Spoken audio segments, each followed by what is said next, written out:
His name was Lin Yu, and in his previous life, he had fallen asleep on his desk from exhaustion while working overtime on a project. When he woke up, he found himself in another world. It had been 18 years since he transmigrated. Over time, he gradually came to understand this world. Several hundred years ago, 24 small meteorites fell from the cosmos, scattering across the globe. After that, the foundations of the world were shaken. Humanity's potential was unlocked, and the forebears of this world awakened extraordinary abilities, thanks to the power of the meteorites, stepping into the realm of martial arts. Martial arts not only activated the latent abilities of humanity but also granted a few animals special powers. However, humanity's true enemy was not of this world. They were invaders from another universe, beings who called themselves gods. Humanity referred to them as calamities, harbingers of disaster. Through countless bloody battles, powerful humans rose to fame, hunting these calamities and barely securing an era of fragile peace. As a transmigrator, Lin Yu had his own secret weapon, a notebook that could foretell the future. The notebook told him he would awaken a world-defying talent, a gift so extraordinary that he would become an unparalleled genius of this era. He chose to believe in this prophecy. His deskmate noticed Lin Yu zoning out and gave his shoulder a light pat. "What's up, Lin Yu? The teacher was talking about something as important as life itself, and you're daydreaming? Aren't you even a little curious about what ability you'll awaken tomorrow?" Snapping out of his thoughts, Lin Yu smiled faintly but emotionlessly. "I'll tell you a secret. Don't tell anyone else." "A secret? Let's hear it." His deskmate perked up right away, leaning in closer. Lowering his voice, Lin Yu whispered, "Actually, I'm a once-in-a-million genius. The talent I'll awaken tomorrow won't be SSS level. It'll be something even higher, EX level." His deskmate froze, staring at Lin Yu for what felt like a long time before bursting into uncontrollable laughter. "Ha ha ha! EX level? Did you not sleep last night? What kind of daydreams are you having?" He laughed so hard he bent forward and backward, drawing the attention of nearby classmates. Geez, Lin Yu, let me explain. I'm really not trying to laugh at you, but I just can't help it." Catching his breath, his deskmate wiped at the corners of his eyes, trying to rein in his laughter. But no sooner had he stopped than he caught sight of Lin Yu's serious face, and the laughter spilled out again. "Come on, man. Everyone knows the talent rankings by heart. For a second there, I thought you were playing a prank on me," his deskmate said with a shrug. "Since we were kids, we've been taught the 7 levels. D, C, B, A, S, SS, and SSS. It's in the textbooks and carved into the Awakening Monument. I've never even heard of an EX level." It was true. The 7-tier talent system had long been ingrained in the minds of the global population, and Lin Yu had thought the same at first. That was until not long ago, when he came into possession of the notebook that could predict the future. The notebook clearly stated that the pinnacle of talent wasn't SSS level but EX level. When he first read that, he had been both shocked and skeptical. However, after repeatedly testing the notebook, he found that its predictions were never wrong.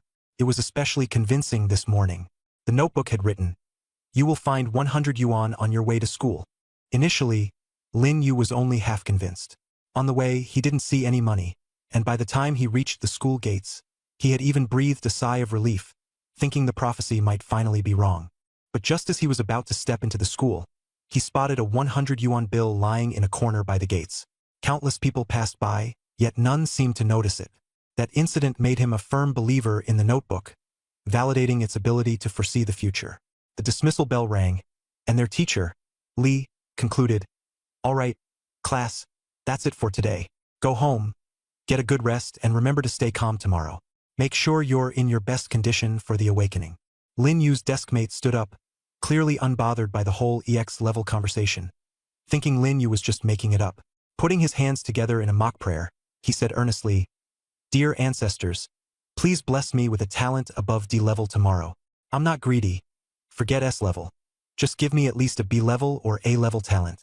Lin Yu looked at his deskmate's overly serious expression, his lips twitching in amusement, but said nothing. He simply walked around him and left the classroom, anticipation building in his heart for tomorrow's awakening. When he got home, Lin Yu went straight to his room. Although he had lived in this world for 18 years now, the pressures from his family made it hard for him to breathe. He wasn't an only child. He had an older sister named Lin Lin. The key point was, Lin Lin was a legendary prodigy at Nanxing No. 1 High School. She had awakened an SSS level talent, the Blade of Time and Space. During monthly evaluations, her blood energy reached an astonishing 108, earning her direct admission to the strongest academy in Jing City. That level of blood energy was practically on par with what a newly awakened warrior should possess, and she had achieved it in less than a month since awakening. Even among peers at the Jing City Academy, Lin Lin was an elite. Lin Yu's ability to enroll at Nanxing No. 1 High School was largely due to her reflected glory. Both their teachers and their parents had high expectations of him, holding him to extremely strict standards. He had no weekends to himself, spending all his time in supplemental classes for training spiritual power and blood energy, skills not taught in ordinary schools. Lin Yu worked tirelessly, but without an awakened talent, all his efforts felt like they were for nothing. He wasn't even sure which direction to focus his efforts on. What if he awakened a useless talent? Would all his effort go to waste? In this world, effort often wasn't enough. Talent was everything. The disparity in talents could even dictate one's fate. There were ancient families with traditions spanning over a century, capable of using unique methodologies to ensure that members of the same bloodline awakened identical talents. Then there were those who awakened D-level talents, but those born into prestigious families were worlds apart from people like him, their environment and circumstances completely different. Lin Yu's room was simple, containing only a bed and a desk. The desk was piled high with books on talents, and amidst them was a notebook tucked away. He walked over, picked it up, and opened it. The handwriting inside was still clear, written earlier that morning. "You will find 100 yuan on your way to school." He flipped to the next page, where he'd written a question that had lingered in his mind for a long time. "Will I ever be stronger than my sister?" The words began to blur, and suddenly they vanished, leaving the page blank. Lin Yu was startled. This was the first time he'd seen the notebook act like this. But before he had time to process, new handwriting gradually became clear. "Yes, you will be stronger than her." Leaning back in his chair, Lin Yu mused that, if he were to surpass his sister Lin Lin, his talent level would have to reach SSS or even EX. Anything less wouldn't be enough. Moreover, the notebook had proclaimed him to be the only genius of this era. Lin Yu couldn't help but think, maybe, just maybe, he really was a genius. After hesitating for a moment, he posed another question to the notebook. "What level of talent will I awaken tomorrow?" Then he turned the page, his nerves tightening as he anxiously awaited an answer. His heartbeat quickened, and just as the handwriting began to appear, a sudden knock at the door startled him. "Knock, knock, knock. You've locked yourself in your room as soon as you got home. Come out and eat. You need to eat well tonight and prepare to awaken a good talent tomorrow." It was his mother's voice. Lin Yu exhaled in relief, letting go of his tightly wound nerves. He glanced again at the notebook, noticing that the handwriting hadn't fully formed yet. Deciding to take a break, he left the notebook behind to clear his head and grab dinner. After all, the sudden knock had genuinely scared him. It wasn't surprising to be jumpy under such tension. He took one last look at the notebook, held his breath, and pushed open the door to head to the living room. At the dinner table, his parents were already seated, and the atmosphere was heavy and subdued. Lin Yu was used to it. Ever since his sister's awakening as an SSS talent last year, the family's mood had been perpetually oppressed, especially in her absence. His father put down the newspaper and said coldly, "First thing you do after coming home is hide in your room. Who knows what you're always up to? Sit down and eat." Lin Yu stayed silent, taking his seat. His mother ladled out a bowl of thick soup and placed it in front of him. "Drink up. This is iron-armored rhino bone soup. I asked Aunt Wang to prepare it especially for you. Boiled for 6 hours, it's excellent for your bones and mental strength. Tomorrow's awakening day, you better not let your sister down." Her words were veiled in pressure, and her gaze inadvertently flitted to the family photo on the wall. In the picture, Lin Lin stood beside the awakening pillar, surrounded by golden light, her sword aura radiating powerfully. Nearby were photos of Lin Lin with important figures, as well as her acceptance letter from the illustrious Capital Academy. Lin Yu stared into the soup. It was so thick and unappetizing, but he forced himself to drink a few sips. His father ate a few bites of food before picking up the newspaper again. Casually, he remarked, "Your sister advanced a couple of days ago. She's officially a mid-tier awakener now." Lin Yu was stunned. How long had it been? Just a little over a year since she awakened as an SSS talent, and she'd already advanced to mid-tier? Such speed was extraordinarily rare. At many academies, the graduation requirement was merely to reach the peak of low-tier awakening. His mother chimed in proudly, "Linner is at Capital Academy now. Not only does she have a full scholarship, but she also has her own personal cultivation room and dormitory. The best part? She's being personally mentored by a super-tier powerhouse.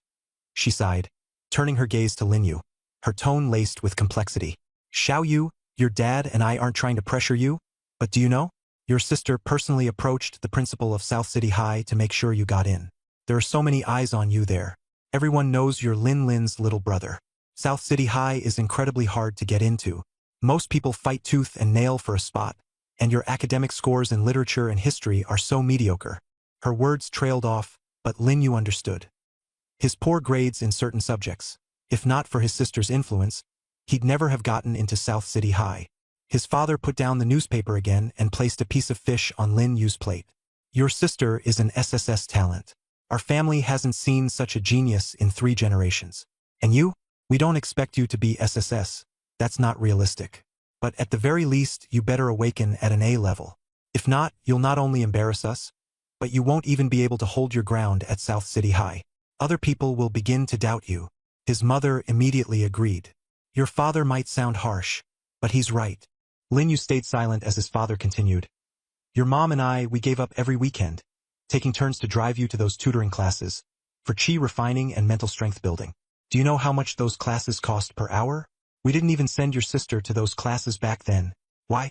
Because we're betting you won't fall behind others, at the very least, that you won't become someone else's sidekick. Sensing the tension, his mother tried to soften things. Don't blame your dad for being blunt. In this world, talent means everything. Your sister earned her way to where she is. We've paved the road for you. Your teachers are looking out for you, too. But if you awaken to a mediocre talent, it's not just your sister's reputation that takes a hit. We won't be able to hold our heads high, either. The soup in front of Lin Yu had long gone cold. His expression was calm. He'd heard this exact kind of speech countless times over the past year. His parents wielded moral coercion like a weapon, taking turns playing the good cop or bad cop, piling pressure on him from every angle. He said nothing but stood up from the table and said, I'm full, heading back to my room. In reality, he had barely eaten anything. Back in his room, after closing the door behind him, the distant sounds faded away. Lin Yu quickly sat down and took out the notebook that could predict the future, flipping to the page from his earlier question. The originally blank page now revealed a few lines of text. The beginning of talent is not its end. When you stand before the awakening stone, what you think of in your heart is your true guide. Immortality will eventually lead to invincibility. The words stopped, slowly disappeared, and the page became blank again. Lin Yu stared at it for a long time, frustrated. Normally, when he asked the notebook questions, it would always give him direct answers. This time, however, it dodged his query about his talent, leaving only these enigmatic sentences. The entire night, he turned those 3 sentences over and over in his mind, unable to sleep. His thoughts were either consumed by these lines or by the meaning of talent. When he arrived at school, he was still in a daze. At this moment, the South City High School No. 1 was bustling with excitement. Many parents had come personally to drop off their children, and the perimeter of the school walls was packed with onlookers eager to catch the action. The moment Lin Yu appeared, it was as if someone had dropped a stone into a calm pool, creating ripples. Too many people recognized him, or more accurately, knew he was Lin's little brother. Because of this, his parents had chosen not to accompany him to avoid unnecessary attention. A small group of people fixed their gaze on him and whispered, "Look, that's Lin Yu, right? I know him. My son talks about him all the time. He looks pretty decent, clean-cut. I wonder what his talent is like though. I heard talent is hereditary through bloodlines. His sister's an SSS rank. There's no way he could be too bad off. At least an A rank, I'd bet." Not necessarily. Talent is also a matter of individual fortune. Who could have imagined Lin was an SSS rank before her awakening? His sister is so extraordinary. It must be a lot of pressure for him. Conversations buzzed everywhere. Lin Yu kept a calm face as he walked into the school. He was already used to situations like this, no longer fazed by them. Lin Yu, class monitor Chun Hao emerged from the distance, smacking Lin Yu's shoulder with a bright expression. "Let's go. The awakening ceremony is about to begin. Normally, Class 1 starts first every year. But this year, our Class 7 gets to go first. The homeroom teacher specifically asked me to come get you." "Thanks." Lin Yu forced a faint smile. Having lived through 2 lives, he could read people's intentions easily. Chun Hao wasn't entirely pure-hearted. But since the guy had never gone too far, there wasn't any need for confrontation. "Don't be nervous. You'll definitely do great, Chun Hao said quietly. Your sister's so amazing, and talent is inherited through bloodlines. Even if you're not as extraordinary, you won't be bad. My parents are just regular people. Jealousy tinged with admiration laced his tone. Lin Yu didn't reply and only gave a polite smile. Gene lineage? His parents were ordinary people too. Since Lin Lin's SSS awakening, she had become South City's brightest star. Their parents had benefited from her fame, even getting personal escorts wherever they went. This was what people called ascending to godhood and taking mortals along for the ride. Chun Hao led Lin Yu toward the athletic field. At the field center stood a high platform, atop which was a nearly 3-meter-tall black stone monolith covered with strange patterns resembling veins of flesh. That was the Awakening Stone, the key to determining the fates of thousands of students standing below. A few people stood at the edge of the platform, beyond the stern principal and some school officials. The figures drawing the most attention were 3 young men and women in white uniforms, about the same age as Lin Yu. However, from the way the school leaders regarded them, their status was clearly far more distinguished. Lin Yu's gaze lingered on the trio. 2 young men and 1 woman, their expressions radiating cold indifference. At one point, Lin Yu made eye contact with one of the young men, and just a single glance filled him with an oppressive sense of danger. These are awakened ones? Lin Yu felt a tremor in his heart, instinctively sensing that this young man could end his life with ease. Attention! South City Principal Mu Tianzhao spoke. His voice wasn't loud, but it echoed across the entire field. The noisy crowd instantly quieted. Today marks South City High School's Awakening Day. The path of a warrior begins with innate talent. The Awakening Stone will reveal the latent power within you. You. Proceed by class and student ID number. Class 7. Step forward to begin. The ceremony officially commenced. The first boy from Class 7 ascended the high platform. At that moment, Yuan Hao leaned in close to Lin Yu. Brother Yu, did you see those 3? They're from South City's top academy. That tall beauty in the middle was a student at our school just last year and was known as a peerless talent. Too bad your sister was so famous. Not many even remember her name. Do you know her? Lin Yu turned to ask Yuan Hao. Yuan Hao was Lin Yu's close friend, coming from a wealthy family. His parents were influential figures in South City's commercial circles, and he himself had received excellent education, along with impressive talent. I wouldn't say I know her, but I know of her. Pointing at the girl in the center, Yuan Hao chuckled. Her name's Yun Shishue. She was one of the top 3 beauties in South City High back in the day. Her admirers were so numerous they could have reached River City. After awakening an S-rank talent, she was invited to join South City's top academy, but she turned them down. Later, during the martial exams, she achieved an S+ ranking and got into the top school. She's practically defying the heavens. Lin Yu raised an eyebrow slightly. How do you know so much about her? Heh, my brother's also in the top academy. He keeps tabs on who's back here to oversee awakening. This is no trivial matter, Yuan Hao said excitedly. To be honest, Yun Shishue is someone I've decided to apply to Nanqing's top academy, Lin Yu said. Yet, he didn't respond to Yuan Hao's words. His gaze was fixed on the high platform. The awakening ceremony for Class 7 had begun. The first boy placed his hand on the stone pillar, causing faint white patterns to light up on its surface before fading out after a few seconds. D-level talent. The student recording the data beside the pillar remarked flatly. Awakening a D-level talent was considered ordinary among regular individuals. But this was Nanqing No. 1 High School, an institution where students either came with significant backing or excelled academically. Having a D-level talent here made one stand out for all the wrong reasons. Disappointment briefly flashed across the boy's face, but he accepted the reality soon after. Though a D-level talent was mediocre, it was better than not awakening at all. The others followed.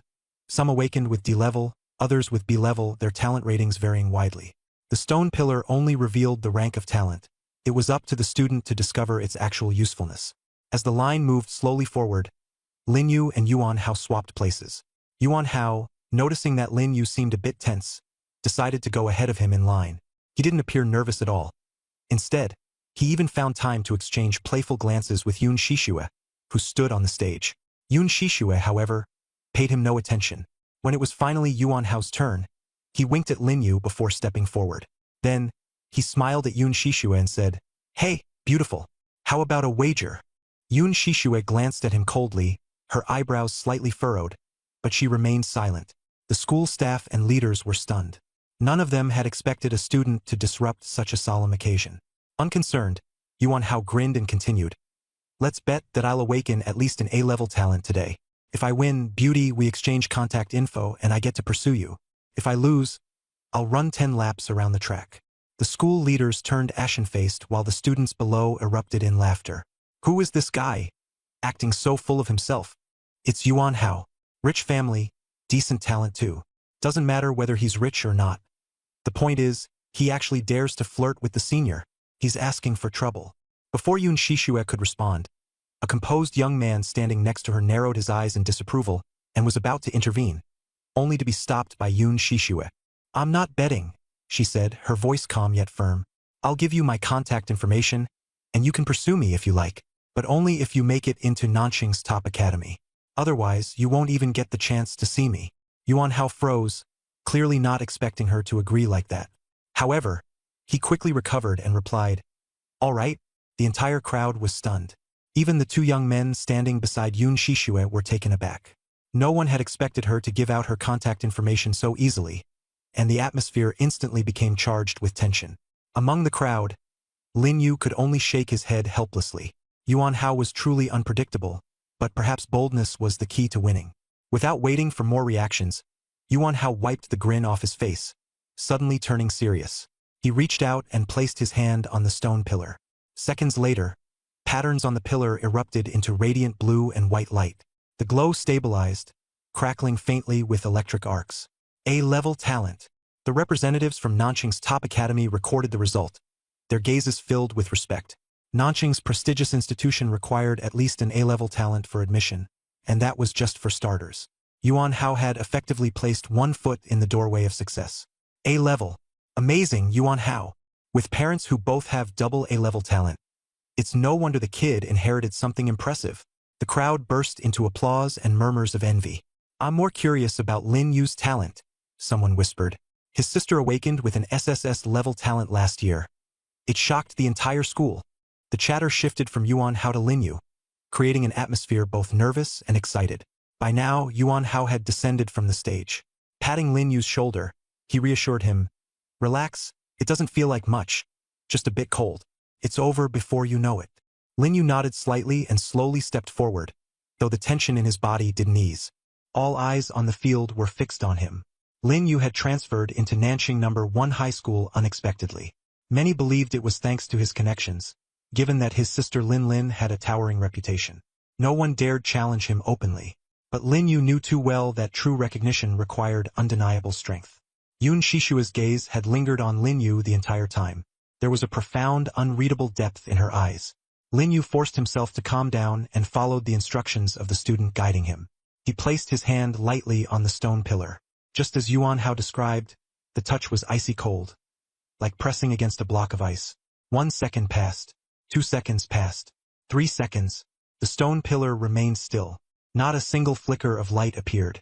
A dead silence began to spread, and the entire field grew unnervingly quiet. No reaction? Does he have no talent at all? How's that even possible? His sister has SSS-level talent. Maybe something's wrong with the pillar. The composed young man beside the pillar frowned deeply. He had never witnessed anything like this before. A malfunctioning pillar was virtually unthinkable unless there was no talent to awaken. Yuan Hao stared wide-eyed at the scene, unable to believe it. Chuan Hao's eyes flickered, his gaze tightly fixed on the stone pillar. He remained silent. Principal Mu Tian's expression had paled. Lin Yu was one of the students he had placed high hopes on. Amidst their various reactions, it was Yun Shishue whose gaze grew even more profound. Just as the previously composed young man stepped forward to announce the result, Yun Shishue interrupted him. She vividly recalled how, during Lin Lin's awakening last year, her stone pillar had initially shown no reaction, before suddenly bursting into golden light. The murmur of disappointment among the crowd grew louder. Seconds stretched into minutes, and even Yun Shishue began to lose her patience. That's when the stone pillar flickered faintly with light. It was black. The glow shimmered weakly a few times before disappearing entirely, leaving the pillar as still as before. Silent. Black. Someone exclaimed in surprise. I've never seen a talent light with black intensity before. It blinked only 3 times. Could the stone pillar be broken? Or is his talent so weak it didn't even reach D-level yellow? Ha, a backdoor case? An SSS-level backdoor case? Talent clearly doesn't rely on bloodline inheritance. The air was filled with voices of doubt, disappointment, and schadenfreude. Even the composed student responsible for recording talent levels wore a perplexed expression on his face. Yoon Shishue remained silent, her gaze fixed on the lower right corner of the pillar. A barely visible crack was there, one only she had noticed. This subtle imperfection hinted that Lin Yu's talent was far from ordinary. But Lin Yu didn't hear any of the chatter outside. A cold voice suddenly echoed in his mind, its content unnervingly hollow. Dual talents. Concept level, immortality. Concept level immortality. After death, as long as someone in the world remembers you, you can be resurrected. Plunder. Plunder. Whoever kills you will be marked. You will automatically absorb their attack, defense, agility, and even their talent. This ability is upgradable. Lin Yu's breath caught. At first glance, concept-level immortality seemed frighteningly mundane. The key, however, lay in its pairing with the plunder talent. Though its activation conditions were stringent, the combination with concept-level immortality created an effect of immense power. You can step down now, Yoon Shishue said calmly, nodding slightly toward Lin Yu, a glimmer of surprise dancing in her eyes. Lin Yu snapped out of his daze, descended the platform, and felt countless gazes trailing him. Yet, to him, it seemed as ordinary as walking back to his seat. The awakening ceremony proceeded. Yuan Hao immediately leaned over. Brother Yu, how was it? What grade talent did you awaken? It wasn't mentioned up there. Lin Yu shook his head. I'm not sure either. It seems pretty normal. All right then. Yuan Hao didn't press further. Talents were either the kind that made an instant genius capturing official attention, or the type hidden deep, unknown to others. After all, there was a specialized organization in China dedicated to hunting down individuals with exceptionally strong talents. The looks from those around Lin Yu grew complicated. Initial surprise and suspicion eventually turned into disdain. Black light was peculiar and rare, indeed, but it had flickered for less than 3 times. It seemed obvious that the awakening stone malfunctioned or that Lin Yu's talent was so feeble it didn't even meet the basic D-level white light standard. Many silently relished this outcome. Such is human nature, no one wants others to outshine them. At that moment, Chun Hao ascended the stage, passing by Lin Yu without so much as a glance. Lin Yu, on the other hand, had no intention of staying longer. With his talent awakened, he had no interest in watching others undergo the same process. Just as he and Yuan Hao left the field, a burst of purple light drew a commotion from the crowd. The atmosphere erupted instantly. An S-level talent had been awakened. Lin Yu chose not to follow Yuan Hao back to the classroom. Instead, he slipped away to a secluded corner of the school and pulled out a peculiar notebook that could predict the future. As he prepared to ask the notebook several questions, something odd occurred. The notebook started producing text on its own. Today is April 6th. You've awakened 2 talents, immortality and plunder. Individually, each would be a useless talent. Combined, however, they form the strongest in existence. Until you gain absolute strength, don't expose your talent, or you will undoubtedly face death. Chun Hao has awakened the S-level talent, Super Brain. You must plunder his talent. It's crucial for you. Moreover, within a month, you must also plunder Time Reversal. Otherwise, your talent will be exposed, and disaster is inevitable. Lin Yu's heart trembled as he read. The notebook clearly knew the nature of his talents, yet it had only hinted indirectly about them the night before. When he saw the words plunder, he froze. To plunder someone's talent meant to kill them. Once his talent became evident, it would undoubtedly expose him. Was he supposed to first acquire Time Reversal, then plunder Chun Hao's talent, and eventually use Time Reversal to reset everything? Lin Yu lowered his head, furrowing his brows in deep thought. He felt torn. Chun Hao had shown no obvious hostility toward him and had even been relatively neutral. To send him to his death felt ruthlessly cruel. This was, after all, a battle for talents, but it was a morally heavy burden for Lin Yu to bear. Just as he prepared to shut the notebook and contemplate further, more text appeared, blurry yet legible. You are physically weak. Your vitality and mental strength are lacking. You can enhance your abilities by choosing to commit suicide, jumping off a building. Lin Yu's eyes widened in shock. What kind of absurd suggestion was this? Suicide? Jumping off a building? Unable to contain himself, he asked, "Jumping sounds too painful. Is there another way, like taking sleeping pills instead?" The notebook replied, "You can try that." Lin Yu let out a bitter laugh. Without absolute strength, He couldn't expose his talents, and he had to grow stronger as fast as possible. It seemed suicide was the quickest and most effective option. He didn't return to the classroom but instead left the school grounds. Not long after, he realized someone was following him. Lin Yu abruptly turned around. It was Chun Hao. "Class president? Why are you here? Why are you following me?" he asked, narrowing his eyes. This couldn't be a coincidence. There was no way Chun Hao. He's locked onto him. With a faint smile on his face, Chun Hao carried a sense of smugness as he basked in the euphoria of recently awakening the S-rank ultimate brain. "Lin Yu, did you know? South City's top academy just extended me an invitation for direct admission without exams. That means I won't even have to prepare for the martial arts exam 2 months from now. I'm heading straight to a place countless people dream of getting into." Chun Hao leisurely strolled with his hands casually tucked into his pockets. The once disheveled and dispirited version of him was gone, now replaced by an overwhelming air of superiority. The ultimate brain endowed him with the ability to learn at lightning speed, analyze with precision, and even innovate in ways previously unimagined. While some called it the ultimate brain, it could be more aptly described as a full-body enhancer. "So, are you just flaunting it in front of me?" Lin Yu's voice was cold as he responded. Chun Hao shook his head slightly and replied, "Don't misunderstand. I looked into it. You didn't even reach a D-level talent.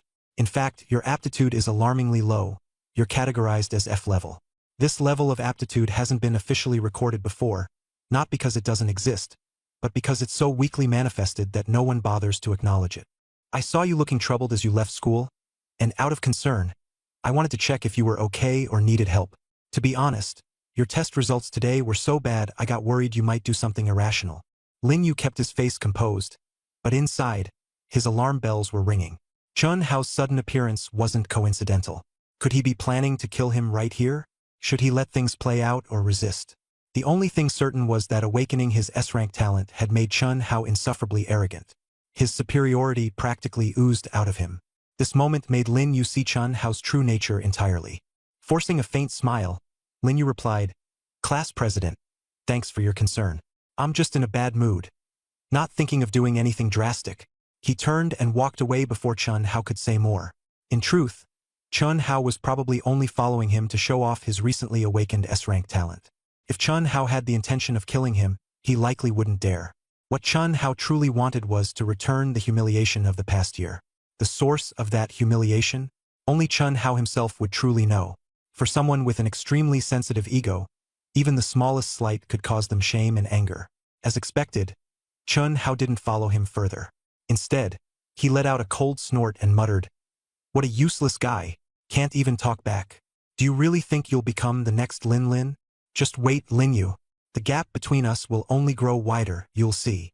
An unsettling grin crept across Chun Hao's face, and his voice echoed in the empty surrounding space, reverberating for a long time.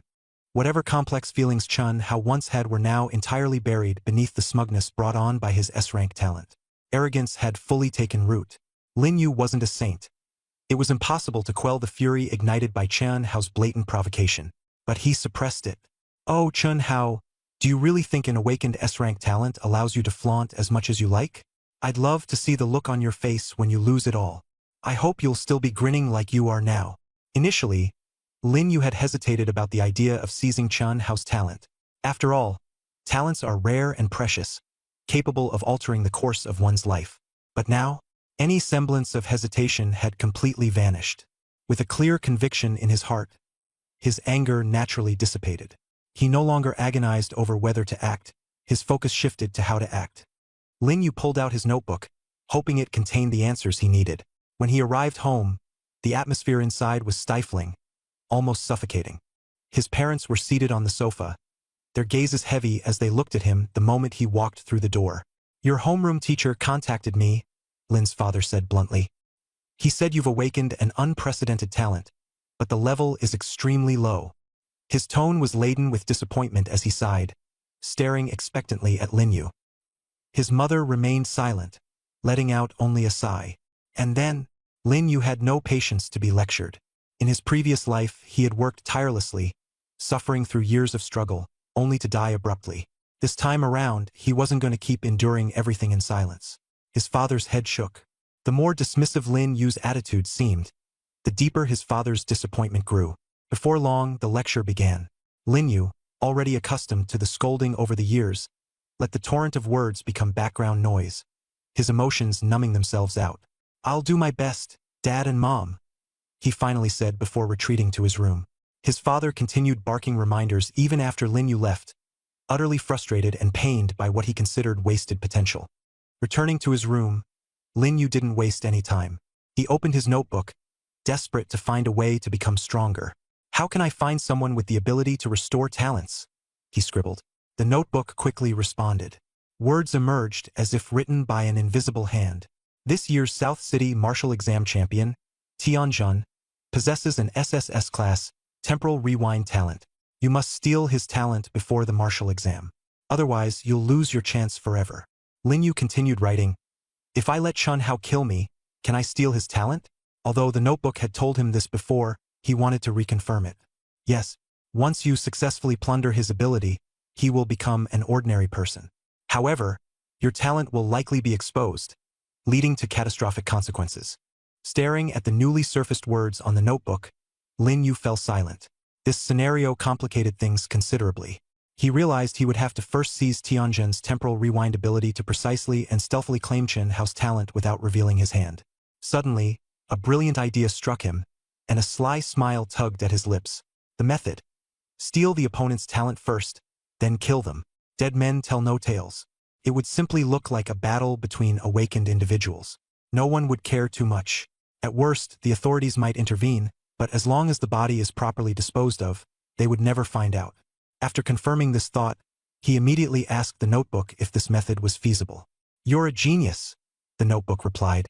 Lin Yu was overjoyed. This confirmed the method could work. But he was also aware that it couldn't be overused. If done too many times, it would surely arouse suspicion. With his mind made up, Lin Yu planned to try jumping off a building tonight to enhance his various abilities. He didn't need his parents' permission, nor did he need to live in the shadow of Lin Lin. He was going to carve out his own invincible path. Late at night, Lin Yu changed into black clothing and quietly slipped out. His movements were natural and fluid.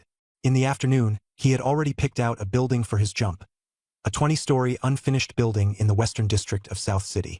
It had originally belonged to a Mr. Su, but due to financial issues, construction had stopped, leaving it in its unfinished state. He took a cab to a nearby location, avoiding being dropped off too close to the building to avert curious gazes from the driver. When no one was around, he climbed over the locked iron gate and entered silently. The stairs leading to the top floor were a difficult climb since there was no elevator. After some effort, Lin Yu finally reached the rooftop, a bare platform with exposed steel bars. Standing at the edge and looking down, his legs almost gave way. Falling from this height, survival wouldn't last more than half a second. For someone with a fear of heights, this would be enough to faint. Facing death required immense courage, let alone jumping into death's embrace of his own will. Lin Yu hesitated for a moment. Meanwhile, across from the building, on another towering rooftop, a man and a woman clad in black night gear were observing Lin Yu on the unfinished building's top. Even in the night, the woman's absolutely stunning face could be made out, her figure flawless beneath a coat. "Sissine, do you think that guy's about to jump? Should we intervene?" The man pointed at Lin Yu. "That's none of our business," the woman replied coldly, not sparing Lin Yu a glance as she inspected the surroundings with a peculiar device. "He's jumping!" the man exclaimed. Yin Jie's expression shifted slightly, and in the next moment, she disappeared from sight. Didn't you say it's not our business? Why are you reacting so fast?" the man muttered, scratching his head. Lin Yu closed his eyes, waiting for death, making no sound. After a while, he opened his eyes and found himself standing on solid concrete ground. It felt as though he had jumped from a 20-story building, yet nothing had happened. "This talent is unbelievable. There's not even any pain?" Lin Yu thought, astonished. At that moment, a cold voice interrupted him. "Trying to die?" Lin Yu looked up and saw a woman dressed entirely in black floating in midair. "You saved me," Lin Yu thought, though the answer seemed obvious. Yin Jie didn't respond, lightly touching down on the ground. Her movements were silent, and though wearing high heels, she landed as gracefully as a feather. Immediately after, the tall man jumped down from the building. With a loud crash, the ground beneath him cracked, dust rising everywhere. His physique clearly extraordinary. "Kid, lucky for you," the man grinned. "Encountering Captain Yin Ling of the patrol team? No way were you going to die tonight." Yin Ling crossed her arms and scanned Lin Yu up and down. She could see that Lin Yu was unnervingly calm. Too calm for someone who just jumped off a building. It was rare to see anyone like this unless they'd truly given up completely on the world. Lin Yu was fully aware that this woman had ruined his plans. He was furious. It had taken everything for him to muster the courage to jump, only to be helped at the last moment. What the hell was this? Furthermore, he'd heard of the patrol teams before. Every city supposedly had a squad of special ability awakened individuals sent by the authorities specifically to deal with black market organizations that hunted the awakened. Well, thanks, I guess, Lin Yu said with a sarcastic sneer. The tall man immediately looked displeased. Hey, what's with that attitude, kid? We just saved your life. Do you know what it means to jump from the 20th floor? Pulverized. Your body would be impossible to piece back together. If it weren't for us stepping in, you wouldn't even get the chance to whine. And not even a thank you. Lin Yu shrugged. Dead is dead. What's the big deal? Besides, I didn't ask you to save me. The tall man stared in shock, his mouth agape, ready to blow up before Yin Ling gestured for him to stop. You're no ordinary person. You're a talent awakened. What's your name? And which school do you go to? Yin Ling smiled slightly, scrutinizing Lin Yu. Lin Yu, South City High. I'm indeed an awakened, but my talent is the lowest tier. Lin Yu replied blandly. Lin Yu, Yin Ling repeated softly. Hearing his response, she pieced things together in her mind. No wonder. Around this time of year, there were always a few low-tier talent awakened folks dumb enough to try ending their lives in despair. In this world, talent dictated everything. Few would consider that even those without an awakened talent could still live fulfilling lives. The tall man standing nearby, upon hearing Lin Yu's words, reliable. After the Martial King ventured alone into the Abyss Rift, he never returned. He may have fallen in battle, or he may still be fighting unknown entities deep within the abyss. No one knows the truth. Lin Yu was stunned. After a long silence, he finally asked, why was he so desperate? Ling Yin glanced at him and said calmly, perhaps because he didn't want to be defined by fate. Anyone with an awakened D-rank talent would be told their future is limited. But he refused to accept his fate and fought his way through, carving out a bloody path. Lin Yu fell into deep thought, clenching his fists as if brewing something in his mind. He could sense just how determined and proud the man Ling Yin called the Martial Prohibition King was, so much so that even fate couldn't restrict his path. Ling Yin suddenly said, you think your path is difficult, but compared to the Martial Prohibition King, at least you don't face people's contempt and disdain. Since you've already made your choice, walk it with resolve. Otherwise, you might as well admit defeat early. Those words struck Lin Yu's heart like a heavy hammer. He lowered his head in silence, yet for some reason, a small flame seemed to be burning within him. Though faint, it held a desire that kept rising. He raised his head, his expression tinged with stubbornness and a refusal to admit defeat, and said softly, I understand. The letter. Years ago, when the lands of Huaxia were on the brink of annihilation, the 7 kings united to uphold a sliver of hope. But afterwards, the 7 kings all vanished. This is merely a rumor, impossible to verify. Hearing this, Lin Yu's calm expression turned to one of shock. Although he had heard of the forbidden Martial King, he knew nothing of his deeds. Now that he was hearing this tale, he felt deeply unsettled. What struck him the most, however, was that the forbidden Martial King possessed only a single D-grade talent, unlike Lin Yu's dual innate abilities. If he had dual talents, rumors would have surfaced long ago. What are you trying to say with this story? Lin Yu asked. Lin Yu didn't believe Ling Yin was merely telling an anecdote. They weren't close enough for such casual storytelling. I want to say that talent isn't everything. It's just the starting point. Ling Yin replied, her gaze steady. Your sister may be a prodigy with SSS-grade talent, but her path doesn't necessarily suit you. How far you go depends on more than just talent. It depends heavily on your own effort. She handed a medal to Lin Yu, her tone somber. If you're unwilling to settle for a clerical life and want to walk a different path, I can offer you an opportunity. Lin Yu was surprised. What kind of opportunity? The chance to join the Nightwalker squad. Ling Yin paused before continuing. If you're not inclined towards a desk-bound career, joining the Nightwalker squad is your only alternative. But not everyone is eligible for the squad.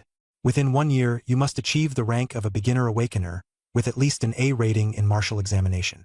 She handed the medal over to Lin Yu, her piercing gaze locked onto him, as though trying to see through his soul. I told you the story of the forbidden Martial King not so you could emulate him, but to show you that talent isn't the endgame. Many people die on the day of their awakening, not physically but in spirit. In this era, to simply live is a blessing. What you must understand is that on the battlefields at the borders, the pioneers of humankind are still fighting against disasters. Lin Yu listened, his chest tightening. He wanted to argue but found himself unable to speak. As her words faded, Ling Yin's figure blurred and disappeared, leaving behind only a lingering fragrance and the Nightwalker squad medal in Lin Yu's palm.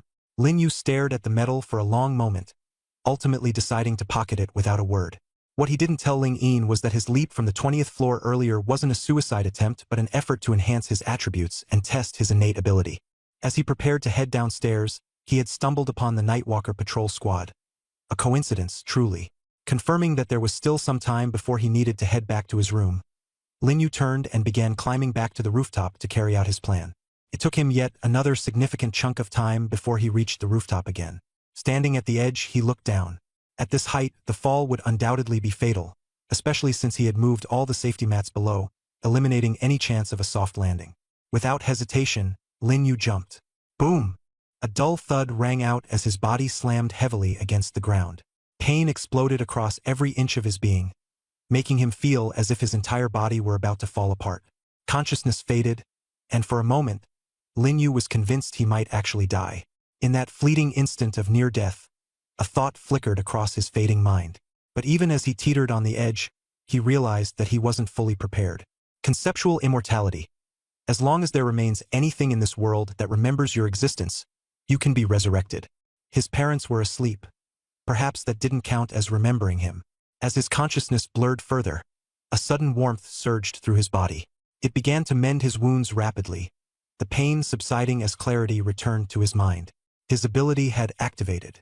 This wasn't some last-ditch hallucination. It was a genuine awakening. Lin Yu swiftly stood up. The body that should have crumbled from the fall now felt completely unharmed. In fact, his strength had noticeably increased compared to before. He clenched his fists, his knuckles cracking audibly, with faint tearing sounds echoing through the air around him. This wasn't an illusion. His power had indeed grown.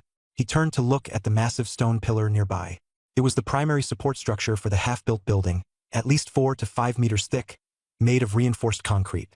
In the past, if he pushed himself to his limits and struck it with full force, at best, he'd end up breaking his hand, while the pillar would remain practically unscathed. But now, Lin Yu took a deep breath, spread his fingers, and smashed his fist into the pillar with a sharp motion. Buzz! The pillar caved inward with a massive dent, exposing its steel reinforcement. Around the point of impact, cracks spread outward like a spiderweb. Lin Yu felt certain. One more punch, and this pillar would collapse. This wasn't because the pillar was fragile, but because his newly awakened power was extraordinary. Looking at his slightly reddened knuckles, Lin Yu's heart raced wildly. A crazed thought crept into his mind. Each time he died and came back, his attributes would grow. No need to cultivate blood energy. No need for spiritual training. As long as he continued jumping to his death, he could grow stronger. Should he try it again? As soon as the idea took hold, Lin Yu shuddered. While his ability was indeed formidable, recklessly using it without understanding any potential side effects was foolhardy. That's right. Many abilities came with a cost to the user. It was a fundamental rule of talent. The higher the rank, the more severe the drawbacks. Some costs merely shortened one's lifespan or injured one's foundation. In more extreme cases, they could lead to total mental collapse, transforming the user into a mindless killing machine. However, such cases were rare. Maybe his innate talent has changed, or perhaps he's hiding his true abilities. Someone in the crowd remarked. However, Lin Yu offered no explanation. He walked down from the testing platform with a calm expression. No matter what others said, he knew exactly what his goals were and felt no need to prove himself to anyone. Yuan Hao leaned in and whispered, "Brother Yu, you're quite the enigma. Even I don't know what talent you've awakened. But 789 kilograms, that's quite a surprise." Lin Yu gave a faint smile but didn't respond. At that moment, his mind had actually settled into a state of calm. Regardless of his talent, the feeling of being underestimated might not be pleasant, but he knew that what mattered most was how to use that talent to change his own destiny. Afterward, Lin Yu followed the instructions to the registration desk and officially confirmed his eligibility for the martial arts exam. Though whispers swirled around him, his retreating figure radiated unwavering resolve. The martial arts exam was not merely a test. It was his path to transformation. He understood that this was not a world where talent determined everything, but a battlefield where willpower, wisdom, and hard work were equally vital. On the way home, Yuan Hao accompanied him, chattering away the whole time as he analyzed the outlook for this year's martial arts exam and discussed the rumored powerhouses in each grade. Lin Yu listened silently, saying nothing, but in his mind, he was already sketching out his own blueprint. When he stepped through the door, his parents were waiting anxiously at the entrance. Clearly, they were even more worried than he had imagined. "How did it go?" Lin's father asked first. "I signed up," Lin Yu replied calmly, then added with a smile, "but I passed the physical fitness test. All my metrics met the standards." Lin's mother let out a sigh of relief, the worry in her brow easing slightly. "That's good. Don't push yourself too hard. We just want you to be safe. Don't worry, I'll be careful." Lin Yu nodded, his mood softening as he soaked in the family's warmth.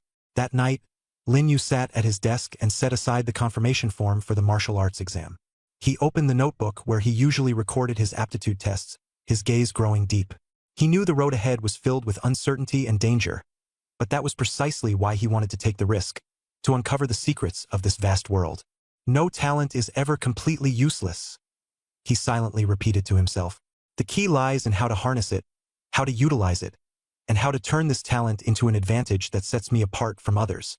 Outside the window, the moonlight flowed like water, casting a soft glow over the pensive Lin Yu. Perhaps in that moment, he truly found a glimmer of his own direction and conviction. Since the cards in the hand of fate had already been dealt, he would use them to become the winner of the game. Translated with Deepel.com, free version.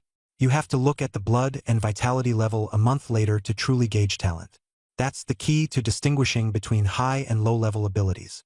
The teacher, who had been skeptical before, was astonished upon seeing the results. Someone who had just awakened could already achieve close to 800 kilograms of force. He knew well that this performance was already nearing that of Lin's from last year. On her second day of awakening, she had delivered a punch of 1,001 kilograms. The gap between Lin Yu and Lin was narrowing, at least in terms of raw punching power. He could feel the complex gazes aimed at him from behind, some filled with surprise, others with admiration, but he paid them no mind. "You're pretty fierce." As Lin Yu had just walked away, Yuan Hao quickly came over. "I measured 500 kilograms yesterday. I don't think it'll go up much today, but you're already at 800. That's insane. Your reaction time may be slow, but your punching power? It's unreal. Be honest. Were you hiding your strength? Playing weak?" Lin Yu waved him off. "Go sign up already, stop dawdling." Seeing the people behind him urging him forward, Yuan Hao had no choice but to stop asking questions and head up to register. Watching Yuan Hao's shocked reactions, Lin Yu himself felt a bit surprised. That look of astonishment was genuine, and others seemed just as taken aback. Could it be that my strength improved as much as it seemed yesterday? Just as he was pondering this, a commotion erupted from a distance. "Chu Yu's here." The sound was like a pebble dropped into still water, rippling through the entire field. Everyone stopped what they were doing, their gazes snapping toward the source of the voice in unison. Lin Yu looked as well. A tall girl in a white skirt was walking steadily toward them. Her high ponytail of jet black hair swayed slightly as she moved. Her features were exquisite, carrying a mature beauty that didn't quite fit in with the other students around her. "Chu Yu? It's her?" A face flashed in Lin Yu's mind. At Nanqing High School, besides himself, the other notable person was Chu Yu. Lin Yu had only garnered some fame because of his sister, Lin. Chu Yu, on the other hand, had achieved her reputation purely on her own merits. She was the undisputed star of the school, renowned for her extraordinary beauty and her long-standing domination of the academic rankings. Lin Yu felt a flicker of curiosity about Chu Yu. He wanted to know what kind of talent she possessed. The excitement in the crowd was telling.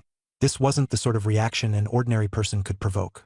Chu Yu seemed entirely accustomed to the attention, however. When she joined the line, the students in front of her naturally stepped aside, letting her cut in without hesitation. After signing up, Yuan Hao squeezed his way back to Lin Yu. Pointing excitedly at Chu Yu, he exclaimed, "She's signing up for the martial test too? I thought she already got a guaranteed recommendation. How much do you think she can punch? I'll bet it's not as much as me. I mean, she's a girl, even if she's got an S-level ability." Lin Yu furrowed his brows and said nothing. Yuan Hao, seeing this, laughed it off and said, Never mind. Forget it. Come on, let's go pick up our resources." "Resources?" Lin Yu's eyes lit up. Yuan Hao, noticing his reaction, looked a bit puzzled. Scratching his head, He explained, "Didn't you know? Just signing up for the martial exam gets you training resources from the school. Usually, it's a book on blood and vitality refinement and some flesh from disaster creatures. It's only the lowest grade meat, but for beginners like us, it's a treasure. Eating it can speed up blood and vitality training, way better than just reading the book." Lin Yu's heart gave a jolt. He had heard of disaster creature flesh before. As a child, he had even seen some stored at home, but his parents had expressly forbidden him from consuming it. It wasn't something normal people could handle. It could cause their bodies to explode. Only awakened individuals could refine it, converting it into blood and vitality. Even so, if not handled properly, even low-level awakened individuals could die from it. He recalled his mother making him bone broth once. The bones had come from a calamity-level ironclad rhino, incredibly nutritious. Lin Yu murmured, "So it looks like I left school early yesterday and missed all the buzz." Yuan Hao patted him on the shoulder. "Don't worry, I'll explain everything later. The martial test may be tough, but the benefits are way better than the academic side. Come on, let's go grab our resources." The two of them made their way to the logistics office. The line here was shorter than the one for registration. When it was their turn, the teacher in charge verified their information before handing over a palm-sized, low-temperature storage box. This contains processed Ash-grade disaster wild giant elephant flesh, as well as a copy of Basic Blood and Vitality Induction Techniques. Just remember, don't take more than 10 grams at a time, or your body might explode. It's incredibly dangerous. Lin Yu accepted the cold box. Wild giant elephant flesh? Yuan Hao nodded, pulling him excitedly to a nearby spot where they opened the box. Inside were 2 dark red pieces of flesh, each roughly the size of a walnut. They looked ordinary but were incredibly valuable if placed elsewhere. The school really went all out on this. Every examinee gets a share. Want to check out the training grounds first? Yuan Hao suggested. Sure. Lin Yu was intrigued as well. He wanted to test his current capabilities. The training grounds were designated specifically for martial examinees. With their registration passes, the two easily gained entrance. The facility was packed with people training intensively. Yuan Hao approached an instructor to ask about private training rooms. The instructor shook his head. Only those with S-level abilities or higher have access to private training spaces. Yuan Hao lamented loudly, "Oh, come on! Wait! The school leaderboard is out." He grabbed Lin Yu and pulled him toward an electronic board not far away. A crowd had already gathered there, buzzing with excitement. On the screen, the words were clearly displayed. Nanjing High School Martial Freshman Potential Leaderboard. Yuan Hao's eyes gleamed as he elbowed his way into the throng, exclaiming, "They release this ranking every year on the day of martial exam registration. A potential score, officially certified, would be calculated based on punching power, reaction speed, vitality value, and innate talent rating. Quick! Let's see if we made it on the list." Lin Yu was pulled into the crowd, a little nervous inside. The names on the screen quickly scrolled past. The top 10 spots were almost entirely dominated by students who had just awakened S-level talents. The first place went to Chu Yu from Class 1, an S-level talent with a punching power of 899 kilograms, a vitality value of 3.19, a reaction speed of 0.09 seconds, and a potential score of 96 points. The specific details of her talent were unknown. Second place was also from Class 1, Zhu Liping, another S-level talent with a punching power of 811 kilograms, a vitality value of 2.89, a reaction speed of 0.1 seconds, and a potential score of 94 points. Third place was Oh Xiaqin from Class 4, possessing an A-level talent with a punching power of 600 kilograms, a vitality value of 3.01, a reaction speed of 0.09 seconds, and a potential score of 94 points. Fourth place belonged to Zhao Ying from Class 1, whose S-level stats included a punching power of 900 kilograms, a vitality value of 2.78, a reaction speed of 0.12 seconds, and a potential score of 93 points. In fifth place, there was Zhou Luo from Class 1, an S-level talent with a punching power of 866 kilograms, a vitality value of 2.5, a reaction speed of 0.07 seconds, and a potential score of 92 points. From 6th to 10th place, all were S-level talents. Aside from Oh Xiaqin, all the top 10 were S-level. Yuan Hao anxiously searched for the names of classmates, but did not find his own name. The first familiar name he spotted was Chun Hao from Class 7, who was ranked 7th and was the only one in their class to make the list. Chun Hao had an S-level talent, a punching power of 799 kilograms, a vitality value of 2.34, a reaction speed of 0.14 seconds, and a potential score of 91 points. Yuan Hao then spotted Lin Yu's name. Brother Yu, you made it too, ranked 17th. That's pretty high. Lin Yu's name indeed appeared on the leaderboard with a punching power of 789 kilograms, a vitality value of just 0.89, a reaction speed of 0.3 seconds, and a potential score of 84 points. His talent level and specific abilities were not displayed. Looking at the data, Lin Yu's overall performance seemed average. His vitality and reaction scores were relatively low, but his punching power stood out. Outside the top 10, most had an average punching power of around 600 kilograms. The voices of discussion among the crowd grew louder, a mixture of envy and fear. Chu Yu's already been scouted by top universities in the capital. Why is she even taking part in the martial arts examination? Who knows? Maybe she wants to aim for the provincial champion title in this year's martial arts exam. Most people with S-level talent are participating anyway. Look at that. Even an S-level student is working so hard. We B-levels don't stand a chance in comparison. That cripple, Lin Yu, he's probably on the list because of connections. His vitality doesn't even reach 1, and his reaction speed is terrible. Although his punching power isn't bad, almost 800 kilograms. Many in the top 10 don't have that level of power. What use is punching power? It's been only 2 days since awakening, and those numbers can fluctuate wildly. Vitality is what matters most. Higher vitality means faster cultivation progress. Look at Lin Yu, his vitality is just pathetic. Every single one of the top 10 has vitality above 2. The gap is obvious. Exactly. Just riding on connections. He'll fall out of the top rankings sooner or later. These voices formed a cacophony, and no one noticed that Lin Yu was standing right there among them. Everyone believed that Lin Yu's appearance on the leaderboard was merely luck. Yuan Hao's face flushed with embarrassment, wanting to defend Lin Yu, but the latter grabbed his arm firmly. Lin Yu spoke in a low, steady voice. They're not wrong. My other 2 stats are indeed lacking. The only way to silence them is to use strength to shatter their doubts. Yuan Hao was anxious to respond. Everyone has strengths and weaknesses. You've only been training for 2 days, and your punching power's already close to 800 kilograms. With more practice, making it into the top 10 wouldn't be a surprise. Lin Yu interrupted him. But their rate of improvement is dozens of times faster than mine. Yuan Hao was left speechless. Lin Yu asked, the rankings aren't fixed, are they? Yuan Hao nodded. The chart updates weekly. Since it's right after awakening, everyone's stats will still fluctuate. The top 10 probably won't change much. The margin for error is smaller there. He hesitated, then commented, I feel like Osha Qin got a bit lucky. An A-level talent squeezing into the top 10 and even outranking S-level students. It doesn't seem right. Lin Yu nodded before asking again, if I defeat someone ranked ahead of me, will I directly take their spot? Yuan Hao froze, finding the question rather tricky. There had been cases in past years where people challenged the ranking system's credibility, directly going after someone ranked 3rd. But those challengers often suffered crushing defeats, damaging their mental state and struggling to even achieve a B-level score in the martial arts exam afterward.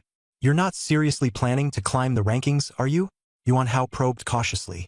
Lin Yu merely smiled and said nothing. Be rational. I think you should challenge the lower names first. Don't try to leap straight into the top 10, Yuan Hao advised. I'm being honest. I don't like Chen Hao. I'll start with him, Lin Yu said calmly. Chen Hao. Yuan Hao was taken aback. Chen Hao was the only student from class 7 in the top 10 and had an S-level talent. His ranking had been the talk of the school, yet Lin Yu planned to challenge him. Brother Yu, are you serious? Yuan Hao stared at him, unable to believe his ears. Yes. Lin Yu nodded, his mind fixed on what had happened the day before, unwilling to forget. Not far away, Chen Hao was surrounded by a group of people, being celebrated like a star held in everyone's hands.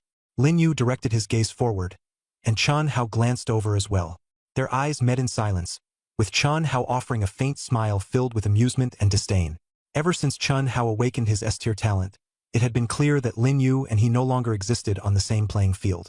The atmosphere at the practice field gradually grew tense, the air thick with the scent of conflict. After Chen Hao's arrival, the training ground became even livelier. The top 10 rankers on the leaderboard began to show up one by one. The growing crowd of onlookers made the area so packed that there wasn't even space to move. Lin Yu and Yuan Hao were squeezed apart by the throng. A chaotic scene akin to an idle chase ensued. Chen Hao strode over, leaning in close to Lin Yu, and said in a lowered voice, Your sister is a genius. You are not. You weren't before, and you never will be. Although his voice wasn't loud, Lin Yu could hear it clearly, and so did Chu Yu. She turned her head to glance at Chun Hao, then at Lin Yu. Chun Hao's tone was obviously provocative. Naturally, Lin Yu could not simply let it go. He gestured at the 7th position on the leaderboard and said, his voice just loud enough for everyone to hear, Chun Hao, I challenge you. The atmosphere turned deathly silent for a brief moment, before erupting with laughter and disbelief. Even Chun Hao hesitated momentarily in his steps. Challenge me? Chun Hao laughed aloud. I'm an S-tier talent, ranked 7th. And you? You're just a measly 17th place with the lowest tier talent. What makes you think you're qualified to challenge me? A cold smile tugged at the corner of Lin Yu's lips. If you're scared, just admit it. From now on at Nanqing First High School, whenever you see me, Lin Yu, lower your head and act like a proper subordinate. Chun Hao's expression turned cold. However, after a momentary silence, he chuckled and replied, all right, I accept. Let me show you the insurmountable gap between talents. He raised his voice and declared to everyone present, everyone here is my witness. Don't say I was bullying Lin Yu. He's the one who threw out the challenge first. The crowd quickly formed a circle, clearing space in the center, eager to watch the spectacle unfold. Yuan Hao squirmed his way to the very front, face pale. He couldn't help but think, if only he could have prevented Lin Yu from doing this. Holy crap, this is basically a declaration of war. He's practically seeking death. An F-tier talent challenging an S-tier? The outcome's obvious even without thinking. Their punching power is almost the same, though. Lin Yu has 789 kilograms, and Chun Hao has 799. Punching power isn't everything. What about blood vitality and reaction speed? In a real fight, it takes more than raw strength. Lin Yu's way too cocky, saying Chun Hao should lower his head. Chun Hao only just became the first student yesterday to awaken an S-tier talent. Most of the crowd was there just for the drama. Although many knew Lin Yu had a genius sister, it was no secret that he had awakened the lowest tier talent. The news had already spread across the entire school. Some had even jokingly graded Lin Yu's talent as F-tier, not even worthy of D-tier. I can be the referee, said a bespectacled boy stepping forward from the crowd. Who are you? Why should you be the referee? Someone asked, unconvinced. My name is Zhou Luo, the boy replied politely. Zhou Luo? The Zhou Luo ranked 5th on the leaderboard. As soon as the name left his lips, those who had been protesting fell silent and retreated sheepishly. The students in Class 1 gathered together, their attention drawn toward the commotion. What do you think, Yu? Someone asked Chu Yu. Ouyang Qin cast a casual glance at both Lin Yu and Chun Hao. She was ranked 3rd on the leaderboard and was Chu Yu's close friend. After hearing Ouyang Qin deem Lin Yu's challenge hopeless, Chu Yu, on the other hand, shook her head and said, I actually rather admire him. Admire him? Don't tell me you have a crush on Lin Yu, Ouyang Qin teased. Chu Yu smiled but shook her head. The courage to challenge someone with an S-tier talent is rare. I admire his boldness. As for liking him, impossible. My man would have to be someone with better talent and greater strength than me. Ouyang Qin couldn't help but laugh. Yu, you're an S-tier talent. There's practically no one your age in all of Nanqing who can surpass you. You're setting yourself a ceiling. I think Li Peng is a better match for you. You'd make the perfect talent power couple since he's also S-tier. Chu Yu didn't respond. Standing nearby, Zhu Liping scratched his head and chuckled nervously after hearing their conversation. Everyone knew he liked Chu Yu. For 3 years in high school, he had stayed by her side, proactive and diligent, and most assumed they would end up together. But only he understood that Chu Yu had never once looked at him with anything other than indifference. He never found the courage to confess. Zhu Liping was Chu Yu's only suitor, as all the others had been scared off by him. Soon, Zhou Luo announced the start of the match. Lin Yu and Chun Hao began their official bout. As the class monitor of Class 7, Chun Hao used to be a nobody. Ever since awakening his S-tier talent, however, he had attracted an increasing number of followers, and now most of the girls in his class gravitated around him. With a confident smile, Chun Hao stepped forward and extended his hand. In the past, Lin Yu might have shaken it. But after encountering Chun Hao's true nature yesterday, Lin Yu had changed his mind. He now knew that being overly kind only invited bullying. There was no need to pretend to be a good person anymore. He was living for himself, not for the approval of others. Looking at Chun Hao's outstretched hand, Lin Yu stood motionless, a faint smirk curling at the corner of his lips as he said, When you lose, you'd better learn to lower your head and stay out of my way. Chun Hao's smile froze. Place crowd immediately dispersed. Lin Yu stopped where he was and casually glanced at the approaching instructor, expression unbothered by the earlier fight. Lin Yu, Chan Hao, both of you come with me to the coordinator's office, the instructor stated coldly, his stern gaze sweeping over the two combatants. Lin Yu silently followed, his demeanor indifferent and calm, while Chan Hao clutched his chest, blood at the corner of his lips, struggling to maintain his composure as he trailed behind. The surrounding crowd couldn't help but murmur among themselves, most still in shock over the unexpected outcome. Lin Yu's transformation is terrifying. He suddenly defeated Chan Hao so convincingly. No one expected this. An F-level awakening overpowering an S-level awakening? That's unheard of. In the corridor, Lin Yu walked at a steady pace, ignoring the whispers that lingered around him. His expression showed no pride, no joy, just an impenetrable tranquility. Chan Hao, however, was brewing a storm within. He clenched his fists, veins bulging on his temple. The humiliation of the defeat burned hotter than the pain in his chest. Once inside the coordinator's office, the instructor shut the door firmly, his sharp eyes scanning both of them. "Explain yourselves," he demanded in a low, threatening voice. Chan Hao gritted his teeth, lips trembling as he struggled to organize his thoughts. Lin Yu, on the other hand, remained stone-faced, unbothered by the pressure. "I'm the one to blame," Lin Yu finally spoke, his tone level and calm. "I challenged Chan Hao and things escalated. I apologize for causing trouble." The instructor's expression softened slightly at Lin Yu's composed and direct response, but he still turned to glare at Chan Hao. "Chan Hao, is that correct?" Chan Hao hesitated, swallowing his pride. "Yes, it's correct," he admitted reluctantly. "Fighting on campus is strictly prohibited, regardless of the circumstances," the instructor said sternly. "Lin Yu, Chan Hao, both of you will receive disciplinary warnings. Given the circumstances, the consequences could have been far worse." Both nodded silently, accepting the punishment without protest. As they exited the office, Chan Hao couldn't suppress his fury any longer. He glared at Lin Yu's back, shouting, "We'll see how long this sudden strength of yours lasts. Next time, you won't be so lucky." Lin Yu paused, slowly turning his head to meet Chan Hao's gaze. A faint, enigmatic smile tugged at the corners of his lips. "Next time," Lin Yu said, his voice cold and detached. "If you last until next time." Without waiting for a response, Lin Yu turned away and walked off, leaving Chan Hao rooted in place, fists trembling in rage and frustration. The crowd that had gathered to watch instantly dispersed. The school had explicitly forbidden private fights, with violators facing disciplinary action, and in severe cases, immediate expulsion. A teacher responsible for maintaining order in the training field walked over. He glanced at the scene, frowned, and was just about to speak when Zhou Luo pulled him aside.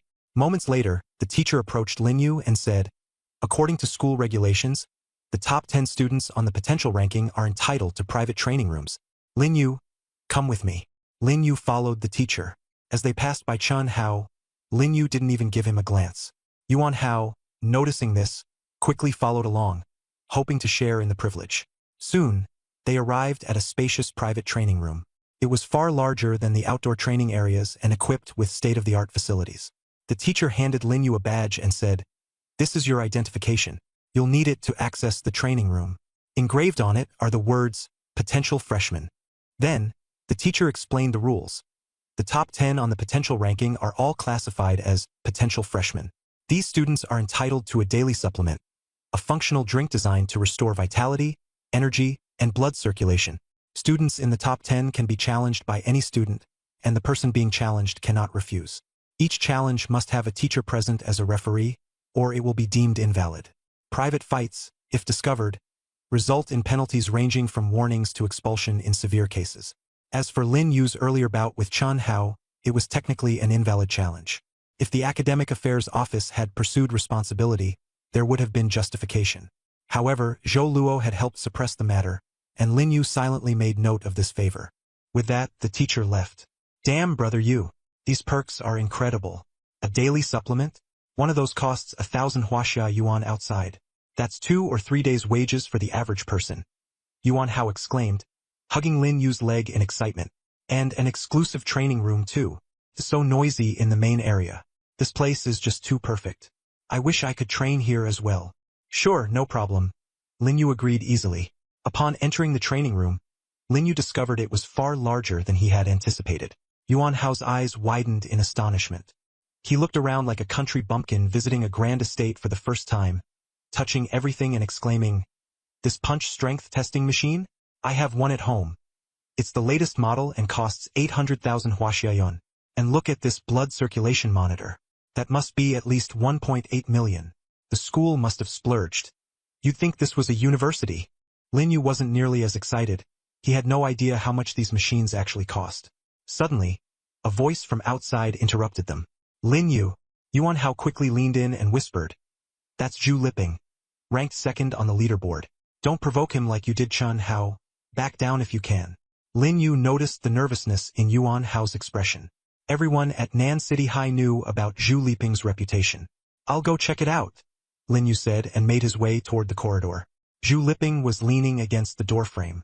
He was nearly 1.9 meters tall, his athletic build evident beneath his school uniform. His sharp features exuded a calm and composed aura, a classic example of a handsome, muscular figure. "Lin Yu," Zhu Liping said in an indifferent tone. Lin Yu nodded. "That's me, Senior Zhu." The two stared at each other in silence for a few seconds, the atmosphere awkward. Zhu Liping was the first to break it. "Lin Yu, I'm not here to make trouble for you. You don't need to feel nervous." Hearing this, Lin Yu's lips twitched faintly. "I'm not nervous." Zhu Liping glanced at him, as if trying to discern whether he was telling the truth. After all, at Nan City High, anyone would feel apprehensive meeting Zhu Liping under such circumstances. A moment later, Zhu Liping nodded slightly. "I suppose you're right. You challenged Chun Hao in front of the entire school, so my presence probably doesn't faze you." He paused briefly, then said, "To be honest, I admire you for defeating Chun Hao. You've started something. The training field is bound to get lively from now on." His words bordered between praise and casual observation. Then Zhu Liping's tone shifted. "Chu Yu will be my woman in the future." His words carried an air of absolute confidence. Lin Yu didn't respond immediately, simply staring at Zhu Liping, waiting for him to continue. The two stood in silence for a few seconds. "You're not angry?" Zhu Liping suddenly asked. Lin Yu thought for a moment. "Should I be?" A slight twitch appeared at the corner of Zhu Liping's mouth. It was almost a smirk, though it seemed to convey something else. "Fair enough. You and Chu Yu aren't particularly close. Why would you be angry?" His tone shifted again as he added, "But when you challenged Chun Hao, her eyes were fixed on you for quite a while. I've known her for years, and I've never seen her look at anyone like that. You're the first." Lin Yu remained silent, speaking only after a pause. In a low voice, he asked, "Senior Zhu, is that why you came to find me?" Zhu Liping gave no response. Lin Yu continued, "If you came here to ask me to stay away from Chu Yu, it's unnecessary. I barely know her. I won't even be at Nan City High for an entire year, and we've crossed paths fewer than 3 times, if that, by chance." His tone was calm and detached. Zhu Liping, towering over him, scrutinized Lin Yu with a sharp gaze.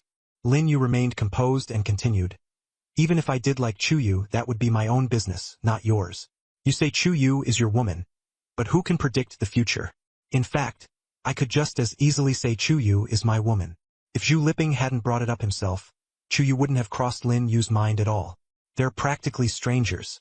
After graduation, there's hardly any reason to stay in touch. But Zhu Liping insisted on confronting him about it, and Lin Yu wasn't the type to back down. The hallway was thick with tension.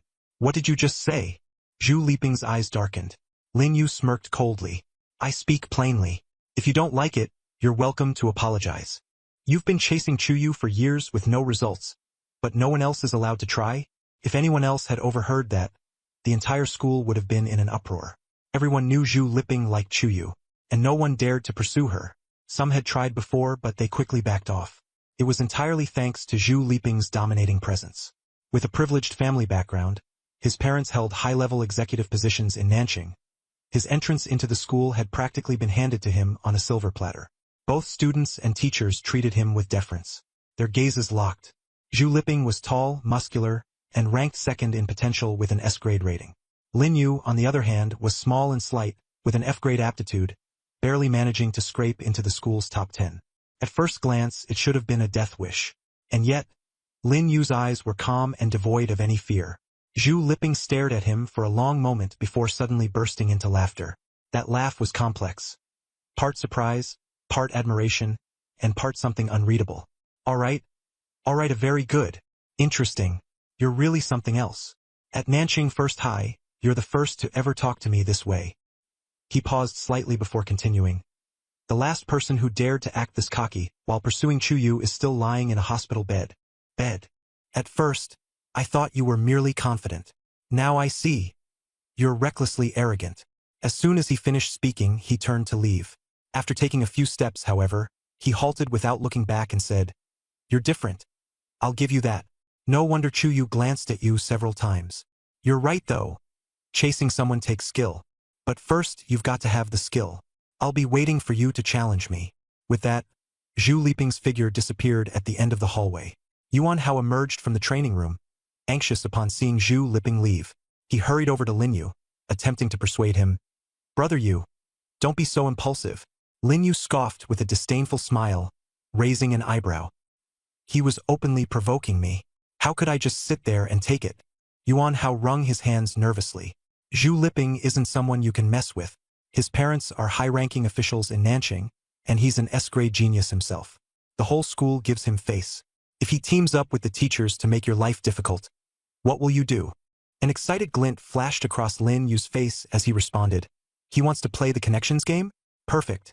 If anything happens, I'll just look for my sister. Yuan Hao froze, realization dawning on him. Oh right, brother Yu, your sister. Isn't she Lin Lin? Instantly, Yuan Hao straightened up, emboldened. Zhu Liping is nothing.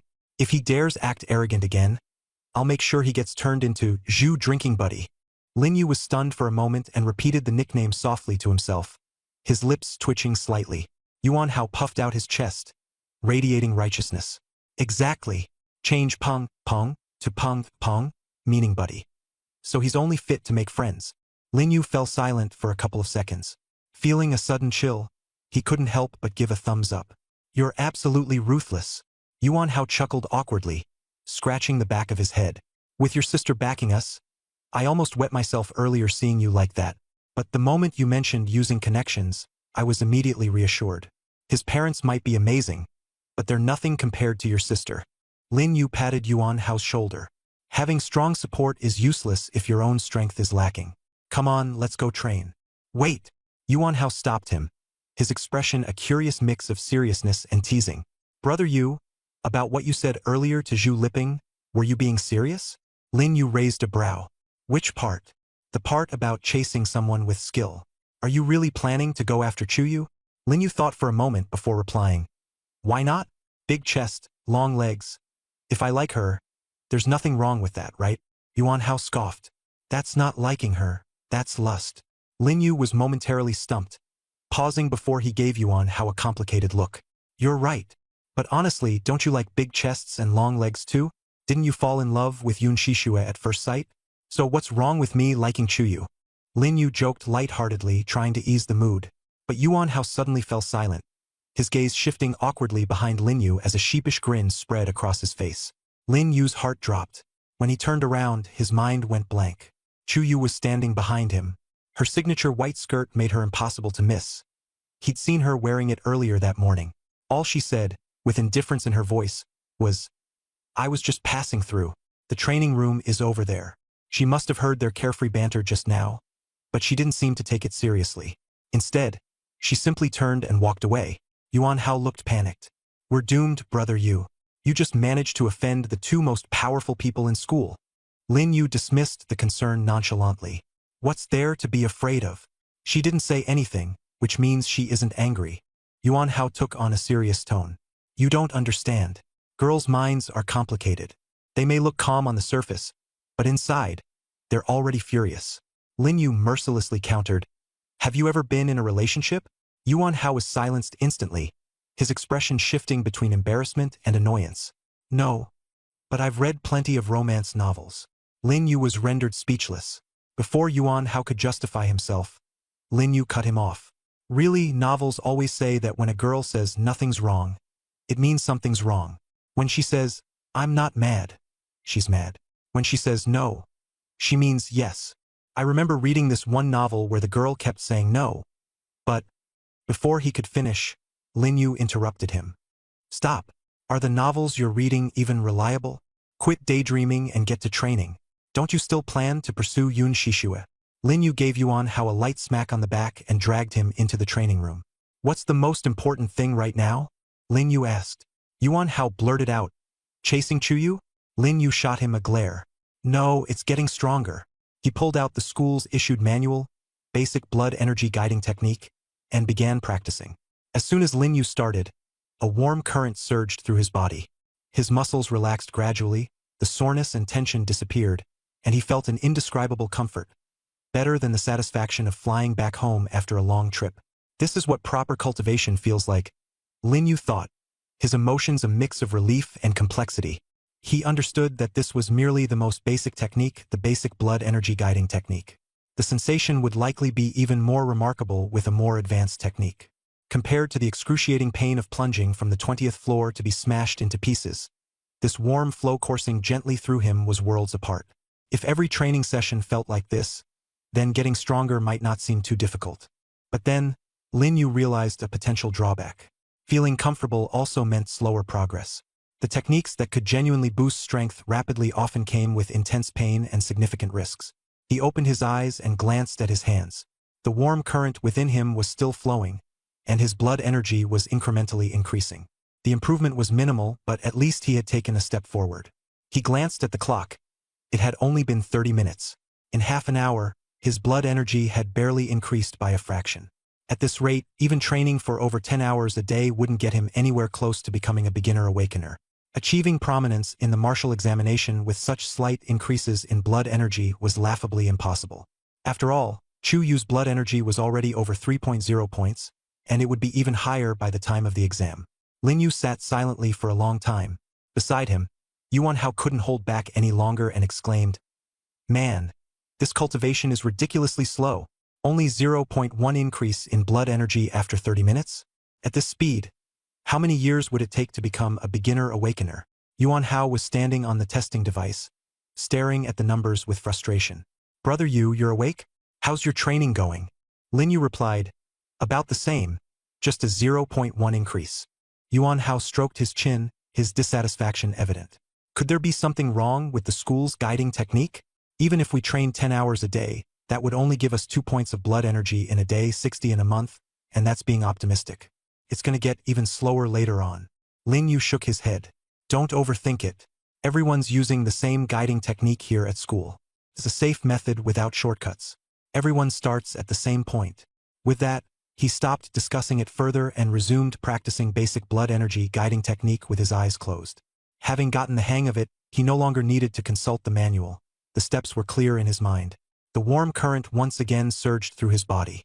This time, he focused completely, immersing himself in the cycles of guiding blood energy. Time ticked by second by second. When Lin Yu opened his eyes again, it was already noon.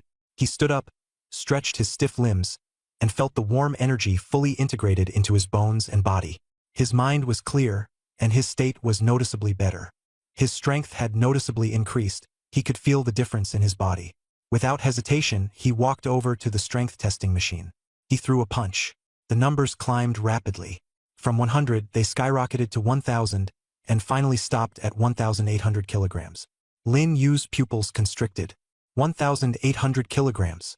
That morning, his punching power had only been 800.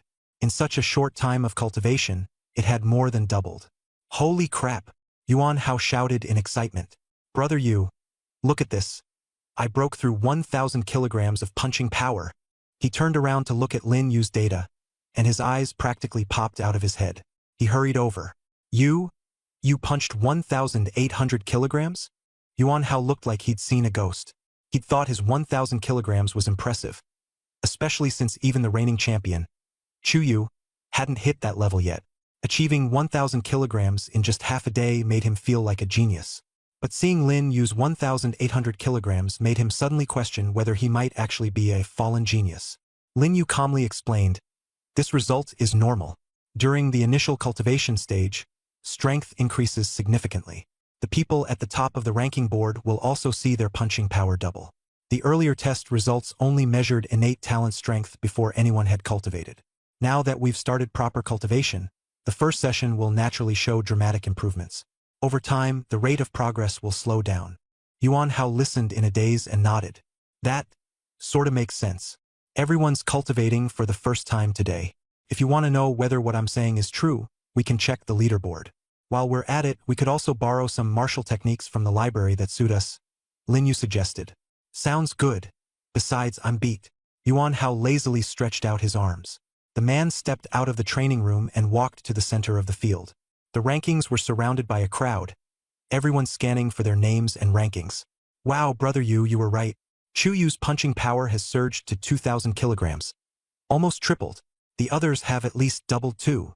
Yuan Hao exclaimed in surprise when he saw the updated rankings from a distance. Lin Yu glanced at the leaderboard. The punching power of the top 10 had all exceeded 1,500 kilograms.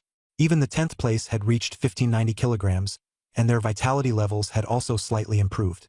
The most significant change overall was in punching power, causing the rankings to constantly adjust. It was clear that the arena had been especially lively during this period, with positions outside the top 10 frequently changing hands. Chun Hao had been pushed beyond the 30th rank.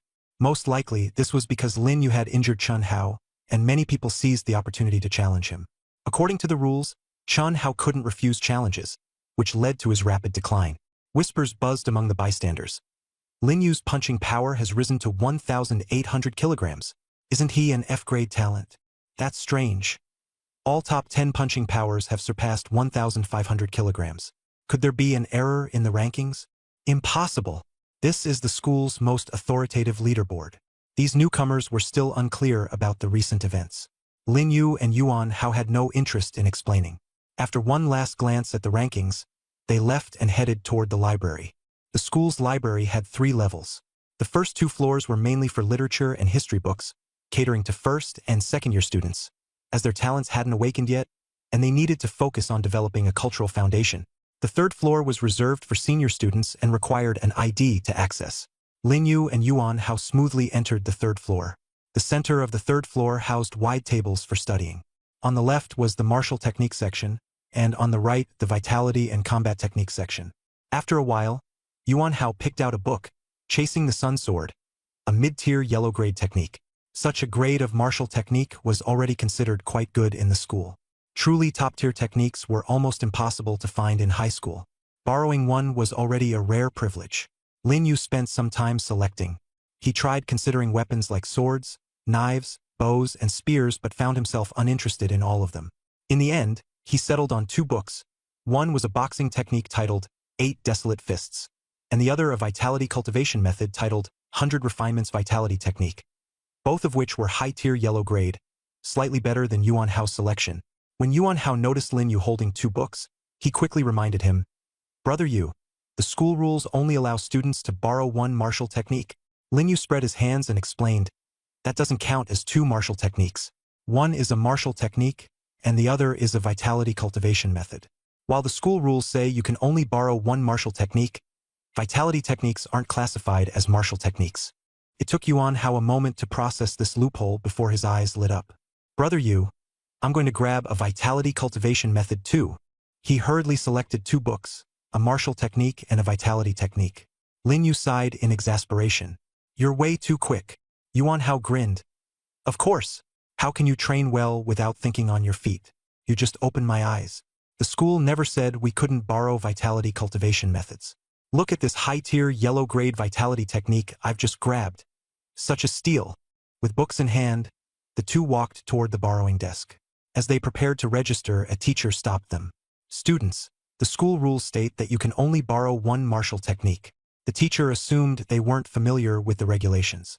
Yuan Hao put on a face of pure innocence. "Teacher, we've only borrowed 1 martial technique and 1 vitality technique. That doesn't violate the rules, right?" The teacher paused for 2 seconds before responding sternly. "Strictly speaking, vitality techniques are also part of the martial arts category. They simply focus on a different cultivation method. According to the rules, you still cannot borrow more than 1. Lin Yu's expression turned cold. He retorted unyieldingly, "Rules are rigid, but people are flexible. Besides, we aren't breaking the rules at all." He added curtly, "My name is Lin Yu, and my sister is Lin Lin. If you have any issues, we can discuss them later." With that, he walked off directly, not even bothering to register or care. Seeing this, Yuan Hao quickly followed suit. The teacher was momentarily stunned. Just as he was about to reprimand them, He suddenly remembered who Lin Lin was, the invincible genius from the last academic year, born with an SSS grade aptitude, directly admitted to the capital's prestigious academy. And she had a younger brother whose name, if he recalled correctly, was Linyu? Yes, it was definitely Linyu. The principal had even called a special meeting back then to remind all the teachers to take particular care of him. The teacher thought it over and decided to let it go. After all, it wasn't worth getting involved. This situation wasn't his problem anyway. The students borrowing martial arts books nearby were all dumbfounded. Who the heck is this Linyu? He borrowed 2 martial arts books, and the teacher didn't even bat an eye. Is this some kind of joke? You've never heard of him? But you've definitely heard of his sister, Lin Lin, right? Lin Lin? The SSS level prodigy from last year, who's now at the capital's academy. Exactly, and Linyu is her younger brother. Makes sense why he's given so much leeway. Outside the library, everyone marveled at the enviable privileges that came with connections. Linyu glanced back at the teacher from a distance, wondering if he would chase after him or report him to the school administration. But there wasn't so much as a peep. Clearly, Lin Lin's reputation had thoroughly subdued the teacher. Damn, Brother Yu, that was unreal. Not only did we skip the registration process, but maybe we won't even have to return the books. Do you know how much high-tier yellow-grade martial arts books go for on the black market? You'd easily make tens of thousands. Yuan Hao laughed heartily. Linyu glanced back at him. Still planning to keep your place in the school? Stop having twisted ideas. These 2 books are school property. You might be able to hide them at home and not return them, but if you try selling them on the black market and get caught, the school will definitely hold you accountable. Yuan Hao opened his mouth as if to say something but swallowed his words and forced an awkward smile. I was just joking. Who would really dare to sell them? The 2 continued walking forward. Brother Yu, that move you pulled really worked. As soon as that teacher heard your name, he completely backed down. Linyu immediately interrupted. Stop sucking up. I'm not sucking up to you. I'm sucking up to our sister.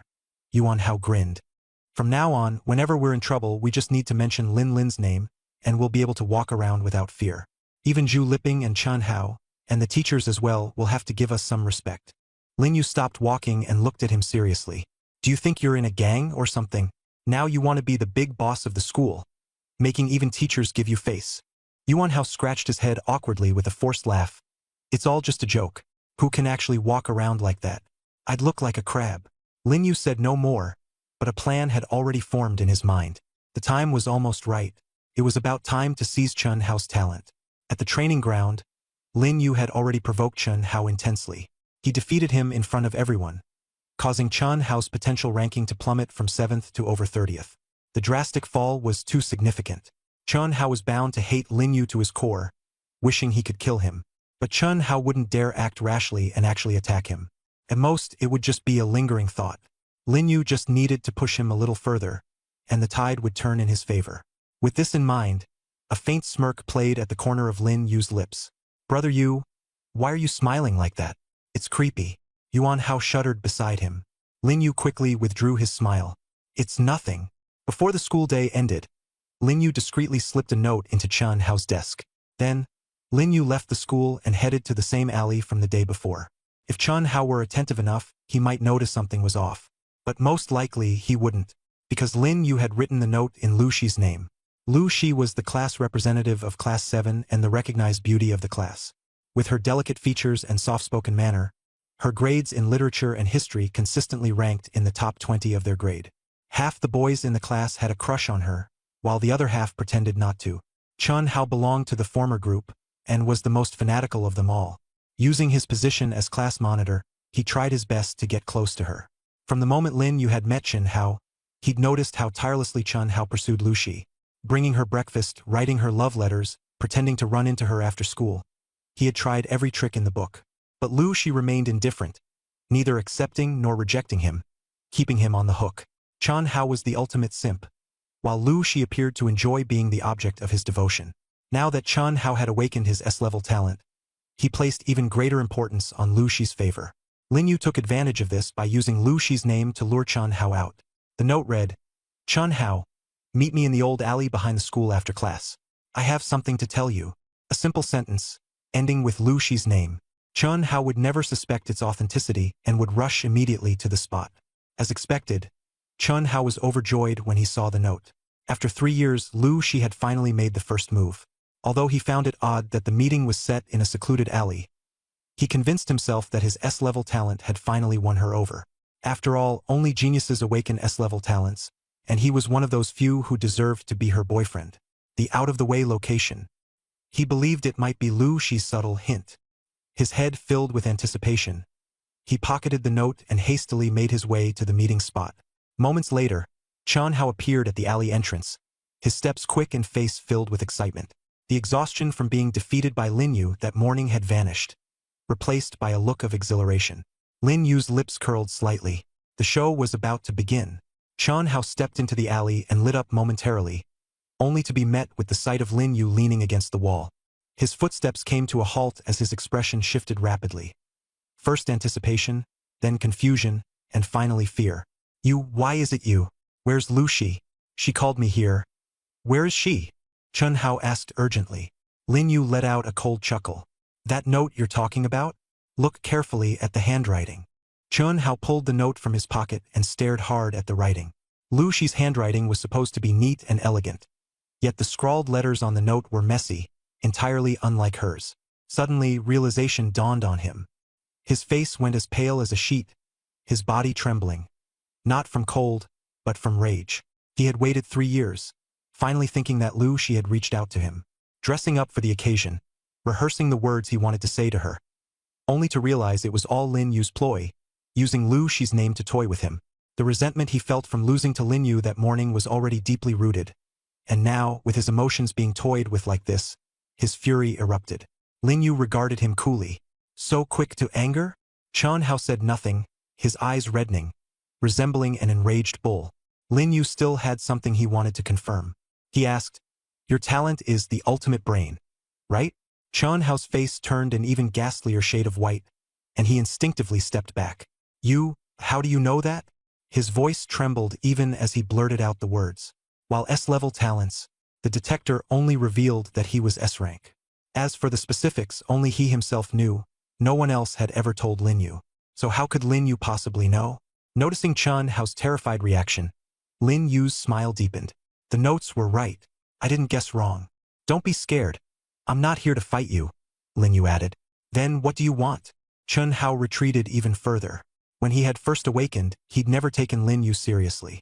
But after suffering both defeat and humiliation, he now wanted nothing more than to avoid a direct confrontation. All he wanted was to slowly plot his revenge in the future. Lin Yu said calmly, "I just want to tell you this, your ability. I'll be taking it." Upon hearing this, Chen Hao's pupils shrank sharply. What kind of nonsense is this? My ability? That's impossible. Lin Yu cut him off coldly. I forgot to tell you, my ability is plunder.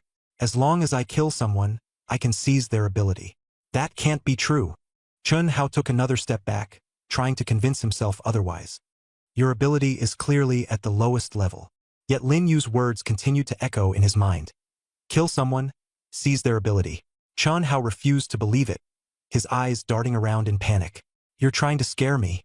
An ability like that has never existed before. Lin Yu said nothing, walking toward him slowly. Stay back. If you come any closer, I'll expose your ability.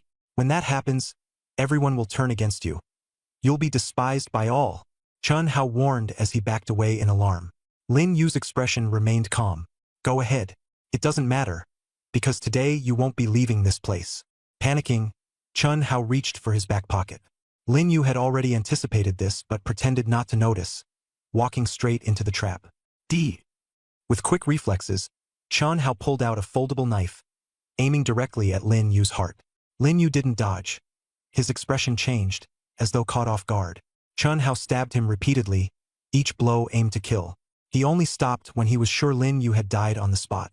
The fear dissipated, replaced by a cold calmness. He comforted himself, this was merely survival. If Lin Yu didn't die, Chen Hao knew he himself would. Lin Yu's body went limp, collapsing to the ground.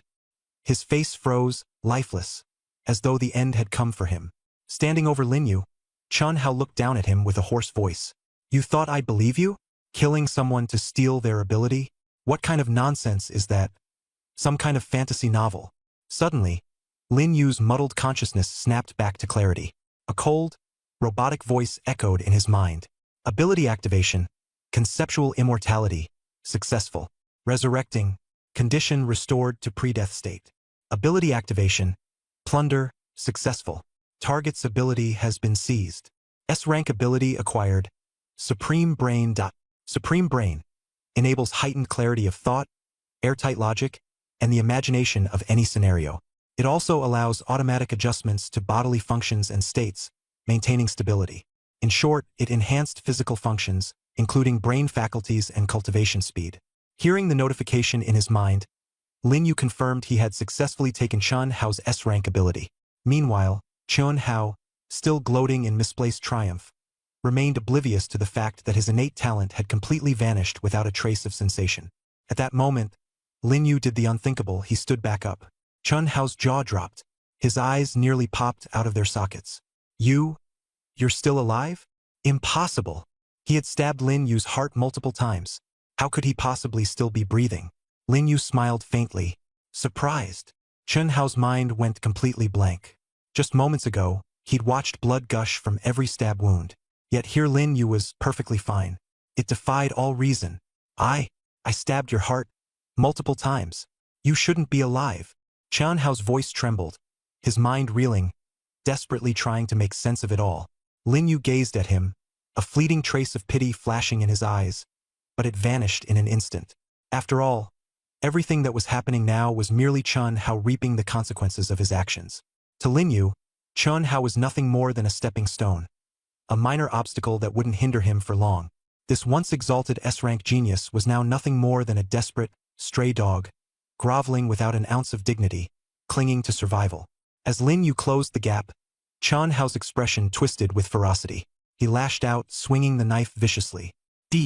If I can kill you once, I can kill you again. Stop pretending to be invincible. This stab aimed directly at Lin Yu's throat, faster and more ruthless than all his previous strikes, with murderous intent fully unleashed. But to Lin Yu, sidestepping the attack took no effort at all. He moved slightly, avoiding the blade with ease. For him, dodging was a simple task. After activating his abilities, his reaction speed had become astonishingly fast. Even a bullet fired from 7 steps away would struggle to reach him. Chun Hao froze in disbelief. He had launched a sneak attack, yet missed entirely. I was going to give you a chance, Lin Yu sneered coldly. But your actions just now? Enough to justify killing you 10 times over. With a flicker of movement, Lin Yu effortlessly snatched the folded knife from Chun Hao's grasp. Chun Hao didn't even have time to react before the weapon was taken from his hand. In truth, Lin Yu had never intended to spare him. His earlier words were only a hollow offer of mercy, an excuse for Chun Hao to grasp at life. But it was Chun Hao himself who had shattered that opportunity. On hearing Lin Yu's words, Chun Hao broke down completely, tears and snot streaming down his face. I was wrong. Lin Yu, I treated you decently before, didn't I? Spare me. I'll give you everything. Didn't you want my talent? I'll give it to you as long as you let me go. Lin Yu's gaze was icy, devoid of anger or pity. Die with clarity. Take a look. Do you still have your talent? Chun Hao tentatively attempted to sense his talent. The very moment he tried, his entire demeanor shifted to utter shock. His talent? Where was his talent? The ability that had once allowed him to analyze an opponent's combat strength, enhance his mental acuity, and boost his physical capabilities, it was gone. It was as though it had never existed at all. Impossible! Chun Hao muttered to himself, repeatedly attempting to sense it with all his might.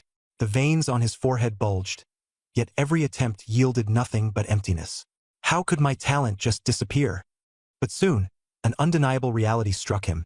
His talent hadn't vanished. It had transferred to Lin Yu. Though unwilling to believe it, the truth couldn't be ignored. Lin Yu had used some mysterious method to steal his talent. What did you do to me? Why is my talent gone? Chun Hao grabbed Lin Yu by the collar in fury, his eyes bloodshot. Lin Yu remained expressionless, his tone indifferent. I didn't tell you one thing. My talent doesn't involve killing opponents to take their abilities. Instead, when someone kills me, their talent automatically transfers to me. And yes, Lin Yu continued, you did kill me once. You must be wondering how I managed to come back to life. It's because I'm a dual talent user. My other talent is called conceptual immortality. As long as someone remembers me, I can come back to life no matter how many times I die. You killed me just now, which is why your talent now belongs to me. Chun Hao staggered backwards, his eyes vacant. No, impossible, impossible. Suddenly, he lunged at Lin Yu again, desperately clutching his clothes. Give it back. Give me back my talent. Before he could finish his words, Lin Yu's blade had already pierced his heart. The blade was cold, reeking of blood. Chun Hao's body froze. Looking down, he saw a folding knife buried deep into his chest, blood slowly seeping out. You! He wanted to speak, but the words caught in his throat, escaping only as vague, garbled sounds. His vision blurred. His pupils began to dilate. In his final moments, he came to a horrifying realization. Lin Yu had planned everything from the very beginning. From using Lu Shi's name to lure him out, to provoking him, and then deceiving him into believing talents could be taken, all to force his hand. Every step had been meticulously calculated. Chun Hao's lifeless body slumped to the ground, eyes wide open, filled with indignation even in death. Not only had he lost his talent, but also his life. Why? He used the last of his strength to gasp those 3 words. Lin Yu looked down at him from above, his tone chilling. You're nothing more than a stepping stone on my path to power. Your death was inevitable. Hearing those words, Chun Hao's body lost all traces of life. From the moment Lin Yu revealed his secret, Chun Hao's fate had been sealed. Even though Lin Yu harbored a flicker of hesitation deep inside, only the dead could keep secrets. Yet, killing for the first time weighed heavily on Lin Yu's heart. Despite his mental fortitude, his body betrayed signs of unease. But the corpse couldn't simply be left untouched. The alleyway was far too exposed. It would be discovered sooner or later, inviting unnecessary trouble. What should I do with my first body? Lin Yu pondered over and over. He had envisioned this very moment countless times. The moment he decided to take Chun Hao's talent, he knew it would come to bloodshed. But no amount of planning could prepare him for the disparity between imagination and reality. Outside the alley, occasional footsteps echoed past. Lin Yu stared at his own slightly trembling hands, his heartbeat racing. He hesitated for a long time before finally deciding against moving the body. The alley was too narrow, and attempting to deal with the corpse carried significant risks. If caught, the consequences would outweigh any benefits. He methodically collected the folding knife and any notes or objects that might leave traces, wiping away all evidence of his involvement. Once the task was done, he prepared to leave. Before stepping away, Lin Yu turned back to confirm that no one had noticed anything. The alley was old and secluded, unlikely to draw attention. Even if the body were discovered, most would assume it was the work of the Wuming Palace. After all, killing an S-rank talent holder was no trivial matter. Ordinary people couldn't possibly accomplish such a feat even amidst awakened individuals. It was rare, let alone within the heavily guarded vicinity of South City High School. Wuming Palace, a mysterious and violent organization, specialized in hunting down young prodigies. Every year, an untold number of geniuses met their end at their hands. Though the authorities had long sought to annihilate them, the efforts had proven futile. Multiple specialized divisions were created solely to combat them. For Lin Yu, Wuming Palace served perfectly as a scapegoat. After all, he did have a conflict with Chun Hao earlier that day and even defeated him. Who would believe someone with the lowest rank talent could kill just to steal another's? Back home, Lin Yu immediately laid down, his emotions a convoluted mess. The sensation of taking a life for the first time felt strange, even leading him to muse, maybe after a few more times, I'll get used to it. Pulling out his notebook, a new line of text slowly appeared. You successfully acquired Chun Hao's supreme mind talent and avoided moving the body, shifting suspicion onto Wuming Palace. You thought everything had settled down. The next day, news of Chun Hao's death spread through the school, but you remained unbothered. Until the officials arrived. The body and identification are complete. Their target is you. You have been arrested and imprisoned. Lin Yu abruptly sat up from the bed, his pupils contracting fiercely. The notebook showed no further content. What kind of joke is this? He felt a surge of agitation in his heart. Just moments ago, it had stated successfully shifted blame to the nameless hall. How could it suddenly pivot to him being targeted by the authorities and arrested? Lin Yu quickly calmed down and began to analyze. The note and folding knife were well hidden, his fingerprints and footprints were cleaned thoroughly, and there were no surveillance cameras or witnesses in the alley. There was no evidence to trace back to him. How could the authorities possibly pin it on him directly? Two possibilities came to mind. Either someone within the authorities had an extraordinary talent or someone was deliberately framing him. Lin Yu leaned toward the second hypothesis. If the authorities truly had such an incredible talent, the nameless hall would have been eradicated long ago. A name quickly flashed through his mind: Zhu Liping, a child of someone within the authorities, fully capable of framing him. However, based on his instincts during their meeting today, Zhu Liping didn't come across as that kind of petty individual. It was just a suspicion for now. Lin Yu hadn't reached any conclusion. Clutching the notebook tightly, he prepared to search for more clues. The notebook had the ability to predict the future, which also meant it could alter the future. As long as there were unresolved issues at the scene, he still had a chance to handle them. After some contemplation, Lin Yu decided to ask directly, "What do I need to do to avoid being arrested and imprisoned?" Holding his breath, he waited for the notebook's response. Seconds ticked by, and gradually words began to manifest on the pages. "It cannot be changed. Your fate of being arrested and imprisoned has been sealed since this morning. Unless..." Lin Yu's heart sank at the first two sentences. It was maddening. Why tell him its inevitability if he couldn't change it? Pure torment. However, upon seeing the final line, his eyes brightened slightly. "I can give you a hint. Before dawn, kill Zhu Liping, and you can alter your fate. You must act quickly. Take action before sunrise." Lin Yu tossed the notebook aside in frustration, thinking, what kind of absurdity is this? It's simply not realistic. He didn't even know where Zhu Liping lived. Even if Zhu Liping were at school, it wasn't feasible to act recklessly, especially since he always had a group of underlings with him. The only chance would be to lure Zhu Liping out alone. But under whose guise could he invite him? Chu Yu's? Lin Yu figured Zhu Liping wouldn't be foolish enough to come out based on just a mere message. It was too far-fetched. He lay back on his bed, his mind brimming with the only solution the notebook provided. A solution utterly unworkable for him, leaving him frustrated. Could it be that going to school tomorrow meant resigning himself to fate, getting arrested and imprisoned? Unwilling to accept this fate, Lin Yu picked up the notebook again and asked, "How long will I stay in prison?" Yet, a long while passed, and the notebook's pages remained blank. He stared intently at the empty notebook, feeling anxious.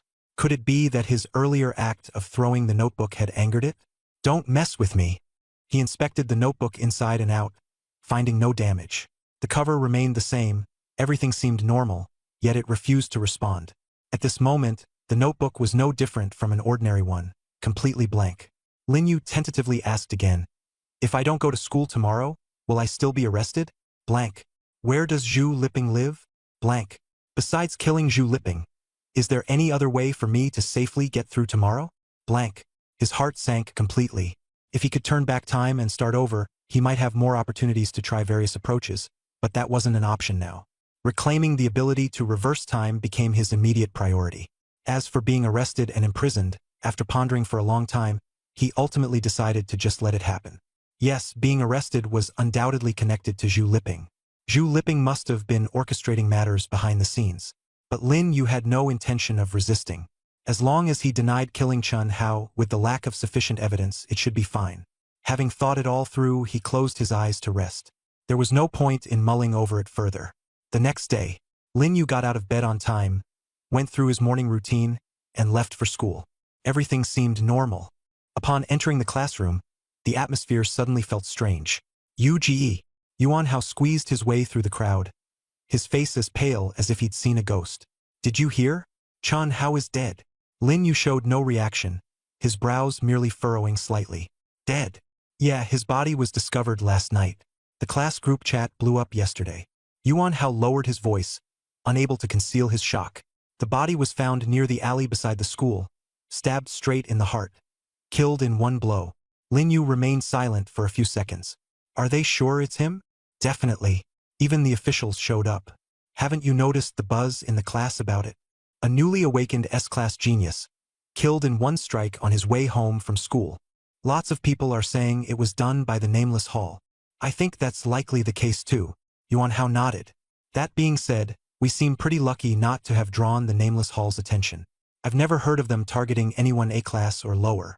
Before long, Li, the teacher, entered the classroom.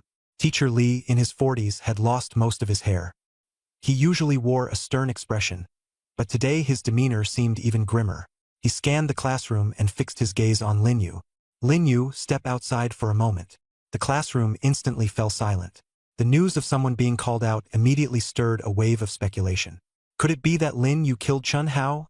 Someone whispered in suspicion. "Impossible." Lin Yu is just an F-level talent while Chun Hao was S-level. The gap in their strength is too vast. Another person rebutted. But did you see his expression this morning? I heard about Chun Hao's death, and Lin Yu didn't even react, almost as if he already knew. Don't speak nonsense. That's called staying calm. If he had panicked and shouted, that would be suspicious. But he fought with Chun Hao yesterday, and Chun Hao lost. Now Chun Hao's dead the same night. There are just too many coincidences. Sometimes coincidences are inevitable.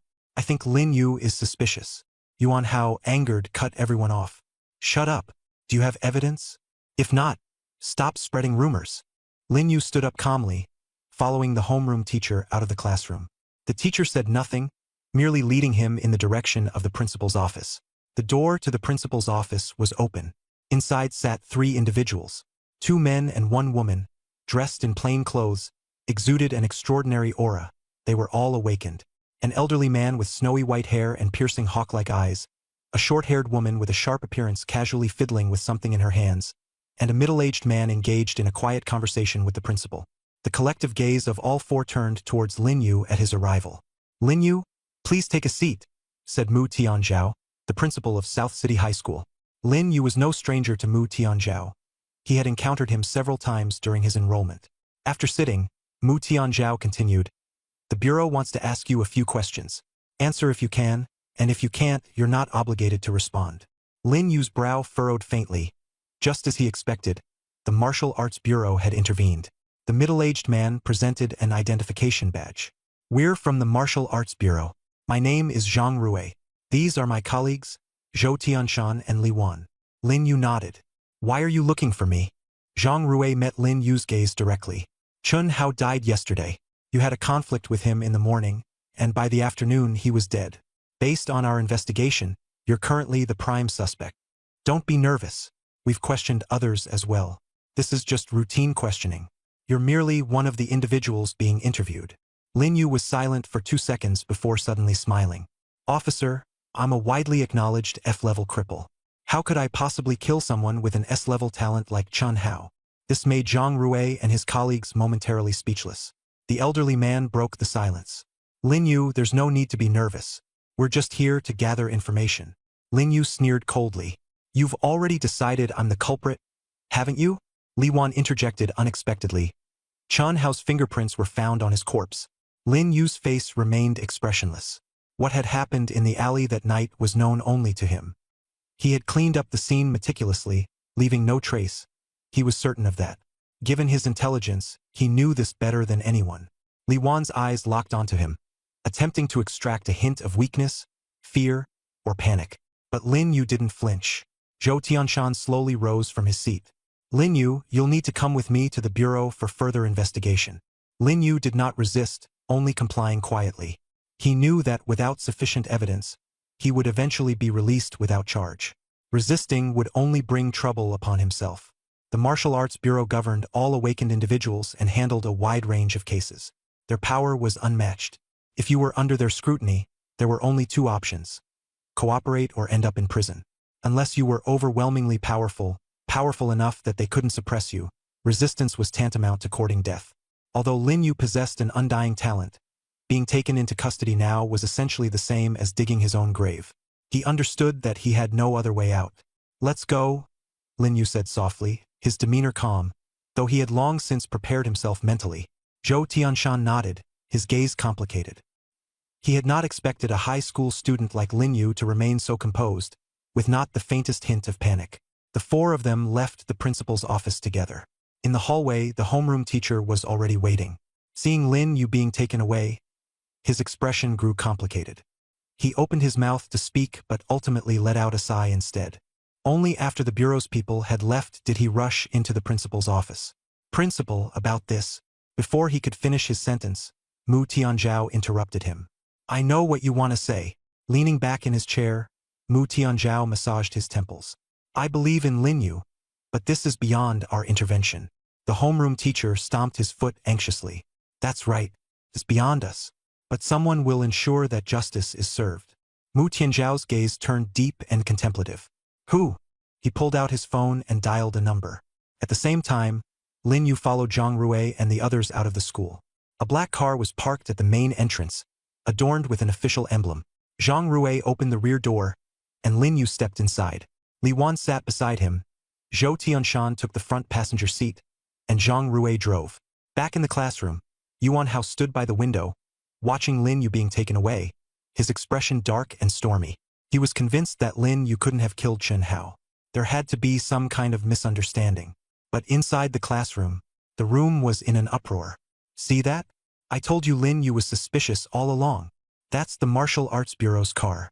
They came all the way here to arrest him personally. It's not a simple case. A thin-faced boy with sharp features exclaimed excitedly, as though his previous suspicions had been completely validated. Stop talking nonsense. The quiet girl with glasses next to him rolled her eyes. Lin Yu just defeated Chen Hao yesterday. Why would he have any reason to kill him? Who can say for sure? Anyway, he's the prime suspect. That's why the bureau stepped in. Another boy shook his head. But Lin Yu is only F rank. How could he possibly kill someone like Chen Hao, who's S rank? Don't forget, yesterday morning, Lin Yu, an F rank, unexpectedly managed to beat Chen Hao. No one saw it coming. The classroom buzzed with spirited discussions one after another. Yuan Hao, unable to hold it in any longer, slammed his fist onto the desk with a loud bang. Everyone shut up. The deafening sound instantly silenced the room. Yuan Hao swept his cold gaze across everyone. Lin Yu is my brother. Say another word, and I won't let it slide. The sharp-featured boy looked down, shrinking back. He knew someone like Yuan Hao with his A-rank talent wasn't someone you messed with. As a mere C-rank himself, he muttered under his breath anyway. Not like he's anything special. News spread fast. It wasn't just Class 7. Soon, the entire school knew Lin Yu had been taken away. Did you hear? Lin Yu from Class 7 was taken away by the Martial Arts Bureau. Wasn't he the one who just defeated Chen Hao yesterday? He was at the peak of his fame. Why was he suddenly arrested? Chen Hao's dead. Lin Yu is the main suspect. Chen Hao's dead? How would Lin Yu, an F rank, kill someone who's S rank? Stop joking. I was at the dueling ground yesterday. Chen Hao didn't even fight back. Lin Yu only won because of his luck. Believe it or not, the whole school's talking about it. Rumors ran rampant. Some said Lin Yu was a spy planted by the Hall of Lifeless Shadows, sent to the school to hunt down geniuses. Others claimed he'd used forbidden techniques, which is why the Bureau had stepped in. And some even more ridiculous ones said he was in love with Chen Hao, confessed, was rejected, and then killed him out of spite. Up on the school rooftop, Zhu Liping stood with his hands in his pockets, watching the black car that had taken Lin Yu disappear into the distance, his expression calm. Brother Liping, you're here too? Footsteps sounded from behind as a tall, lanky boy ran over, grinning gleefully. Did you hear? Lin Yu got arrested. The Martial Arts Bureau took him away themselves. Zhu Liping nodded. I know. The lanky boy leaned in closer, lowering his voice. This makes things easier. You don't even need to lift a finger anymore. That guy was getting way too cocky. He even dared compete with you over Chuyu. Now he's sitting in a cell. Honestly, I think he must have killed Chen Hao. Otherwise, why would the Bureau suddenly show up? Zhu Liping turned to glance at the boy. His lips curled into a faint smile, but he said nothing. The lanky boy seemed to suddenly understand something but didn't voice it aloud. Instead, he awkwardly chuckled on the side. Well, Lin Yu definitely had it coming this time. Zhu Liping's gaze lingered on the direction the black car had vanished, and he muttered softly to himself. Lin Yu? Oh Lin Yu, you really think that just because you defeated Chen Hao, you're invincible now? You're not even worthy of facing me directly. Meanwhile, at the training hall, Chuyu stood by the window, silently watching as the black car disappeared into the distance. She remained quiet for a long time. Ouyang Qin stood beside her, a gossipy look in her eyes. You, the car's long gone. You're not seriously interested in that Lin Yu, are you? Chuyu replied calmly. I don't think he's the type to act recklessly. Ouyang Qin seemed to catch on and tentatively asked. So, you think Lin Yu might have been framed? Chuyu said nothing. Now that you mention it, that could make sense. Ouyang Qin continued. Lin Yu just defeated Chen Hao yesterday, climbed to 7th on the potential rankings, and even got his own private training room. By all logic, he should be riding high now. Why would he suddenly kill someone? Unless it's Brother Liping? She trailed off mid-sentence, her face changing color as if she'd realized something. Everything pointed to that one possibility. Chuyu turned to look at her. Stop overthinking it. Focus on your training. Ouyang Qin stayed rooted in place, increasingly uncertain about Chu Yu's thoughts.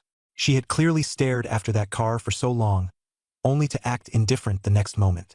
At this point, Lin Yu sat in the black car. He wasn't sure how much time had passed when the car finally came to a stop. He followed the 3 escorts into a gray building. He didn't look at all like a prisoner, more like a free man. If he wanted to escape, he could at any moment. But whether he'd actually get away was another matter. The 3 men surrounding him were relaxed, clearly unafraid of him fleeing. Lin Yu had no intention to escape anyway. He didn't believe the Martial Arts Bureau had any real evidence to convict him of killing Chen Hao. If they did, he would have been formally arrested already, not just brought in for questioning like he was now. Thinking back to the clues he found in his notebook last night, Lin Yu suspected Zhu Liping was pulling the strings behind the scenes all along. After all, Zhu Liping's parents were influential figures in the southern city government. Lin Yu was led to the 3rd floor. What greeted him was a brightly lit corridor, its walls lined with surveillance cameras stationed every few meters. The people passing by wore grim expressions, yet when they saw him, a high schooler in his school uniform, in life people couldn't help but glance a few extra times. Clearly, being taken away by people from the bureau was not a good sign. They led Lin Yu into the interrogation room. The room was small, containing just a table and a few chairs. On the wall hung a one-way mirror, and the bright lighting was harsh. "Sit!" Zhang Rui gestured to the chair in the middle. Lin Yu sat down with a calm expression. After the tense events of the previous night, this didn't feel like much at all. He didn't think he would be staying here for long. "Lin Yu," Zhang Rui began, "will ask you a few questions. You have the right not to answer, but every word you say will serve as evidence." Lin Yu nodded lightly. "Ask away. Where were you between 7 and 11 last night?" "At home," Lin Yu replied flatly.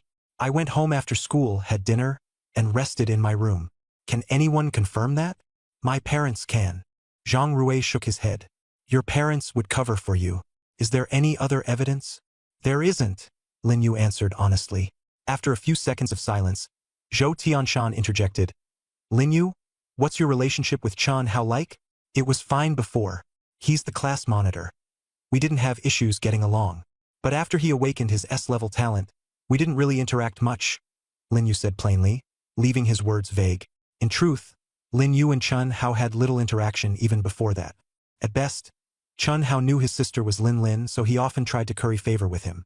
But after Chen Hao awakened an S-level talent, his attitude became arrogant, disregarding Lin Yu entirely. "Why did it become that way?" Zhou Tianshan asked, frowning. Lin Yu answered indifferently, "No reason. Our paths are different. I didn't want to bother." Zhou Tianshan was about to press further when Li Wan beside him suddenly spoke up. "Lin Yu, stop trying to dodge the truth. We found hair belonging to you on Chen Hao's body. You're the one who killed him." Lin Yu couldn't help but laugh upon hearing this. "Miss, that's too ridiculous." He had heard this line before. It was such a cliché tactic to try and catch him off guard. But Lin Yu was confident. There was no way there were any traces of him on Chen Hao's body or at the scene. Thanks to the enhancement of his S-level ability, no evidence could be left behind. Li Wan's face darkened slightly. She hadn't expected a mere high school student to maintain such composure in the interrogation room, even mocking her in return. She wanted to argue back, but no words came to her. Though she was only in her early 30s, among the younger generation at the bureau, hearing Lin Yu refer to her as Miss somehow seemed fitting. Zhou Tianshan raised his hand to interrupt. "That's enough, Wanner. If you keep this up, leave the room." Li Wan gave a dismissive huff. Zhou Tianshan turned back to Lin Yu, his gaze scrutinizing. "Lin Yu, you're very calm. The average high school student would have been panicked coming to a place like this. From start to finish, you've been composed. I'll give you that." Lin Yu replied calmly, "I'm not an average high schooler. I'm an awakener." Zhou Tianshan nodded slightly, then continued, "Do you know why Chen Hao was killed?" Lin Yu shook his head. "I don't know. We have a preliminary suspicion. It was done by the Hall of Lifelessness. They specialize in hunting high-talent awakeners. Chen Hao, being S-level, though he hadn't fully developed, was a prime target." Zhou Tianshan spoke with a cold tone. Lin Yu's expression remained unchanged, but inwardly, he breathed a sigh of relief. The Bureau was already beginning to investigate the Hall of Lifelessness. "That's all for today. Until we identify the suspect, you'll stay here for the time being," Zhou Tianshan said as he stood, his tone neutral. Lin Yu frowned. "Can I make a phone call?" Li Wan sneered from the side. "Do you know where you are?" You think you can just make calls here? Lin Yu stayed calmly indifferent, unfazed by the pressure exerted by the three of them. He was confident the bureau wouldn't hold him for long. As soon as his sister found out, this detention wouldn't amount to much. Although he disliked troubling his sister, there were always those seeking to exploit his connection to Lin Lin to make things difficult for him. Just as the three were preparing to leave, a middle-aged man in a sleek suit stepped into the room. "How's it going? Has he confessed yet?" Lin Yu glanced at the man. He looked neatly polished, with perfectly combed hair and an air of confident arrogance. He clearly wasn't just an ordinary member of the bureau. He seemed much more likely to be a high-ranking official. "No solid evidence yet, we're still investigating," Zhou Tianshan replied flatly. The middle-aged man entered the interrogation room, swept a glance over Lin Yu, and curled his lips into a faint smirk. "So this is Lin Yu? Looks pretty ordinary to me." "Director Zhu, you came in person?" Zhang Rui's attitude noticeably softened. The discrepancy in their rankings was hard to ignore. The words Director Zhu made Lin Yu's pupils contract slightly. As he'd suspected, everything clicked into place. Director Zhu smiled. "Just swung by to take a look. An S-level awakener died. Leadership takes it seriously." He stepped closer to Lin Yu, towering over him. His eyes filled with scrutiny, disdain, and even a tinge of amusement. Director Zhu shook his head. "Now that he's here, the Martial Arts Bureau, very few managed to leave unscathed." After speaking, he turned around and walked toward the door. Just as he reached the doorway, he suddenly stopped and commanded without looking back. "Captain Zhou, this matter is of great importance to those above. Use any method necessary, but give me results within 3 days. An S-level genius has died just like that. It cannot be left unresolved. By any means necessary." His voice rose, carrying an undeniable weight of authority. The words carried a veiled implication, deep and layered. Lin Yu leaned back in his chair, fully aware of one thing. Zhu Liping had indeed made his move. By leveraging his parents' connections in the political field, Zhu had manipulated things behind the scenes. Otherwise, the Martial Arts Bureau wouldn't be narrowing their focus on a mere student like himself. A faint smile played on Lin Yu's lips. "Zhu Liping, Zhu Liping, do you truly think your move is flawless? I have my notebook, and my sister happens to be an SSS-level genius. You may have connections, but I have strength. From now on, every step must be calculated carefully." Lin Yu had originally planned to keep a low profile at school, but now the situation no longer allowed him to remain unnoticed. He chuckled to himself, resolving that when he left, Zhu Liping would have to pay the price. Lin Yu wasn't one for harboring vengeful grudges, but he was someone who always returned a debt of enmity. This time, he had withstood the attack. Next time, it would be Zhu Liping's turn to taste humiliation. Both sides would play their moves. Although he hadn't anticipated Zhu Liping plotting against him with such tactics, the plan was undoubtedly clever. It was no wonder he felt so confident. Inside the interrogation room, silence reigned. But beyond the Martial Arts Bureau, chaos loomed. Lin Yu's parents, having received the news, rushed to the bureau gate and started making a scene. They were firmly convinced that Lin Yu could never have committed murder. The Martial Arts Bureau, without solid evidence, detaining their son like this? Absolutely unacceptable. On the first-floor lobby of the Martial Arts Bureau, Father and Mother Lin stood in a corner, their expressions heavy, yet they gritted their teeth and remained steadfast. The commotion they caused had drawn curious stares from everyone in the lobby. Their sheer determination and volume were overwhelming. Before long, a black sedan pulled up in front of the Bureau's main entrance. The emblem floating above the hood was unlike the one on the cars Zhang Rui and the others had driven earlier. Someone frowned and started to step forward to chase it off, but upon recognizing the emblem, their expression changed instantly. The insignia on the car represented the Martial Arts Bureau, but the floating emblem belonged to the far more prestigious Martial Arts Command Office. The Martial Arts Command Office, headquartered only in the capital city, rarely intervened in local matters. It only stepped in when the Martial Arts Bureau was powerless to handle a situation. Meanwhile, the Extraordinary Affairs Committee, another government organization, was more mysterious and wielded even higher authority than both the command office and the bureau. Father and Mother Lin stared at the car in stunned silence. The car door opened, and a young woman stepped out, dressed in sharp, professional black attire. She appeared to be around 27 or 28, with short hair and sharp eyes. She held a folder in her hands and was clearly an awakened. Her gaze swept across the lobby before locking onto Father and Mother Lin. "Are you the parents of Lin Yu?" she asked. Mother Lin nodded.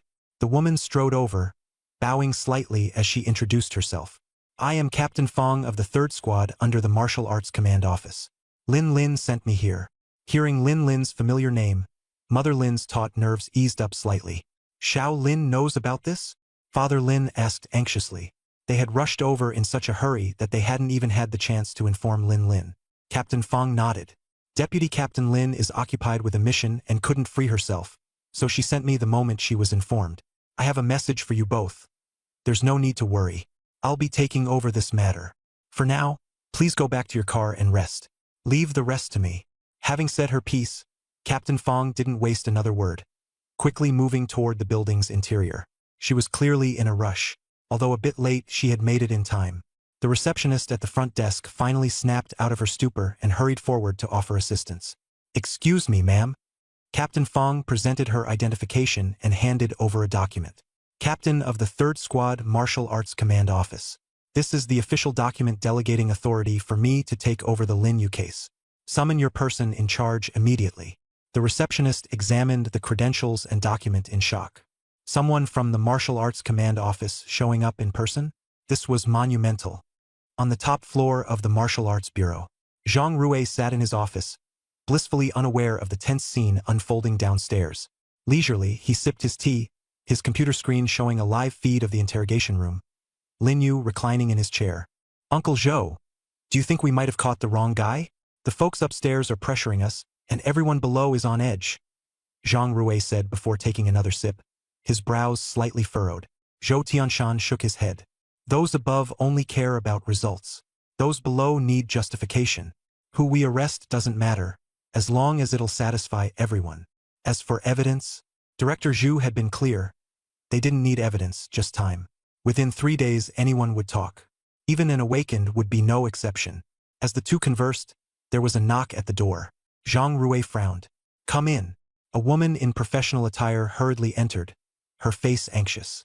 Deputy Captain Zhang. There's trouble. Captain Zhou, you're here as well? Zhang Rui noticed the slight displeasure in Zhou Tianshan's expression. Zhou Tianshan waved his hand, his voice cold. Speak.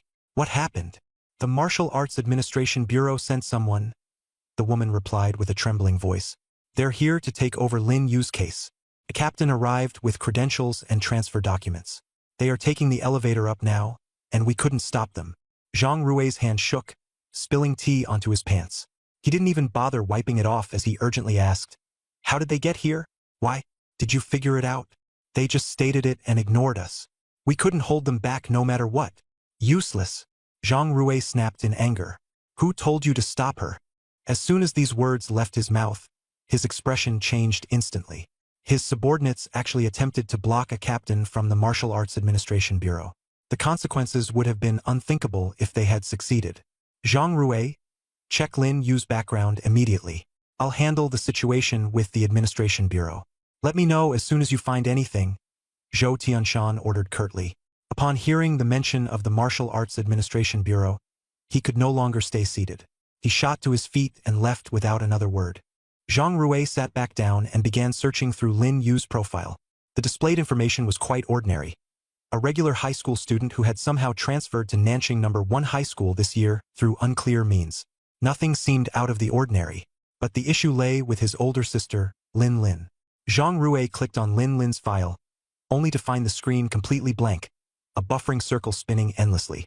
He assumed the network was laggy, but given it was the internal network of the Martial Arts Administration Bureau, that seemed impossible. This pointed to only one explanation. He wasn't authorized to access Lin Lin's file.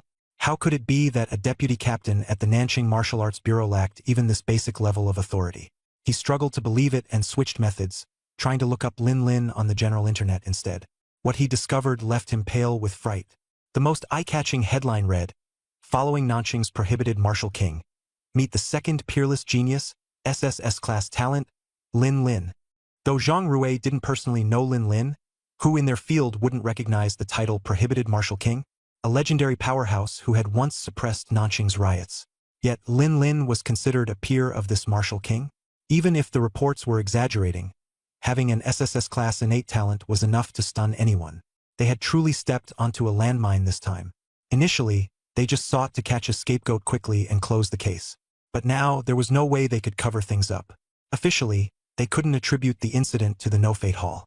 The matter required a suitable explanation for all involved parties. Zhang Rui's hands trembled slightly. Inside the third-floor interrogation room, Lin Yu leaned back in his chair, resting with his eyes closed. There was no clock in the room, making it hard to tell how much time had passed, but his gut told him he'd been here for a long while.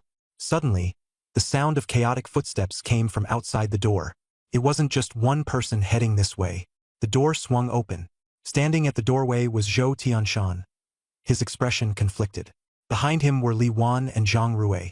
Trailing closely behind them was a young woman dressed in a sleek black business suit.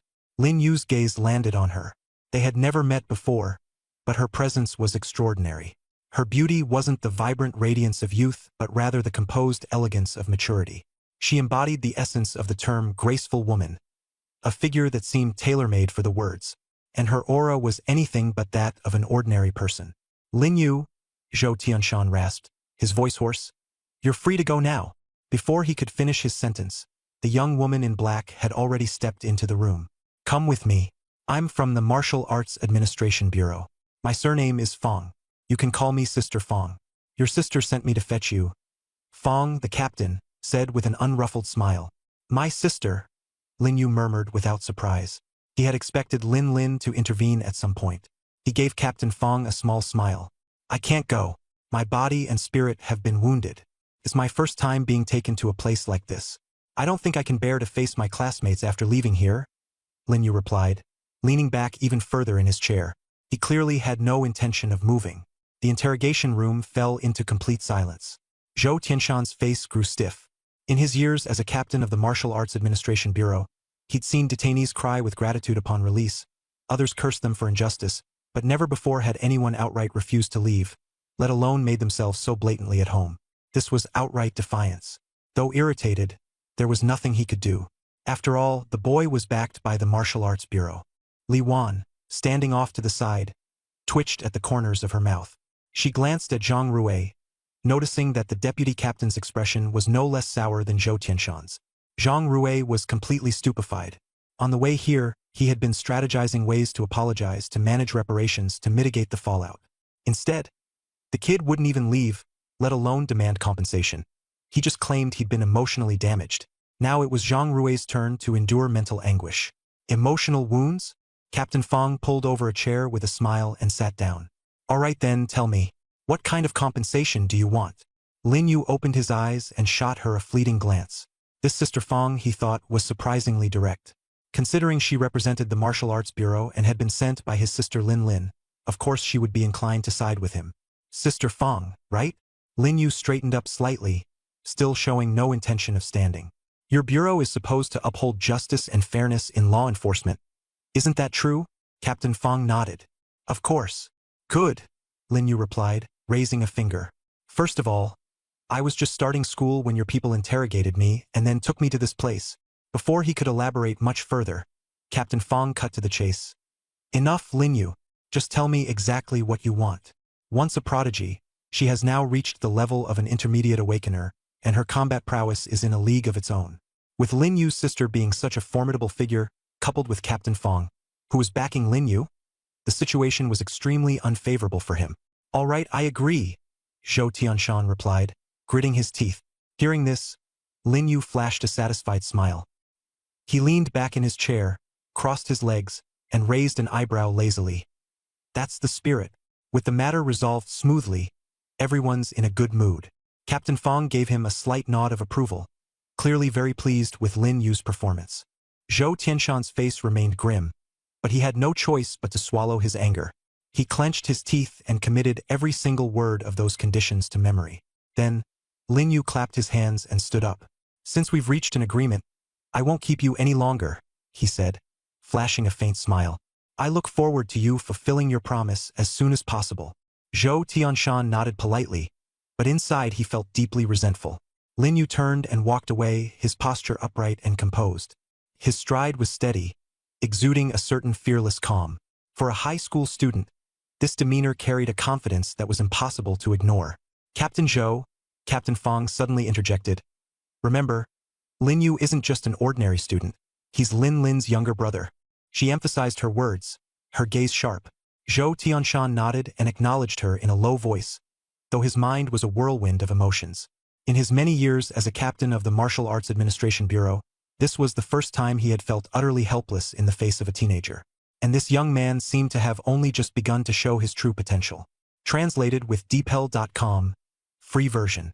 She was quite talented, but having only cultivated for less than 2 years, her speed was truly astonishing. No wonder the extraordinary committee had their eyes on her. Captain Fong was absolutely right. Fortunately, it was her handling the situation. Otherwise, if Lin Lin had been the one to step in, even the reception staff would have been subjugated by her. Lin's parents might not have even been able to escape the pressure. Deal. Zhou Tianshan gritted his teeth and agreed. I want the best martial techniques and cultivation methods from the Shen tier. Don't try to fool me, Lin Yu added. Zhou Tianshan didn't dare to refuse, worried that Lin Yu might add more conditions. He quickly turned to Zhang Rui and instructed, Go. Fetch all the Shen tier martial techniques and cultivation methods from the archives, and let Lin Yu choose for himself. Zhang Rui, as if pardoned from his sentence, quickly ran out. The tense atmosphere in the interrogation room finally eased. Lin Yu casually crossed his legs and sat back in his chair, exuding an air of defiance as if he were the one in charge, while Zhou Tianshan sat upright across from him, as though he was the one under questioning. Not long after, Zhang Rui returned holding a tablet and handed it to Lin Yu. Here's the directory of the archives. Take your time choosing. Lin Yu accepted it and asked, You didn't tamper with it, did you? Zhang Rui's expression changed dramatically, and he quickly shook his head. No, definitely not. This is the authentic directory from the archives. How would I dare to mess with it? Lin Yu stared at him for 2 seconds before smirking. Captain Zhang, relax. I was just asking. Zhang Rui awkwardly chuckled twice. He had indeed thought about tampering with it, but time had been too tight, and he hadn't had the chance. Luckily, he hadn't had the time to do anything. Otherwise, if Lin Yu had caught on to it, the consequences would have been unimaginable. Chances were, Lin Yu would have proposed even more outlandish demands. Ignoring Zhang Rui, Lin Yu lowered his head and began scrolling through the tablet. There were 9 Shen tier martial techniques in total. Lin Yu flipped through them one by one, frowning more deeply with each title. They were either too demanding in their requirements, had significant drawbacks, or even appeared inferior compared to the yellow tier techniques offered at his school.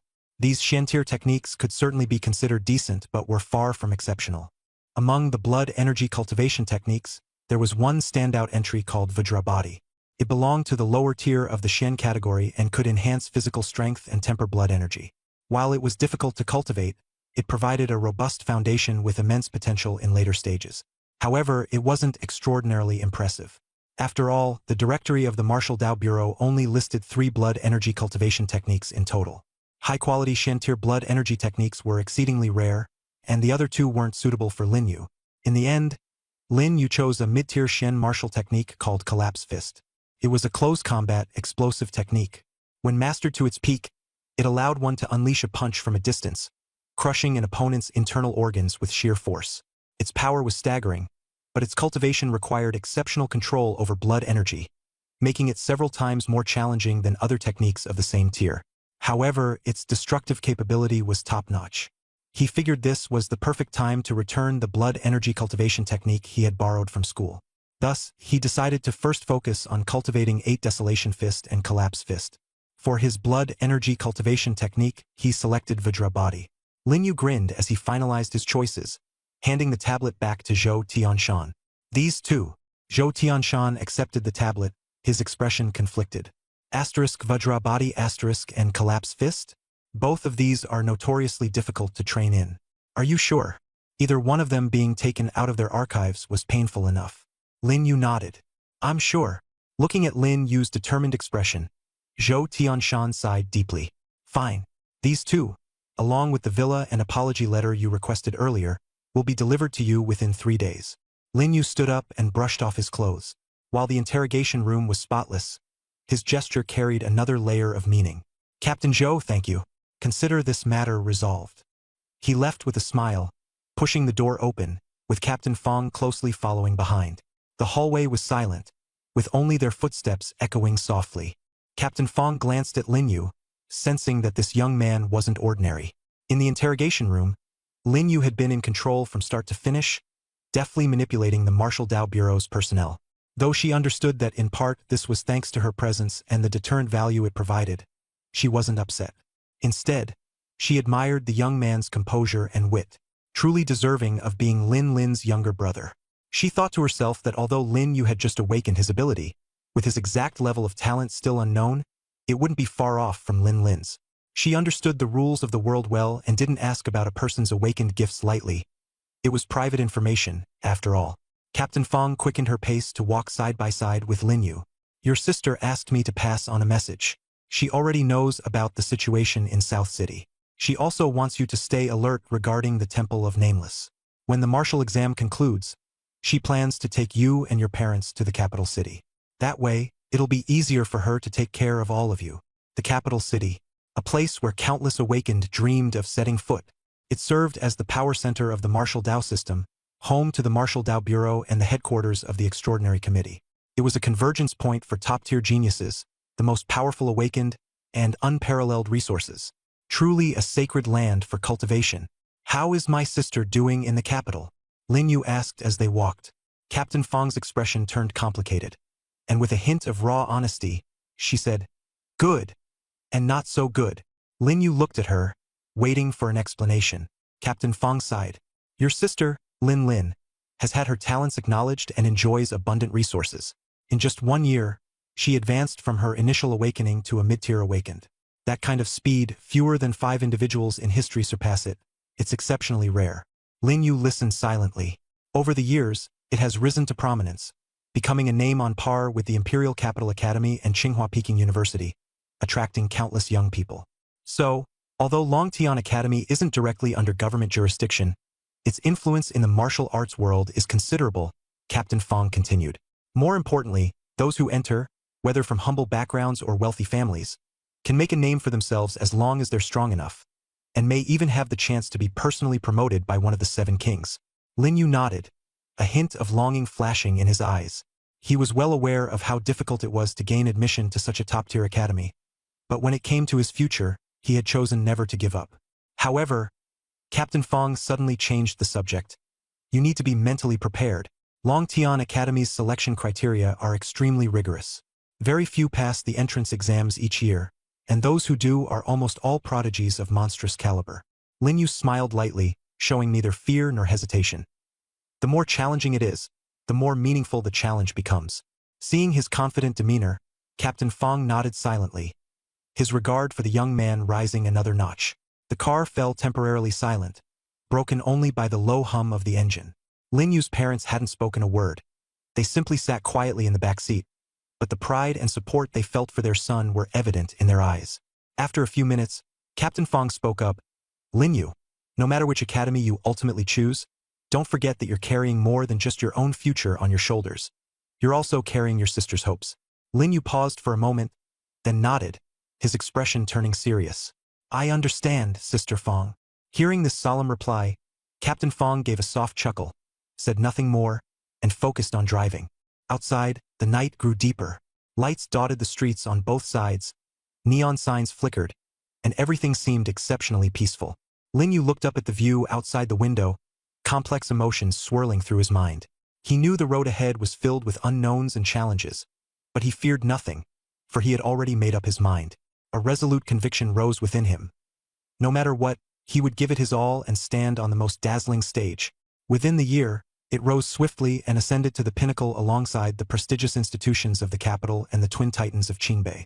And now, Lin Yu asked, is King Long still at the academy? Captain Fong shook his head and said, 5 years ago, King Long stepped down as principal and left the capital, claiming he was going into seclusion to break through to the next level. But where he went, no one knows. Who is the principal now? Lin Yu pressed on. Captain Fong thought for a moment before answering. There's no one else for the position. It still bears the name of King Long. The vice principal is serving as the acting principal for now. He was King Long's most outstanding disciple back in the day and is close to achieving the title of king himself. His strength is in no way inferior to King Long's. After speaking, Captain Fong smiled faintly. If you want to understand more about Longtian Academy, why don't you get in yourself and see firsthand? I'm not a student, after all, Lin Yu replied. What I've heard is all scattered bits and pieces. To truly understand, I'd need to experience it in person. Lin Yu nodded, a plan already forming in his mind. The car came to a stop in front of their home. As Lin Yu and his parents exited the car, his mother glanced toward Captain Fong, and his father stepped forward solemnly, bowing deeply. Captain Fong, we're deeply indebted to you today. Captain Fong quickly supported Lin's father upright. Uncle Lin, no need to be so formal. It's simply my duty. Lin's father straightened up, his voice heavy with sincerity. If it weren't for you, who knows how much suffering our Xiao Yu might have endured today. We're not people of great power or wealth, so this kindness will forever be remembered. You're too kind. Captain Fong waved a hand dismissively. If I hadn't come, Lin would have found someone else to handle things. Besides, your son Lin Yu held his own in there. I was merely present for appearance's sake. If there's anyone to thank, it should be your daughter, Lin. When Lin was mentioned, Lin's mother's tense expression softened slightly. The thought of her sensible daughter, who had grown into someone capable and accomplished, was indeed a source of comfort. Captain Fong, still, we owe you thanks, Lin Yu said, looking at Fong Xian. Fong Xian waved it off without hesitation. Not at all. If Marshal Bureau matters come up later, just get in touch with me. I'll be stationed in South City for a while. She handed Lin Yu a simple business card, white with black text, bearing only her name and contact information. Looking down at the card, Lin Yu finally learned Captain Fong's name, Fong Xian. The card was plain, but the authority behind her position was immense. Captain of the 3rd Squad under the Bureau of Martial Affairs. This wasn't just a title. It was a testament to her formidable strength. People from the South City Bureau treated her with exceptional courtesy. Even Zhou Tianshan dared not object to her seemingly unreasonable demands. Fong Xian. Lin Yu murmured the name, nodding. I'll remember this. Fong Xian smiled. No need for formalities. Go upstairs. Your parents were shaken today.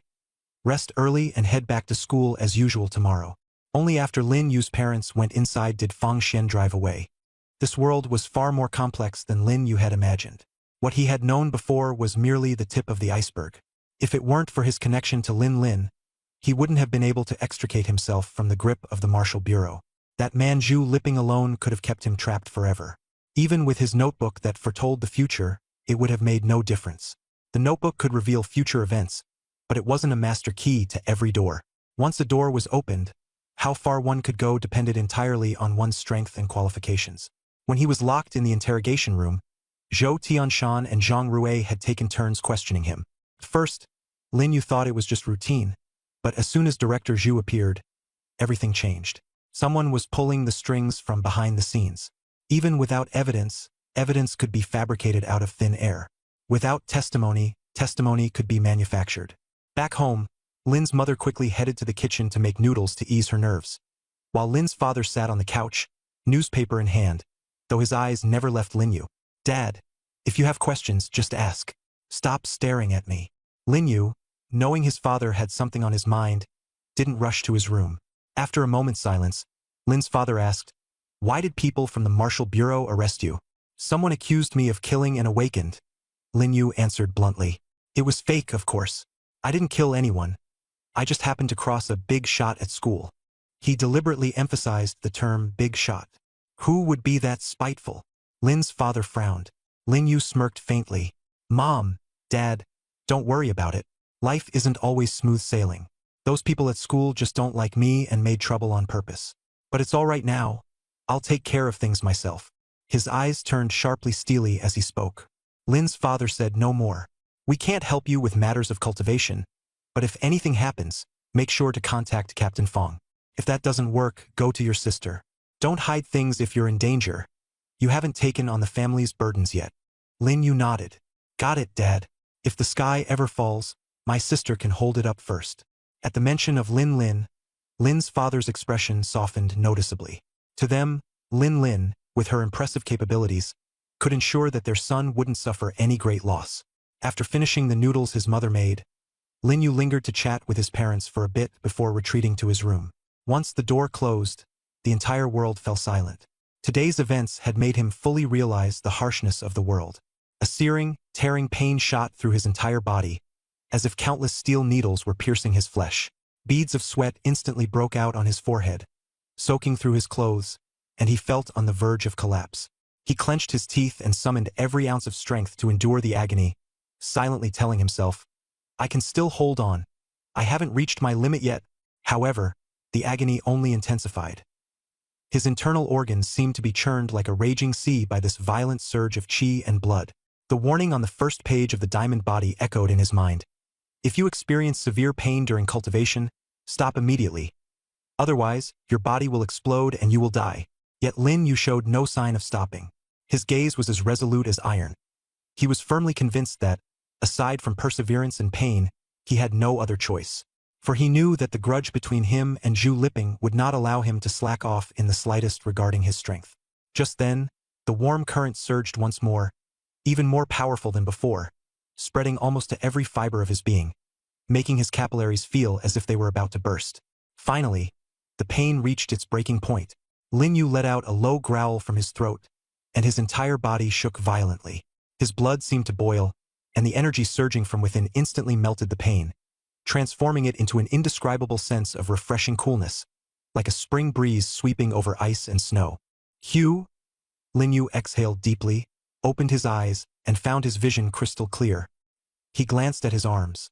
The muscles, once slightly lean, seemed to have been reshaped, now appearing sharply defined and brimming with power. Lin Yu stood up, sensing the changes within his body. That unprecedented sense of fulfillment brought a faint smile to his lips. This is only the beginning, he murmured to himself, the whistling sound of his clenched fist sending a shiver down his spine. He looked down at the notebook on the table, rolled up his sleeves, and fixed it with a piercing gaze. Zhu Liping, just you wait, Lin Yu said coldly. No obstacle can stop me, not even the Hall of No Life, not even you. Body can't endure overly fast improvement in spiritual power without proper methods. If you act recklessly, it could backfire and lead to irreversible damage. This revelation sank heavily in Lin Yu's chest. His brows furrowed deeper as he contemplated the proposed trade-off. The offer was tempting, an opportunity to master spiritual power, something he desperately wanted to delve into, but at what moral cost? He stared at the emerging text on the notebook screen. Who do you want me to kill? He finally asked, voice low, cold and steady. The words materialized slowly, as if deliberately testing his patience. A corrupt official from the Martial Arts Bureau. His name is Zhu Liping. Lin Yu's gaze darkened at the mention of Zhu Liping. That name was not unfamiliar. It carried a weight of faint disgust since the incident where his family was almost implicated due to Zhu Liping's conspiracies. He had been suspecting Zhu's hand behind certain unjust actions, but the proof had always been out of reach. Why? Lin Yu clenched his fists unconsciously. Because he doesn't deserve the position he holds, the response read. And because he was directly responsible for many deaths, including misusing experimental resources for personal benefits, the same resources your family was almost a victim of. Lin Yu took in a shaky breath. The detest he held for Zhu Liping grew with each passing second. If what this entity on his notebook claimed was true, then the man was far filthier than he'd ever imagined. Still, Lin Yu was not one to act rashly, especially when murder was on the table. If I accept this deal, how do I know I can trust you? The notebook replied, I know your hunger to grow stronger, Lin Yu. Whether or not you agree, I am your only accessible guide to spiritual power, for now. But if you insist. There was a brief flicker on the screen, and then an unfamiliar script appeared. Following it was a string of text. This is part of the method I promised. Engage your subconscious state every hour after exhausting physical training. Your mind will automatically transition towards spiritual cultivation. Lin Yu's face turned somber. The brief glimpse of the method hinted at its authenticity. Whoever or whatever this entity was, it held secrets beyond his imagination. More than that, the mention of Zhu Liping stirred dormant feelings of revenge and justice within him. But before committing, Lin Yu chose to tread cautiously. I'll think about it, he finally said aloud, more to himself than the strange force communicating with him. The notebook responded no further. Silence enveloped the room, save for the faint ticking of the clock at the wall. Lin Yu leaned back, staring at the ceiling, lost in thought. He was aware that the path forward was complex. The promise of unparalleled strength lay in one hand, but the moral repercussions of murder weighed heavily in the other. For now, there was no immediate decision. Training would continue.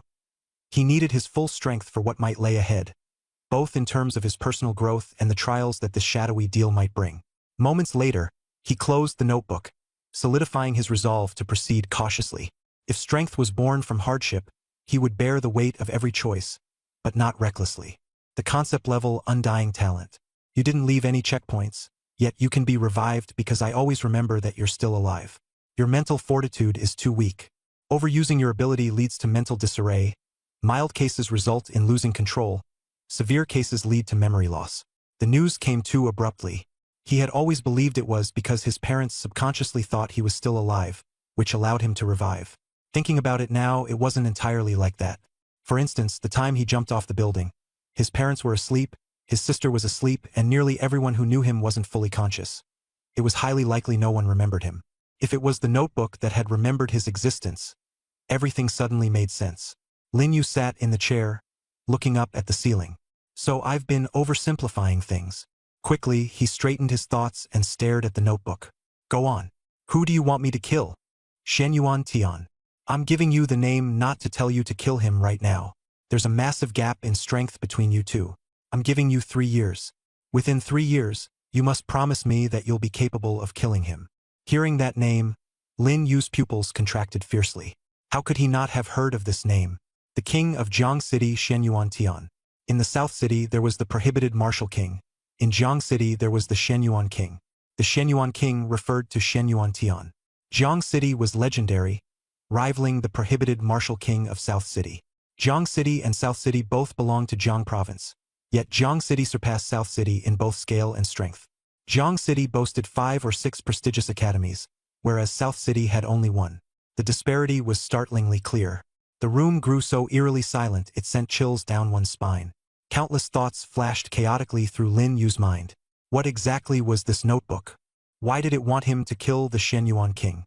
The man was a martial arts pinnacle, an unparalleled powerhouse. Only now did Lin Yu truly begin to think. The handwriting surfaced once more. Agree, and I'll immediately provide you with a mental cultivation method. You have dual talents, both at the apex level. 3 years, with my assistance, and you'll undoubtedly be able to kill the Shenyuan king. Lin Yu took a deep breath, working hard to remain calm. Give me a reason. Why must I kill him? This was a pinnacle warrior of humanity. Shenyuan Tian, the ruler of Jiang City for humankind. Killing him would make Lin Yu a criminal. Not to mention whether he even had the power to kill. Figures like him defended China, holding back countless disasters year after year with their lives. Without them, China would already be steeped in calamity. The handwriting continued. You think Shenyuan Tian is a hero of humanity? Let me tell you a cruel truth. Shenyuan Tian is, in fact, a calamity beast, a cataclysmic apex being. Their massive beast forms can't withstand their power, so they transform into human form, infiltrating mankind. Lin Yu's breathing stopped. A calamity? A calamity beast? How could the king of Jiang City, Shenyuan Tian, possibly be a calamity beast? He simply couldn't accept it. No way. Absolutely no way. Shenyuan Tian is the king of calamity beasts. You think he safeguards Jiang City's peace? Wrong. Within 10 years, Jiang City will fall to the calamity. In recent years, he's nurtured countless turncoat allies, infiltrating every corner.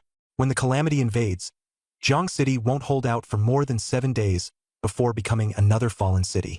Lin Yu's mind was blank. The notebook had never been wrong in its future predictions.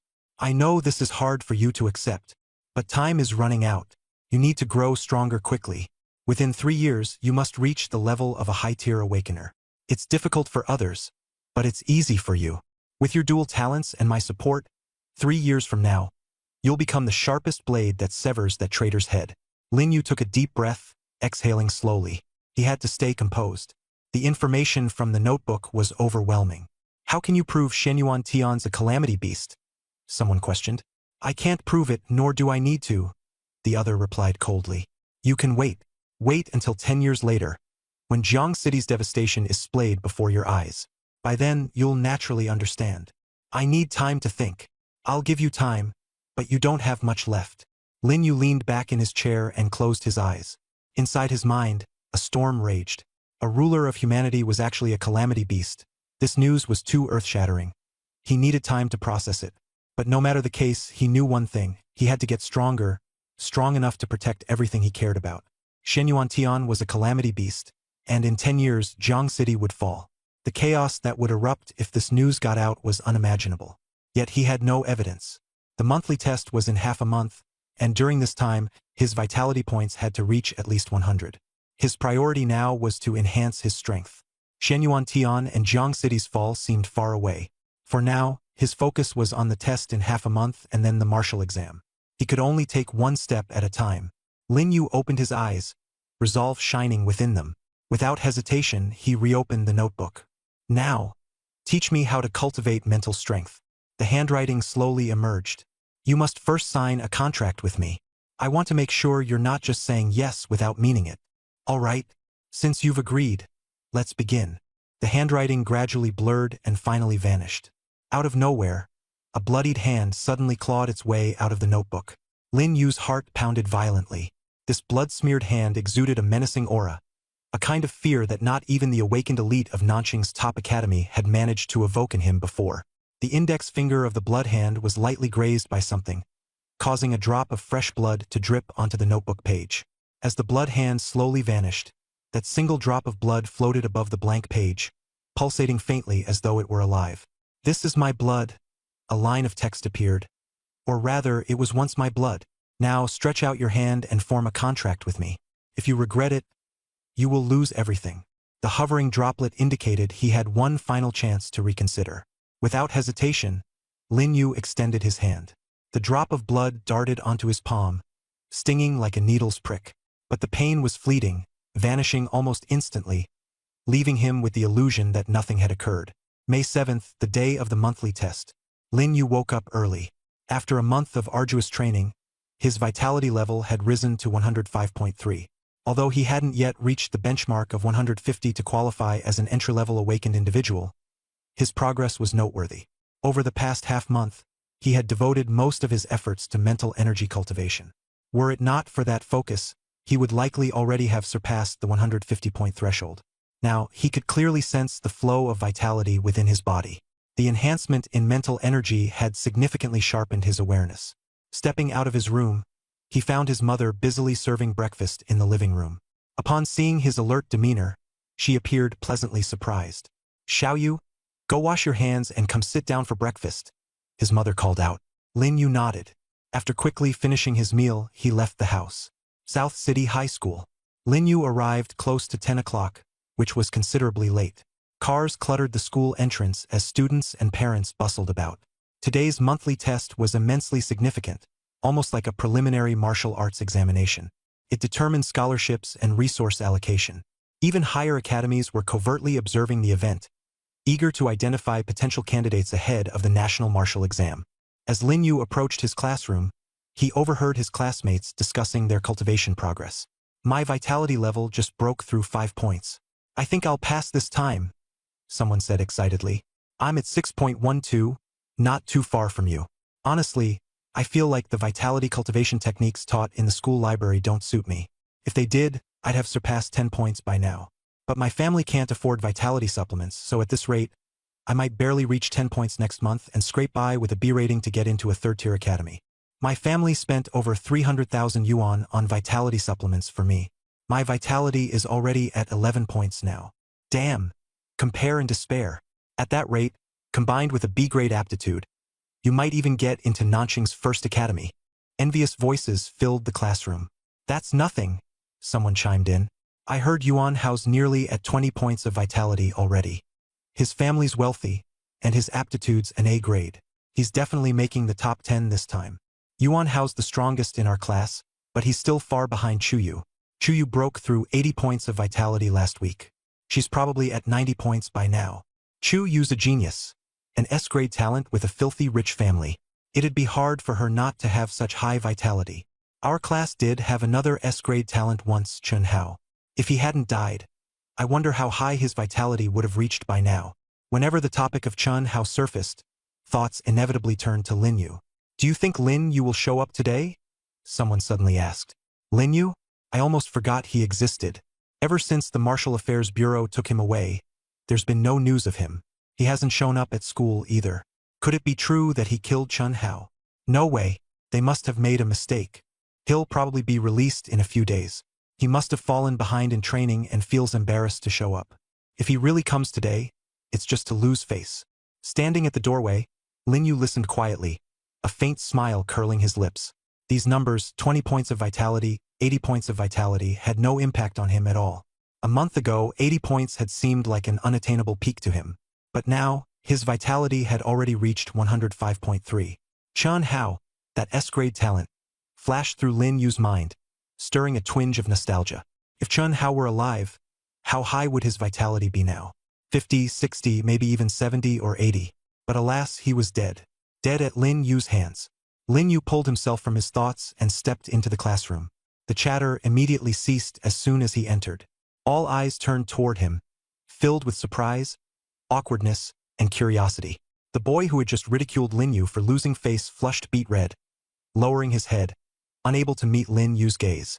Lin Yu walked up to him, a faint smile on his face. He didn't say a word, just fixed his eyes on the boy. The intensity of Lin Yu's stare made the boy squirm.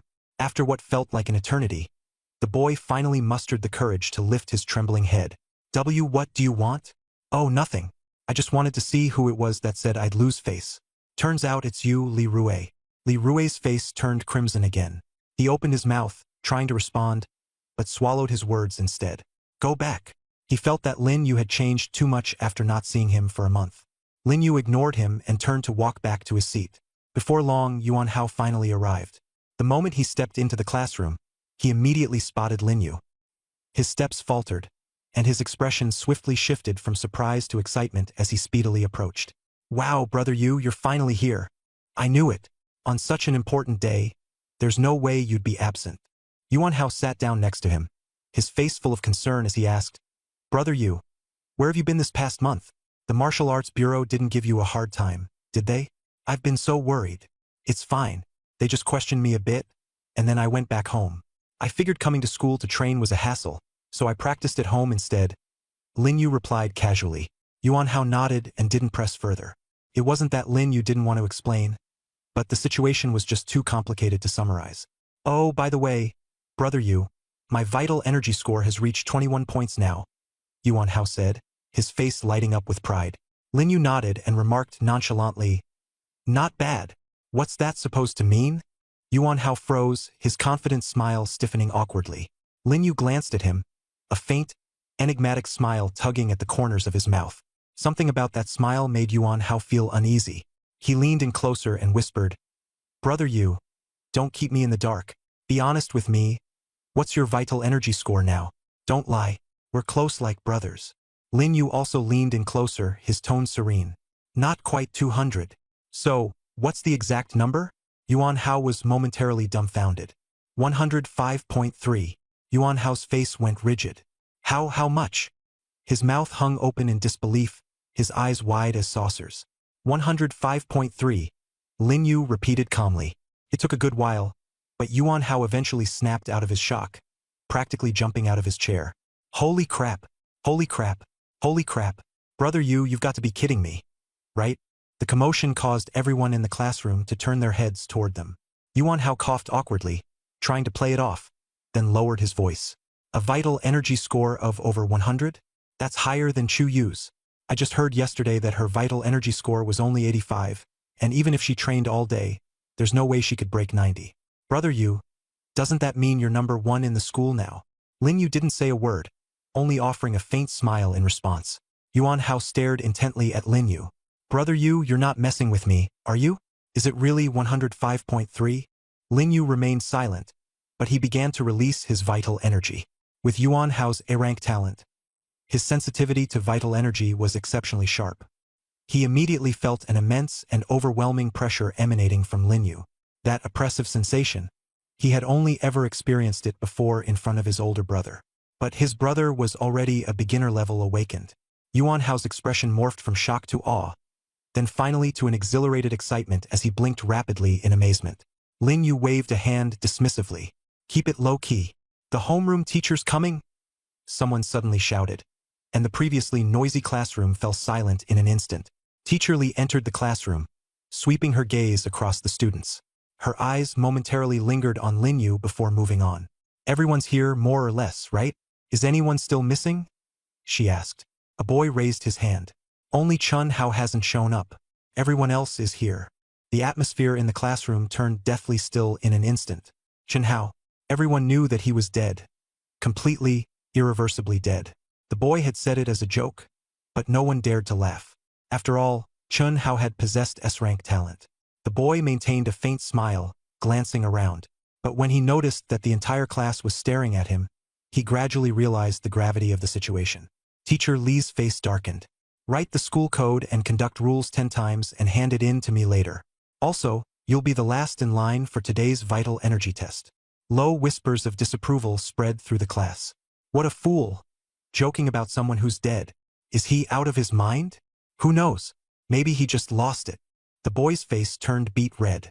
Unable to remain standing, he wished he could disappear into a hole in the ground. After a long pause, Teacher Li spoke again. All right, now that everyone's accounted for, let's prepare to line up and head over to the training grounds. Today's the monthly assessment. Stay focused, and no more jokes like that in the future. Although her tone wasn't particularly loud, it carried enough authority to be intimidating. Combined with her usual strict reputation, not a single student dared to argue or talk back. The boy nodded repeatedly. I was wrong, teacher. I promise it won't happen again.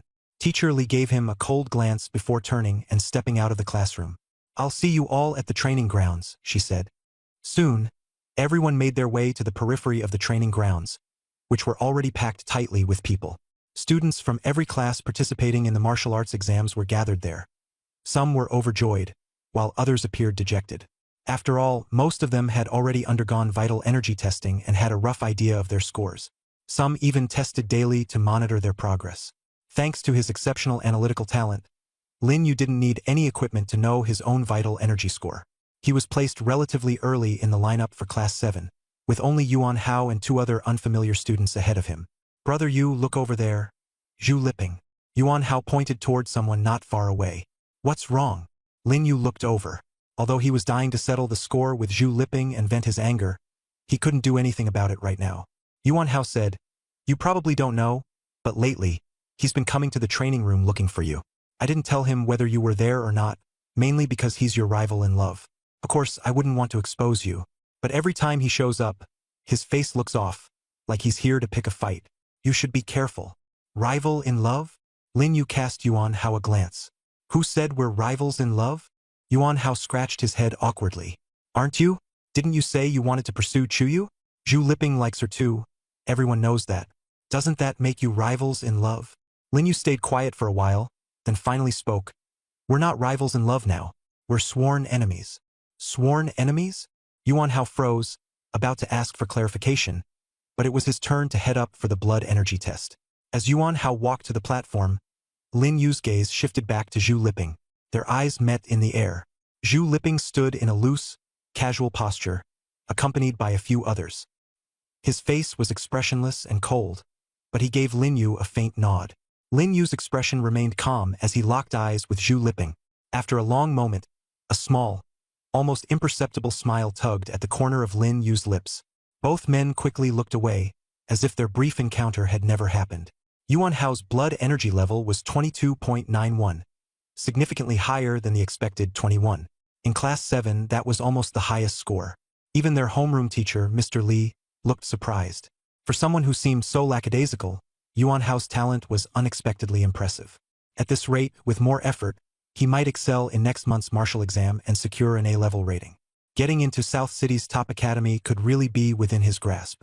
Before long, it was Lin Yu's turn. At the same time, not far away, Chuyu was also undergoing her test. Nearly everyone's attention was on her. No one noticed Lin Yu. She was already well known in the practice arena, and her F-grade talent had been a hot topic for a while. But all of that was in the past. People only cared about the present. And blood level.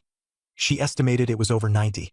After all, this week she had focused mainly on martial techniques, and her chi and blood cultivation had slowed down. The numbers on the tester jumped rapidly before finally settling at 93.21. Several martial arts representatives hurried to record the data. This number was just average to Chuyu. Her goal was to break 100 and strive to reach the level of a beginner awakener by the time of the martial exam. As chi and blood values continue to rise, her cultivation speed would also get faster. Whispers spread around her. Chuyu is rock solid. She's definitely taking first place in the whole school. With this result, she's guaranteed an S on the martial exam. Yaya improved again. Ouyang Qin walked over, a look of delight on her face. She only had an A-rank talent, and her potential was far inferior to an S-ranks. On the potential rankings, she had originally been 3rd, but had dropped to 7th. Her results were still decent but not dazzling enough. Talent determined early-stage cultivation speed. The higher the rank, the faster the improvement.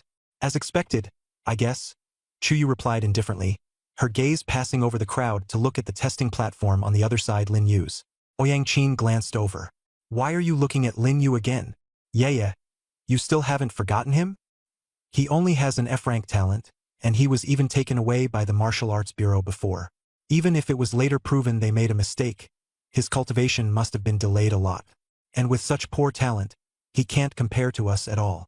Even if he was once ranked 7th on the potential list, that's all in the past. He's probably long since dropped out of the top 10. Who remembers him now? Honestly, Brother Li Peng suits you better. This time his qi and blood even broke through 80. Chuyu shot her a glance but said nothing. The other teachers were all watching Lin Yu. They all knew who his sister was. Although Lin Yu had only awakened a very low-level talent that had not yet been confirmed. Mu Tianzhao was also watching Lin Yu nearby. The numbers on the device began to jump, from 1, 2, all the way up to 10. The jumping qi and blood value was not fast, but it was steadily rising, showing no sign of stopping. Yet the discussion around them did not stop either.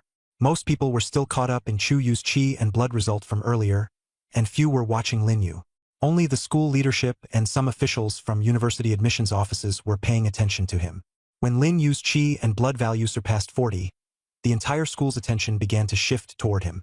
In their eyes, Lin Yu was just an F-rank talent, and since he had been taken away by the Martial Arts Bureau and hadn't been cultivating for long, his qi and blood value should not have been this high. Yet a qi and blood value of 40 was already very eye-catching. The qi and blood value continued to rise, 45, 50, 55, 60. The teachers straightened up. Is that Lin Yu from class 7? Yes, that's Lin's younger brother. Isn't he an F-rank talent? How could his vitality and blood value be this high? 65707580. Once the number passed 80, the surrounding chatter gradually quieted down, and more people fixed their eyes on him. Everyone wanted to know just where the limit of this F-rank talent really was. 8590951000. When the vitality and blood value broke through 100, the venue fell eerily silent. No one dared to believe their own eyes. The numbers slowed their climb and finally stopped at 105.3, shocking the entire school. A vitality and blood value of 105.3 was enough to secure him first place in the monthly test. The previous high was Chuyu's 93.21. Ouyang Qin's mouth fell open, her face burning red. Chuyu's expression stiffened. 105.3 was not only higher than hers, but more than 10 points higher in vitality and blood value. She pressed her lips tightly together, a complicated emotion flickering in her eyes. Not far away, Zhu Liping's expression changed repeatedly, from shock and disbelief to jealousy. He had deliberately hidden his strength, posting a vitality and blood value of 81, though he could actually reach nearly 95, but that was still far inferior to Lin Yu. Zhu Liping instinctively took a step back, and just then met Lin Yu's gaze, causing his expression to tense. Not only the students were shocked, but the teachers were too. Teacher Li pushed up his glasses. Though he looked calm on the surface, the corners of his mouth lifted slightly, unable to hide the joy in his heart. Damn, old Li. This year's top student in the grade is definitely locked in. The title of Best Homeroom Teacher this year has got to be yours. In previous years, it was always the first class, and now it's finally someone else's turn. Teacher Wang beside him said sourly, an F-rank talent, and you still managed to teach him to 105.3 vitality and blood value. Your teaching skills really deserve a proper study session. Teacher Li coughed and said, not at all. It's all the student's own hard work. On the surface he was modest, but in his heart he thought, what did I even teach? This student hasn't attended class for a month. But he couldn't say that. If he denied it, it would be a slap in the face. If he didn't say anything, the credit would be his. Anyway, Lin Yu was a student of class 7, and he was class 7's homeroom teacher. When a student did well, the homeroom teacher got face too. No one cared how it was done, they only decided the teacher had taught well. Mr. Wang pursed his lips and said nothing, knowing full well that this had nothing to do with Teacher Li. He was just jealous that Lin Yu was in class 7 and not in his class 6. This year, class 6 didn't even have a single S-rank talent. He had even gloatingly celebrated when Chun Hao died, because class 7's only S-rank talent was gone too. He had been delighted at the time. But only a few days later, a freak with a chi and blood value over 100 emerged. Even more absurdly, just a month ago, this guy had been suspected of being nothing more than trash who had awakened only the lowest level talent. Now no one dared question it. The admissions office people began recording the data. Lin Yu walked down from the practice stage. Yuan Hao was flushed with excitement, and he rushed over to Lin Yu. Damn, Yuji, you're insane. 105.3. First in the whole school. Even Chu Yu has been left far behind by you. Lin Yu patted his shoulder, signaling him to calm down. But how could Yuan Hao possibly calm down? When he heard Lin Yu mention that chi and blood value earlier, he hadn't taken it seriously. Now he had seen it with his own eyes. UGE. Do you know what this means? Special admission. The academy will recruit you directly. You won't even need to take the martial arts exam. You can go straight into the academy. And it'll be all the top-tier academies yours to choose from. Lin Yu just smiled and didn't answer. Of course he knew special admission would bring people to recruit him. But would Longtian Academy come? Absolutely not. After learning the news, Lin Yu's only goal was to enter Longtian Academy. He wasn't even considering any other academies. On the other side, Chu Yu was still standing there, somewhat dazed. Having been first for so long, now that she had fallen to second place, she was not very convinced in her heart. Ouyang Qin leaned over and said carefully, Yeah, don't take what I just said to heart. I didn't expect him to. Chu Yu interrupted her. It's fine. He really is strong. Not like the rumors said. Last time, you easily defeated S-rank Chen Hao, and this time your chi and blood value is even far above everyone else. You are definitely not a loser. Ouyang Qin still wanted to say something, but when she saw Chu Yu's expression, she swallowed it back. Chu Yu looked calm on the surface, but anyone familiar with her knew that this kind of calm was only a mask for the turbulence within. Chu Yu turned to leave. Lin Yu and Yuan Hao were also about to leave. Chu Yu suddenly stopped, and their gazes collided. You're very impressive, Chu Yu said with a smile at the corner of her mouth. You've made me look at you in a new light again. You won this time, but next time, I'll win. Lin Yu smiled faintly. You're very strong too, but I'll keep getting stronger. Chu Yu froze for a moment. The smile at the corner of her mouth didn't fade as she turned and left. Yuan Hao hurried over to Lin Yu, eyes wide. Bro Yu? Did you hear that? Lin Yu glanced at him. What are you so excited about? I'm not deaf. How can I not be excited? Chu Yu, the school's #1, the universally acknowledged campus belle, took the initiative to talk to you. Didn't you see how many people around were staring at you? Their eyes looked like they wanted to kill you. Lin Yu couldn't be bothered to pay him any mind and kept walking forward. Yuan Hao quickly caught up. Bro Yu, now you're the school's #1. Even Chu Yu has admitted defeat. That kid Zhu Lipping only dares to spout harsh words. From now on, if you say 1, who dares say 2? Not long after the two had walked off, an unfamiliar man in a suit stopped them. Lin Yu didn't know him, but the person beside him, Mu Tianzhao, did, the principal. Mu Tianzhao shook his head helplessly. The man in the suit handed over a business card and said with a smile, Student Lin Yu, I'm Zhou, Deputy Director of Admissions at Jiangcheng Martial Arts Academy. May I borrow a moment to talk? Lin Yu took the business card and glanced at it.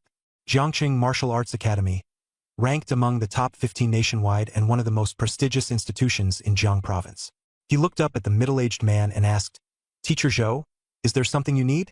Vice Director Zhou smiled and said, Student Lin Yu, we already know all about your test results. A blood chi value of 105.3 is excellent. Our Jiangcheng Martial Arts Academy values your potential. If you're willing, we can admit you through special recruitment, waive the entrance exam, and let you start school directly in September. Special recruitment. Yuan Hao, standing nearby, drew a sharp breath. Sure enough, this even skipped the martial arts exam. He kept winking hard at Lin Yu. Agree. It'd be stupid not to take such a great opportunity. Lin Yu didn't agree right away. He asked calmly, Teacher Zhou, which is better, Jiangcheng Martial Arts Academy or Longtian Academy? Vice Director Zhou's smile suddenly froze. Longtian Academy was one of the nation's top institutions, personally founded by King Longtian. Although Jiangcheng Martial Arts Academy was good, it was still not on Longtian's level. He gave a forced laugh and said, Student Lin Yu, Longtian Academy is indeed top tier, but our Jiangcheng Martial Arts Academy is pretty good too. If you accept the special recruitment, I can guarantee you a private training room, a dedicated dormitory, and borrowing privileges up to the 7th floor of the library. Lin Yu nodded. Thank you, Teacher Zhou. I'll think about it. Vice Director Zhou opened his mouth, wanting to say something, but when he saw Lin Yu's expression, he ultimately just sighed and handed him a special recruitment application form. This is our Academy's special recruitment application form. Once you've made up your mind, you can call me anytime using the number on the card. I'm available around the clock. Lin Yu took the form and nodded in agreement. At this moment, Yuan Hao seized the opportunity to pitch himself. Vice Director Zhou, what about me? Vice Director Zhou had been about to leave, but hearing this, he stopped and sized up Yuan Hao and Lin Yu, his expression somewhat complicated. Who is this student? Yuan Hao straightened his back. My name is Yuan Hao. I'm in the same class as Brother Yu. My blood chi value this test was 22.91, with A-grade talent. He looked at Vice Director Zhou with great anticipation, hoping to be admitted without an entrance exam. Vice Director Zhou coughed dryly and forced a smile. Very good. You've got potential. Then he abruptly changed the subject and said no more. After waiting 2 seconds and seeing that the other party had no intention of handing over a business card, the anticipation on Yuan Hao's face slowly turned into embarrassment. Teacher Zhou, do you think I have a chance of getting a special admission? Vice Director Zhou's smile nearly faltered. He glanced at Lin Yu, then at Yuan Hao. His blood and chi value and A-rank talent were both decent, but he was still far from the special admission standard.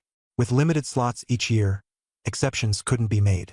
After some thought, he said, Student Yuan Hao, your talent is indeed butuo, but the special admission quota is limited. There are only a few spots each year, so basically, he didn't finish the sentence, but the meaning was already clear. Yuan Hao wasn't qualified. Lin Yu patted his shoulder from the side. Didn't Yuan Hao say he wanted to take the entrance exam for the South City No. 1 Academy? Yuan Hao's face fell and he gave no response. Lin Yu looked at Vice Director Zhou and helped him out by saying, Teacher Zhou, although Yuan Hao's blood and chi value isn't top tier, he works very hard and has a quick mind. He's dependable in what he does. If there are any extra slots, you could consider him. Vice Director Zhou was stunned for a moment, then after a brief silence nodded. I'll seriously consider Lin Yu's suggestion.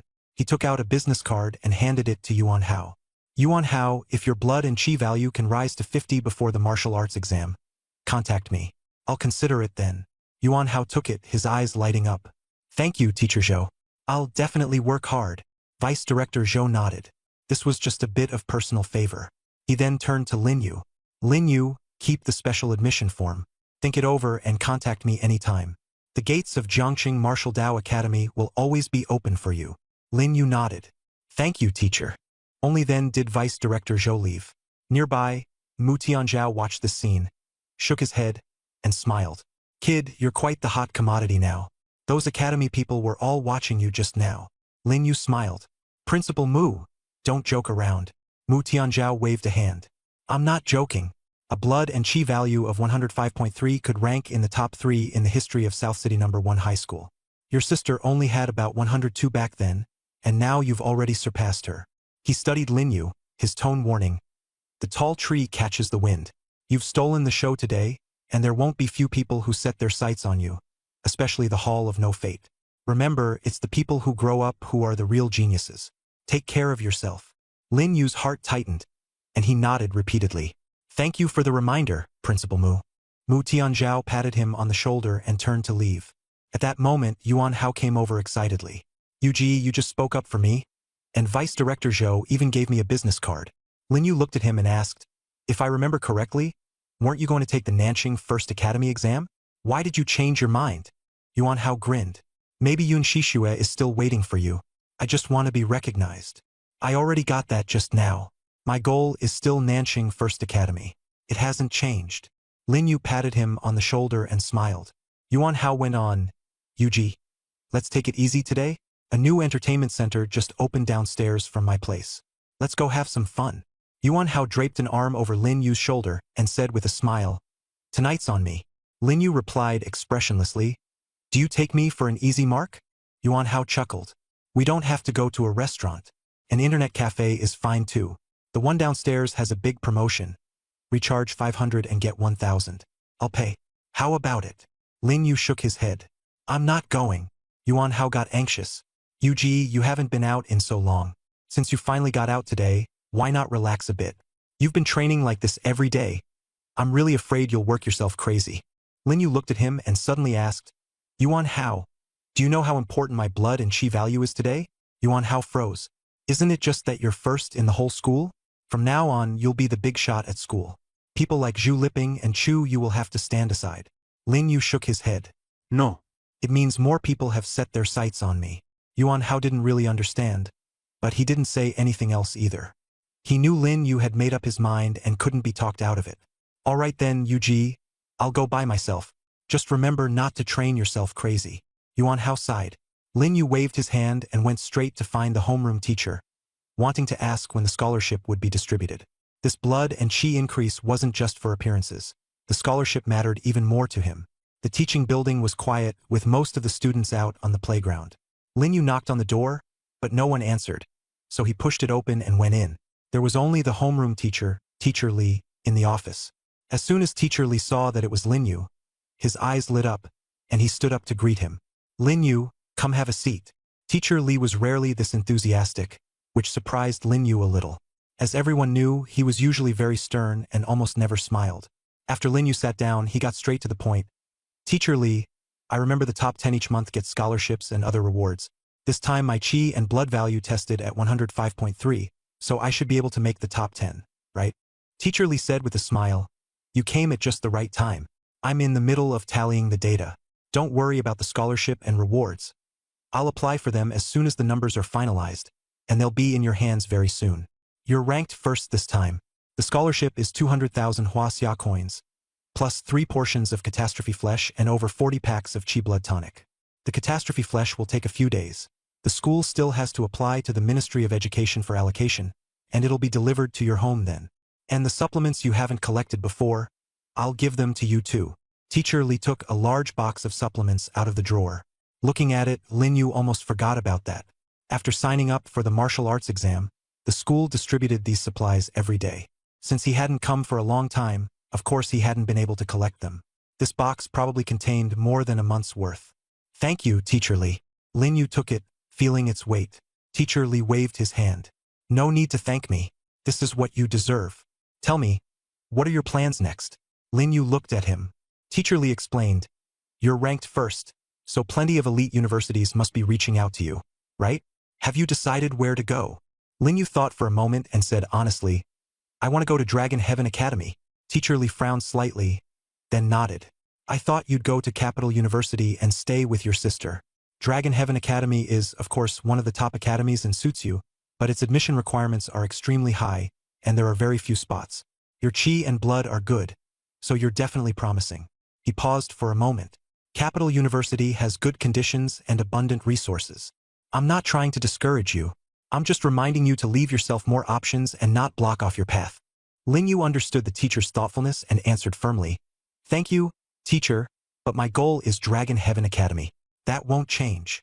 Teacher Li looked at his resolute face, froze for a moment, then smiled. Your personality really does resemble your sister's. You two are cut from the same cloth. There's still a month until the martial exam. Work hard. I'm optimistic about you. Lin Yu nodded and pushed the door open to leave. The corridor was quiet, and he was already planning his next step in his mind. The 200,000 bonus, 3 portions of calamity flesh, more than 40 packets of chi blood powder, and a box of supplements. The resources were already more than sufficient. Next, Lin Yu only needed to focus on cultivation and prepare for the martial exam.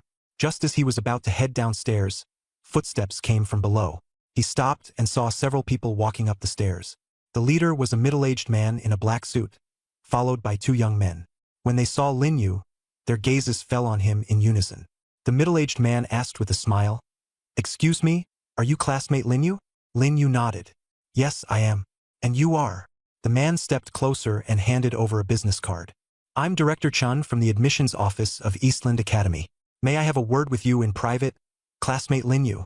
Eastland Academy, one of the nation's top 10 academies, held an eminent position. Lin Yu glanced at the business card and refused outright. Teacher Chun, I've already chosen my academy. I'm not considering any others. Director Chun froze, glanced at the box in Lin Yu's hands, and smiled. No rush. I'll only take up a few minutes of your time. Lin Yu shook his head. Sorry. I really have no intention of changing. He picked up the box and continued downstairs. The smile on Director Chen's face gradually vanished, turning incomparably cold and sinister. The young man behind him muttered softly.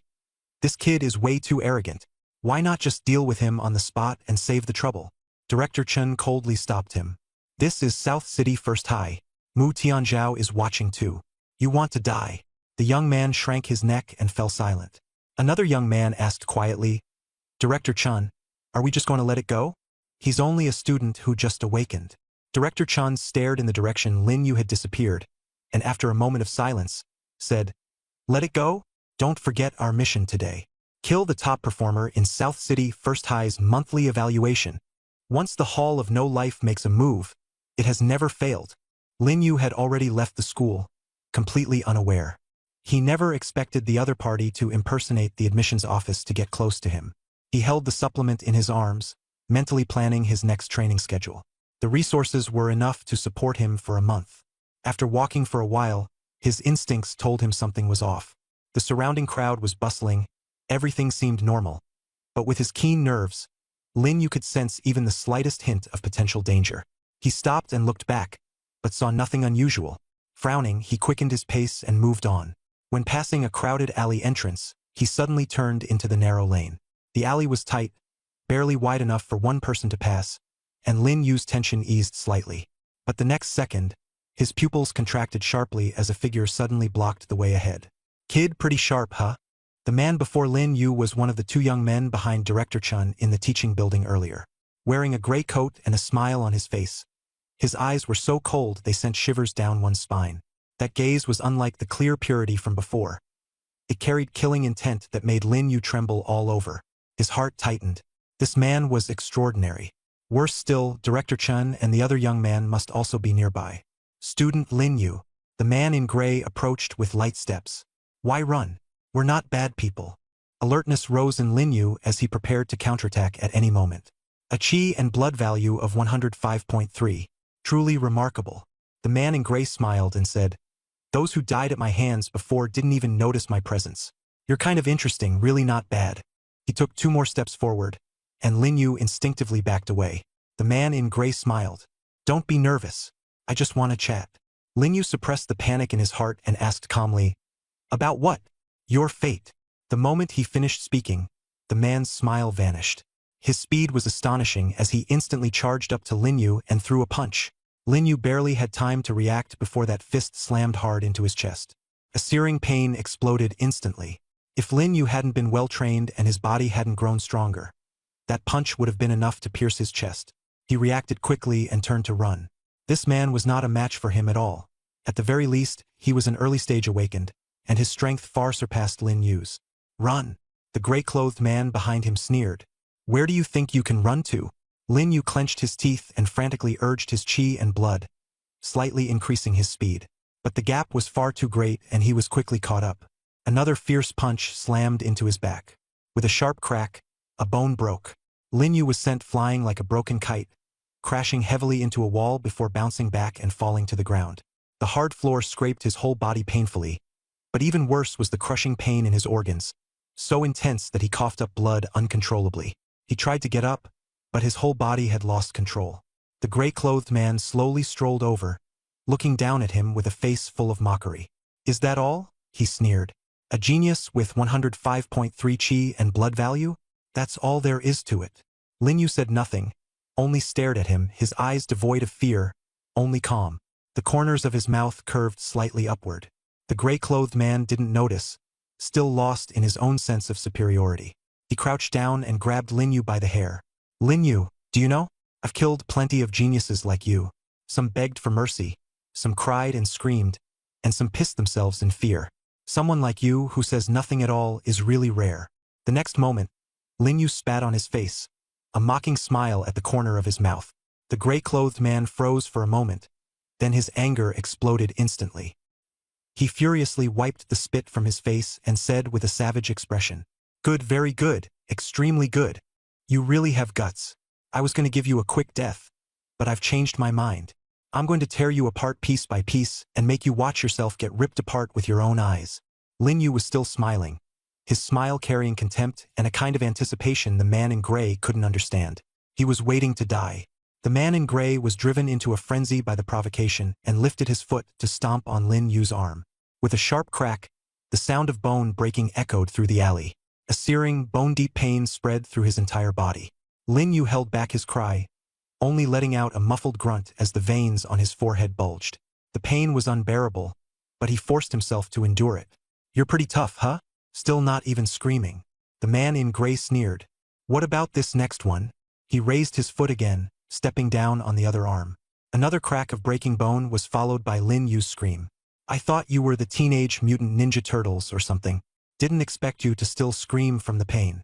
The man in gray revealed an even more vicious grin. "That's more like it. Geniuses are still people too. They hurt, they scream. Stop pretending to be some tough guy." Lin Yu panted heavily. This kind of agony, worse than death itself, was far more unbearable than dying. "Forget it. This is boring. Go die." The man in gray shrugged and raised his foot again, this time aiming for Lin Yu's head. He kicked out. Blood splattered. Lin Yu was dead. The man in gray withdrew his foot and looked down at the headless corpse on the ground, a satisfied smile appearing on his face. "I thought you had some backbone, but you couldn't even last a single kick. This so-called genius is nothing but trash." After speaking, he turned and prepared to leave. He was acting alone, while the other two were still waiting for news. He had to hurry to regroup and leave so they wouldn't be discovered. After taking 2 steps, he instinctively activated his talent. His talent was wind path, not controlling the wind, but perceiving the trajectory of the wind, allowing him to go anywhere by following it.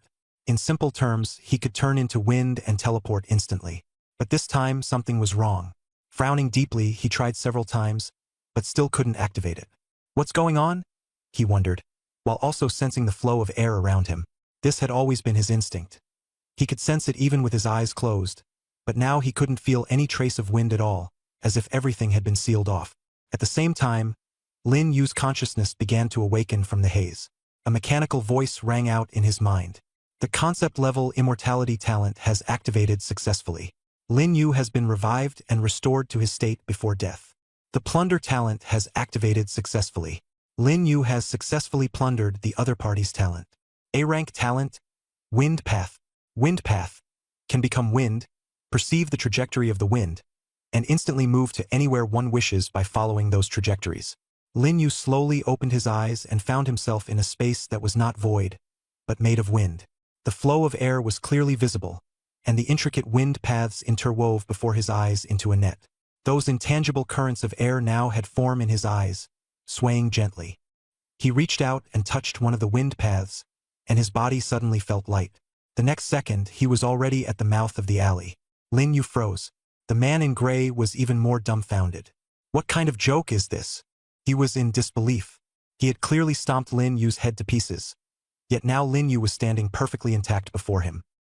He turned back to look for the headless corpse on the ground, only to find that everything had vanished. Not even a trace of blood remained. Impossible. The gray-clad man turned back in terror, only to see a faint smile at the corner of Lin Yu's mouth. As an assassin of the Nameless Palace, the gray-clad man, though only a beginner awakened, had relied on his unique wind path talent to slay countless strong opponents, to the point that even the authorities found him a severe headache. "You, what exactly are you?" His voice was hoarse, filled with confusion and fear. Lin Yu looked up and asked coldly, "Didn't you want to kill me?" The gray-clothed man's legs began to weaken. The twisted reality left him utterly unprepared. A dead man whose head had been blown off could actually revive instantly and appear before his eyes. Lin Yu smiled faintly. "Wind Trace. As expected, it works pretty well."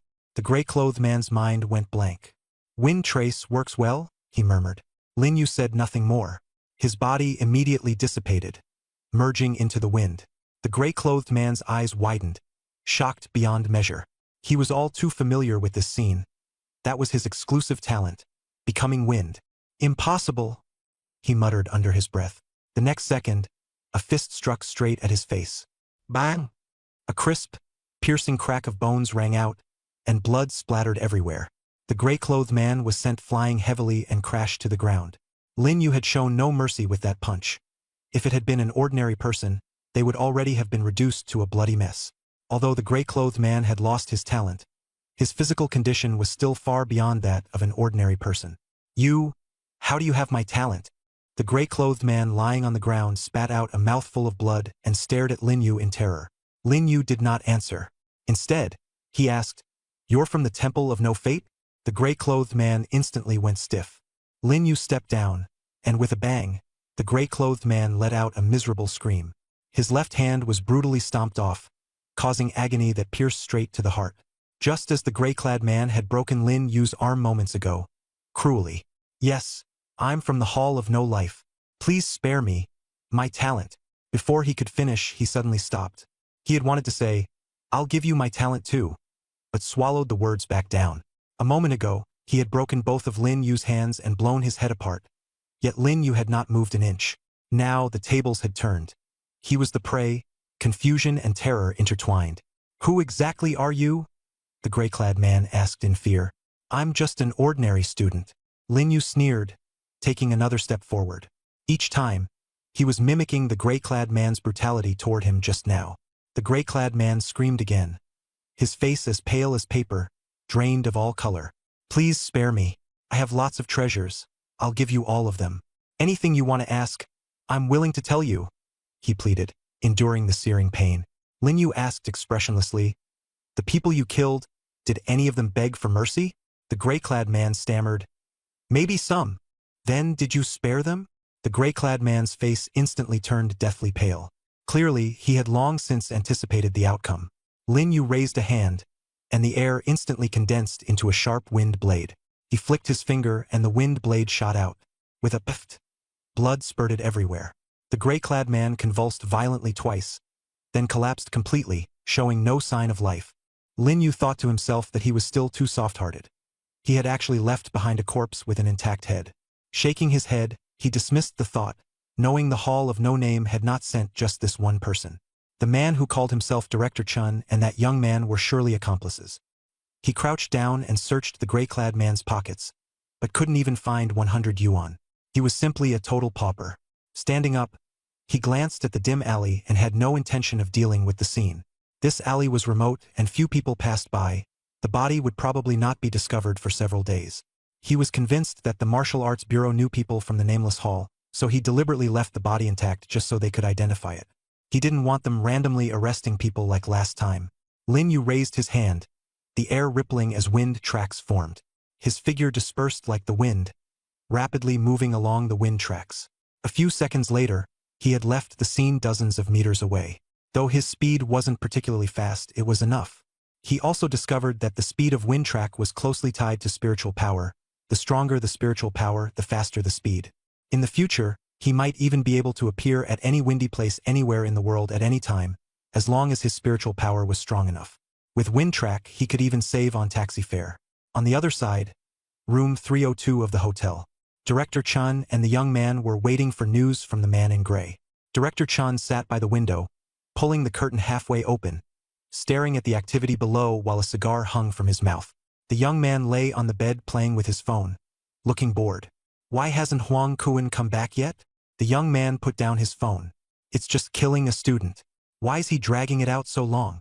Director Chun said nothing, his brows slightly furrowed. The young man sat up. Brother Chun, this has taken too long. Normally Huang Kuan would be back in half an hour, but it's almost an hour now.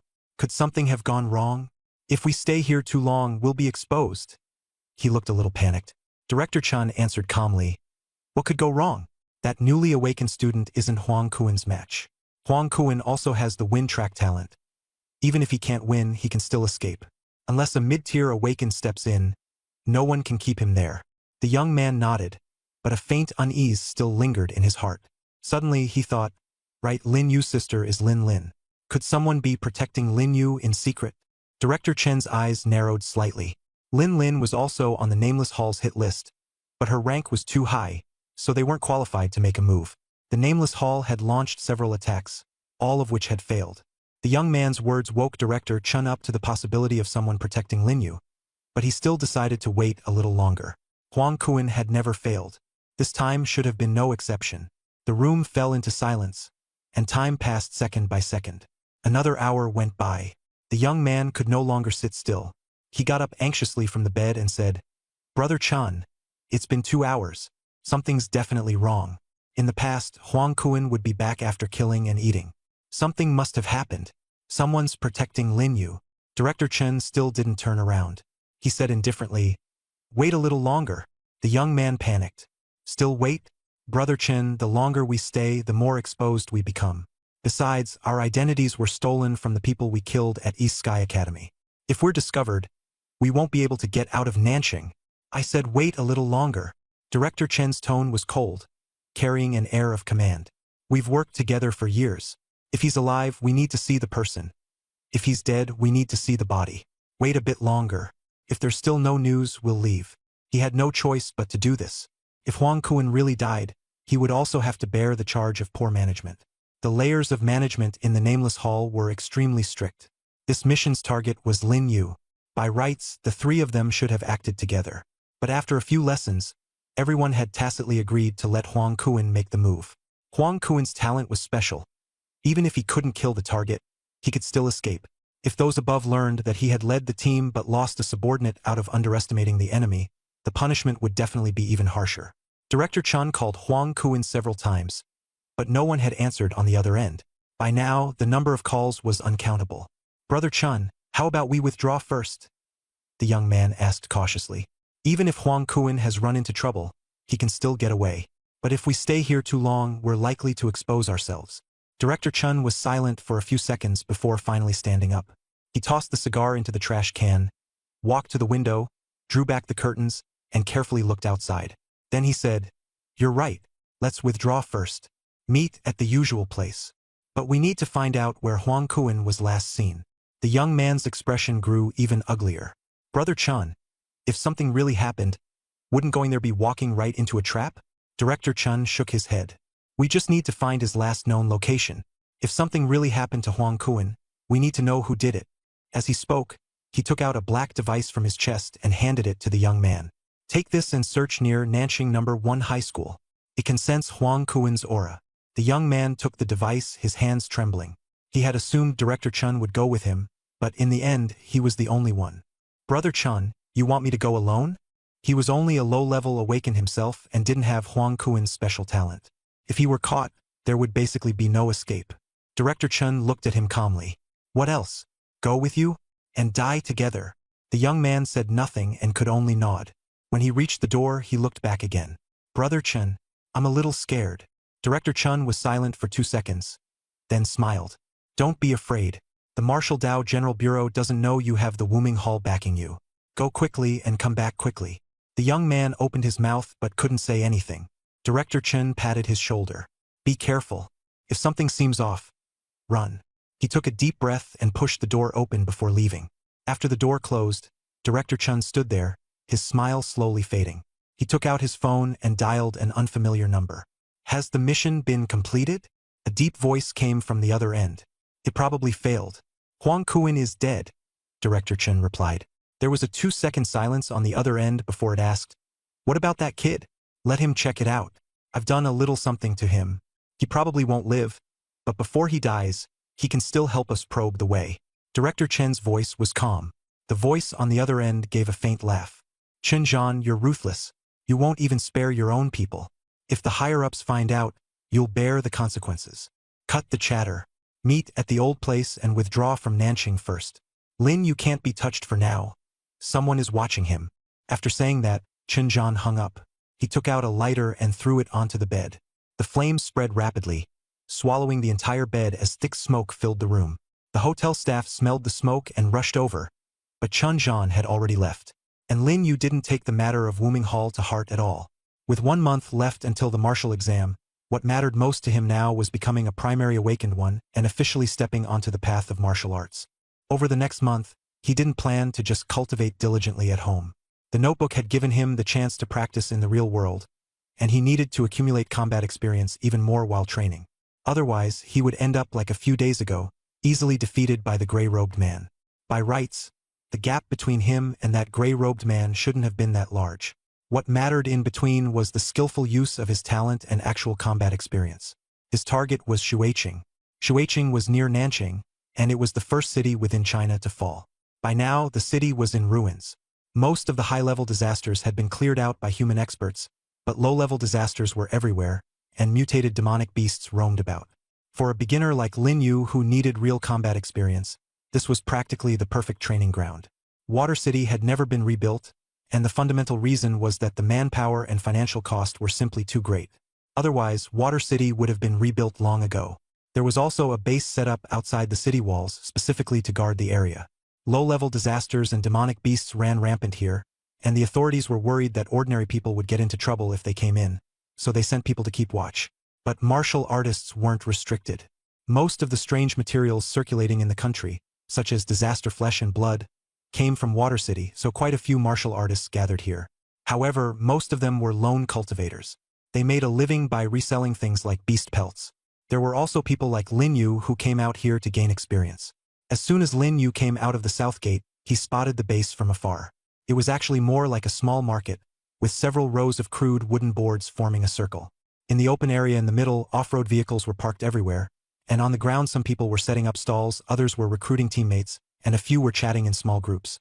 This place was full of martial artists. The ones who really made a living through combat were not the students training in school, but hard men like the gray-clothed man. Lin Yu took a deep breath and flew over on a gust of wind. Only when he got closer did he see what was being sold at the stalls. Disaster crystals of various colors, mostly from low-level disasters, as well as beast skins, bones, claws, and teeth, all piled up in heaps. Bottles and jars were labeled with healing medicine, blood chi powder, antidote, and the like, while the stall owners kept shouting out their wares. Lin Yu planned to buy some gear before entering Water City, and he was quite interested in blood chi powder, so he asked about the price. The moment he heard it, he was shocked. A single bottle cost 10,000 Huaxia coins. He only had 200,000 on him, and that price was outrageously high. The stall owner said confidently, "Young man, these are all specially supplied by the military. There's no one around here cheaper than me. Don't believe me? Go ask elsewhere." Lin Yu waved his hand and refused. 11,000 a bottle was simply beyond his means. Fortunately, the school had issued him a few bottles so he could make do for now. Only then did he realize that blood chi powder was truly the privilege of rich kids. No wonder wealthy students had higher blood chi values when they awakened, because they were being propped up by medicine. Lin Yu moved between the stalls when a particular one caught his eye. On it lay a black short knife, about 30 centimeters long, pitch black and dull, with a thin cord wrapped around the hilt and some rust on the blade. He needed a weapon anyway, and fighting with bare fists was unreliable, so he set his sights on it at first glance. The stall owner was a man in his 40s, a cigarette hanging from his mouth, his face covered in stubble. "Good eye. This blade was dug out from deep in Water City. I can guarantee its former owner was at least an intermediate awakened one. Right now, this knife doesn't cost 99,999, and it doesn't cost 9,999 either. Just 8,888, and it's yours." Lin Yu frowned and weighed the knife in his hand. "How do you know its former owner was at least an intermediate awakened one?" The stall owner froze for a moment, then burst out laughing. "Kid, there's still spiritual energy residue on the blade. It's faint, but anyone who knows their stuff can tell at a glance. Awakened ones who use their own weapons leave a unique aura on them. You'll understand once you've seen more of it in the future." Lin Yu looked closely and indeed sensed a faint presence on the knife. If he hadn't cultivated spiritual power, he wouldn't have felt it at all. The aura was extremely faint, while the rust was much more obvious. "But this knife has rust on it." Lin Yu picked on it. The stall owner waved a hand. "That's just surface rust. It doesn't affect the sharpness. Wipe it down with a whetstone and it'll be fine. If you really buy it, I'll even give you a whetstone." Lin Yu fell silent for a few seconds. 8,888 was actually pretty reasonable. After all, blood chi powder was 11,000 a bottle. Compared with that, this was even cheaper. "Deal. I'll take it." After paying and receiving the knife and whetstone, Lin Yu walked away. Once he was clear of the stall, he took out the knife and examined it carefully. The rust was only superficial. With a cloth, it would come off much more easily, not to mention with a whetstone. And the whetstone was no ordinary one. Satisfied, he nodded, put the knife away, and continued browsing the stalls. After wandering around for a while, Lin Yu found that aside from the first stall's cheap blood chi powder, the prices at the other stalls only got higher and higher, with some even going for 20,000 a bottle. His budget was limited. Otherwise, he'd really have bought every bottle of blood chi powder here and played the role of a medicine addict himself. Leaving the market, Lin Yu headed deeper into Water City. For the next month, he would basically be spending his time here. Water City had no laws, no regulation, and killings and robberies happened all the time. People dying was normal. This was a lawless land. The authorities were helpless, and Water City had long since become a ruin. Only when the officials decided to rebuild it one day might order return. Though it was his first time here, Lin Yu was quite familiar with Water City. Once inside, all he saw were collapsed high-rises, shattered streets, and bottomless cracks. Standing at the edge of one crack, he used his spiritual power to sense the surroundings. After turning a corner, the scene before him made his pupils shrink. 3 gray creatures were gnawing on a corpse. It was a human corpse. The 3 creatures were nearly 1 meter long, wolf-like but hairless, with wrinkled gray-white skin, blood-red eyes, and sharp teeth. They were blood-devouring wolves. Lin Yu had seen them in books. Mutated wolves, pack-dwelling, fast, highly aggressive, and strongly territorial. Once they invaded, they would attack anything that entered their territory. Clearly, this corpse had strayed into the territory of the blood-devouring wolves, and it was very likely a rogue cultivator. The cause of death was unknown. It may have been killed by a demon beast, or by someone who then dumped the body here. Blood-devouring wolf pelts were worthless, so no one specifically hunted them, and their numbers surged, allowing them to dominate the outskirts of Water City. Although a lone wolf lacked much strength, being surrounded by a pack was extremely dangerous. This time, Lin Yu had come to Water City to gain real combat experience, not to be a gold digger, so naturally he wanted to hunt blood-devouring wolves. He drew his blade, activated Wind Trace, and after closing in and revealing himself, split one of them in half with a single slash. Lin Yu was overjoyed. The stall owner hadn't lied to him. This blade was truly sharp. The remaining 2 wolves grew alert, but Lin Yu had Wind Trace and had no intention of fighting head-on. He slashed once and killed the second wolf. The last wolf panicked and cautiously looked around. After confirming there were no other wolves nearby, Lin Yu showed himself voluntarily. The last wolf locked onto him, growling lowly. The smell of blood stirred it, making it both enraged and frightened. Lin Yu gripped his blade and stood still, waiting for it to make the first move. 10 seconds later, the blood-devouring wolf suddenly charged, its speed astonishing, leaving behind afterimages. Lin Yu had been prepared. He swiftly dodged and drove his blade into its skull. Blood sprayed everywhere, and the blood-devouring wolf howled miserably before collapsing to the ground. Blood-devouring wolves had strong attack power but weak defense, so killing them with one strike was easy. In his first battle, he achieved a perfect triple kill. Lin Yu had basically picked up a bargain. Under normal circumstances, blood-devouring wolves traveled in packs of at least a dozen, with a wolf king leading them. He dug out the internal organs of the 3 blood-devouring wolves and found the beast cores. Beast cores were helpful for cultivation, like unrefined blood chi powder. The effect was not as good, but they could still aid training. Free was king. Although the flesh could be eaten, the internet said it tasted awful, and just looking at that color made Lin Yu lose his appetite. He definitely had no intention of trying it. After confirming the area was safe, he found an open spot to sit down, took out a gray-white beast core the size of only a thumb, its surface smooth with faint blood-red veins visible on it, and swallowed it without hesitation. Instantly, a scorching liquid seemed to burst inside his body, and waves of heat surged outward. Lin Yu felt as if a ball of fire was burning within him, rapidly spreading through his blood vessels to every limb and bone in his body. In an instant, his whole body went taut, the veins on his forehead bulged, and beads of sweat rolled down one after another. Then came a wave of intense pain, but compared to the suffering he had endured while cultivating the golden body technique before, this was much lighter. He clenched his teeth and circulated the golden body technique, allowing the violent energy within his body to run smoothly. He did not know how much time had passed before Lin Yu slowly opened his eyes. The blood-devouring wolf's beast core was indeed powerful. Without hesitation, he swallowed the second one. This time, however, the effect was much weaker. The warm current inside his body still existed, but it was nowhere near as intense as the first one, and his blood chi increased only a tiny bit. He knew that the effectiveness of these beast cores had already become limited. Lin Yu noticed a change in his vision. Previously, with the assistance of his strongest brain, his sight range could reach about 500 meters, and he could even clearly see mosquitoes flapping their wings in the distance. Now, that distance had improved even further. If the previous range had been 500 meters, then now it was at least 800 meters, if not farther. He instantly understood that he had successfully broken through. He was now an initial stage awakened. His blood chi value had already risen to 151.1, officially crossing the threshold of an initial stage awakened. That beast core had actually increased his blood chi by nearly 50 points. An indescribable sense of accomplishment surged in his heart. Within 1 month, He had gone from an ordinary person to an initial stage awakened. He had finally done it. But this was only the starting point. The road ahead was still very long. Lin Yu spread his arms wide, and without even circulating any technique, he drew in the spiritual energy of heaven and earth like a whirlwind, causing his blood qi to rise slowly but steadily. His cultivation speed was unprecedented. Just as he was eager to test his strength, several figures appeared in the distance. Lin Yu did not hesitate and activated Wind Trace, transforming into a gust of wind that drifted into the air. Soon after, a woman covered in wounds stumbled toward his direction.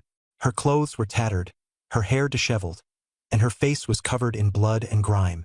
Her left arm hung limply, obviously broken, yet she still ran desperately, only to accidentally trip and fall in the end. Not far behind her, 5 figures were also chasing after her. Leading them was a bald man, holding a blood-stained broadsword. He sneered, "Run. Keep running. Let's see how far you can get. You dare to snatch something from me? You really don't fear death."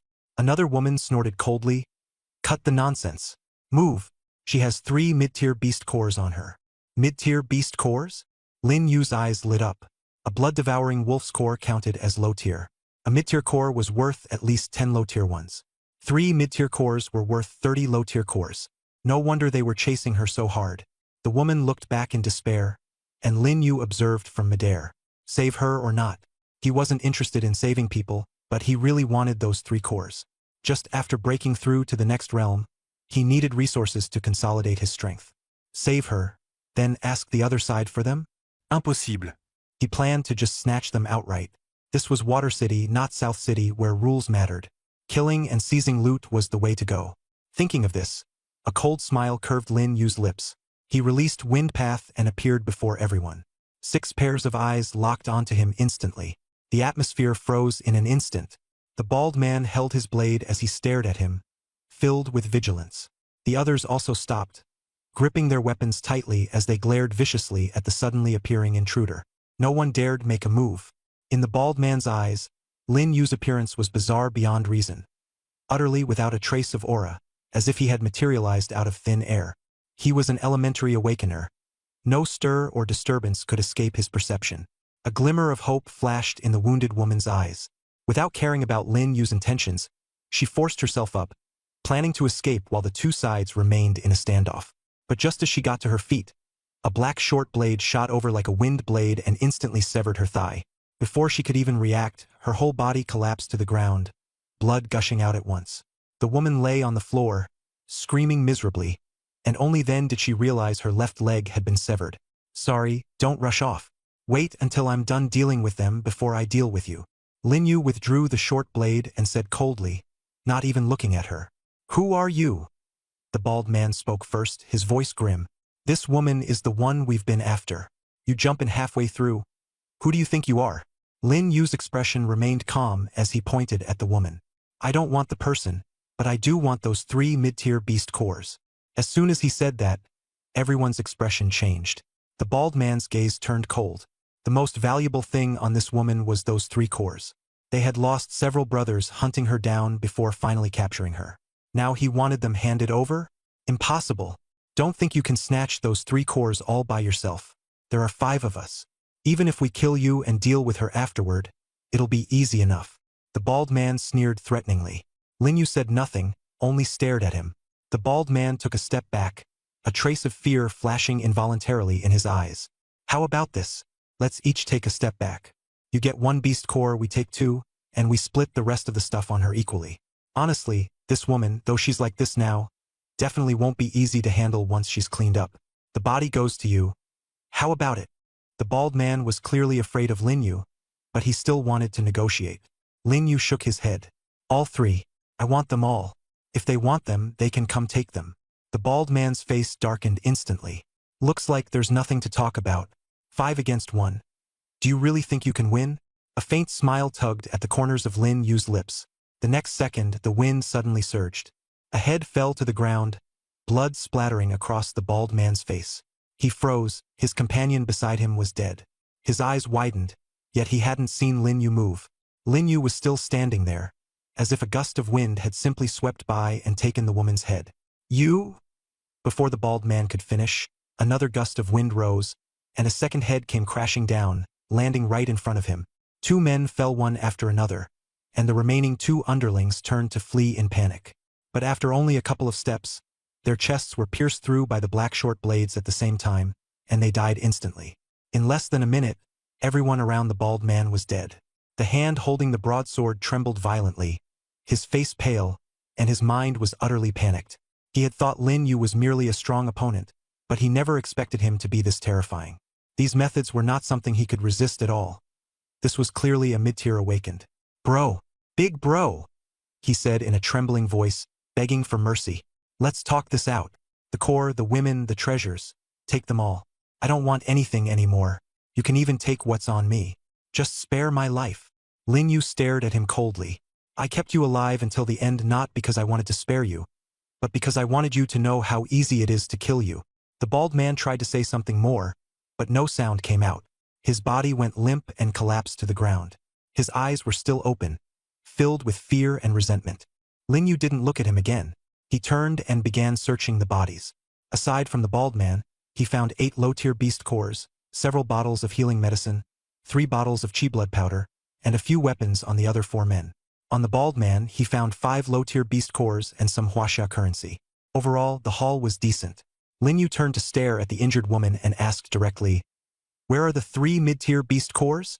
The woman's lips trembled, but she shook her head and denied it. She had thought Lin Yu had come to save her. But when she saw him break her leg and kill off the bald man's group, she understood that Lin Yu was even more brutal than those men. A true demon. Lin Yu's gaze was icy. "No." The woman's lips and teeth trembled as she gritted out, "You're here to steal my things too. You're no different from them." Lin Yu sneered and shook his head. "I'm different. I only want the beast cores. They, on the other hand, wanted to kill you and defile you. Those aren't my things. Someone entrusted them to me. I can't give them to you." "He'll be here soon," the woman said anxiously, shaking her head. Lin Yu gave no response, only stared at her coldly, as if he were looking at a corpse. The woman's heart sank to the bottom. She could only pray that he would find her soon. Those words completely enraged Lin Yu. Killing her and then searching her body would yield the same result. "Since that's the case, then go die." A flash of black blade swept through Lin Yu's hand as he thrust it without hesitation straight at the woman's throat. The woman closed her eyes in despair, and just as the blade tip was about to pierce her, clang! The blade was knocked away by a burst of force, and the black blade spun in the air several times before crashing into the ruins. Lin Yu gripped the hilt of his knife, trembling slightly. "Stop!" A furious shout rang out from not far away.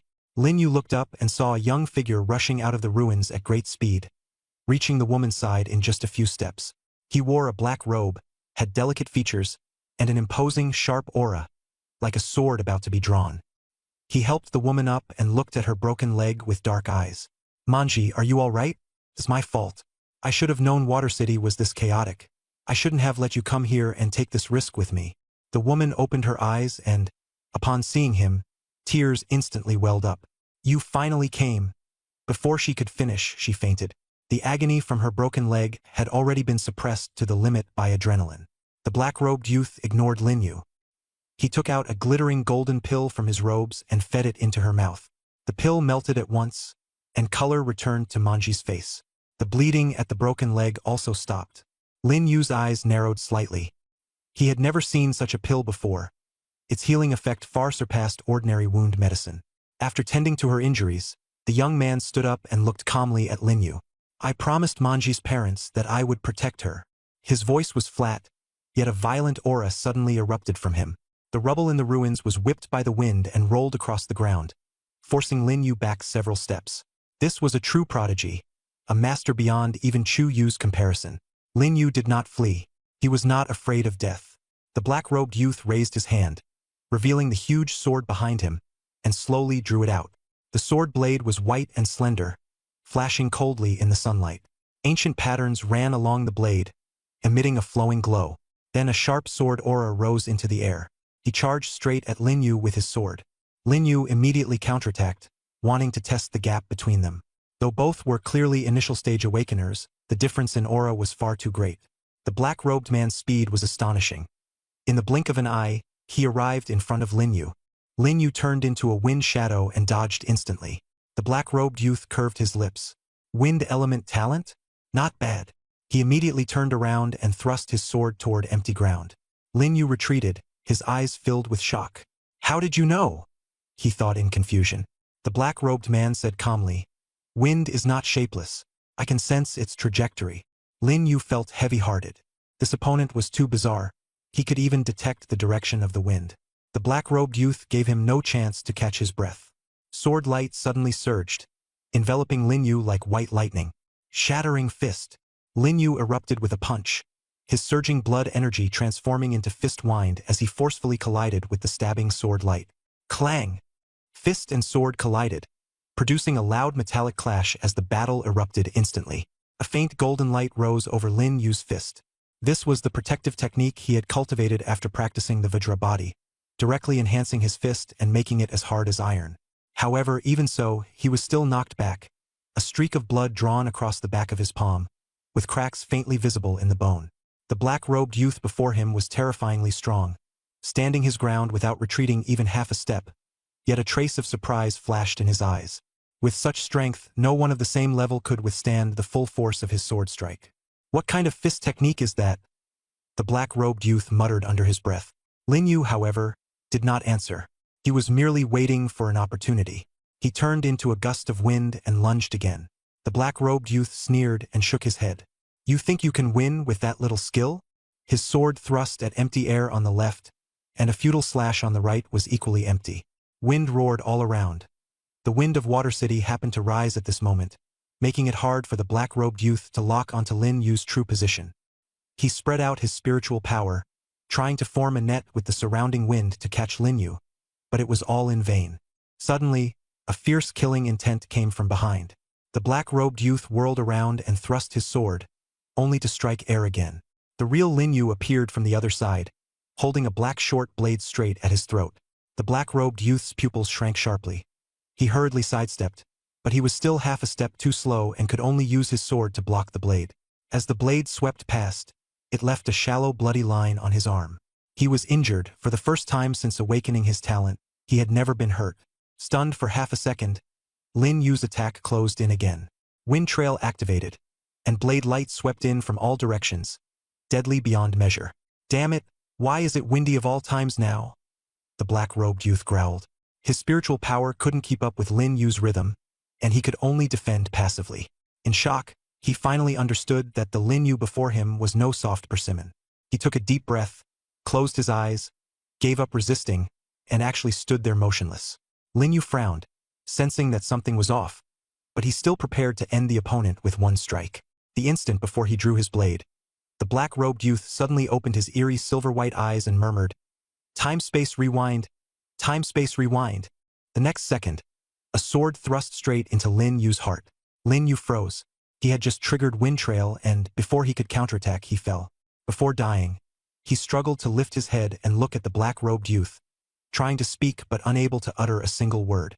The black-robed youth pulled out his sword and sheathed the blade. Lin Yu's body crashed to the ground, and blood quickly stained the broken stones below. You are indeed strong, but among those of the same rank, I am invincible. His tone shifted. However, you're the first one who forced me to use my talent. He turned and walked toward Manji. After a few steps, he stopped and, without looking back, said, It's a pity you crossed my bottom line. Manji was still lying on the ground, though her complexion had already improved. The black-robed youth crouched down and gently lifted her into his arms. Let's go. I'll take you home. Just as he turned around, a gust of wind suddenly blew past. The black-robed young man didn't take it to heart, but the Mianji in his arms shook her head. Tension, I'm so cold. The wind was extremely gentle, and he couldn't feel the cold at all. With a slight furrow of his brows, Mianji suddenly grew unbearably heavy. He lowered his head to look, and his pupils abruptly contracted. Mianji's throat had somehow been slit by a blade, and blood was flowing out along the wound. In just a short time, Mianji's aura weakened, her life hanging by a thread. The black-robed young man prepared to activate Time Rewind again. At the same time, Lin Yu's consciousness gradually cleared, and a mechanical voice rang in his mind. Talent concept level Undying, successfully activated. Revived and restored to the state before death. Successfully activated Talent Plunder. You have plundered the other party's talent. SSS level talent, Time Rewind. Time Rewind. After activating this talent, you can return to any point in time within the past 24 hours. Rewinds exceeding 10 hours will automatically be saved. Each use consumes a large amount of mental power. If you continuously rewind for more than 10 hours, your body will collapse when your mental power is insufficient. So that's how it is. Lin Yu opened his eyes and stood up, finally understanding why the black-robed young man had been able to stab his heart with a single sword strike. He hadn't reacted at all because the other party had used the Time Rewind talent. On the other side, the black-robed young man Tianjin tried to activate his talent. But there was no response. How could this be? He tried again and again but still failed. No, this is impossible. His voice trembled, his face pale. Suddenly, a gust of wind blew from behind him. He whirled around abruptly, only to see Lin Yu standing 3 meters away, unharmed, with no wound in his heart, his clothes spotless, and a faint smile on his lips. Tianjin, I finally found you. Tianjin's mind went blank, and he instinctively retreated. How do you know my name? Lin Yu did not answer. He only stepped forward, his eyes turning silver-white and flashing with light. Tianjin froze. It was exactly the same effect as when he activated his talent. You! Lin Yu raised a hand, silver light swirling in his palm. Time Rewind, SSS rank talent. Thank you for your talent. After saying that, Lin Yu prepared to make a move and kill Tianjin. He had already taken Tianjin's talent, and Tianjin was no longer of any use. He hadn't expected to run into Tianjin in Water City. This was neither an accident nor a coincidence, but the arrangement of the notebook. Everything had already been foreseen. Seeing Lin Yu, who had been brought back from the dead, Tianjin's legs went weak and he nearly dropped to his knees. He finally understood that the person before him had not only been resurrected, but also possessed the ability to seize other people's talents. Lin Yu had already displayed 4 talents: Time Rewind, Wind Track, and the 2 from before. Tianjin had heard that the peak of talent was not only SSS rank. Above that was EX rank, representing a transcendent level. Resurrection and talent theft both belonged to EX rank. This should have been nothing more than legend, but everything before his eyes proved it was real. Manji! Manji! Tianjin turned and lunged toward the woman on the ground whose aura was faint. Manji lay still, a weak trickle of blood flowing from her throat. Her eyes open but her pupils already blurred. Holding her in his arms, Tianjin trembled uncontrollably. In his heart there was no longer anger, only anguish. Please, save her. He looked at Lin Yu, his face full of pleading. Rewind to 20 hours ago. I know that way everything could be avoided. Please, save her. He knelt on the ground and kowtowed again and again. Lin Yu looked at him coldly and, after a moment of silence, finally spoke. Do you know what it feels like to be pierced through the heart by a sword? Tianjin's body froze. It was me who killed her. Why would I waste my mental power to bring her back? A faint, cold smile rose at the corner of Lin Yu's mouth. Tianjin's eyes reddened. He suddenly stood up and looked at Lin Yu. Then I'll kill you and make you accompany Manji in death. After we die, we'll go to hell together. Lin Yu saw through the trick at a glance. It was clearly meant to enrage him and force him to use temporal reversal. Without your talent, can you still be my opponent? Lin Yu mocked. You just said I offended your reverse scale. Then do you know what my reverse scale is? Tianjin froze, but the hand gripping the sword tightened even more. Lin Yu gave a chilly smile. My reverse scale is this. If no one offends me, I won't offend anyone. But if someone offends me, I'll strike back 1,000-fold. As soon as he finished speaking, Lin Yu's figure flashed. With Wind Trace activated, he easily dodged Tianjin's sword strike, then drew his blade and slashed out. In an instant, countless blades surged in from every direction, each one striking Tianjin. He could not block them at all, and blood splattered everywhere. Tianjin's expression changed drastically, and he hurriedly retreated, but his instincts told him there was killing intent lurking behind him as well. Tianjin decisively turned and raised his sword to defend, only to see Lin Yu suddenly appear in front of him, the black short blade in his hand stabbing straight toward him. He was being attacked from both front and back. Clearly, Lin Yu was only one person. Lin Yu's blade technique and talent made Tianjin feel as if he were facing a great enemy. If his temporal reversal talent were still intact, he could easily evade the strike. But now he could only watch helplessly as the black blade pierced his chest and abdomen. His eyes had reacted, but his body simply could not keep up. The blade tip pierced through his chest and abdomen, with blood dripping down the blade. Tianjin looked down at the wound, and there was also a gash on his back. He staggered in shock, then collapsed weakly to the ground, his breathing faint. If not for the fact that he had already reached the realm of a beginner awakener, this strike would have taken his life long ago. Lin Yu sheathed his blade and said coldly, "You're very strong. Since awakening, you're the strongest opponent I've encountered." Tianjin did not retort, not even able to make a sound. He could only stare at Lin Yu with those eyes that were gradually growing hazy. He felt no anger, no fear, only an obsession that was impossible to ignore. He struggled to grab onto Lin Yu's clothes. "Please, save Manji." Lin Yu looked at him, then suddenly smiled. "When you were killing me, did you ever think this day would come? Save her? On what grounds?" With that, he abruptly kicked Tianjin's hand away and turned to walk toward Manji. Manji was lying on the ground, breathing weakly, her face deathly pale. She was not far from dying. Not even a god could save her, unless he activated his talent. Lin Yu glanced back at Tianjin. The genius who had just been full of swagger was now sprawled on the ground like a dead dog, covered in blood, still struggling to crawl toward him, with the last vestige of hope in his eyes. Lin Yu began searching Manji's entire body, his purpose crystal clear, the 3 mid-tier beast cores. He searched her thoroughly, but found nothing. His brows furrowed, and he checked again carefully, yet there was still no trace of them. What a joke. He had gone to such lengths just for those 3 beast cores. At this point, he almost wanted to strip her bare and search every inch. Manji had clearly said before that the beast cores were being held in safekeeping on her person by someone else. Although that had been a lie, the beast cores themselves should have been real. Otherwise, why would those bald men have pursued her so relentlessly? Lin Yu returned to Tianjin's side and stomped heavily on his chest. The pain made Tianjin's pupils dilate sharply. He had a strong will, or else he would already be dead. "Speak. Where exactly are those 3 mid-tier beast cores?" Tianjin opened his mouth as if to speak, but could only cough up a mouthful of bloody froth, unable to make a sound. With all his strength, he stared fixedly at Manji with those increasingly unfocused eyes. Lin Yu increased the pressure. "Say it. Where are the beast cores?" Tianjin still could not speak. Lin Yu looked at him, silent for a few seconds, then lifted his foot and crouched down. "You really want to save her, don't you?" Tianjin nodded with difficulty. "Okay, I'll save her.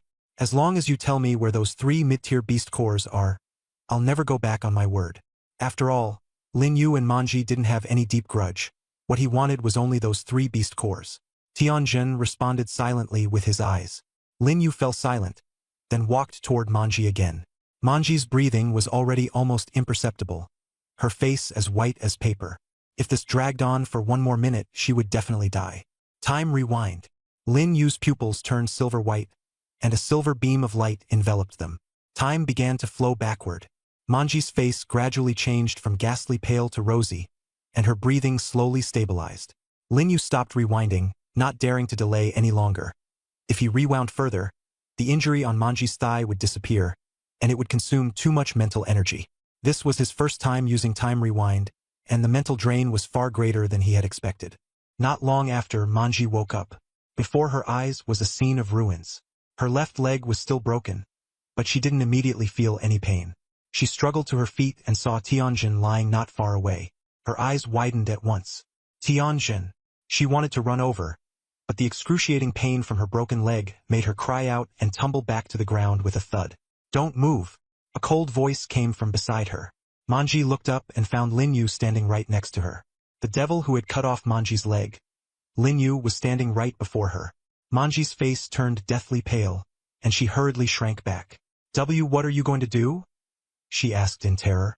Lin Yu drew out the black short blade and said coldly, "I saved you, not to let you two flirt." Manji froze. "You saved me?" Lin Yu didn't answer directly, only demanded, "Say it. Where are those 3 middle-tier beast cores hidden?" Manji looked at her broken leg, then at Tianjin, and seemed to understand what she should do. She began, but Lin Yu cut her off. "Make it clear. I don't want to hear nonsense. Tianjin can't hold on for more than a few minutes. Every second you hesitate, he suffers for one more second." She looked over there. Tianjin's breathing was faint, and Lin Yu's gaze was cold and merciless, making her tremble all over. I.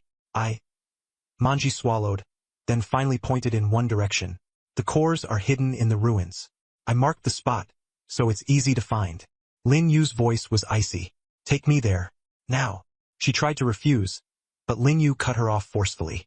I'm not asking you. This is an order. I can save you, and I can kill you too. He doesn't have much time left. Tianjun's breathing grew weaker and weaker, and tears kept streaming down Manji's face. I'll take you there. Lin Yu put away the blade and directly grabbed her up with one hand. Go! Manji gritted her teeth, enduring the searing pain in her broken leg, and pointed at a crumbling building not far away. That was where the core was hidden. Lin Yu activated Wind Track, and a gust of wind carried the two of them swiftly toward the dilapidated building. She knew the middle-tier beast cores were precious, but this was the only chance. If they couldn't find them, Tianjun was definitely doomed. In less than a minute, Lin Yu reached the foot of the building. The building was half collapsed, overgrown with weeds, and scattered with broken stones. Manji pointed to a corner. Right under there. Lin Yu kicked away a stone slab, revealing a pit, and inside it was a cloth bag. When he opened it, 3 pale gold inner cores from mid-tier demon beasts lay quietly inside. A slight smile curved at the corner of Lin Yu's lips. Victory was within sight. He put away the inner cores and turned to look at Manji. Let's go. Once again, he lifted her up in one motion, activated the wind path, and quickly returned to the ruins. Tianjun was still lying there, his breath even weaker than before. His eyes half open and half closed, pain plainly written all over his face. Tianjun! Manji endured the pain from her broken leg and ran over to ball him. He forced his eyes open, and upon seeing her, a weak smile appeared at the corner of his mouth. It's good that you're alive. Those were his last words. Tianjun no longer had the strength to go on and collapsed completely into Manji's arms. His body was utterly lifeless, and his heartbeat gradually faded away. Manji froze, holding him tightly as tears welled up. Tianjun, wake up! You promised you'd protect me for the rest of my life. You can't die. You can't. Tianjun had already closed his eyes, and the faint smile at the corner of his mouth was filled with helplessness. For him, dying was better than watching Manji die. At least he had not broken his promise. Manji cried so hard it felt like her heart was being torn apart. Suddenly, she thought to turn back, only to discover that Lin Yu had already left. The man who had cut off her leg and then saved her life had, in the end, killed Tianjun behind her. Her heart was full of conflict, and she did not know whether she should hate him or thank him. At that moment, Tianjun coughed up a mouthful of bloody froth. His heartbeat somehow miraculously started again. He's not dead, just experiencing a final burst of vitality. Manji gently stroked Tianjun's face, tears blurring her eyes. Are you stupid? Why did you do this? Why did you die for me? Tianjun weakly opened his eyes, his face pale, his voice full of pain. A vengeful fire flashed in Manji's eyes.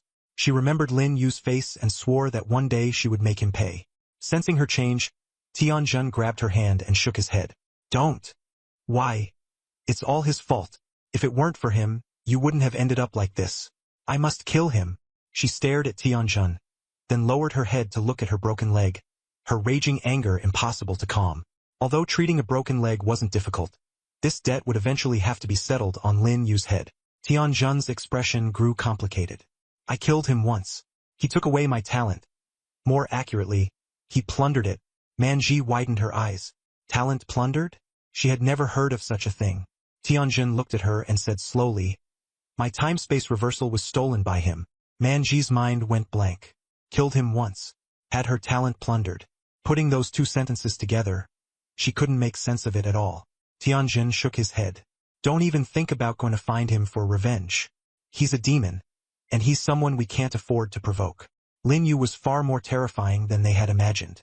Manji was silent for a long time, then nodded lightly and asked, then your talent? Halfway through, she suddenly stopped, her expression utterly conflicted. Her talent had been taken. She had never even heard of such a thing, never imagined it would happen to someone around her. Tianjun tightly held her hand. Though weak, his grip was firm. It's gone. He murmured to himself, as if he still couldn't quite believe it. Manji's eyes reddened. How could this be? That was your strongest talent. An SSS grade 1. Why is it gone? Tianjun sighed and shook his head. As long as you're still alive, that's the best outcome. Manji's hand trembled slightly. His talent had now fallen into that demon's hands. I'll go find him. She struggled to get up, pushing the pain to the back of her mind. No matter what, I'll make him return your talent. I'll even beg him if I have to. as long as he saves you and brings you back. Tianjin grabbed her tightly. Don't go. Manji was puzzled. Why? Tianjin's gaze was firm.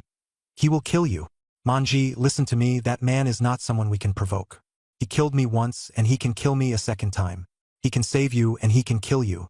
The fact that he didn't bring you disaster already is a blessing. Tears slid down Manji's face. But your talent? Gone is gone. Tianjin cut her off. To me, talent is nothing more than an external thing. What I regret most is that I can't accompany you on the road ahead. She looked at his pale face, and a faint pain flashed in her eyes. He was comforting her. With his talent taken away, how could he not be heartbroken? Talent was the pride of an awakened. Now he had nothing. Tianjin? Manji hugged him and buried herself in his chest. I'm sorry. It's all my fault. If I hadn't dragged you down, you wouldn't have ended up like this. Tianjin gently patted her back. It's not your fault. It was me who was too weak and failed to protect you. Manji fell silent. Tianjin suddenly called her full name. Li Manji. She looked up. Promise me you won't go seek revenge on him.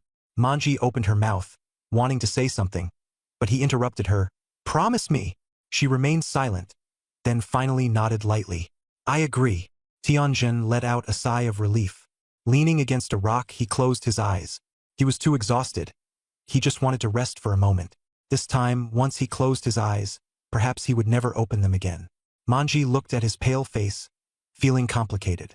How could she ever forget everything that had happened today? In just a few hours, she had experienced despair, hope, and then despair again. She couldn't even make sense of her own feelings now. She lowered her head and looked at her broken leg. Then she looked up at the sky and silently said in her heart, Jean, I'm sorry. I can't agree to you. I won't forget him. I will remember today, and one day, I will make him pay. One day. As soon as the words fell, her hair began to move on its own in the wind, and her whole body was enveloped by a faint green light. The ground trembled, splitting open into countless cracks. Green vines burst out from the fissures, growing and spreading wildly. Within a minute, they had covered a radius of 10 meters. The vines coiled around the giant rock and plunged into the ground, sending Thoiser flying. The frenzied vines were like her emotions, full of grief and rage, and the place where she and Tianjin stood became a pure, untouched sanctuary. Awakening in adversity. An S-rank talent was born. Meanwhile, Lin Yu knew nothing of this. He had already left Shuiqing and reached the outpost outside. This time, being able to snatch the time reversal talent was a complete and unexpected windfall. Even Lin Yu himself hadn't expected to run into Tianjin. At first, he had planned to fight Tianjin to the death, but then Tianjin suddenly and slyly stabbed him with a sword, straight into his heart. Luckily, he had an immortal talent. Otherwise, he'd already be done for. This world is truly full of geniuses. He had always stayed at Nanxing No. 1 High School, with limited horizons, and hadn't expected Tianjin's talent to actually be comparable to his sister Lin Lin's, both at the SSS rank. He never thought Tianjin would come to Shuiqing for training. If not for the notebook suggesting he come here, their chance to meet might have only been at the martial exam. He still remembered the love-struck look in Tianjin's eyes before he died. Lin Yu wasn't the least bit afraid that the woman named Manji would retaliate. After all, she hadn't even awakened a talent, so she was no threat at all. Lin Yu shook his head, put away his thoughts, and headed toward the stronghold. It was still bustling here, with martial artists coming and going, and the atmosphere hadn't changed since he first arrived. This time, he had a purpose for coming to the stronghold, to borrow some qi and blood powder. He really was just borrowing it, not buying it. He had already roughly figured out the principle behind time reversal. It wasn't a simple reversal of time, but rather the ability to save a checkpoint in advance. Then, when activating reversal later, even if he had obtained certain things, those things would still remain after returning to the save point, achieving a copy effect. This talent was too heaven-defying. It could even be activated in advance, and even if he died, he could still return to before activation, though the mental burden was immense. Lin Yu's eyes lit up, and he headed straight for the stall he had noticed at the beginning. The stall owner was still that middle-aged man. Qi and blood powder and healing medicine had no market at all. Not a single bottle had been sold, and the business looked bleak. Seeing Lin Yu return, he forced a smile and said, "Young man, have you asked around? My qi and blood powder is all military-issued special supply, guaranteed to be the lowest price. No one nearby sells it cheaper than me." Lin Yu said flatly, "I'm not here to buy anything." The stall owner frowned and waved him off. "If you're not buying anything, Then don't block the stall. You're hurting my business. Lin Yu didn't move. His gaze fixed on the goods, and the corners of his mouth lifted slightly. The stall owner was already in a bad mood, and now he was even more impatient. Young man, what exactly do you want? If you're not buying, get lost. Don't force me to get angry. Lin Yu replied coldly, I'm not planning to buy. I'm here to borrow some things. The stall owner froze, then burst into laughter. Borrow? Are you kidding me? I've been selling things for more than 10 years, and I've never lent anything to anyone. Lin Yu nodded to show understanding, then moved at astonishing speed, instantly grabbing more than a dozen bottles of qi and blood powder, several bottles of healing medicine, and detox pills, stuffing them all into a cloth bag. The stall owner was stunned, staring at the emptied stall, his mind going blank. The bystanders were stunned too. They hadn't expected that someone would really dare to rob a stall in the Shuiqing stronghold. Are you crazy? You dare to provoke the stall owner? Then you clearly don't know who's backing him. You actually dare to rob my stuff? You're tired of living. The vendor roared. Lin Yu thought he was going to draw a blade, but instead he pulled out a completely black handgun engraved all over with runes, with a clearly surging energy fluctuation at the muzzle. This was a handgun specially made for awakeners. One shot from it could seriously injure even a mid-tier awakened. The vendor's face twisted viciously. You little bastard, daring to snatch my goods. I've been making my way in Water City for more than 10 years. No one has ever dared to be this arrogant. The surrounding martial artists immediately scattered, keeping their distance, all of them waiting for the show to begin. Someone whispered in discussion. Who is this guy? He actually dared to steal Old Wong's stuff. Old Wong is a survivor of Water City, and he's also a mid-tier awakened. He's old now and can't advance anymore, so he came here to set up a stall. Someone once robbed him before, and the result was getting beaten up like a twisted dough stick. This kid looks like a newcomer at a glance. He doesn't understand the rules. Lin Yu said with a smile, That gun of yours is pretty good. The vendor's face turned alternately green and white. Cut the crap. Hand the stuff over. Kneel down and knock 3 loud bows, and I might still consider letting you off. Lin Yu shrugged. Can't hand it over. The vendor sneered. Then go die. Bang. A gunshot rang out. Lin Yu didn't react at all. The bullet went straight through his chest and exploded on the spot, blood splashing everywhere, internal organs shattered. The pain was excruciating, even worse than having Tianjun's blade stab him in the heart. Lin Yu's body swayed and he collapsed limply to the ground. The vendor put away the gun and sneered. With just this bit of ability, you still dared to steal from me. The surrounding martial artists shook their heads and sighed. Ah, another one dead. Bad luck to run into Old Wong like this. He's only at the beginner level too. But it's a pity he died just like that. Serves you right. The vendor squatted down and reached out to snatch Lin Yu's cloth bag. The Undying talent activated. The time reversal talent triggered. Time flowed backward, and everything around him rewound.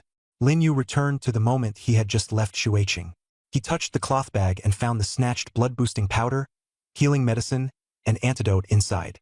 As expected, it worked great. He raised his foot and walked toward the stronghold. This time, he wasn't just going to take the blood-boosting powder. He was also going to get the vendor's handgun. Again, the 10th time, Lin Yu already had more than 40 bottles of blood-boosting powder in his hands, along with over 100 bottles of healing medicine and antidote. He had also taken several of the vendor's handguns. The vendor was a seasoned veteran.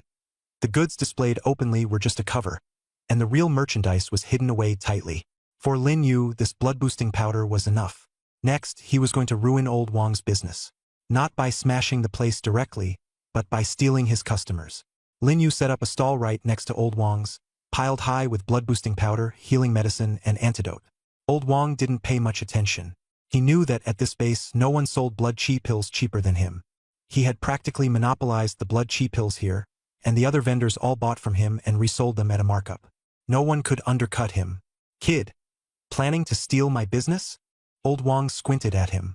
Lin Yu didn't respond, only smiled. He placed the blood qi pills in the most conspicuous spot and wrote on a cardboard sign. Blood qi pills, 5,000 per bottle. Healing pills, 3.000 per bottle. Antidote, 1.000 per bottle. Old Wong's smile froze instantly. He rubbed his eyes and looked again, but the prices were still the same. He sold them for 10,000 a bottle. Was Lin Yu really cutting the price in half and selling them? You're fucking crazy? Old Wong jumped up. Cutting everything in half. Are you here to trash my stall? Lin Yu gave him a cold glance. I feel like it. These things had no cost to him anyway. They were all snatched from Old Wang. Old Wang was stunned and hurriedly checked the blood chi pills. They really were identical, genuine goods. He frowned. How did this kid get such cheap goods? Lin Yu continued setting up his stall. Cheap blood and chi pills quickly attracted the surrounding martial artists. Holy crap! Blood and chi pills are selling for 5,000 now? Seriously? Old Wang sells them for 11,000 a bottle, right? This kid's selling them for half price. A lot of people crowded around. Someone picked up a blood and chi pill and looked at it suspiciously. Boss, this isn't fake, is it? Lin Yu looked up and said with a faint smile. Even fakes cost money. I never sell counterfeit goods.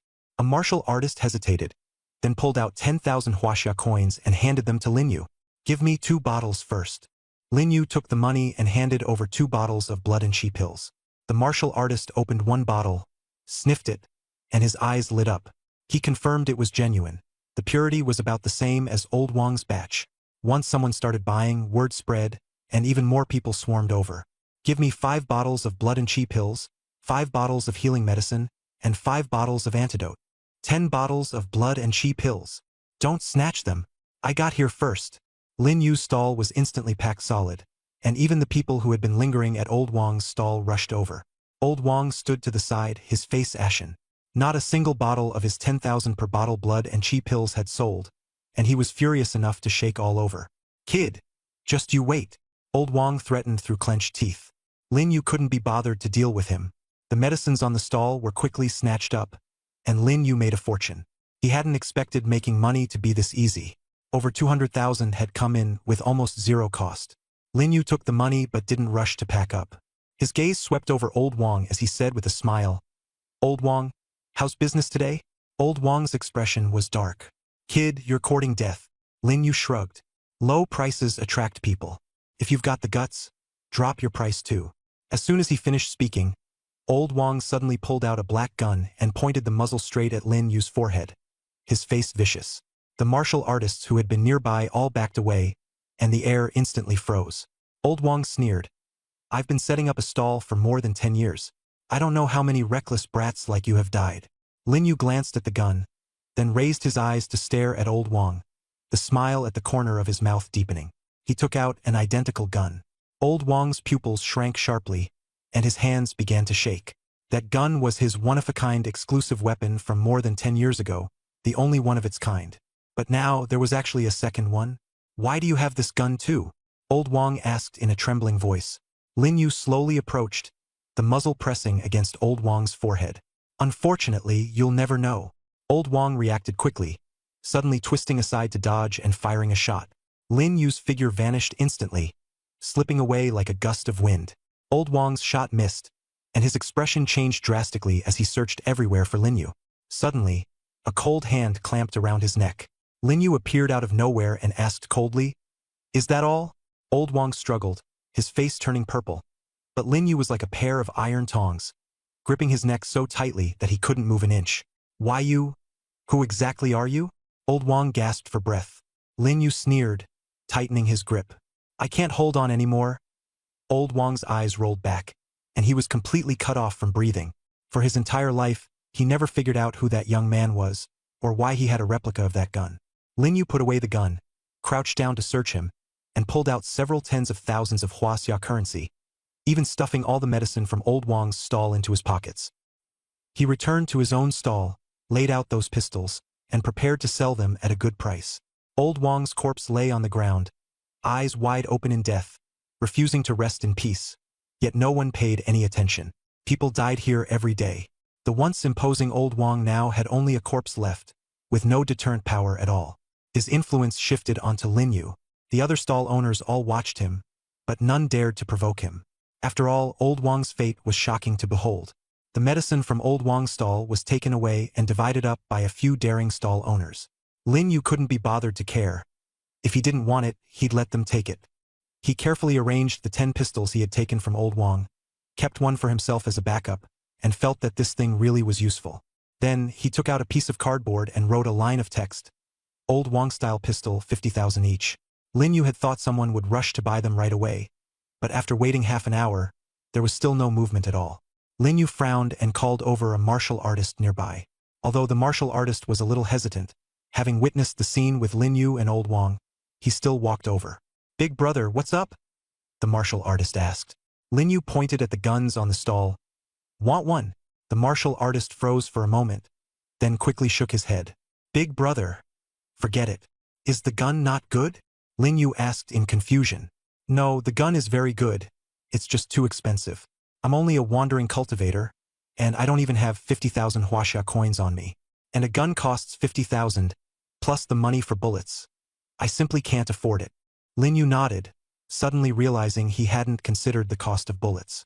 There were about 3 bullets in a pistol, but bullets also cost money, so he couldn't underestimate that. "All right, nothing to do with you anymore. Go on." Lin Yu waved his hand and sent the martial artist away. He picked up all the guns in his hand and carefully took out the bullets. Then he rearranged the guns and directly slashed the price to 20,000 each. Since the bullets had already been taken out, cost didn't matter. This time, after the price change, someone finally stopped. "Boss, I'll take one." The speaker was the same martial artist who had just complained he couldn't afford one. Lin Yu raised an eyebrow. "Didn't you say you couldn't afford it?" The martial artist smiled. "You lowered the price, so 20,000 is acceptable to me. Besides, I still have some bullets of my own." Seeing someone buy one, several nearby martial artists were tempted and came forward to purchase as well. In less than 20 minutes, all the pistols were sold out. Including the Qian blood powder from before and the money found on Old Wang, Lin Yu made more than 500,000 in one go. It was all pure profit with almost zero cost. "Boss, no more guns? I just want to borrow some money?" A tall, thin martial artist stood in front of the stall and asked. Lin Yu waved his hand. "They're gone. Go look elsewhere." "Then will the boss be here tomorrow?" the tall, thin martial artist pressed. "Not," Lin Yu replied without thinking too much. The tall, thin martial artist walked away in disappointment. Yet Lin Yu felt a little regretful inside.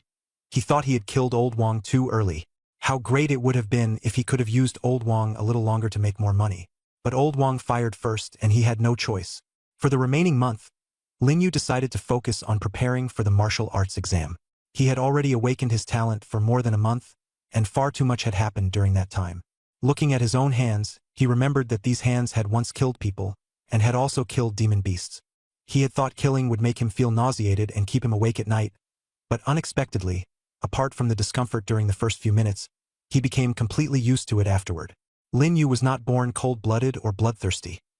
Rather, in this cruel world, if he did not kill others, he would be killed. Without the undead talent, he would have been dead long ago. Lin Yu entered Xueqing, planning to spend the next period of preparation here. He chose a safe place, cleared out a patch of open ground, put down the cloth bag, and began sorting through his things, taking out the 3 mid-tier demon beast inner cores, blood chi powder, and the like one by one. After finishing the Dongli, he opened the notebook, and the doubts in his heart surfaced as he asked, "You already knew Tianzhan would appear in Xueqing, so you deliberately brought me here, right?" The handwriting slowly appeared. "Why don't you think it was a coincidence?" Lin Yu looked at those words and gave a bitter smile, shaking his head. A coincidence? There were no true coincidences in this world. Water City was so vast, with so many ruins. Why had they happened to run into each other here? Not to mention that theirs was not the only group in Water City. Too many things that seemed like coincidences were, in fact, destined. More writing surfaced on the notebook. "Some things are better left unknown to you. You obtaining the time reversal talent before the martial exam was, in theory, a good thing. The smile at the corner of Lin Yu's mouth instantly turned cold. "But you're using me. We've always been using each other, haven't we? I help you answer your questions, and you follow my trajectory to do what you want to do. Lin Yu fell silent, his heart tangled and complicated. He stared at the words on the notebook and remained silent for a long time. Although the notebook explained everything clearly, Lin Yu still felt uncomfortable. It felt as if he were a robot being controlled, while the notebook was the manipulator behind the scenes.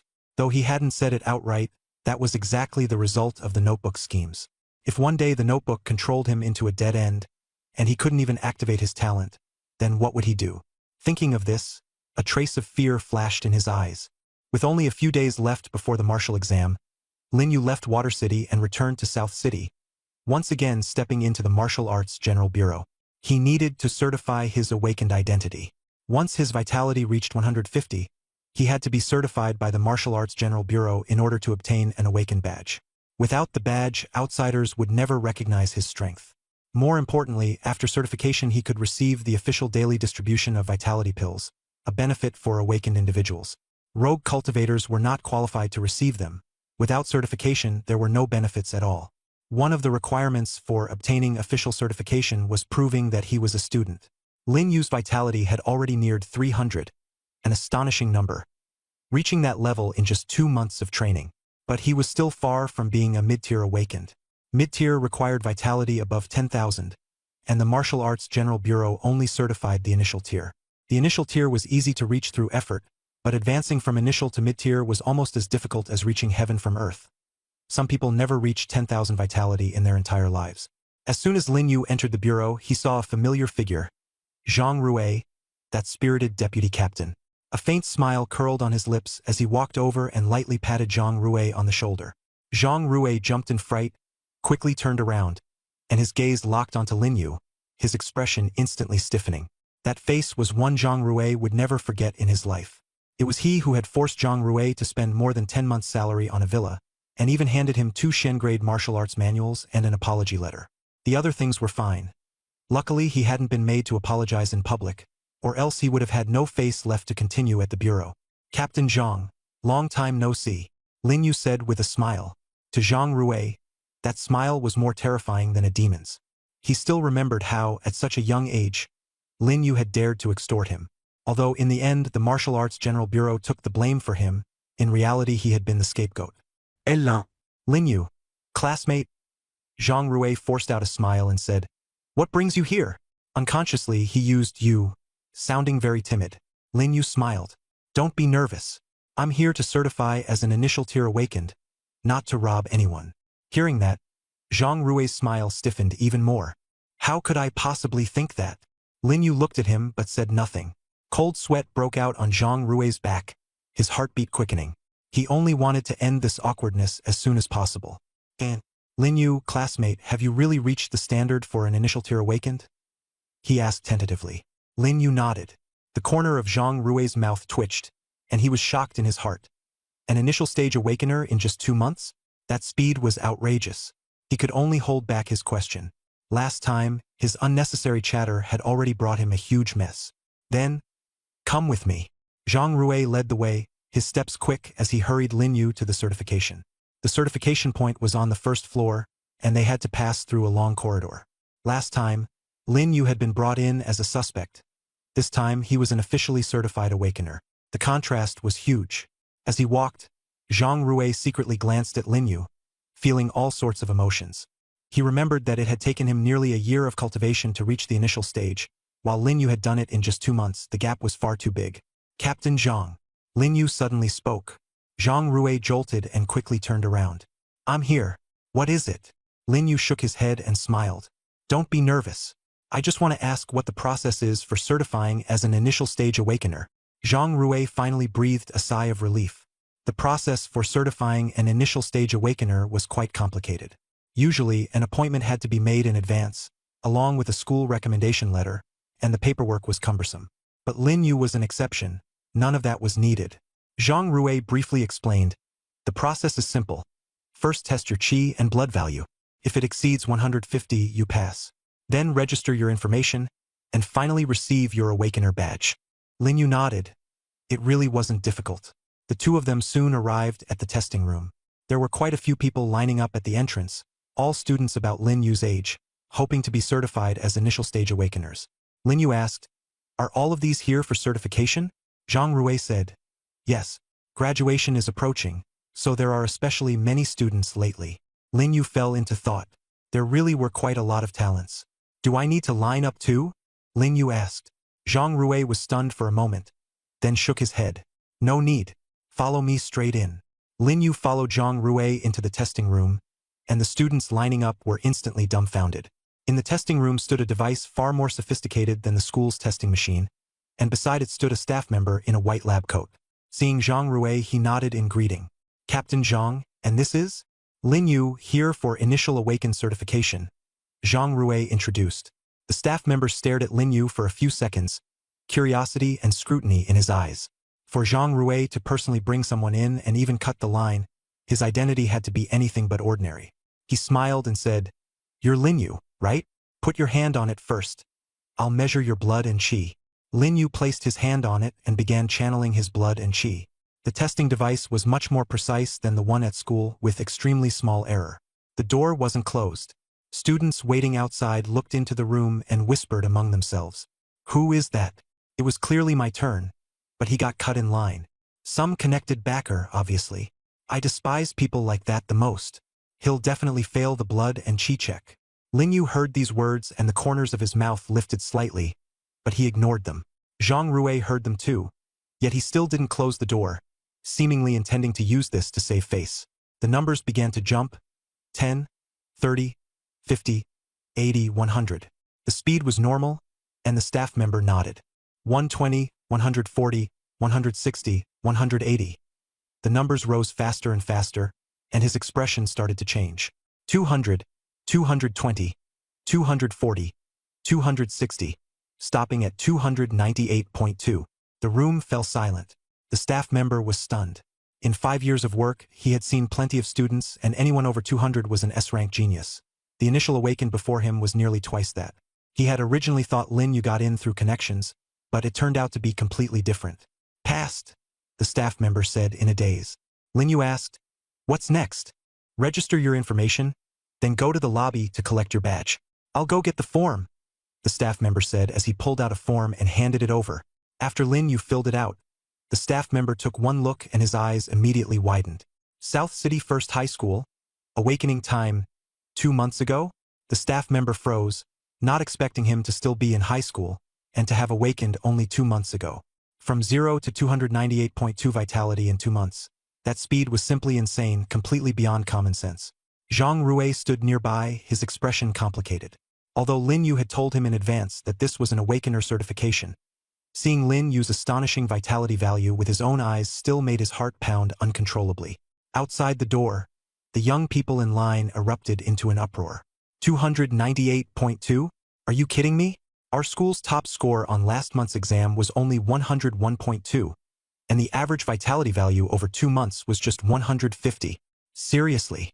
Isn't Chuyu the strongest at South City First High? When did some monster named Lin Yu appear? How come I've never heard of him? I've never seen him either. The staff member put away the form. After operating the computer for a few taps, he pulled out a stamped sheet of white paper and handed it to Lin Yu. "Congratulations, you are now officially a low-tier awakener. You can collect your awakener badge in the lobby with this paper." "Thank you." Lin Yu took the white paper. The staff member hurriedly waved his hand. "You're welcome. It's what I should do."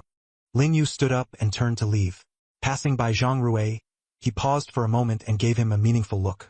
"Captain Zhang." Zhang Rui jolted and quickly straightened his back, his voice steady. "Classmate Lin Yu, what is it?" Lin Yu smiled and patted his shoulder. "Do your best, Captain Zhang." Zhang Rui froze, staring at Lin Yu's calm face, not knowing what to say. All of his little calculations had been seen through by Lin Yu. In the corridor, the young people in line automatically made way for Lin Yu. Their gazes toward Lin Yu were filled with envy and awe. Lin Yu did not linger and turned to leave. "Classmate." Lin Yu was startled and turned around to see a girl with a ponytail jogging over. Her face lit up with excitement.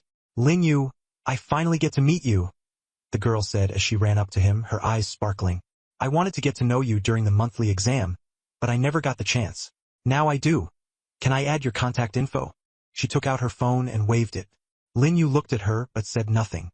Su Xiaoyu quickly added, "Oh, my name is Su Xiaoyu, from class 6. We're right next to your class." Lin Yu nodded. "What do you want to add me for?" Su Xiaoyu froze for a moment. She was pretty, the kind of girl who would be considered a class beauty. Though not quite at the level of Chuyu, no one in the class would dare turn her down easily. But Lin Yu seemed to keep her at arm's length, cold and distant. She didn't give up. Strong people always had something special about them. If she could get on good terms with someone that strong, it would surely be useful in the future. "It's nothing, we're all schoolmates. It's always good to make a friend," Su Xiaoyu said with a sweet smile. Lin Yu shrugged. "No need.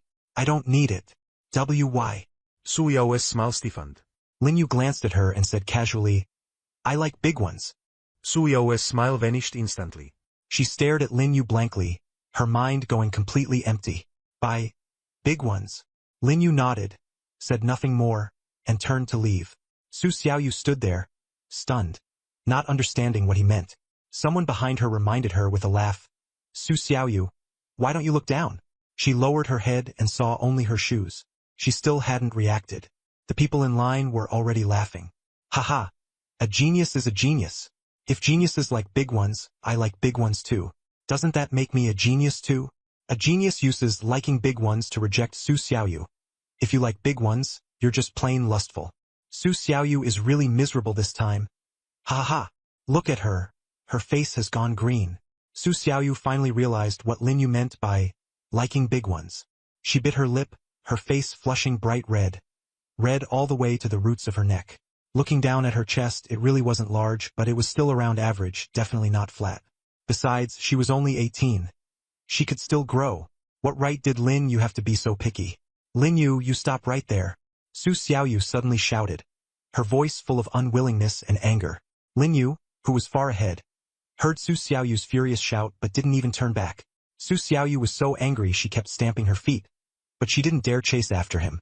The crowd behind her burst into laughter, and she wished she could find a hole to crawl into. She clenched her teeth, watching Lin Yu's figure gradually disappear, and silently vowed in her heart. Lin Yu, just you wait. Someday, I'll become stronger. Lin Yu walked into the hall. What he had just said was only a casual remark. He didn't like Su Xiaoyu at all. Saying he liked big ones was just an excuse to turn her down, nothing more. Of course, big does have its advantages. Lin Yu's mind began to wander to Chuyu. She was the true standard of good. He walked up to the front desk and handed over the white sheet of paper stamped with a seal.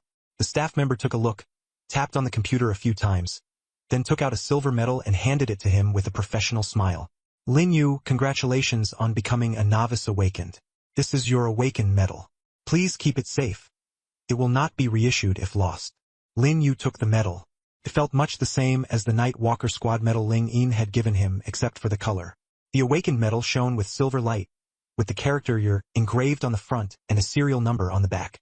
For him, the medal's only real use was probably to prove his identity when he went to the Martial Arts Bureau in the future to collect cultivation resources. It was basically useless at ordinary times. After leaving the Martial Arts Bureau, Lin Yu did not activate WindTrack. Instead, he took a taxi to school.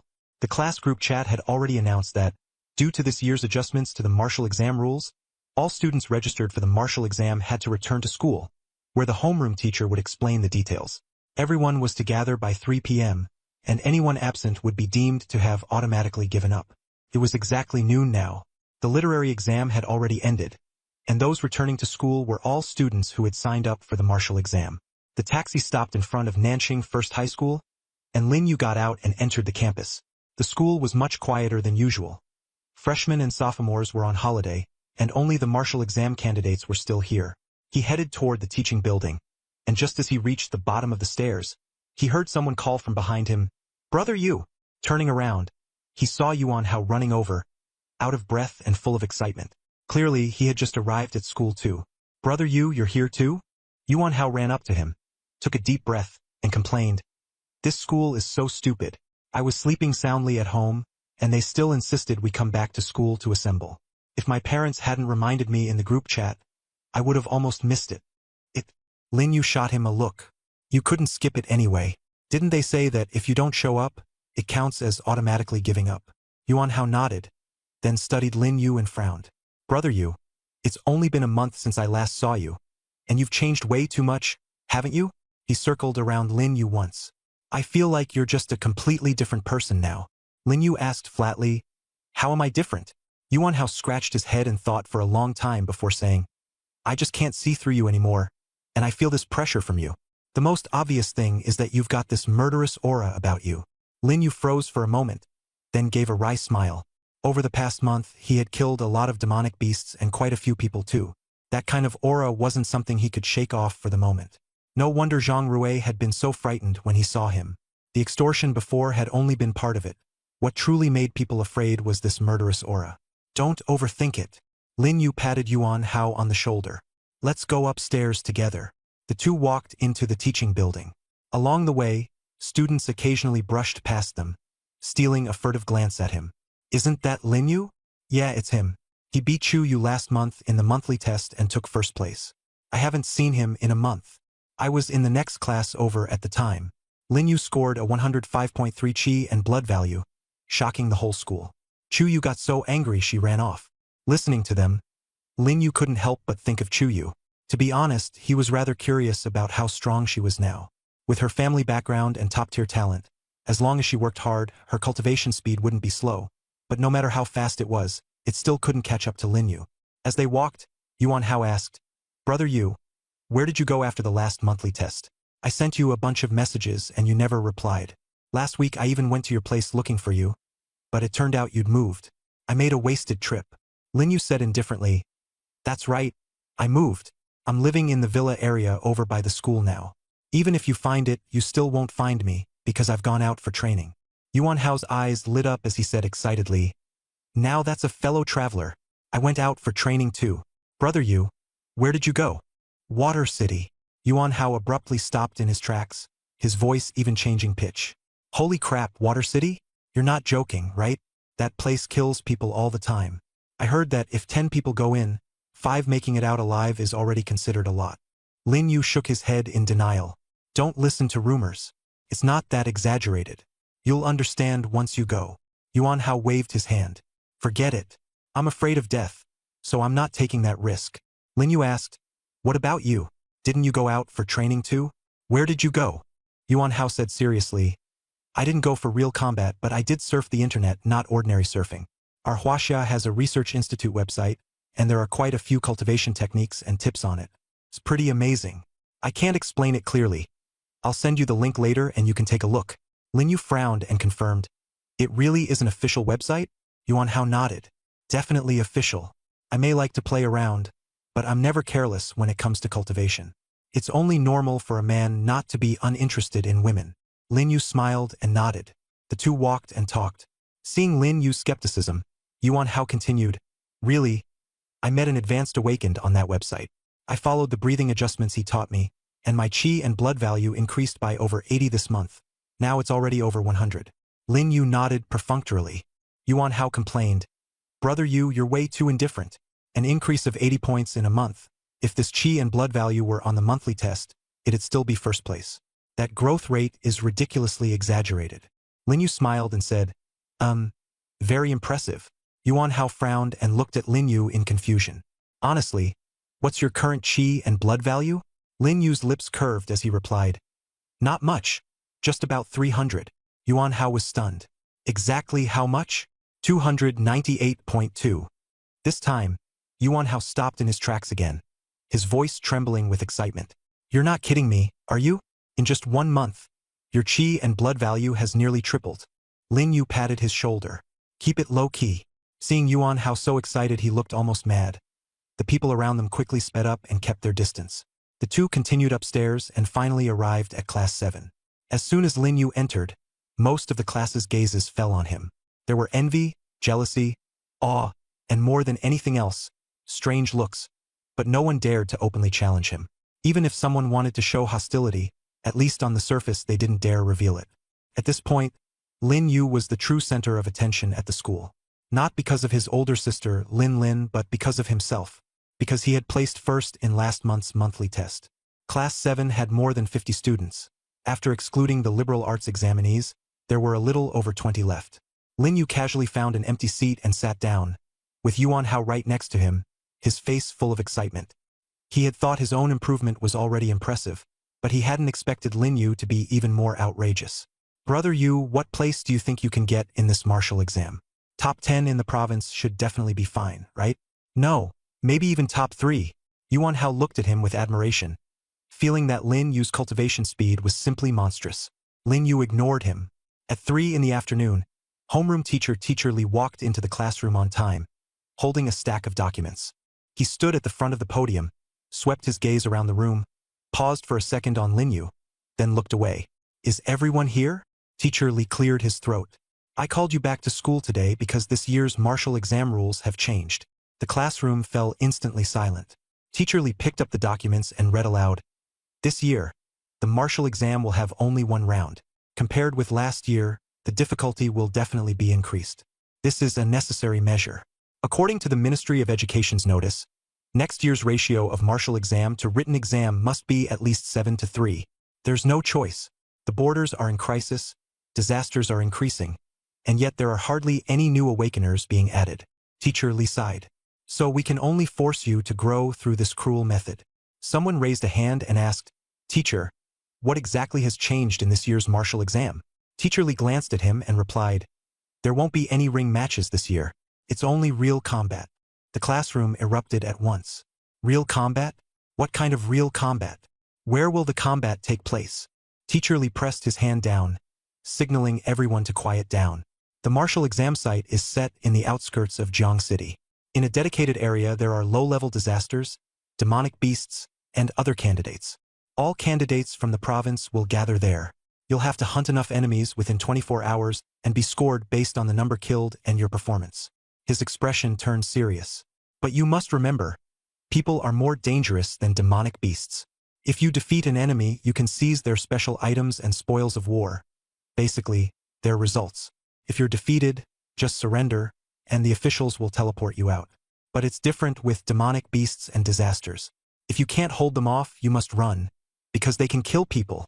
Someone drew in a sharp breath. Isn't this basically a free-for-all brawl? Teacher Li nodded. That's right. The classroom exploded in reaction. Isn't that way too dangerous? What if you run into a strong opponent who tries to steal your score?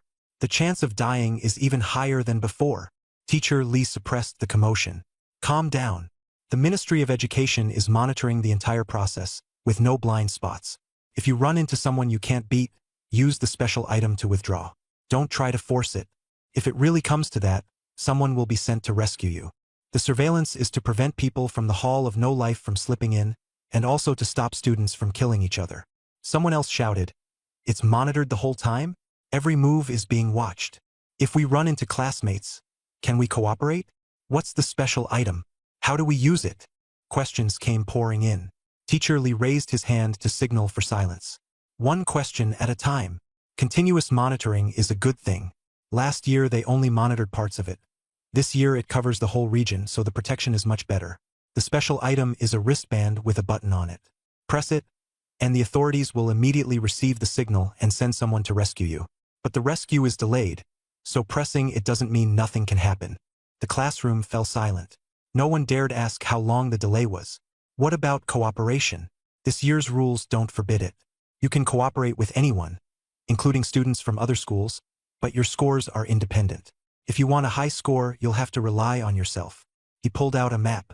This entire area is forest and ruins. The authorities have already completed the basic infrastructure. Someone muttered softly, What if someone just keeps stealing other people's scores? Teacher Li sneered. If he can steal them, that means he's strong enough. But if you get robbed, you'd better be prepared for it. This martial exam isn't a game. It's real combat. Sooner or later, you'll all be going to the battlefield. So just treat this as training. After speaking, Teacher Li called Lin Yu over to the side. Didn't you say before that you wanted to go to Longtian Academy? I've already spoken to the school leaders, and the school has contacted people from Longtian Academy. A representative from the admissions office is now in the academic affairs office. I'll take you to meet them, Teacher Li said. Longtian Academy has heard about your achievements and is very interested. This left Lin Yu somewhat stunned.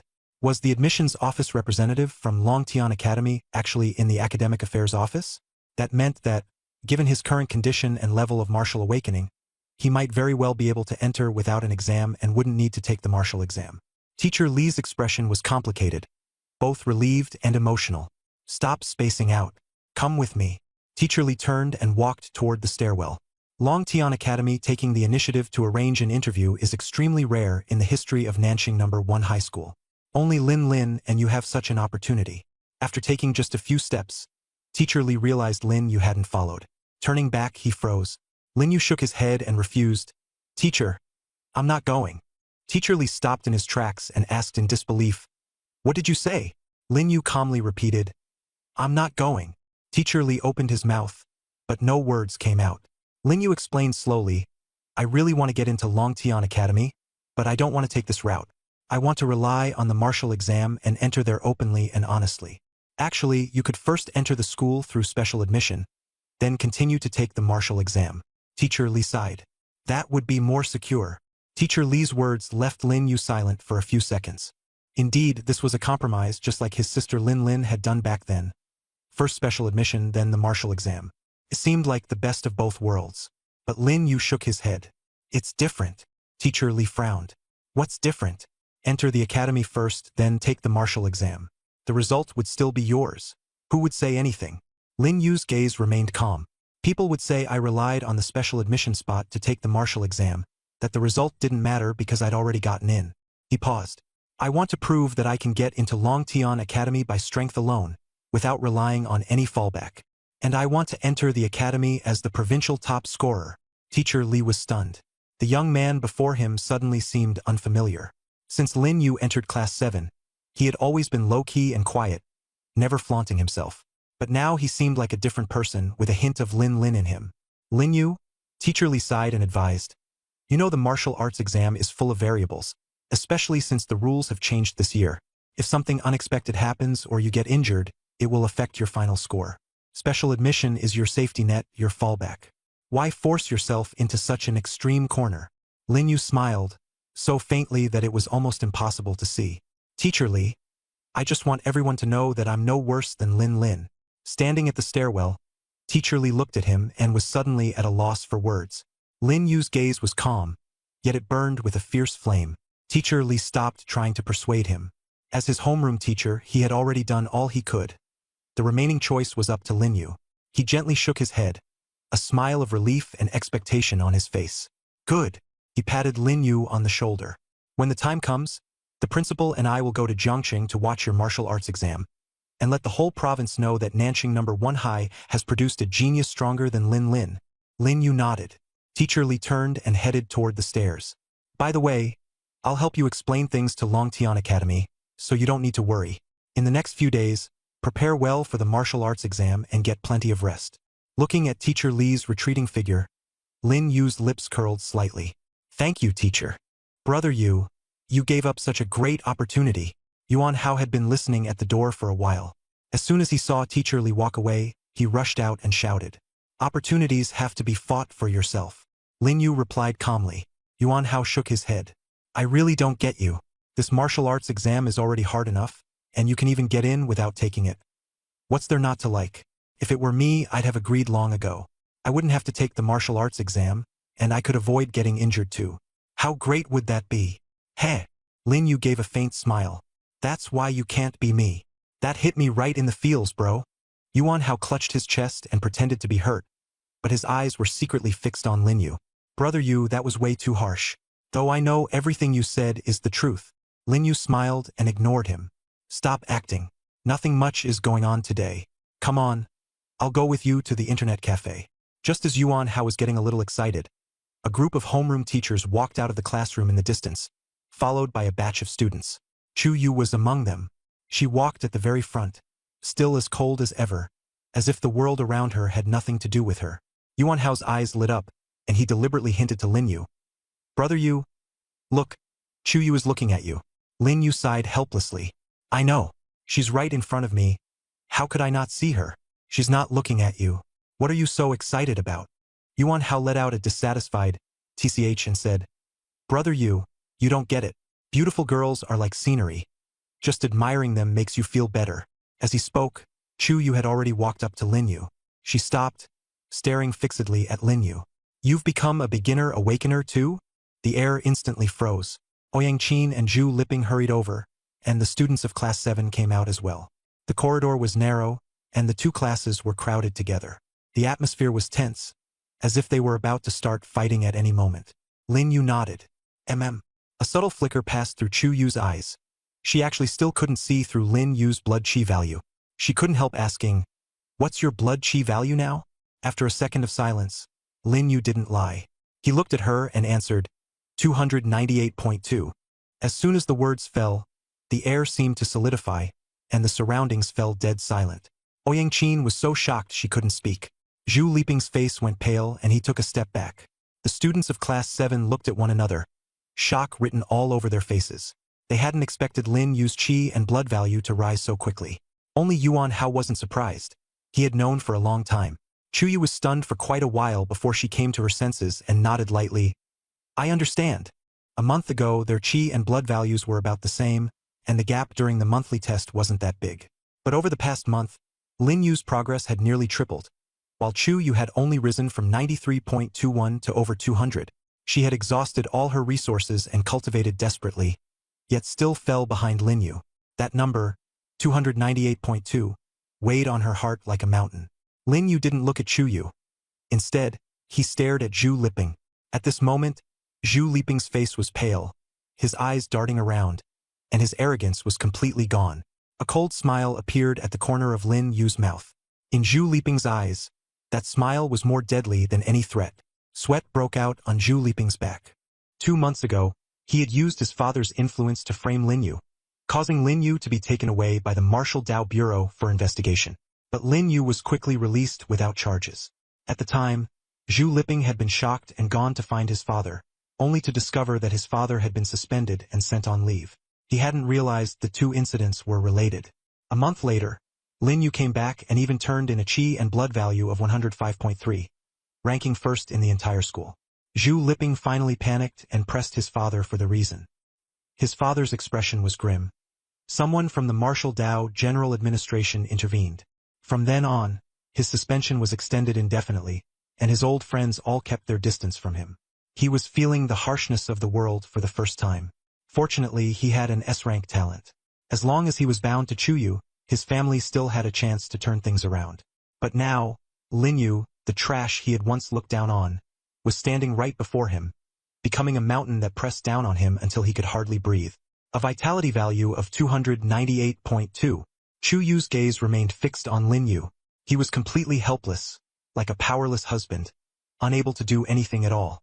Zhu Liping. Lin Yu suddenly spoke, interrupting his thoughts. Zhu Liping jolted and looked up at Lin Yu. Panic surged through him. He wanted to speak, but his throat seemed blocked, and not a single word came out. Lin Yu looked at him, his smile deepening. In his eyes, Zhu Liping was now no threat at all. He could be crushed effortlessly with one hand. He had already sensed that Zhu Liping's vitality value was 187. Though stronger than ordinary people, it was merely average for an S-rank genius. This showed that he had slacked off in cultivation over the past month. Lin Yu had no intention of making a move at school. He simply left with Yuan Hao, tossing out a cold remark. Zhu Liping, enjoy the rest of your time. During the martial exam, it's best if you don't run into me. After all, deaths in the martial exam are a common occurrence. Those words stabbed into Zhu Liping's heart like a knife. Lin Yu had unilaterally turned his spearhead toward him. The students around them immediately started whispering. Just what did Zhu Liping do to piss off Lin Yu? My guess is it has something to do with Chu Yu. Zhu Liping is pursuing Chu Yu, and Lin Yu likes her too. Zhu Liping used to be stronger and always suppress Lin Yu. Now that Lin Yu is stronger, he's definitely looking to get even. Damn. Is Lin Yu really going to kill Zhu Liping at the martial exam? Forget it, let's go. These two have a deep grudge. Don't drag us into this. The crowd gradually dispersed. Chu Yu glanced at Zhu Liping, her eyes cold and tearless, as if she were looking at a stranger. She had never liked him in the first place. Brother Liping, you have to hang in there. Ouyang Qin offered a brief word of comfort, then left with Chu Yu. Everyone wanted to distance themselves from Zhu Liping, and no one dared offend Lin Yu. Lin Yu was now unquestionably number 1 at South City number 1 High School, the school's backbone. Only Zhu Liping remained in the corridor. Lin Yu's harsh words had already been laid down. Was he going to take the martial exam or not? Zhu Liping clenched his fists, gritted his teeth, but in the end let go. He was powerless. The current Lin Yu was definitely not his match. If he really ran into him on the day of the martial exam, he didn't even dare think further. At 6 in the morning, the day before the martial exam, although South City had 7 high schools, only just over 1,000 students were taking the martial exam. Jiang Province arranged for candidates from all cities to take the exam in Jiang City. South City wasn't far from Jiang City, and with the large number of students, the authorities arranged more than 10 buses to send them there in batches. 1 bus per class, with the journey taking 5 or 6 hours. For once, Lin Yu's parents personally came to see him off. Usually, parents wouldn't accompany their children. Xiao Yu, this time your mom and I don't expect you to get a great score. We just hope you can come back safely, Lin's father said with concern. Don't worry, Mom, Dad.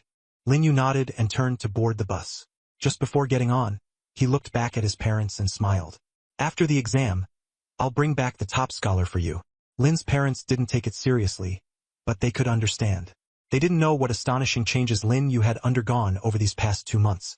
Inside the bus, many of the classmates were already seated. Lin Yu found a seat by the window and sat down. Yuan Hao also got on the bus. Seeing Lin Yu, he smiled and sat down beside him. My mom is such a chatterbox. She made it feel like a life and death parting and stuffed a bunch of stuff into my bag. Lin Yu smiled and replied, Aren't all parents like that? His own bag was also stuffed full of things his mom had forced in. The bus slowly started moving, and the crowd gradually receded into the distance. Leaning back in his seat, Lin Yu closed his eyes, preparing to take a nap. Yuan Hao, however, kept pulling out his phone to play games, clearly wanting to relax properly. No one knew how long had passed. Yuan Hao shook Lin Yu awake. Brother Yu, we've arrived in Jiangcheng. A huge city came into view outside the window. Skyscrapers stood in dense rows, and the streets were wide and busy, a whole level more prosperous than Nanjing. Lin Yu's gaze settled on a tall black building, with a huge sign on the roof, Jiangcheng Martial Dao General Bureau. Just from the scale of the Martial Dao General Bureau, one could tell that Jiangcheng as a whole was far stronger than Nanjing, and Jiangcheng's talents far outnumbered Nanjing's as well. Well, soon, buses after buses drove into the stadium. The senior year examinees from Nanjing arrived first, since Nanjing was closer to Jiangcheng. The examinees from other cities would probably arrive later. Lin Yu looked up at Jiangcheng's familiar landmark, and a fighting spirit ignited in his eyes. Martial exam, here I come. The stadium was huge, capable of holding over 10,000 people. Jiangcheng examinees had gathered early, and the Nanjing examinees were among the first to arrive. Lin Yu and Yuan Hao got off first, and Lin Yu's gaze swept toward the row of buses parked there. What's wrong, brother Yu? Thinking about Chu Yu again? Yuan Hao teased with a grin. Lin Yu shot him a cold glance. I'm checking whether Zhu Liping has the guts to come. Zhu Liping? He probably didn't come. When I came over this morning, Class 1's bus had already shut its doors, and I didn't see him, Yuan Hao said with a sly laugh. Brother Yu, stop hiding it. I'm rooting for you and Chu Yu. You're a match made in heaven. You're not even afraid of that huge love rival Zhu Liping. So if you need anything, I can help you play matchmaker. Lin Yu ignored him and drew his gaze back from Class 1's bus. Sure enough, there was no sign of Zhu Liping.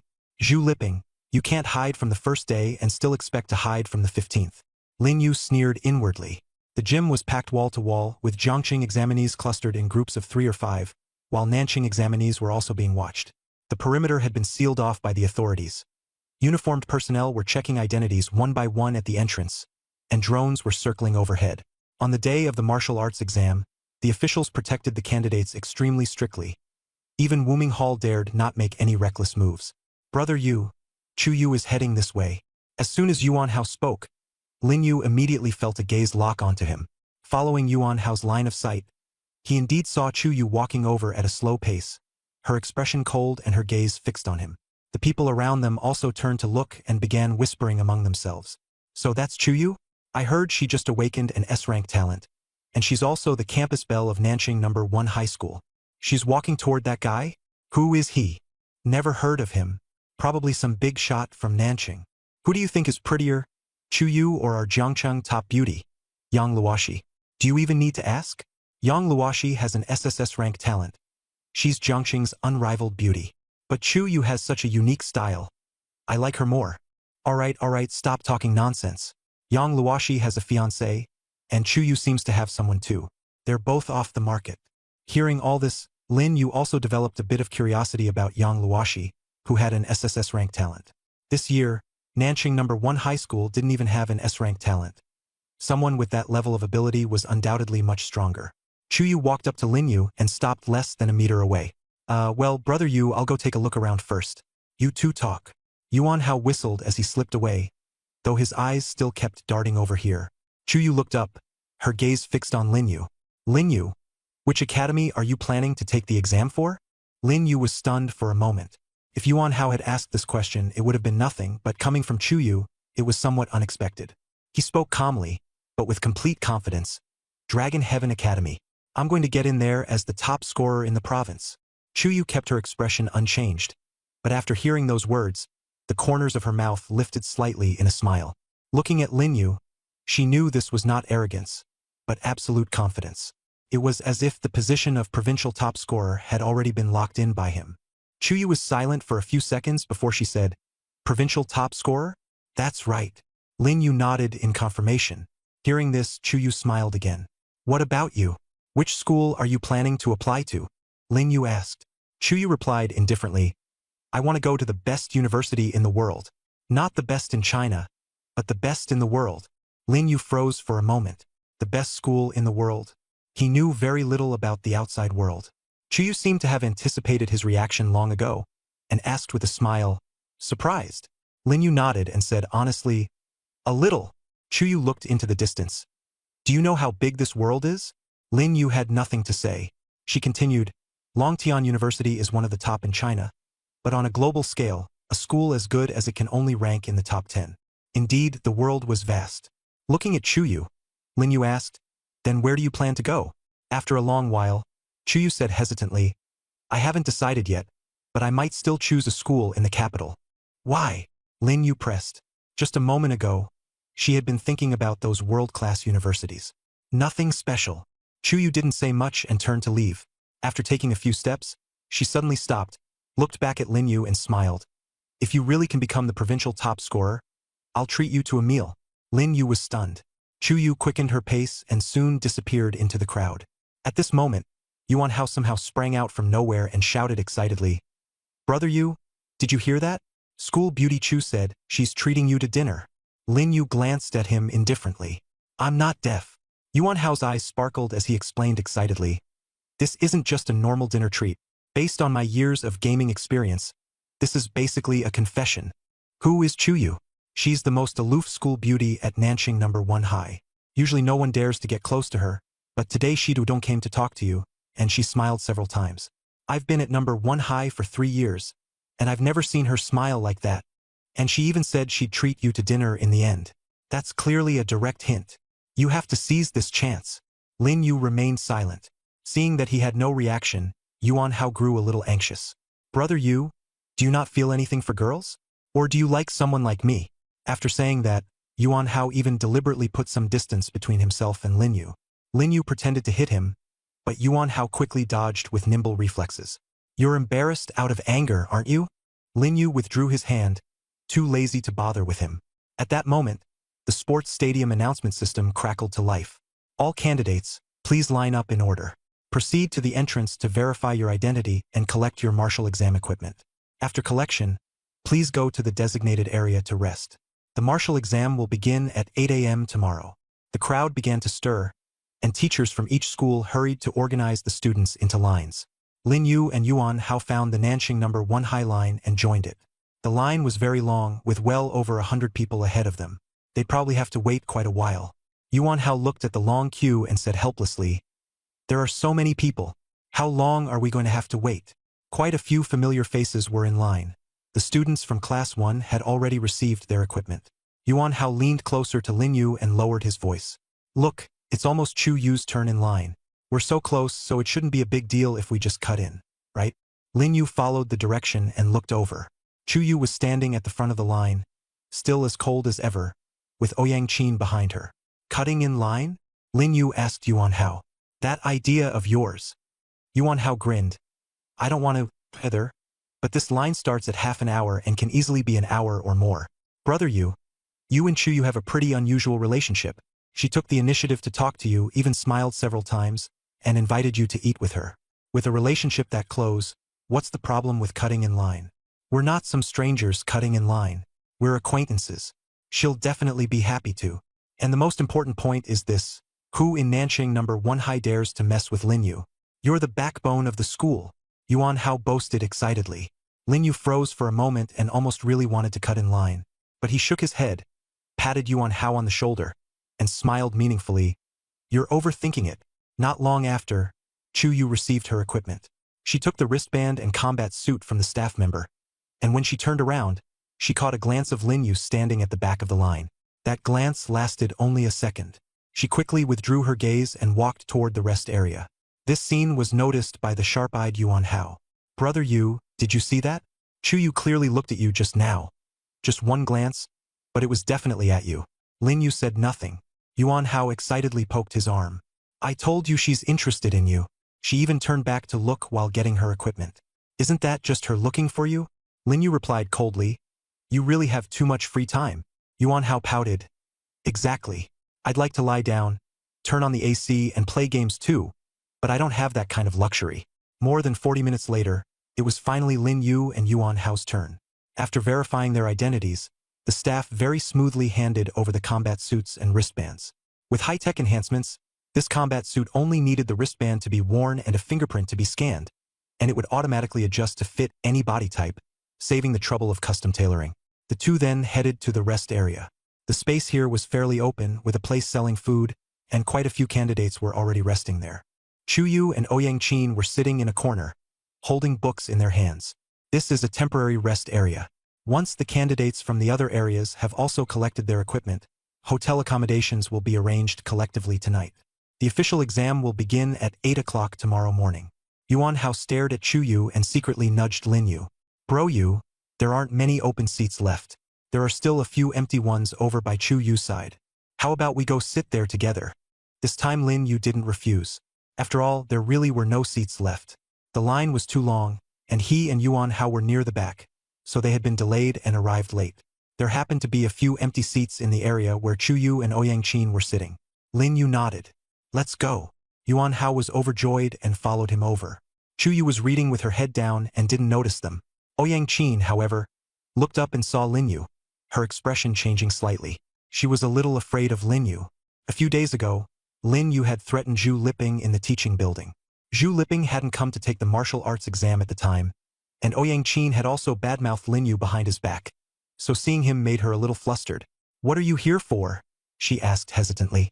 Before Lin Yu could say anything, Yuan Hao cut in first. There aren't any seats left, so we're just borrowing a spot to sit. He pointed at the empty seats. We're all from Nanxing First High. The school beauty Chu shouldn't mind. Ouyang Qin opened her mouth, wanting to say something, but seeing that Chu Yu had no reaction, she stayed silent. Chu Yu looked up at Lin Yu and silently picked up the backpack beside her. Though she said nothing, her action was already an implicit agreement.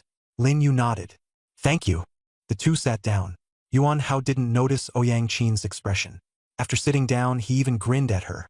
Ouyang Qin rolled her eyes, muttered a few words under her breath, and turned away. The four of them sat there, and the atmosphere was a little awkward. Yuan Hao rummaged through his backpack and took out his combat uniform, fiddling with it. Brother Yu, look at this combat suit. Such great quality, and it feels so comfortable. My brother said this set costs over 100,000 huaxia coins, and we have to turn it in after the martial arts exam. What a waste. Such good clothes, and we can't even keep them. Lin Yu gave a perfunctory response and closed his eyes to rest. Just then, a gentle yet firm voice sounded. Students from Class 7 of Senior Year 3, line up. I'll take you to the hotel. The martial arts exam is at 8 tomorrow, so don't be late. Teacher Li's voice carried an unmistakable authority, cutting through the quiet of the entire rest area. Teacher Li actually came, and we can even go back to the hotel early to rest. That's amazing. Yuan Hao excitedly stuffed the clothes back into his backpack, grabbed Lin Yu and stood up, grinning from ear to ear. Finally, we don't have to squeeze into this crappy lounge anymore. Back to the hotel to sleep. Chu Yu closed her book and looked up, meeting Lin Yu's gaze. See you tomorrow, Lin Yu said with a smile. Chu Yu nodded and replied, see you tomorrow. Lin Yu led Yuan Hao through the crowd toward Teacher Li. More than a dozen students from Class 7 had already gathered in front of Teacher Li. When Teacher Li saw Lin Yu, a look of relief appeared on her face. Let's go. I'll take you to the hotel to get some proper rest and recharge yourselves. Tomorrow, give the martial arts exam everything you've got. At 7 o'clock the next morning, a huge viewing platform had been erected 1 kilometer outside Mist Town. The platform was tiered and could accommodate more than 100 people. Various instruments were set up on it, and several large screens floated in the air, giving a clear view of everything happening inside the town. Each screen displayed a different area. Heavily armed guards were stationed all around the viewing platform. Members of the Martial Dao General Bureau in black uniforms wore special weapons at their waists, scanning their surroundings vigilantly. Further away, patrol teams moved back and forth, while drones circled overhead. Today was the big day of the martial arts exam. Prominent figures from all over Jiang Province had gathered here. In the front rows of the viewing platform sat the admissions officers from various major academies. A row behind them were the higher-ups from the Jiang City Education Department, along with several middle-aged men in plain clothes, all wearing faint smiles. Farther back were the education department leaders from other cities, as well as the principals and homeroom teachers of the high schools. Mu Tianzhao and teacher Li from Nanqing No. 1 High School were seated in this row. The origin of Misty Town has been known for a long time. Everyone was well aware of it. Back then, when Shuiqing fell, that disaster swept in all directions like a tide, and the suburbs of Jiangqing were the first to bear the brunt, shrouded by calamity. It was only after King Shenyuan single-handedly slew the invading calamity that Jiangqing was pulled back from the brink of destruction. But in the places eroded by calamity, the mist never went away. This mist was no ordinary fog, but the lingering aura of calamity. Once inhaled, ordinary people would at best lose lifespan, and at worst lose their lives. As time passed, its danger gradually weakened, and it had now nearly become ordinary fog. The authorities had once planned to rebuild this place, but the mist refused to disperse for a long time, and in the end they gave up. Now, the education department was using this place as a practical battlefield for the martial exam. There were still demon beasts and calamities inside, but most were low-tier and kept in captivity by the authorities, so the threat was limited. The town was divided into an outer ring and an inner ring. Mid-tier demon beasts and low-tier calamities were concentrated in the inner ring, while the outer ring was almost entirely low-tier demon beasts. When faced with danger, candidates could press the wristband to quickly withdraw. What? There are actually bloodthirst wolves in this year's martial exam, and they're in the outer ring, someone exclaimed. Seriously? Bloodthirst wolves? My teacher said this year would be hard, but this is way too ridiculous. Bloodthirst wolves were known for their speed and strong attack power, with strength approaching that of a beginner awakened. More importantly, bloodthirst wolves never acted alone. At the very least, there were 7 or 8 of them lurking in the shadows. And that was only a conservative estimate. Someone scoffed. Are the candidates from Nanqing all trash? So what if it's a bloodthirst wolf? I could kill an iron armor ox with one punch. The voice came from a young man in black combat gear, with the sign on his chest reading, Jiangcheng Top High School. Especially eye-catching, and his face carried obvious disdain. His single remark instantly ignited the anger of the Nanqing candidates. Who is this guy? So arrogant. Don't provoke him. We can't afford to.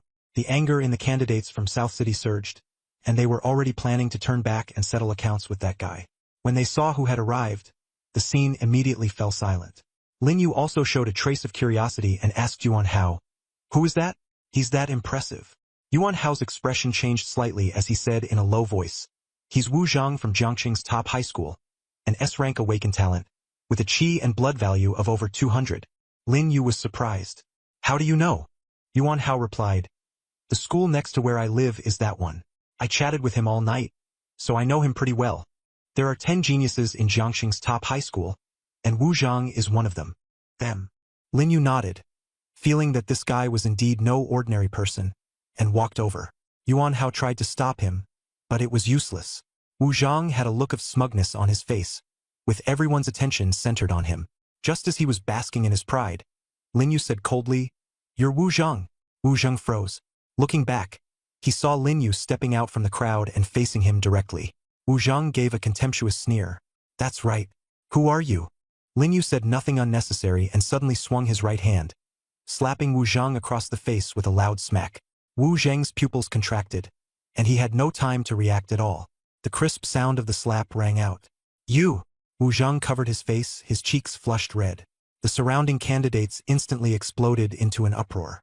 "Holy crap! Lin Yu made a move. Nice! Stuff like Wu Zhang is all trash. Good hit. Let him be arrogant. Let him look down on Nanqing. Brother Yu is awesome." If it weren't for the martial exam, Lin Yu would have already taught Wu Zhang a lesson. His time reversal talent meant he no longer had to endure. "Just now, you said Nanqing students are all trash?" Wu Zhang's face turned livid. He wanted to retort, but the words stuck in his throat. Lin Yu said coldly, "Now apologize to all the Nanqing candidates." A vicious look flashed in Wu Zhang's eyes, but he didn't dare disobey. Lin Yu slapped him again, even louder and harder this time. Wu Zhang clutched his face and staggered back, his face full of disbelief. He had been handsome since childhood, a favored son of his family, top of the school, and had never suffered such humiliation. "You!" Lin Yu sneered. "Apologize." Wu Zhang hesitated, then looked up at Lin Yu's indifferent eyes, his pupils suddenly widening. Sorry." Louder. "Sorry." Wu Zhang nearly roared it out. He would never forget this humiliation for the rest of his life. The Nanqing candidate whom Wu Zhang had mocked now held his head high, his eyes full of admiration. Lin Yu grew even more arrogant, cleared his throat, and said loudly, "I want to say that all Jiangqing candidates are trash." As soon as the words fell, the entire venue fell silent as if dead. Everyone was dumbstruck, staring at this young man who didn't know his place. Wu Zhang covered his face and froze for a moment, but a flash of wild joy crossed his eyes. Lin Yu was strong, perhaps stronger than him, but among the top high schools in Jiangqing, there were still 9 people even more formidable than him. Lin Yu sneered. The Jiangqing candidates around him were furious, but none dared to make a sound. After all, the fact that Wu Zhang had just been slapped was right there for all to see. This was an eye for an eye, a tooth for a tooth. The leaders on the viewing platform had originally intended not to interfere in a minor spat, thinking it normal for young people to have a bit of temper. But Lin Yu's words were far too arrogant. He was openly calling all the Jiangqing candidates trash in front of over 1,000 people. You had to know that, in this martial arts exam, Jiangqing candidates accounted for nearly half of the total. Enough! A heavy voice cut off all the noise.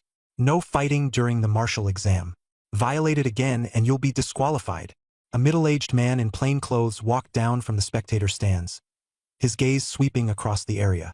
Instantly, the noisy crowd fell silent. Even Lin Yu felt pressure.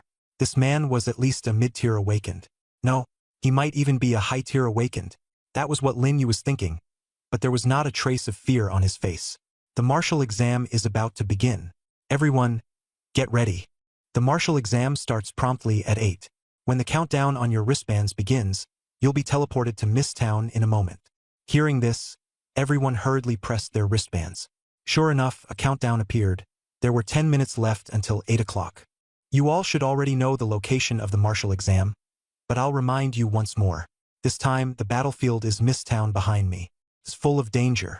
If you run into trouble, don't force it, retreat if you can. The martial exam matters, but life matters more. Killing beasts or disasters will automatically score points on your wristbands. You can also steal points from other people's wristbands, and the final ranking will be decided by the judges. The town map has already been stored in your wristbands, and food and water can be claimed at any time. The martial exam lasts 24 hours. Challenge yourselves. As soon as his voice fell, the 10-minute countdown ended, and everyone instantly turned into points of light and disappeared. Lin Yu was also teleported into Mist Town. A wave of distortion swept before Lin Yu's eyes. When his vision cleared, he was already standing on a dilapidated street. All around were collapsed houses, rusted cars, walls covered in claw marks, and weeds overgrowing the ground. Most terrifying of all, thick fog shrouded everything, reducing visibility to less than 3 meters. From time to time, low beastly growls sounded in the distance, echoing through the town without fading. Even with the boost from his powerful mental energy, his field of vision could only extend to 10 meters. At this moment, the advantages of mental power cultivation became apparent.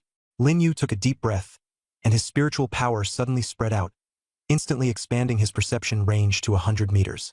He did not hesitate and headed straight deeper into the inner circle.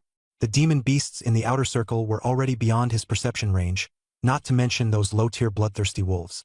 He had killed at least 100 of them in Water City before. As he walked, he checked the bracelet's functions. After pressing the bracelet, a projected score ranking appeared. First place, Jiang City Top Middle School, Zhang Ran 19 points. Second place, Jiang City Top Middle School, Chang Zhou 10 points. Third place, Nanqing No. 1 High School, Zhao Ying 7 points. 3089th place, Nanqing No. 1 High School, Lin Yu 0 points. Seeing this ranking, Lin Yu was a little surprised. Right from the start, someone had already scored more than 10 points so quickly. It seemed that the drop-off position really did affect luck. This time, he had landed at the very outer edge, with not even a single demon beast within 100 meters, though there were quite a few other candidates nearby. He took out the map to confirm his location, and sure enough, he was at the outer entrance, separated only by a single fence. What bad luck!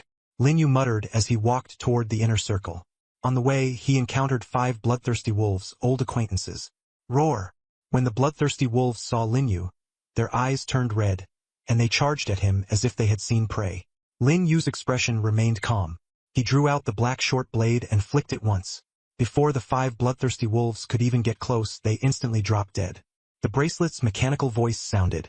Killed 5 low-tier demonic beasts, bloodthirst wolves. Points +5. Current total, 5. Lin Yu sheathed his short blade. The 5 corpses lay 3 meters in front of him, neat and quiet.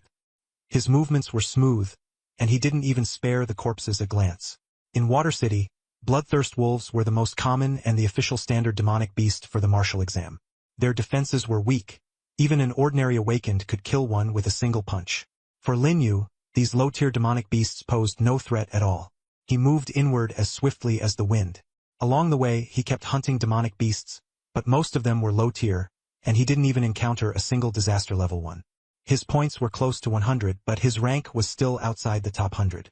The top 10 were almost entirely occupied by the top students of Jiang City. Lin Yu felt that grinding points this way was too slow and too time-consuming. Stealing other people's points seemed faster and more exciting. Just as Lin Yu thought of that, 3 figures in blue combat uniforms suddenly burst out of the mist. Seeing the demonic beast corpses on the ground, they froze for a moment, then noticed Lin Yu was alone and their faces lit up with delight. Alone! It's a candidate from South City. The 3 exchanged a glance and immediately charged at Lin Yu. Lin Yu had made a harsh declaration outside the town, and although no one had seen his face, everyone had heard his voice. The 3 people before him were candidates from Jiang City, and they assumed Lin Yu was a lone candidate from South City. Of course they wouldn't pass up such free points. Kid, hand over your points obediently, and I'll give you a way to live. Otherwise, the leader gripped a broadsword, murderous intent surging from him. As long as Lin Yu dared to refuse, the blade would come down at once. At that moment, Lin Yu had only 2 choices: hand over his points and start over, or press the wristband and automatically withdraw from the exam. But Lin Yu was no ordinary examinee. They had picked the wrong target. Perfect. I was just worrying about not having any points to get. Lin Yu sneered. Before the 3 could react, Lin Yu's figure had already vanished. The leader hurriedly raised his blade to strike, but cut through empty air. What? Before he could even finish speaking, a heavy punch slammed into his back, sending his entire body flying like a cannonball. The remaining 2 had just tried to counterattack when they were also sent flying by Lin Yu's fists. In less than 3 seconds, all 3 Jiangqing examinees were down. Lin Yu's movements were smooth and fierce. If not for the rules of the martial exam, these 3 would have ended up no different from the bloodthirsty wolves. Lin Yu casually took their points.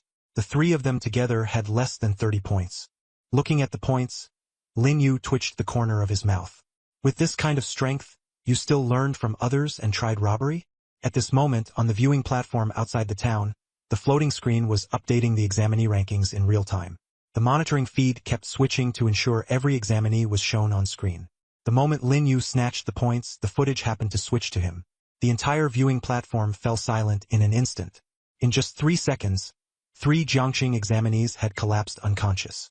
Lin Yu didn't even pause to catch his breath. He lowered his head to look at his wristband and kept walking toward the inner ring. As soon as he left, the footage switched again, leaving only the chaos on the ground. The viewing platform stayed silent for a full 5 seconds. Then, suddenly, a cold snort broke the stillness. Humph! The sound wasn't loud, but it spread across the entire viewing platform. Everyone followed the sound and saw that the cold snort had come from a middle-aged man. He was dressed casually, his hair meticulously combed, and his face was full of displeasure. Deputy Minister of the Jiangcheng Education Bureau, Zhou Mingyuan. Too arrogant. Zhou Mingyuan stared at the floating screen and said coldly, "This young man is far too arrogant." Several other Education Bureau leaders beside him echoed his words. Exactly. He was insulting the Jiangqing examinees outside just now, and now he's using ruthless tactics inside the town. He clearly doesn't take the martial exam rules seriously. He didn't show any mercy to those 3 examinees at all. He's obviously targeting our Jiangqing. Minister Zhou is right. He's far too hot-tempered. He needs to be taught a lesson. Zhou Mingyuan remained silent as he stared at the screen, his gaze dark. The principals of various Jiangqing high schools behind him began whispering among themselves. All kinds of ugly insults came flooding in. And after hearing this, Teacher Li's expression turned gloomy. Just as he was about to retort, Mu Tianzhao pressed a hand on his shoulder. "Don't be impulsive," Mu Tianzhao said calmly. "No matter how nasty those words are, they can't affect Lin Yu. Everything Lin Yu is doing now doesn't violate the rules. They're just getting anxious." Teacher Li sighed, forcing down his anger, truly powerless to fight back. Zhou Mingyuan in the front row continued speaking. Lin Yu's methods are too ruthless. The martial exam is for selecting talent, not a stage for him to show off his ferocity. Those 3 candidates are still unconscious now. How are the others supposed to catch up in points with the remaining time? Someone nearby chimed in. Department head Zhou is right. Once the martial exam is over, we should have a talk with him. That sounded tactful, but in reality it meant settling accounts later. The martial exam was still ongoing, and although everyone was seething with anger, there was nothing they could do. Lin Yu had not broken any rules. The admissions office head from Qingbei Academy behind them held a teacup, his gaze shifting away from Zhou Mingyuan. The corners of his mouth lifted slightly, revealing a hint of a meaningful smile. The admissions office director from Jingqing Academy pushed up his glasses and said softly, "Old Chun, this Zhou Mingyuan seems especially concerned about that kid." The Qingbei representative took a sip of tea and replied lightly, "That's normal. Who told that kid to mock the Jiangqing candidates? He's practically openly provoking the Jiangqing Education Department. Still, this kid has real ability, and I quite admire him. From his talent, it seems related to the wind element." The Jingqing director nodded in agreement. Exactly. Taking down 3 people in 3 seconds without the slightest mercy. He really does have some skill. At this moment, Lin Yu in the town had no idea how the outside world was viewing him. He had already found a shortcut to rapidly improve his ranking. Killing demonic beasts and disasters made points increase too slowly, and it also drained stamina. It would be much better to simply rob points directly. The rules allowed it, and it was far faster. With that in mind, Lin Yu slowed his pace on the way to the inner ring, no longer activating Wind Trace, and instead walked on foot. He let the others in the inner ring rack up points first. After all, in the end, they would all be his. Not long after, Lin Yu finally reached the inner ring of the town. It was noticeably different from the outer ring with much less fog. Just as he was about to move forward, a figure blocked his path. The girl was tall, with short hair that reached her ears and a sweet face. Her form-fitting combat suit perfectly outlined her figure. Lin Yu looked at the color of her combat suit and recognized her as a Jiangqing candidate. Black combat suits were basically Jiangqing's, while Nanqing's were blue. Lin Yu's, Yuan Hao's, and Chu Yu's were all blue. He hadn't looked closely at the colors in other regions, but they were definitely different. The girl in black stopped and fixed her gaze on Lin Yu. Lin Yu frowned. "You know me?" As soon as he said it, he regretted it. Just outside the town earlier, he had felt that almost all the students recognized him. Zhao Qing suddenly smiled. "I'm Zhao Qing, an examinee from Jiangqing Top Middle School. I'm ranked 6th in points." Lin Yu silently pressed his wristband, and the leaderboard immediately appeared. The rankings had changed a lot.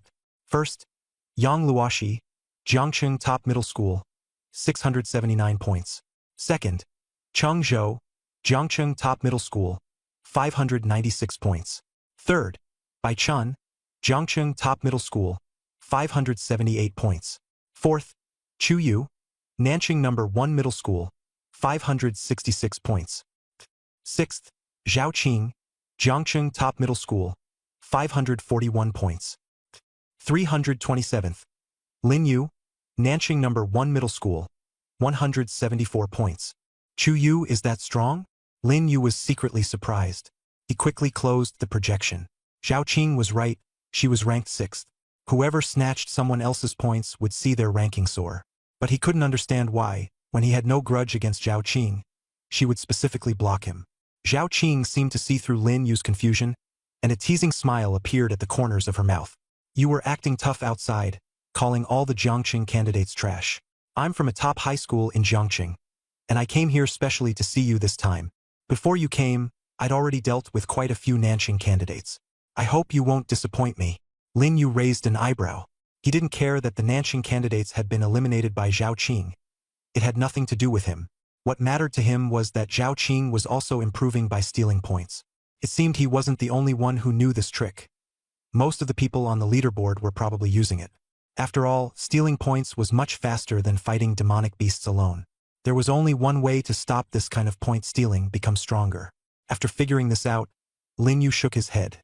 Zhao Qing noticed his reaction and grew a little irritated. "What? Looking down on me? I'm 6th in points, and your so-called top 10 ranking doesn't include you.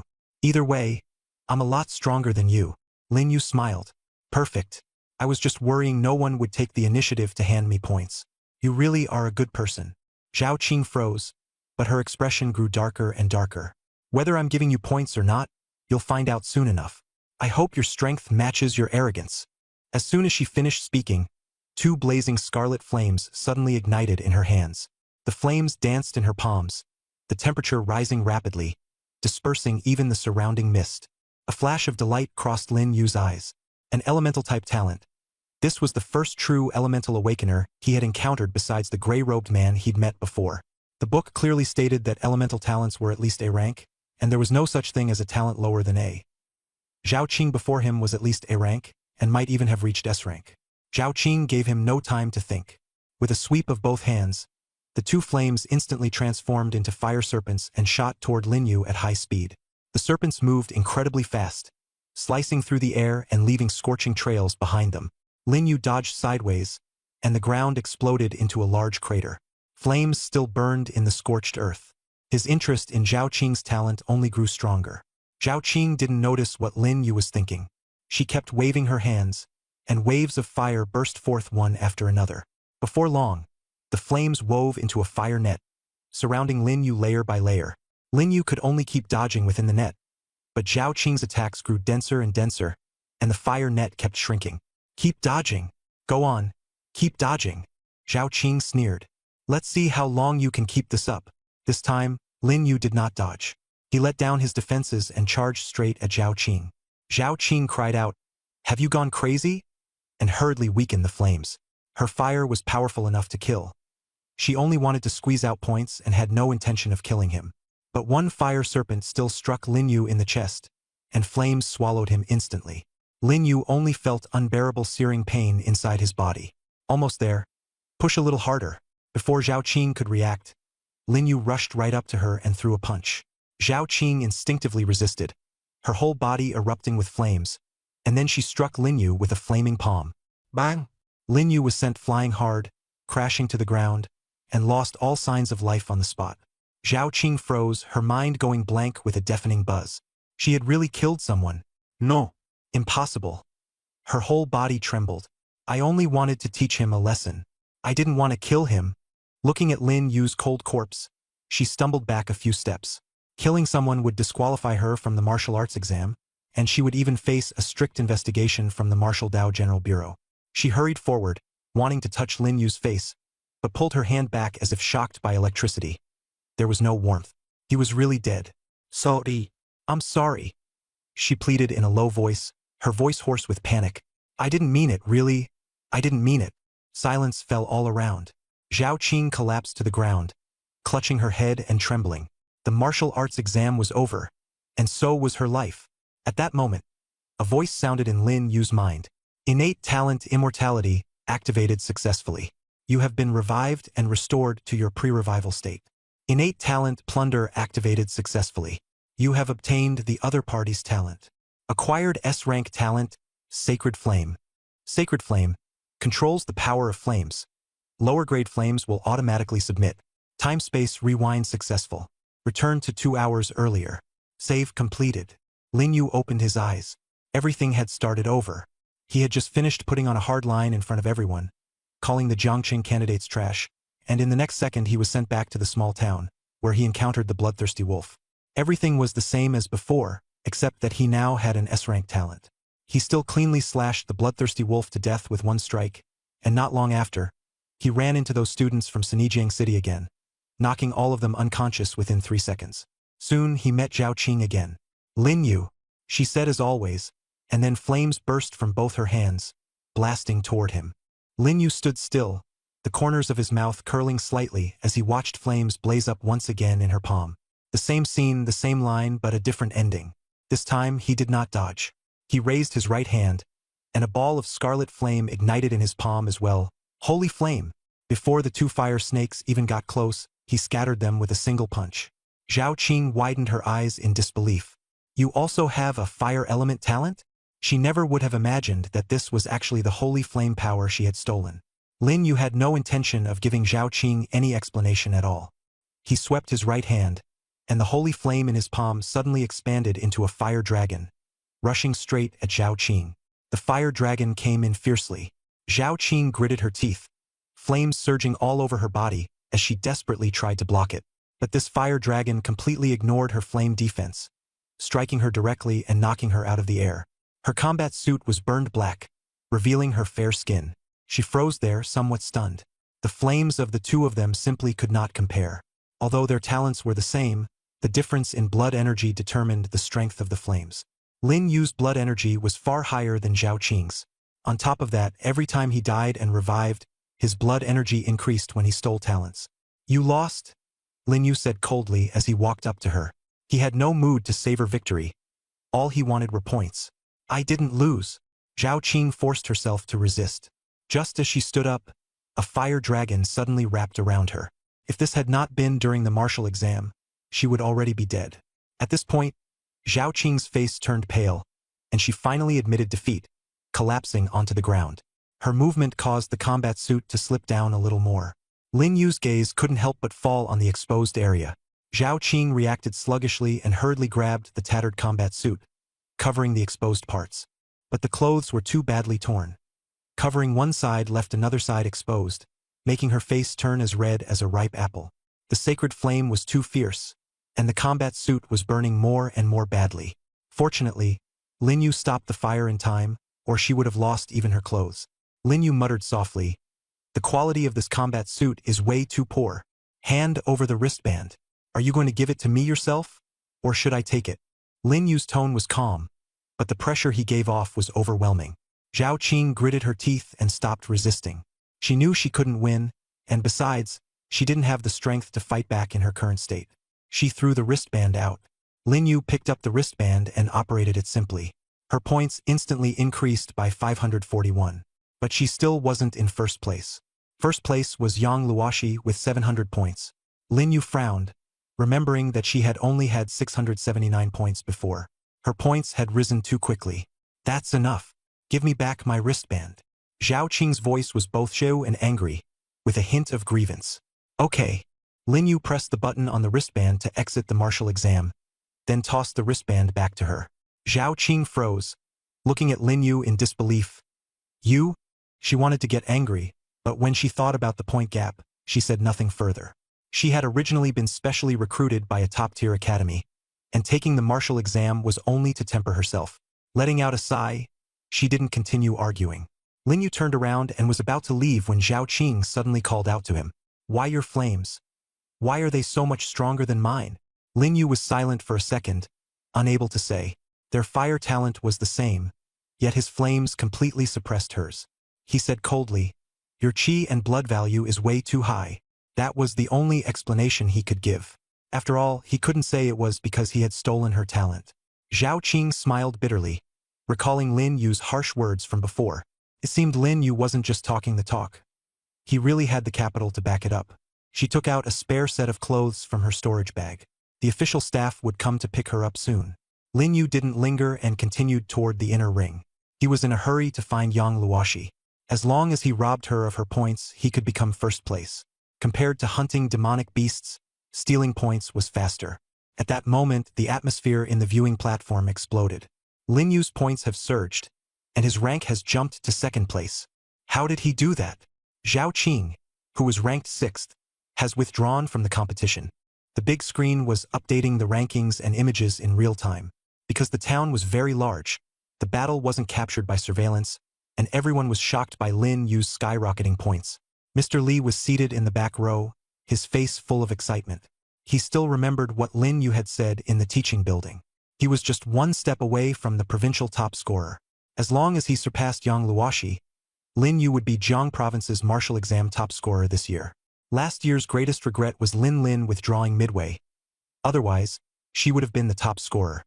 At first, Mr. Li hadn't taken Lin Yu's words seriously, but now everything was moving in a better direction. The director of the admissions office at the Capital University adjusted his glasses. "Interesting. This kid, our Capital University must get him."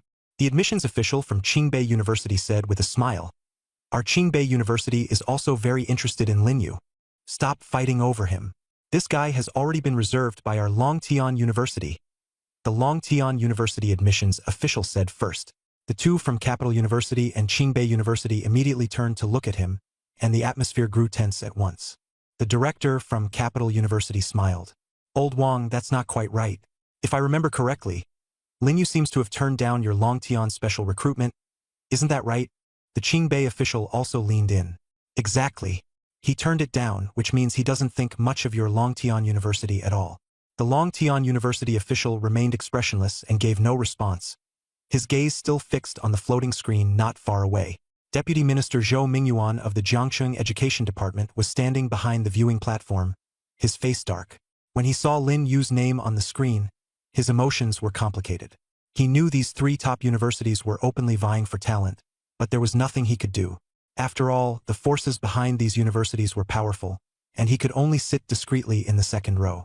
The principal of Jiangcheng's top high school looked at the rankings with satisfaction and said, "Luoshi's performance is stable. This year's top scorer is definitely hers." A middle-aged man with a beer belly beside him laughed and said, "Luoshi is the ace of the rocket class.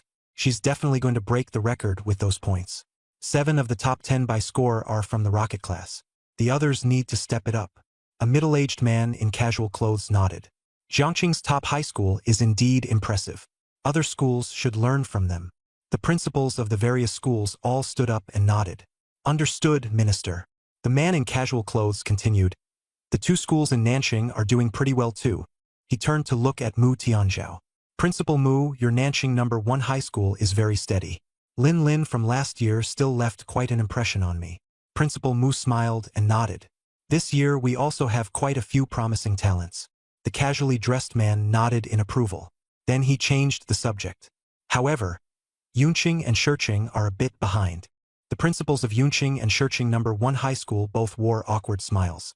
The principal of Yunqing number 1 high school scrolled through the rankings from top to bottom and only found one of his own students in 107th place.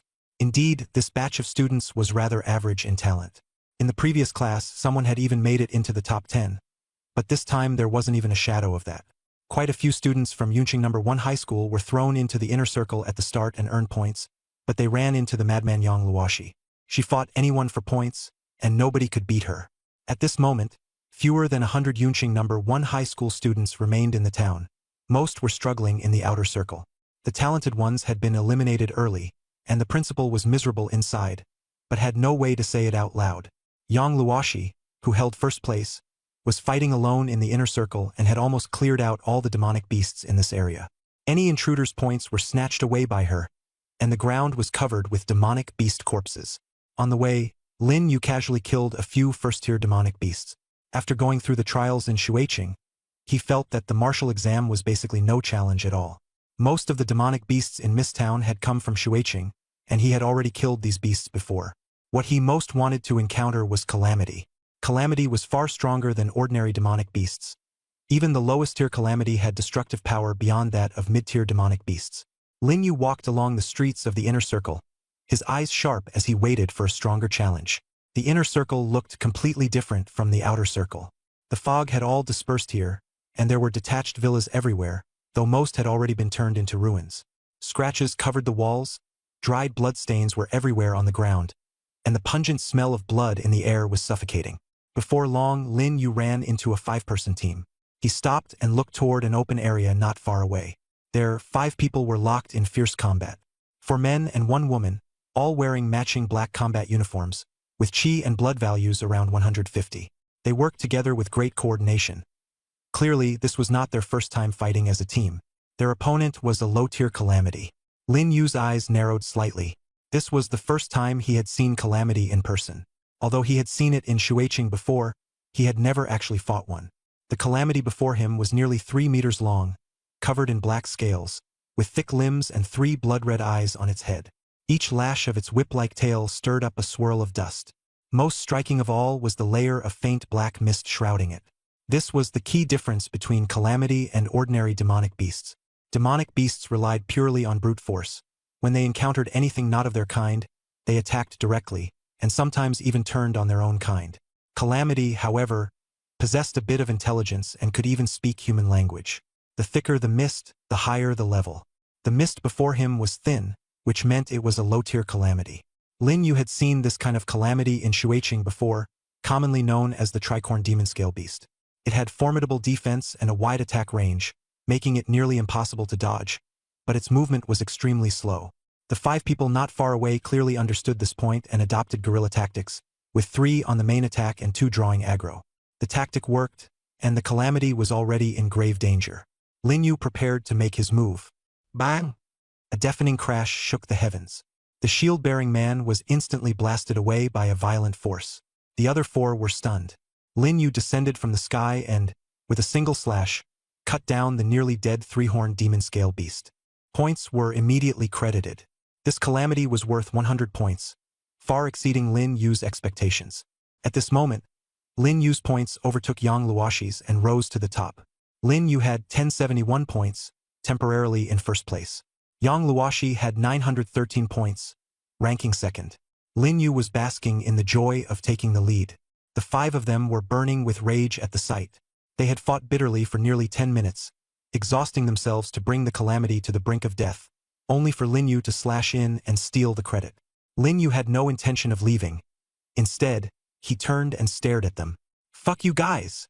A furious roar came at him. The shield-bearing man, who had been blasted away, struggled to his feet and glared at Lin Yu. The girl holding the staff was also trembling as she looked at him. The other 3 gathered around, their anger and resentment clearly written on their faces. "You have to give the points back to us. This is our prey. We fought for nearly 10 minutes. Why should you steal it?" The staff-wielding girl demanded. Lin Yu sneered. "Give it back to you? Did Calamity write your names on it? The points for a kill go to the person who made the kill. Doesn't that make perfect sense? If it's yours, then why don't you have any points?" The girl was left speechless.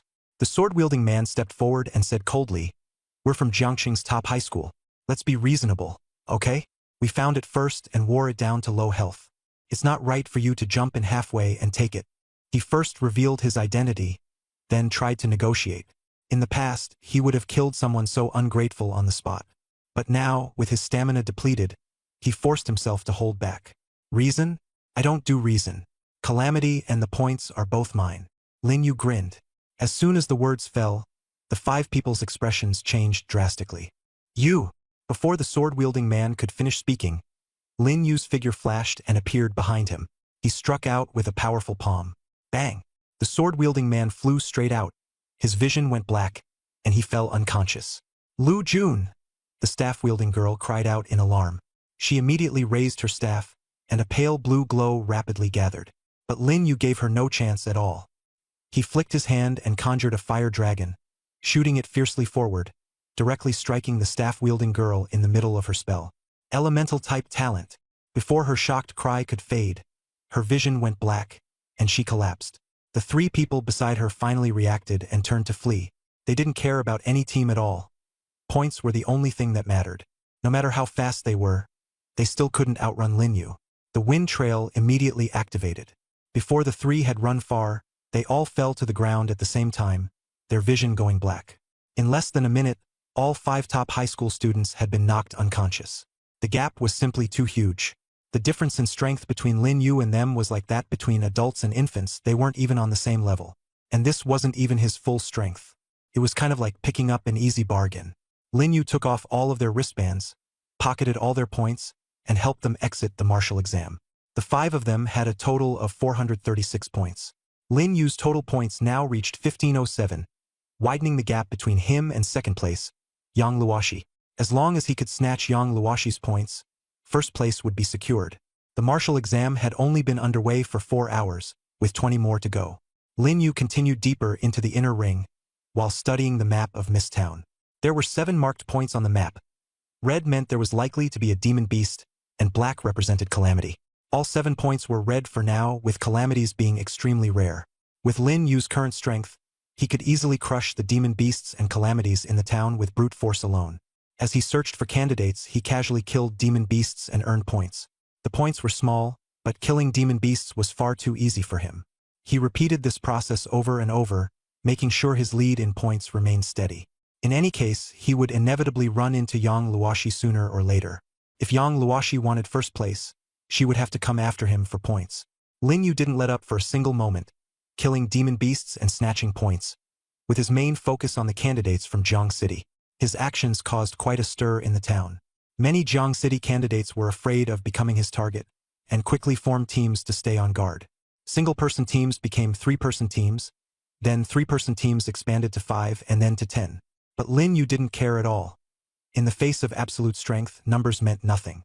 In his eyes, 10 people were no different from 1 person. Not far away, a 5-man squad appeared within the range of his spiritual sense. Black combat uniforms, another group of Jiangxing candidates. A slight smile appeared at the corner of Lin Yu's mouth, and his figure turned into a gust of wind as he approached silently. Inside a ruined hut, 5 people were sitting together, roasting meat and chatting.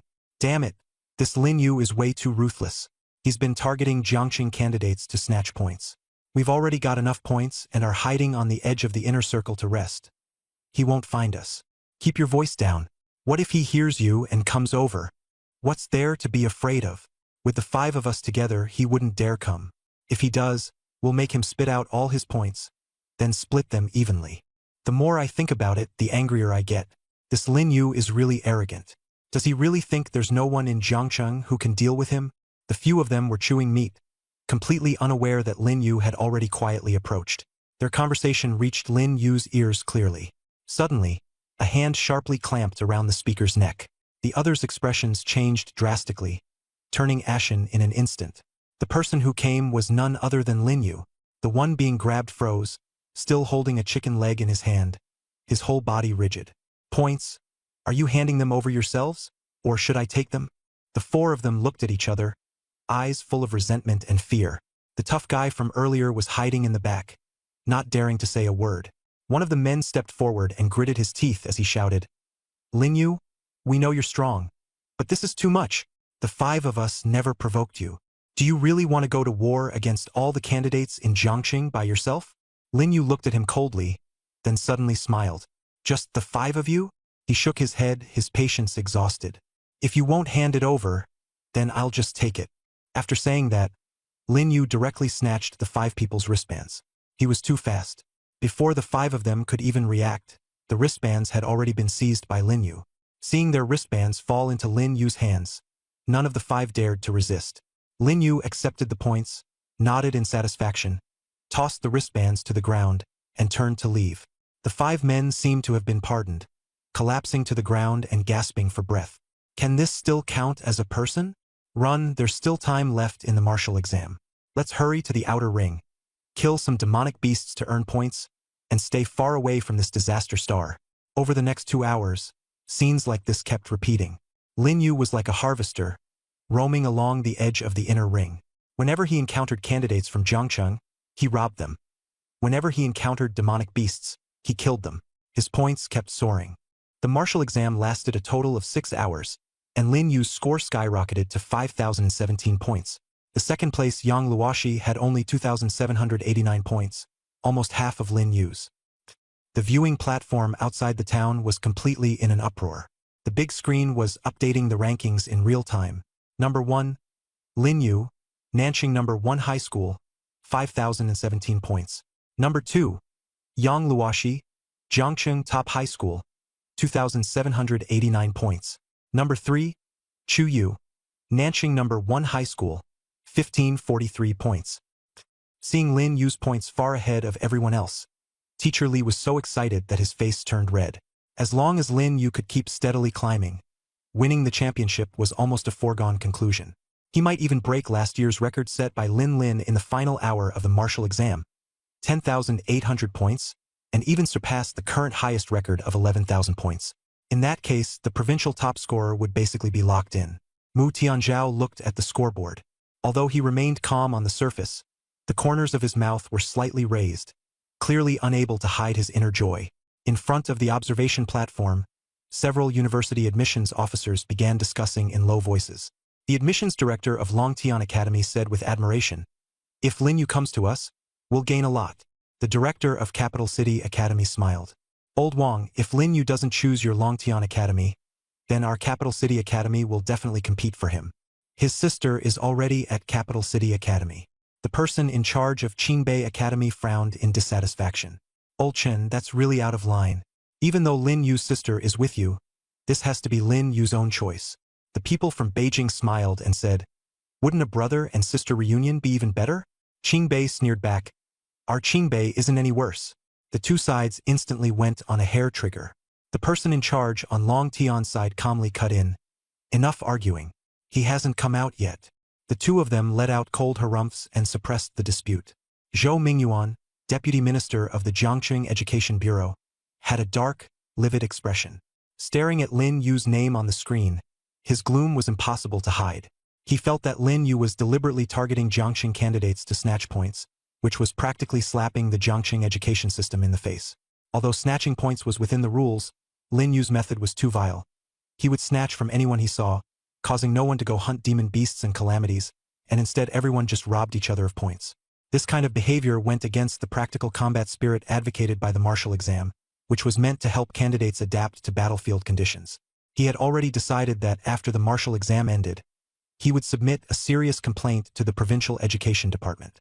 Right now, every move Lin Yu made was being monitored in real time by drones, and the footage was being transmitted to the screens outside. His point-snatching tactics were laid bare, and he was only repeatedly milking the Jiangqing candidates, snatching points without eliminating them, constantly robbing people of points while they were hunting demon beasts. Such a tactic had never been seen before, and it left every Jiangqing education leader looking grim. No one had expected someone as absurdly strong as Lin Yu to appear in this year's martial exam. Even last year's top scorer, Lin Lin, couldn't compare to him. Most of Lin Lin's points were accumulated through hunting demon beasts and calamities herself, with only a small portion obtained by snatching. Lin Yu was different. At least 90% of his points were snatched, and only 10% came from hunting. This kind of situation had been seen occasionally, but very few people could keep snatching points like he did. After all, the students participating in the martial exam were all roughly on the same level, and very few could keep robbing others continuously. Lin Yu was clearly an exception, and this rule of point plundering was very likely to be removed after this martial exam. In the town, Lin Yu had just finished clearing out the Jiangqing candidates along the edge of the inner ring and was preparing to head toward the center of the inner ring. As he walked, he felt the qi and blood within his body. Nearly 7 hours had passed since the martial exam began, yet his qi and blood were still abundant, with not the slightest depletion. These people were too weak to even be worth his attention. Passing by, he came across a mid-tier demonic beast and casually cut it down with a single strike. The viewing platform immediately erupted in an uproar. That's a mid-tier demonic beast, the red armor lizard. Even ordinary early-stage awakeners have a hard time dealing with it. How did Lin Yu slash it down with one strike? The red armor lizard was 4 meters long, covered in dark red scales all over its body, and could withstand attacks from ordinary awakeners. In the earlier footage, 5 examinees had besieged one for half an hour before finally killing it. Yet Lin Yu simply happened to pass by and took it out with one strike. Does that even count as a person? He earned 50 points. Not much, but at least it was points. As he walked, Lin Yu muttered, "The martial exam has been going on for so long. Why hasn't Yuan Hao come to seek me out?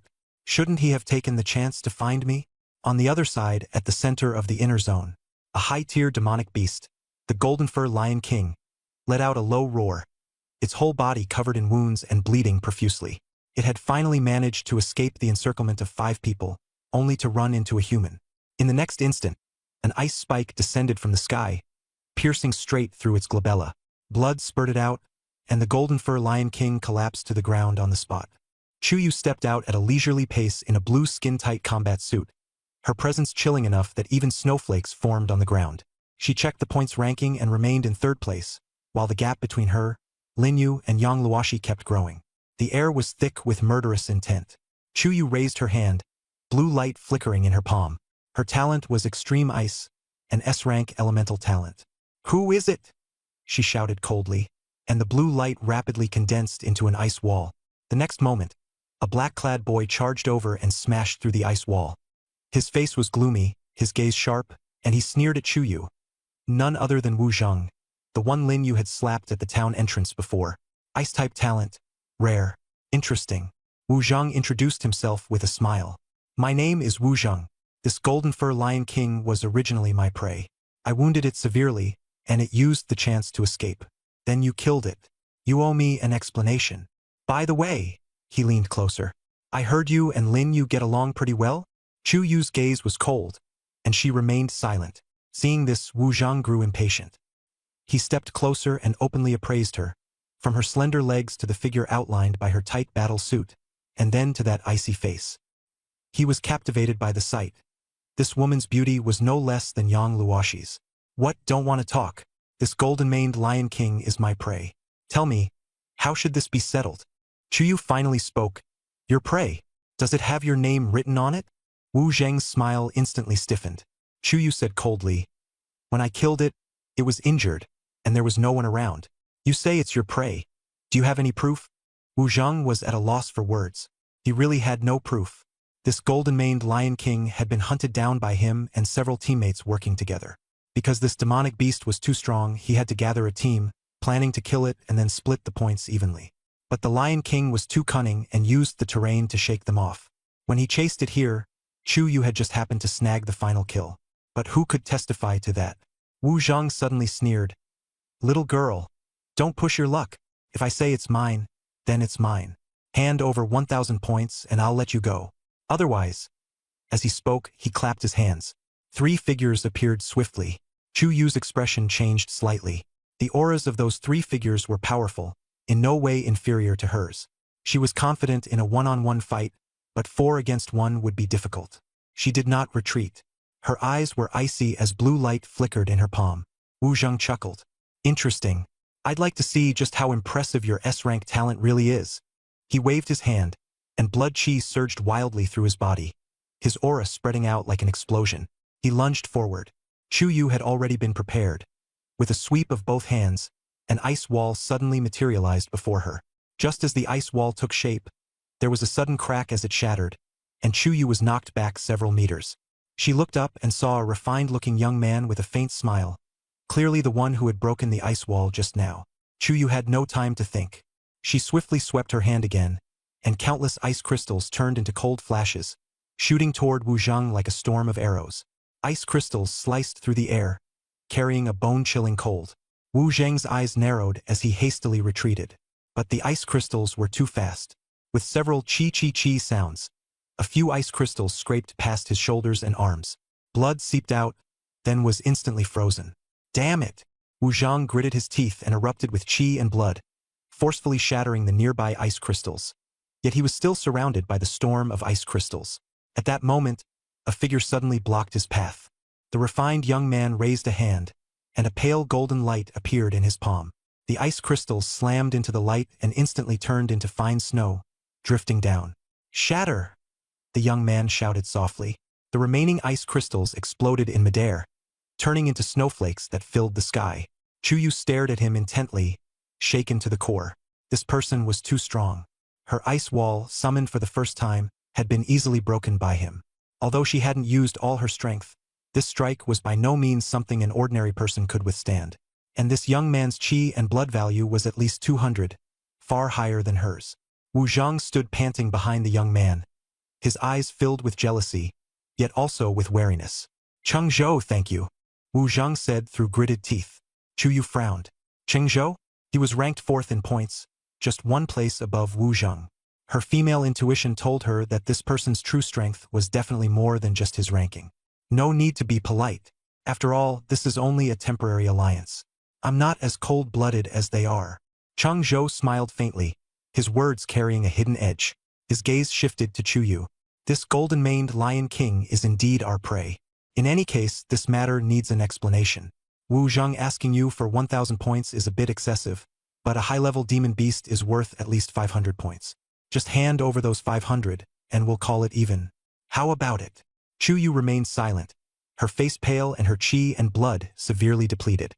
But she would never hand over her points so easily. Cheng Zhou looked at her expression, a flicker of admiration flashing in his eyes, but he quickly shook his head. If you don't hand over 500 points, you'll be eliminated. All 4 S-rank talent holders are here. You don't have any other options. After saying that, he stepped forward, and an invisible pressure instantly enveloped the entire scene. The oppressive force of a mid-tier awakened was exceptionally heavy. Chuyu felt a powerful aura, and a thought immediately sprang to mind. But when she took a closer look, she realized the situation was not what she had imagined. The man before her was only a beginner-tier awakened, though among beginner-tier awakened, he was one of the best. Will you hand it over obediently yourself, or should I take it? Cheng Zhou asked lightly. Chuyu did not answer. She simply raised her hand, and blue light flickered to life in her palm once more. Her action already made her stance clear. Cheng Zhou's smile gradually turned cold. As soon as his words fell, His figure vanished in an instant, his speed astonishing. A speed-type talent? Chu Yu's eyes widened. Just as she was about to activate her talent, she suddenly felt a weight settle on her shoulder. The man shoved her with tremendous force, sending her flying backward. She crashed heavily to the ground, not even getting the chance to activate her talent. Chu Yu quickly steadied herself, shock filling her heart. That speed was unbelievable. There were only two possibilities: a speed talent or a speed martial skill. Chang Zhou steadied himself, expressionless, and shook his head. Still want to fight? I didn't go all out just now. You should have withdrawn then. I've always been lenient with girls. I'll give you a second chance this time. His tone was brimming with confidence, not arrogance, but the assurance that came with real strength. Chu Yu felt disgusted. This kind of person was no different from Zhu Liping earlier. There was absolutely nothing likable about him, and she couldn't even be bothered to respond. She raised her hand again, and this time her talent was activated extremely quickly, almost anticipating Chang Zhou's movements. Chang Zhou let out a sigh and stepped forward once more, this time holding nothing back. An ice wall instantly rose up, blocking Chu Yu's front. Chu Yu swept her hand, and ice crystals scattered everywhere. With a bang, the ice wall shattered, and fragments of ice sprayed across the surroundings. Wrath of 10,000 Thunders.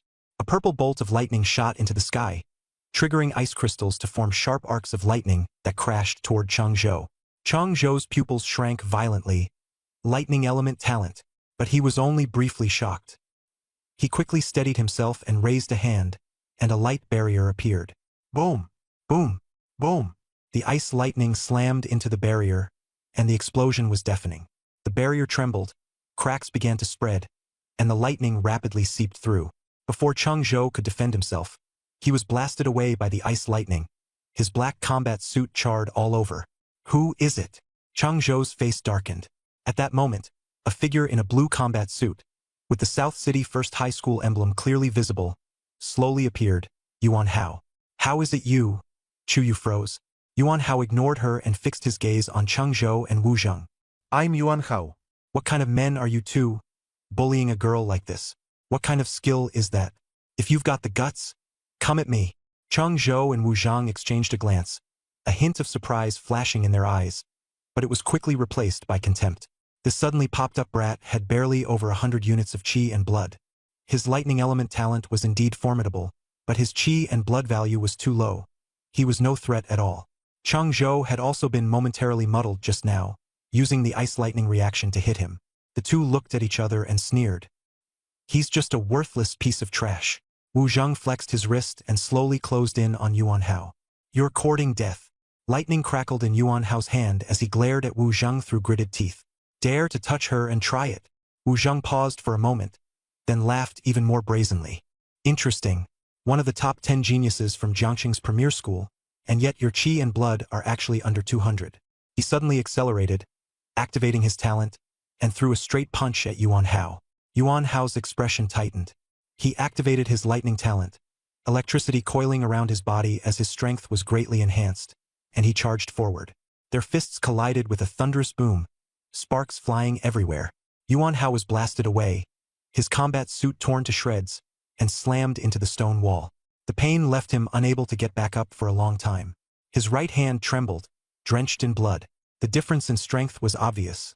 He simply could not withstand Wu Zheng. Breathing hard, he was unwilling to admit defeat just like that.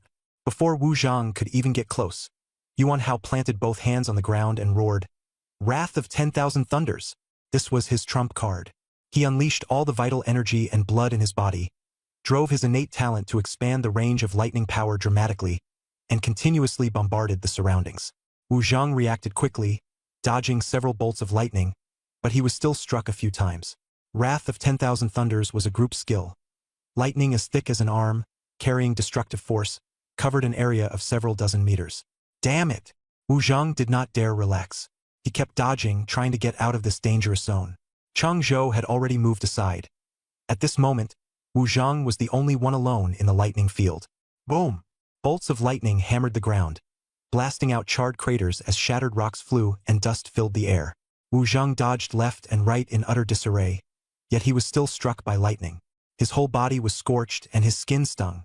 If not for the protection of his combat suit, he would have already lost his life on the spot. But the attack still did not stop, and lightning kept crashing down one after another. Wu Zheng's face turned ghastly pale as he roared. What are you standing there for? Hurry up and help. In the distance, 3 figures finally moved. The first to charge out was a tall, broad-shouldered boy. He walked up to Wu Zheng, grabbed a bolt of lightning, and crushed it with his bare hands. The second was a thin boy who waved his hand, scattering the lightning. Cheng Zhou arrived last. Wu Zheng slumped to the ground, gasping for breath, his body covered in scorched wounds. If no one helped him now, he really might die. He had not expected lightning techniques to be this terrifying. Cheng Zhou warned, "This guy isn't simple. Be careful." The tall boy sneered. "What's so impressive about him? His chi and blood are under 200. After using that move, he's practically half dead already. You were too careless. I'll tear him apart in a moment." He moved his body and strode toward Yuan Hao. Chu Yu recognized this person as Bai Chen, one of the top 10 prodigies from Jiangxing's elite high school. Although Bai Chen only had an A-rank talent, it was special. He could create a magnetic field that weakened others' strength while only enhancing his own. With this ability, he could take on several initial stage awakeners by himself. At that moment, Yuan Hao was squatting on the ground, trembling, his face pale. The move he had just used had nearly drained all his vital energy and blood. Suddenly, a wall of ice appeared in front of him. With a bang, the ice wall shattered in less than a second. "Scram!" Bai Chen said coldly. A tremendous force slammed into Chu Yu, sending her flying. She was already running out of strength, but she had no intention of backing down. Even if she was going to be eliminated, she would hold on. She raised her hand again, and the ice wall rose once more, but it quickly disappeared. She couldn't hold on anymore. Her vital energy and blood were no longer enough to sustain her talent. Suddenly, a gust of wind swept by. Just as Bai Chen was about to grab Yuan Hao's wristband, he suddenly found his hand frozen in place, unable to move. A hand was tightly gripping his wrist. He looked up and saw the emblem of Nanxing No. 1 High School. Lin Yu. Bai Chen's pupils dilated sharply. "You!" He turned to look at Yuan Hao and Chu Yu, who were lying on the ground, and after a second of silence, he withdrew his gaze. Lin Yu threw a punch, sending Bai Chen flying. "Sorry, I'm late. I just happened to grab some points along the way," Lin Yu said lightly, clearly speaking to Yuan Hao and Chu Yu. He had indeed arrived late. He had sensed the disturbance long ago, but on the way he ran into several students from Jiangxing's top high schools and casually snatched some points from them, which was why he was late. "Damn it, Yuji, you finally made it. I was almost really dead. Teach them a good lesson for me." Yuan Hao spat out a mouthful of blood after speaking. "All right," Lin Yu replied. Bai Chen flew into the ruins like a cannonball, kicking up a cloud of dust. Cough, cough. Bai Chen struggled to his feet, clutching his chest, blood dripping from the corner of his mouth, his eyes full of terror. That punch had sent him flying before he even had a chance to react. That speed, that power left him stunned. Wu Zheng was sitting on the ground trembling, watching the scene, his heart quaking. He had already witnessed Lin Yu's strength outside the town. His power was no weaker than his own. After that, Lin Yu's name appeared more and more frequently in the town. Point Demon. This was the nickname the Jiangcheng examinees gave Lin Yu. Cheng Zhou's expression suddenly turned cold. He subconsciously took a step back, hiding behind the other 3, golden light flickering in his palm as he prepared to launch a sneak attack at any moment. The thin boy also frowned tightly, veins bulging on his forehead, clearly keeping guard against his surroundings as well. The 4 of them were heavily on guard, the tense atmosphere so suffocating that it was hard to breathe. Flames rose in Lin Yu's palm. He looked at the 4 of them, a cold sneer curling at the corner of his mouth, then advanced toward them step by step. "Are you going to hand over the points yourselves? Or should I take them by force?" Lin Yu's voice was laced with Talshin. No one said a word. Wu Zheng gritted his teeth and stared at him, pain and anger intertwined on his face. The thunder-based talent in his body made his whole body ache unbearably, but with their numerical advantage, they didn't dare retreat.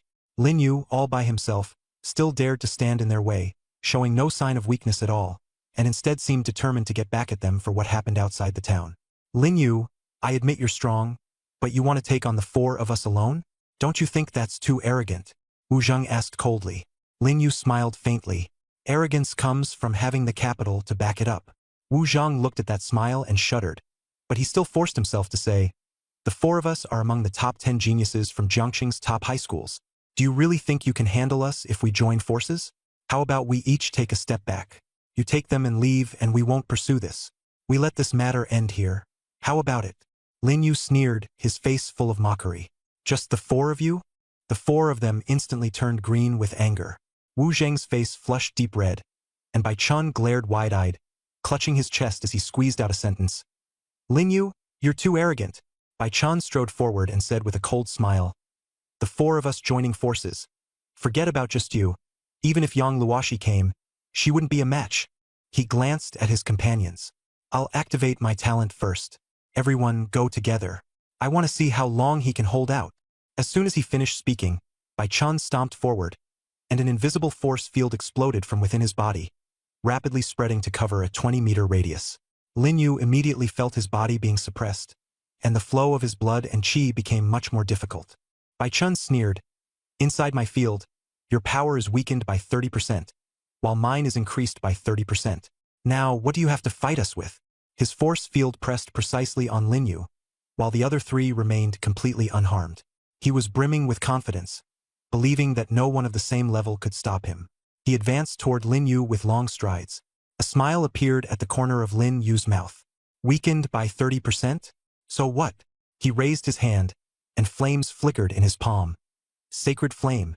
The temperature around him soared, and the air distorted. Chang Zhou stared at the flames, his brows tightly furrowed, as if the fire looked very familiar.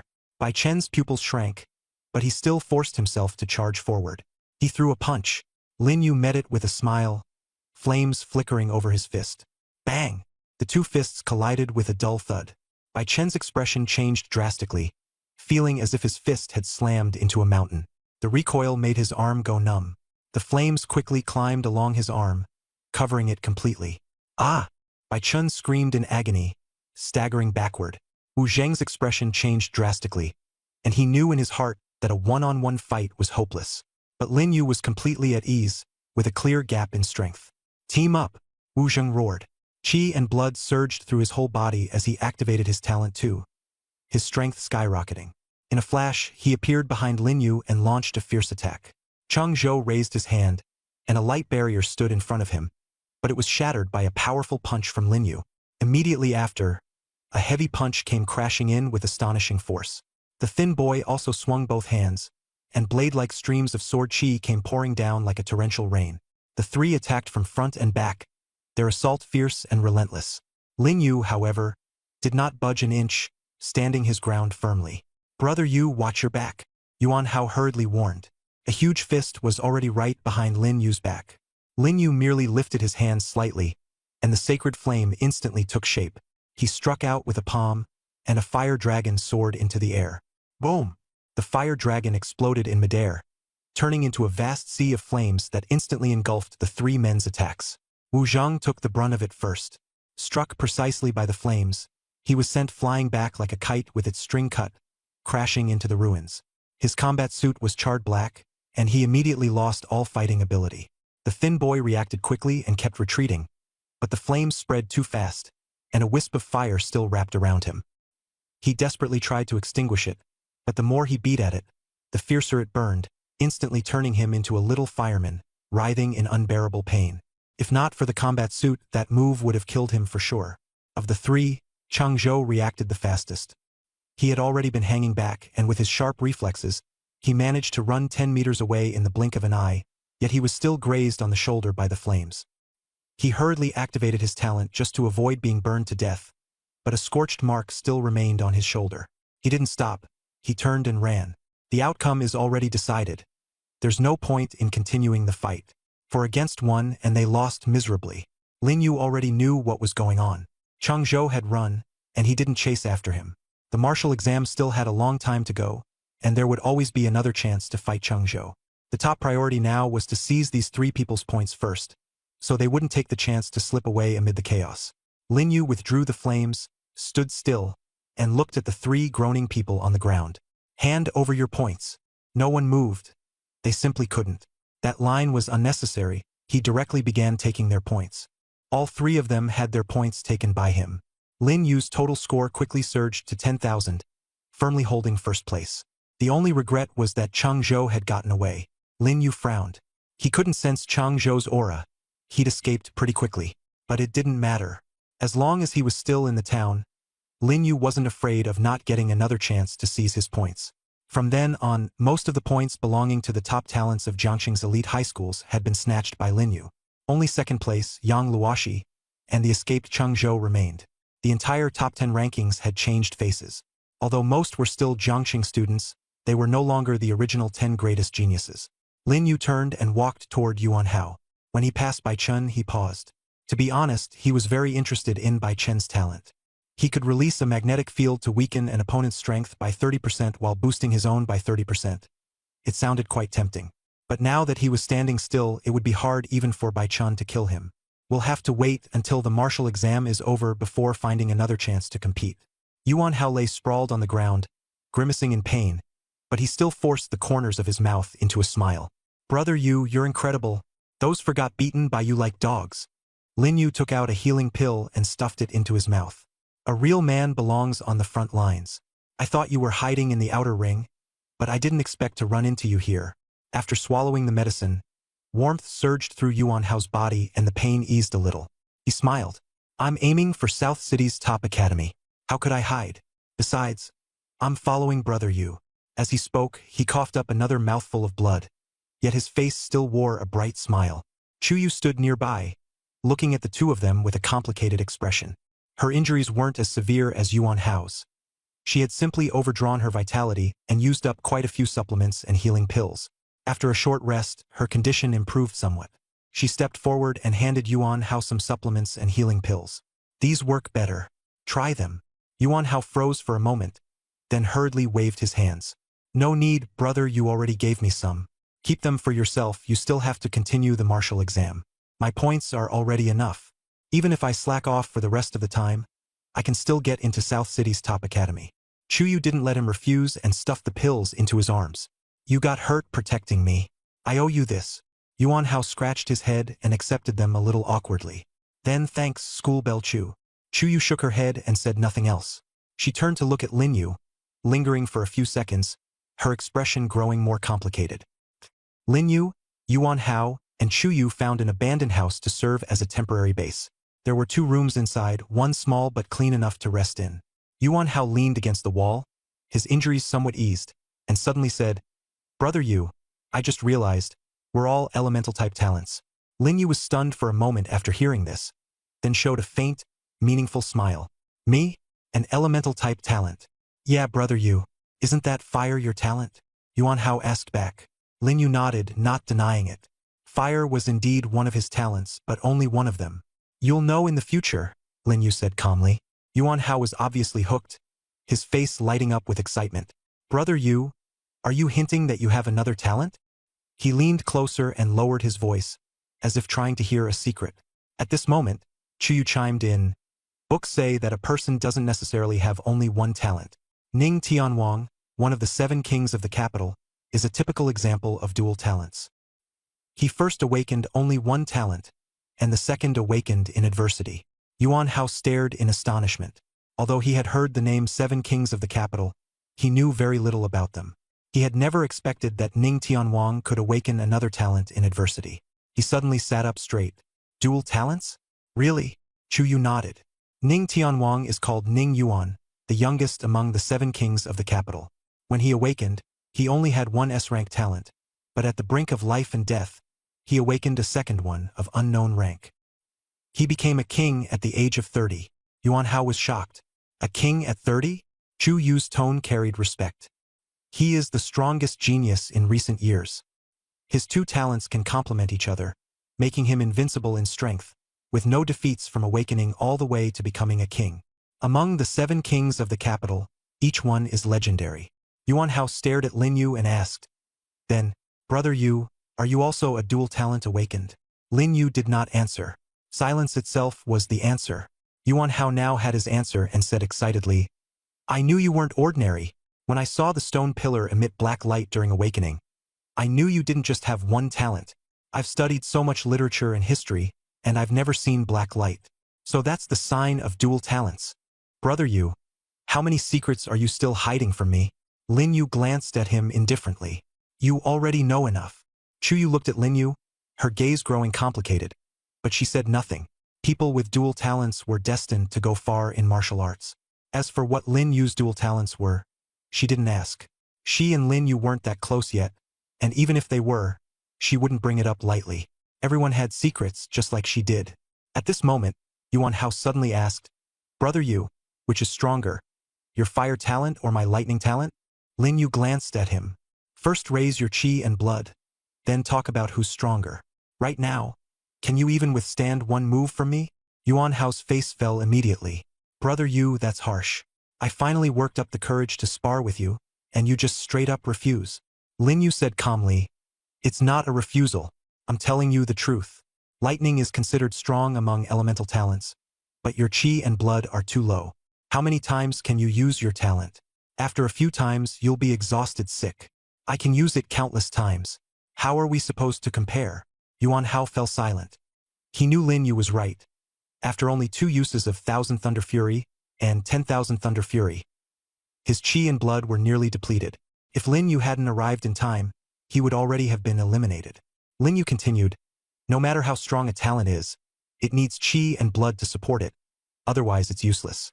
What you need most right now is to increase your qi and blood. You have an A-rank talent, yet your qi and blood are this poor. That's pathetic."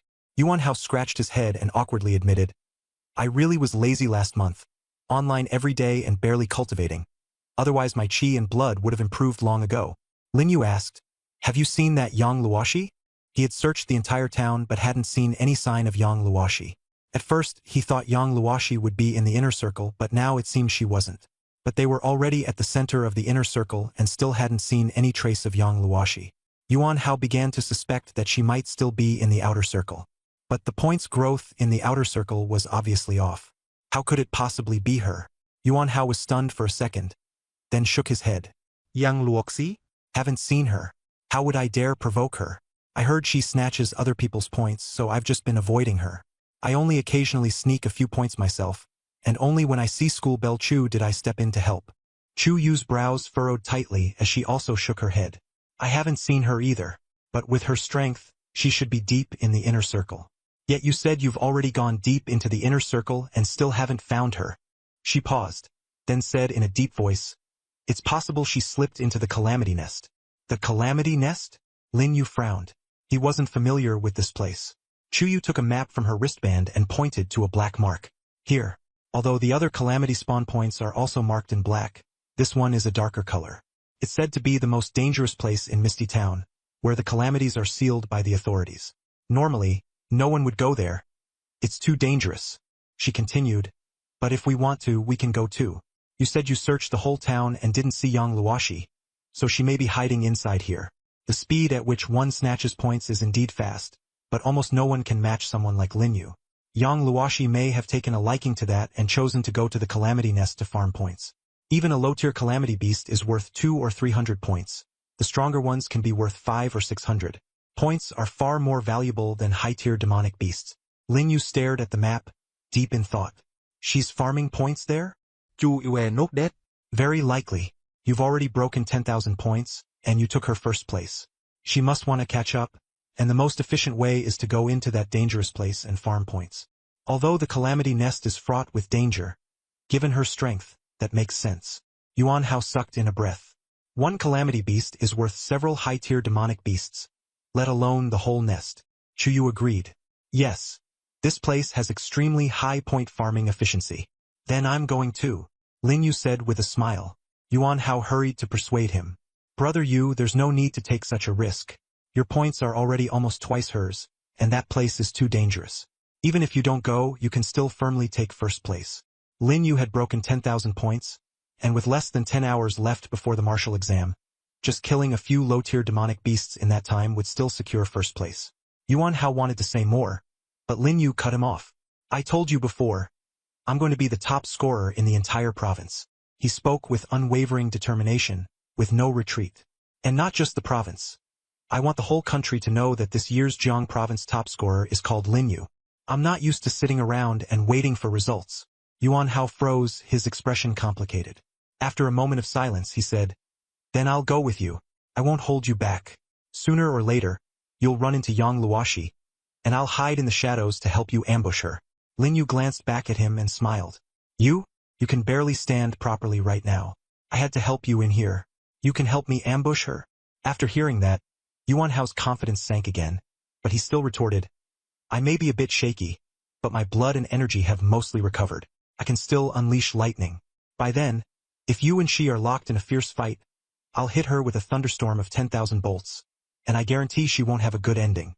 Lin Yu shook his head and walked over to pat Yuan Hao on the shoulder. Don't force yourself. Get some good rest. Your score is already enough. Chu Yu also spoke up at the right time. I'll go too. Lin Yu froze. You too. Chu Yue nốt đét. It's better than you going alone. Lin Yu waved her off and interrupted. Listen to me first. None of you are going. I'll go by myself. Yuan Hao is injured and he got hurt for your sake. You should stay and take care of him. What if he runs into other candidates trying to steal points? Those words made Chu Yu fall silent for a second before she nodded in agreement. No matter what, she absolutely couldn't leave Yuan Hao behind. His injuries were so serious, and it was all because of her. All right. Lin Yu walked toward the door. It's settled. You two stay here and I'll go alone. Yuan Hao propped himself up and looked at Lin Yu's back, saying softly, Be careful, brother Yu. Lin Yu sprinted toward the disaster nest.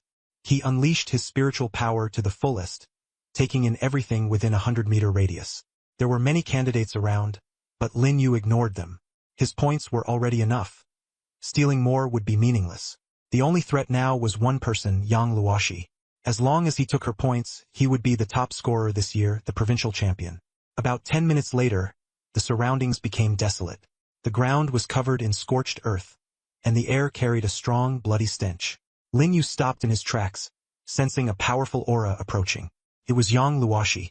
A slight smile curved Lin Yu's lips. He had finally run into her. Amid the ruins, a white figure slowly appeared. She wore a simple black combat suit, her long hair flowing like a waterfall, her bearing exceptional. Her features were delicate and flawless, cold yet carrying a trace of detachment. Not the same as Chu Yu's aloofness, but more like indifference to everything. She stopped 10 meters away from Lin Yu. The two looked at each other, and Lin Yu's gaze narrowed slightly. She was indeed beautiful, but that was all. Yang Luoshi looked at Lin Yu and spoke softly, her voice carrying an ethereal quality. You're Lin Yu. Lin Yu nodded. I am. She continued. You're very strong. You've only awakened your talent for 2 months, and your chi and blood have already broken 300. Lin Yu activated his strongest brain, and a number surfaced. 320 points of chi and blood, almost on par with his own. Did you know I would come? Lin Yu asked with a frown. Yang Luoshi nodded, then shook her head. I didn't know you'd come, but I knew you'd definitely come looking for me. Me? Why? Lin Yu asked, confused. She pressed her wristband, and the projection of the point rankings appeared. Among the top 10, I knew the original 8. Now I don't recognize any of the 10. And with the rumors added in, I figured your target had to be me. Lin Yu smiled. This woman was very smart. So you came out on your own because you're very confident? He challenged. The atmosphere immediately turned tense. Yang Luoshi looked at him with amusement. Confident? Not really. She shook her head, her long hair swaying lightly as she said, There's no me among Jiangxing's top 10 geniuses from the top high schools. Do you know why? Lin Yu shook his head. She said indifferently, I've met a lot of geniuses, but they don't count as geniuses. Even Su Jie, the leader of the 10 geniuses, couldn't last a single move under me. Arrogant, confident. She paused, a smile appearing at the corner of her lips. To be honest, I'm very curious who the guy is that dared to publicly call all the Jiangxing candidates trash. Seeing you now, you're even more ordinary than I imagined. Lin Yu didn't want to waste words, so he raised his hand, and fierce flames ignited in his palm. The moment the flames appeared, Yang Luoshi's gaze sharpened. Holy flame! For the first time, her expression changed as she stared at the crimson fireball, shocked and in disbelief. How do you have holy flame? Lin Yu frowned, alarm rising in his heart. She knows Shang Yan? But there was no time to think. He immediately raised a hand and unleashed fire dragon art. Flames swept out, illuminating the ruins as heat waves rolled. Yang Luoshi stood still, a smile playing at the corners of her mouth. I'm very curious about the origin of your Shang Yan, but right now, I really don't have time to talk about that. She remained motionless, standing in place, only her red lips parting slightly. Break! The fire dragon attack that had originally been charging straight at her vanished instantly into thin air, as if an invisible barrier stood before her, blocking the impact of Shang Yan. Lin Yu's eyes narrowed slightly. He had seen that scene clearly just now. He had seen countless talents, even many S-rank experts, but this was the first time he had ever seen a talent this unusual. Was this the legendary SSS rank talent? Yang Luoshi did not give him a chance to think further, lifting both hands. Everything around them seemed to come alive. Shattered rocks trembled, broken walls and ruins hummed, and even the wind began to swirl, as if bowing beneath her feet. She softly called out, "Rise!" Tens of thousands of Thuisterka flew in from all directions like meteors, overwhelming the sky, their speed astonishing, forming a giant net that surrounded Lin Yu. Lin Yu flashed his body aside, weaving through the rain of stones at extreme speed, but the stones were just as fierce. Yang Luoshi's brows furrowed slightly as she said softly, "Wind-type talent, Lin Yu, you really are not simple." Seizing the wind path, Lin Yu threw a punch, striking with all his might, the fist wind carrying a sonic boom straight toward Yang Luoshi. She still stood there quietly, the corners of her mouth curved in a faint smile, neither dodging nor moving. When the fist reached her, an invisible barrier suddenly took shape, completely dissolving the force of the punch. Lin Yu felt as though he had punched cotton candy. The fist force dispersed 3 meters away from Yang Luoshi. The Shang Yan attack he had used against her earlier was also blocked by a similar barrier, mysterious and unfathomable. Yang Luoshi gave a light wave of her hand, and vines instantly wrapped around Lin Yu. Although Lin Yu reacted quickly, he was still thrown aside, slamming heavily into a broken wall in the ruins. He steadied himself, his expression growing grave. This woman was far stronger than he had imagined. The holy flame ignited once again. Yang Luoshi seemed to have seen through Lin Yu's thoughts, and said softly, "In the same realm, no one can defeat me, including the 7 kings of the capital. When I awakened my talent, my teacher personally came to see me. He said my talent was rare in a century, and that my existence was destined to have a place on the throne." Lin Yu frowned. "Your teacher, Xian Yuan Tian. You should have heard that name. Maybe it's unfamiliar, but you must be very familiar with his title, Xian Yuan King." She mentioned that name lightly, but it caused Lin Yu's pupils to contract sharply. Xian Yuan King, the man at the peak of Huaxia martial arts, and also the human traitor he had spent 3 years killing. And Yang Luoshi in front of him was actually his student. Seeing Lin Yu's surprise, Yang Luoshi said with a faint smile, "Xian Yuan King doesn't take many students. My talent made him teach me personally." If this had been said before the fight, Lin Yu would have only laughed it off. But now, he completely understood. Yang Luoshi's talent was truly heaven-defying. "In the same realm, I'm invincible. No one can defeat me." Her gaze was firm, a smile curving at the corners of her lips. "Do you think you can do it?" Lin Yu's spiritual power quickly spread out, covering a radius of 50 meters. The wind stirred, and his spiritual power blended perfectly with it. He felt that he could instantly appear in any corner within 50 meters at any time, without the slightest delay. Lin Yu stepped forward, and in the next second appeared behind Yang Luoshi, his fist burning with the holy flame, aimed straight at her back. Yang Luoxia's pupils shrank sharply. She hadn't expected Lin Yu to be so fast that she didn't even have time to turn around. She instinctively activated her talent, and rubble surged in from all directions, rapidly forming a stone wall behind her. But Lin Yu was too fast. Before the wall could even take shape, his fist had already slammed down. Bang! Lin Yu's fist crashed into Yang Luoshi's shoulder like a sledgehammer, blasting her straight backward. Yang Luoshi steadied herself, but a trace of blood seeped from the corner of her mouth. She stared at Lin Yu in disbelief. "You? How did you do that?" Lin Yu did not answer. He wanted to use Yang Luoshi to test his current strength. He suddenly vanished and reappeared on her left, throwing a heavy punch. But this time, Yang Luoshi was prepared. She raised her hand, and the surrounding rubble instantly condensed into a sturdy stone wall. Sacred Flame turned into a fire dragon and broke through the wall, followed closely by the force of his punch. Just as it was about to strike Yang Luoshi, countless vines suddenly surged up from the ground and wrapped around Lin Yu, slowly draining his power bit by bit. More and more vines coiled around him, binding Lin Yu like a mummy.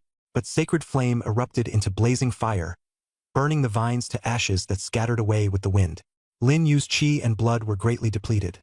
He had just used his talent with all his strength to break free, otherwise those vines would have been enough to trap him to death. Yang Luoshi stood 10 meters away, staring at him in surprise. She had not expected Lin Yu to still be able to stand, and she felt a little impressed.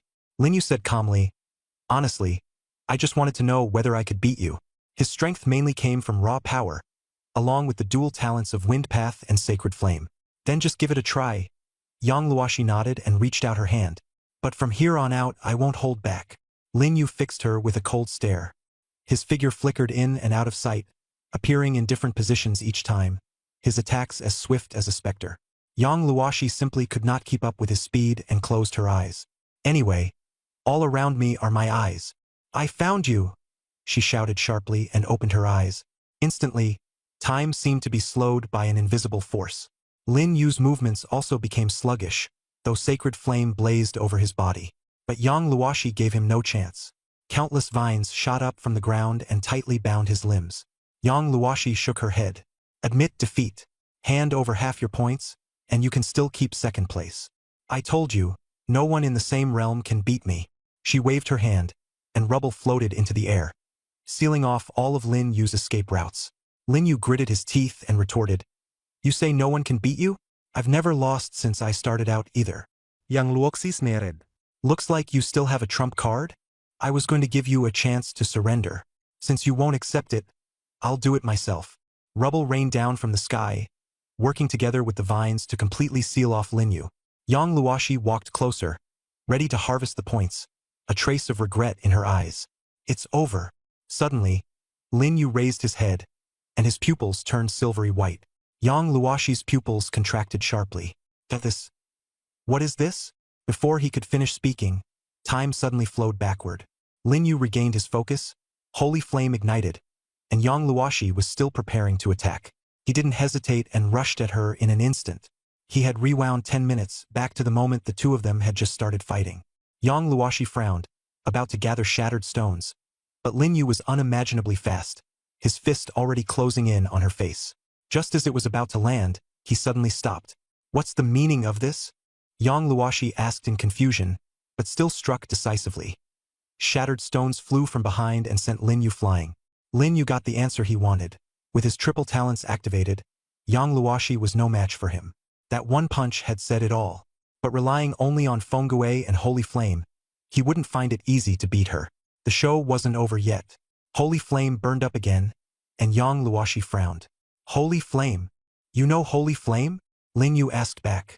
Our school also has a Holy Flame talent, exactly the same as yours, Yang Luoshi replied. Even so, Yang Luoshi was inwardly shaken beyond calm. In the second-year literature and history class, it had been clearly taught that talents were mostly unique, unless passed down through special inheritance. For example, if one person awakened a C-rank talent called Enhancement, and another had Amplification, they might seem similar, but in essence they were completely different. Yet Lin Yu's Holy Flame was exactly the same as the one she had encountered before. Talents were innate, unique abilities. In theory, no two could be exactly alike, just as there could never be two identical leaves in the world. Yang Luoshi didn't say it aloud, but she understood this clearly in her heart. Where did your Holy Flame come from? She asked. Lin Yu shook his head. Don't ask. Even if you knew, you'd forget soon enough. The two fought again. 10 moves, 20 moves, 30 moves, and Lin Yu was defeated once more. Just like before, his body was bound tight, and shattered rocks hung overhead. This time, he didn't use temporal rewind. The stones fell, and Lin Yu was heavily injured. But he didn't give up, and with his final burst of blood energy, he charged at Yang Luoshi. At this moment, Yang Luoshi was holding all of Lin Yu's points, ranking first. Seeing him launch a frenzied assault, her expression changed drastically. Lin Yu, do you really want to die? She was knocked back several steps by the sudden ambush, anger flashing in her eyes. Are you crazy? You've already lost. Although the points are mine, the martial exam isn't over yet. If you adjust yourself, you still have a chance to get back into the top 10. Do you really want me to eliminate you right here? If you keep fighting, you'll die. Lin Yu was drenched in sweat, his blood and energy nearly exhausted. He smiled at Yang Luoshi. I'm the least afraid of dying. I've died many times. Yang Luoshi became even more certain that he was insane. She took a deep breath, made a sweeping gesture with both hands, and shattered stones rose into the air, pointing at Lin Yu. Stop. One more step and I won't hold back. Killing you won't bring any responsibility. If someone dies by accident in the martial exam, it'll be the same for you. Not to mention, my master is the Shenyuan king. Lin Yu did not stop. Flames burned on his body as he advanced step by step. You really think I wouldn't dare to make a move? Yang Luoshi clenched her 5 fingers, and the flying rubble rained down, instantly engulfing Lin Yu. Pain struck, and Lin Yu's whole body ached terribly. In the end, he fell to the ground. As the wind blew past, his consciousness returned, and a mechanical voice sounded in his mind. The talent concept level immortality has activated successfully. You have been revived and restored to your pre-revival state. The talent plunder has activated successfully. You have successfully plundered the other party's talent. SSS rank talent. Resonance of all things. Resonance of all things. You can perceive everything, resonate with all things, and be their king. All things respond to your call. Lin Yu rose from the rubble, sacred flames burning in his palm. Yang Luoshi looked at him from afar, her eyes full of astonishment. At this moment, everything had changed completely. Lin Yu stepped forward, and the rubble in the ruins automatically spread into a road. He felt the wind, the rubble, and the trees around him. Not hostility, but submission. Yang Luoshi widened her eyes. That's impossible. She lowered her head and tried to activate her talent, only to find it had completely failed. The bridge between her and all things had been severed. You? She looked up, disbelief all over her face. How could this be? Lin Yu smiled. Tell me, in this era, would there be a place for you among the kings? I only want to say, if there is a king, there can only be one, and that's me. His words struck Yang Luoshi's heart like a heavy hammer. She looked at the road automatically unfolding beneath Lin Yu's feet, then at the sacred flame in his palm, her mind in turmoil. That sentence just now had stunned her. If there is a king in this era, it will be me alone. Not one seat at the table, but the only one. How arrogant. In the past, Yang Luoshi would have only thought Lin Yu was joking. But now she didn't think so. She began to believe that Lin Yu really had that kind of ability. She tried once more to activate her talent, and the result was the same as before. Her talent had once again vanished without a trace. Lin Yu, is this your trump card? She asked in confusion. She had always thought Lin Yu had used some method to drag her into an illusion. No, it could even be said that from the very moment she started fighting with Lin Yu, she had already been trapped in an illusion. A person's talent cannot disappear out of thin air unless you're from the Wuming Hall. At that thought, Yang Luoshi looked up at Lin Yu, fear and shock flashing in her eyes. After a long silence, she gave a bitter smile.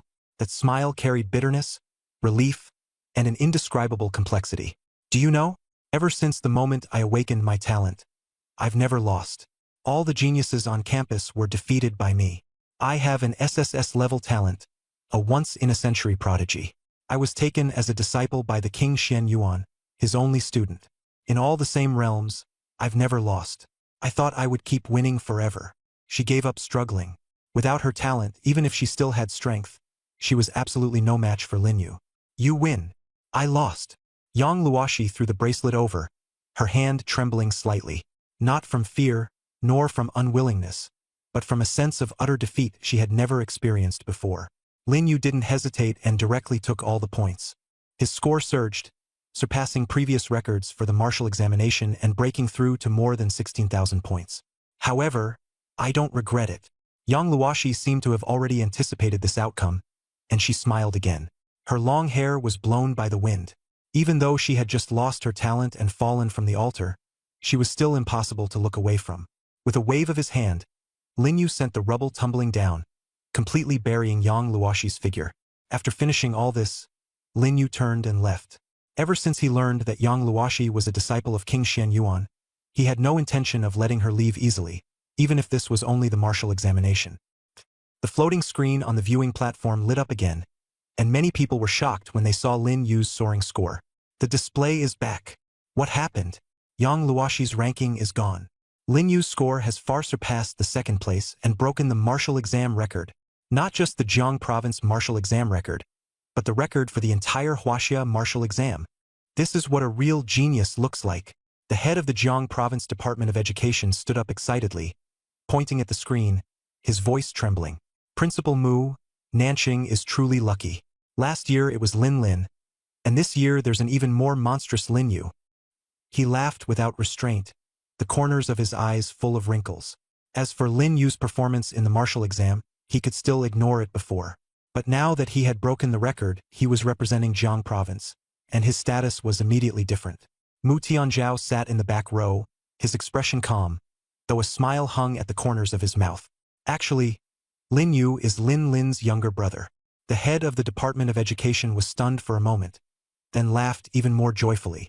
The Lin family really has two heroes. Wonderful. The officials nearby all nodded, their eyes filled with respect. Nanqing No. 1 High School seemed to be on the rise. Perhaps very soon it would no longer lose to those top schools in Jiang City. The martial exam was entering its final stage, with only a few hours left. Time in the small town passed quickly, but outside it moved very slowly. Because the martial exam was so important and the Department of Education supervised it closely, the leaders could only eat nearby and stay on hand at all times. Brother Yu won. Yuan Hao saw Yang Luoxi's points disappear. Her score was merged into Lin Yu's, and elimination was a certainty. Chu Yu looked at Lin Yu's score, feeling conflicted. She had killed a few more demonic beasts, raising her points to second place. But the gap between her and Lin Yu was enormous, making it almost impossible to catch up. With a score like that, even the top universities in the country would probably be fighting to recruit him. During the remaining time, Lin Yu didn't idle. He kept looking for Chang Zhou, but that guy was hiding so well that after searching for hours, there was still no sign of him. Time flew by. The martial examination ended. Lin Yu stopped, and several floating lines of text appeared before him, projected by his wristband. The Jiang Province martial examination has ended. Please press your wristband to leave the town within 3 minutes. Failure to do so will be regarded as forfeiting your results, and the Martial Dao General Administration will intervene to carry out rescue. The text was forcibly displayed and couldn't be turned off, hanging right in front of him. Lin Yu pressed his wristband and was immediately forcibly teleported out of the town. The examinees still left in the town were unwilling to accept it. I'm just 1 rank away from making the top 100. Give me a little more time, someone shouted. He killed another demonic beast, but his points no longer increased. The result was set, and the final rankings were finalized. First place, Lin Yu of Nanqing No. 1 High School, 16,000 points. Second place, Chu Yu of Nanqing No. 1 High School, 2,407 points. Third place, Cheng Zhou of Jiangqing Top High School, 2,203 points. The points rankings were crystal clear. Lin Yu won in overwhelming fashion. Even if the points from places 2nd through 9th were added together, they still wouldn't come close to his. The original favorites to win were Yang Luoxi, or a powerhouse from Jiangqing Top High School, but in the end it was seized by an unknown student from Nanqing. As the examinees were successively teleported out of the town, discussion erupted outside. That first-place guy is basically a bandit, snatching points everywhere. I've been hiding in the outer area and my points still aren't enough to equal 1 demonic beast of his. 16,000 points? Didn't that break the provincial record? Not just the province. It's broken the national record too. Seriously. I'm from Nanqing No. 1 High School too. Lin Yu awakened the worst talent. Believe it or not. Nonsense. I saw it myself, he has a fire element talent, and the lowest element rank is A grade. Don't you know such basic common sense? Most people on the scene were talking about Lin Yu with mixed opinions. Only the candidates from Jiangqing's top schools were cursing him endlessly. Because of the earlier Shuiqing incident, Jiang Province had been largely ignored by the authorities and fell behind in resources. Now, several SSS-grade geniuses had appeared in succession, and Lin Yu had even broken the record. It was destined that Nanqing, and even Jiang Province, would become famous for this name. The viewing stands had already emptied, and the leaders had come to the entrance of the town early, waiting for Lin Yu's return. In the open area, students from Nanqing No. 1 High School were bragging to one another that they had once been Lin Yu's friends. Some believed it and rushed to curry favor. Others sneered in disdain. Yuan Hao, who had just come out of the town with minor injuries, heard everyone talking about Lin Yu and couldn't help straightening his back, as if they were discussing him instead. Yuan Hao, don't take what happened before to heart. We're all brothers. A plain-looking boy stepped forward with a flattering smile. Yuan Hao glanced at him. This guy had often spoken ill of Lin Yu in the past, yet now he had come over smiling. Yuan Hao gave a cold laugh. Got it, bro. I'll take good care of you from now on. The boy didn't notice anything unusual and nodded happily. Thanks, Hao Ji. Some students who had no connection with him on ordinary days learned of Yuan Hao's identity and immediately moved closer, surrounding him tightly. Yuan Hao became the center of attention in everyone's eyes. However, the glory didn't last long before a shout cut through the excitement. Lin Yu is out. The crowd that had originally been surrounding Yuan Hao immediately dispersed and rushed toward the town entrance. A figure suddenly appeared at the gate of the town. Along with him, several other candidates were teleported out as well, but everyone else had become mere background. The only protagonist was Lin Yu. Lin Yu's combat suit was undamaged, but his body was covered in blood, and not a single drop of it was his. Jiang Province Education Department Minister Liao Zhong was the first to step forward and proactively extended his hand. "Student Lin Yu, it's a pleasure to meet you." Lin Yu looked at him in confusion. "And you are?" "I am Liao Zhong, Minister of the Jiang Province Department of Education." This man controlled Jiang Province's educational resources and the martial examination rules, and Lin Yu had heard this name a long time ago. Now, Liao Zhong was standing right in front of him, extending his hand personally. Lin Yu shook his hand and nodded in response. "Hello, Minister Liao." Liao Zhong looked Lin Yu up and down, admiration brimming in his eyes. "Good, very good." He was extremely impressed with Lin Yu, and the smile on his face spread fully, impossible to suppress. "Lin Yu, do you know that your score has broken the martial examination record for Jiang Province? And even for all of Huaxia?" Lin Yu shook his head. Although he knew he had scored 16,000 points, he wasn't clear on whether that was a record. Liao Zhong's voice trembled with excitement. "The national martial examination record, one that has stood for over a decade without being broken, has actually been shattered by you in one fell swoop, and by nearly 3,000 points at that. That number is simply terrifying. It'll be very hard for anyone to catch up in the next 10 years. There was an uproar all around, and everyone stared at Lin Yu. Lin Yu remained calm and merely nodded lightly. "I just got lucky." Liao Zhong froze for a moment, then burst out laughing. "Lucky? Lin Yu, you're being too modest. Luck is certainly important, but the most crucial thing in all of this is still your own strength." He paused, then leaned in and asked quietly, "Yang Luoxi, you eliminated her, didn't you?" He didn't state it outright because with her points at 0, she couldn't be found on the rankings, and she hadn't been teleported out either. That meant she hadn't been eliminated. Most likely, she had died in the town. Lin Yu neither responded nor denied it. To Liao Zhong, that was already the answer. He patted Lin Yu's shoulder in comfort. "Don't worry, it's normal for there to be deaths and injuries in the martial examination. They're all accidents." As soon as he finished speaking, he turned to the leaders behind him and waved them over. "Come meet him. This is our Jiang Province's new top scorer this year." Before the words had fully faded, a crowd immediately gathered around him. They were all city leaders, and among them was Jiangcheng Education Department Deputy Minister Zhou Mingyuan. Though he harbored dissatisfaction, he could only endure it at this moment. Many admissions officials from prestigious schools also came closer, while reporters carrying cameras hurried to film Lin Yu's face. "Lin Yu, I'm the admissions director of Jiangcheng Martial Dao University. We met at Nanxing No. 1 High School, right? Full scholarship, a private dormitory, all kinds of benefits. Just say the word, and we can satisfy every one of your demands. Lin Yu, we are from Nanxing's top academy. Lin Yu, look over here. Smile for the camera. Lin Yu." Lin Yu was surrounded by the crowd like an exhibit. He frowned slightly, very uncomfortable with the scene. In the end, it was Liao Zhong who stepped forward, chased everyone away, and led the way to open a path through. At some point, Teacher Li appeared and patted Lin Yu on the shoulder. "Good kid, 16,000 points. Barring any accident, you're the top scorer in the province. You did it, you really did it." Lin Yu looked at Teacher Li's face, twisted with excitement, and smiled. "I said I would become the top scorer in the province." Teacher Li froze for a moment. Recalling what Lin Yu had told him back then, he hadn't taken it to heart at the time. Now that he saw the result, he was instantly shaken. "Right, you said it. Top scorer in the province. You did it. You're even better than your sister. Even better than your sister." Teacher Li sighed with emotion. "In the future, I'll teach more and more students, but I'm afraid no one will ever be as outstanding as you." Mu Tianzhao watched silently from the side, the corners of his mouth lifting slightly. For him, that was enough. It was absolutely worth it. Nanxing No. 1 High School wasn't just about producing the top scorer in the province. It was also producing the national top scorer. As the principal, he felt immense pride in his heart. Lin Yu chatted a few words with the leaders, and then got into the special car. Yuan Hao looked somewhat regretful, having thought Lin Yu would be riding with them on the same bus. The ranking results would be announced the next day.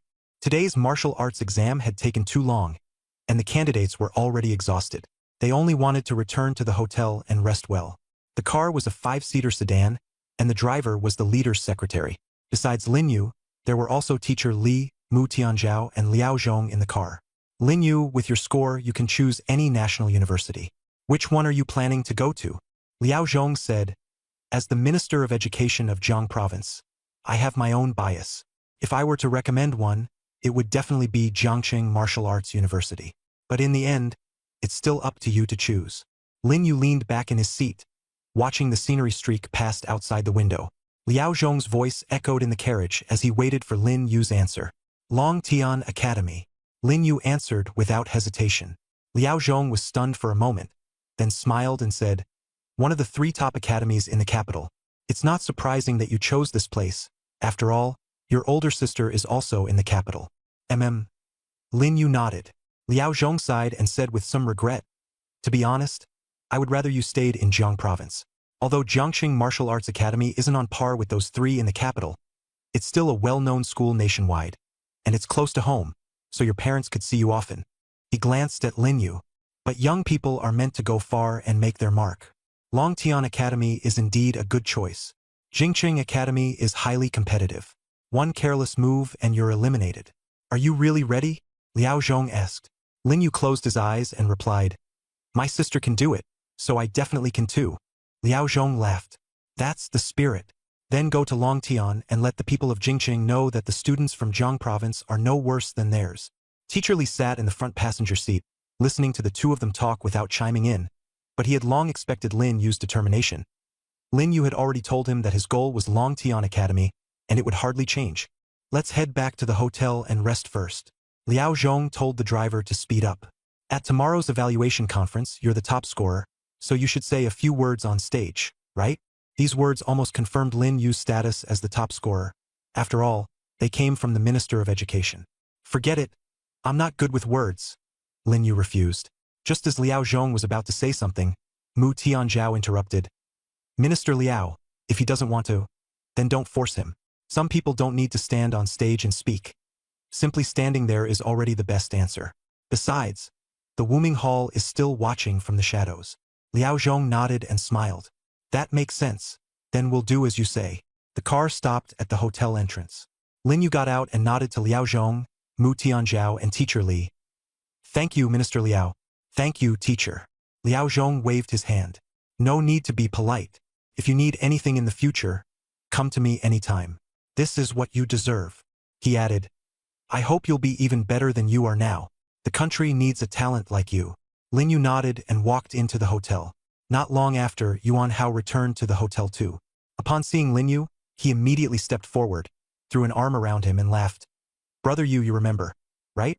Class Beauty Chu said that if you got the top score in the province, she'd treat you to a meal.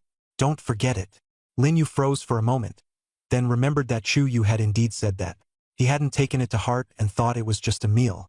Looking at Yuan Hao's silly grin, Lin Yu patted his shoulder. Ow, ow, ow, Yuan Hao said, pretending to be in pain. You didn't even get treated to a meal, so what are you grinning about? Lin Yu's mouth twitched. Yuan Hao's acting was exaggerated, and his injuries had basically healed already. In fact, it was the healing medicine that had taken effect. Besides, I still haven't confirmed that I'm the top scorer in the province yet. Yuan Hao said excitedly, 16,000 points. That's a new provincial record. If that doesn't make you the top scorer in the province, who does? If it isn't, then there's definitely something shady going on. If I don't get full marks at tomorrow's assessment conference, I'll just blast them all with lightning on the spot. Who dares to tamper with anything? Lin Yu rolled his eyes at him. Can your brain hold anything else? Stop thinking about who's causing trouble all the time and think more about how to improve yourself. You're always daydreaming. Yuan Hao grinned. My score will definitely get me into Nanxing First University.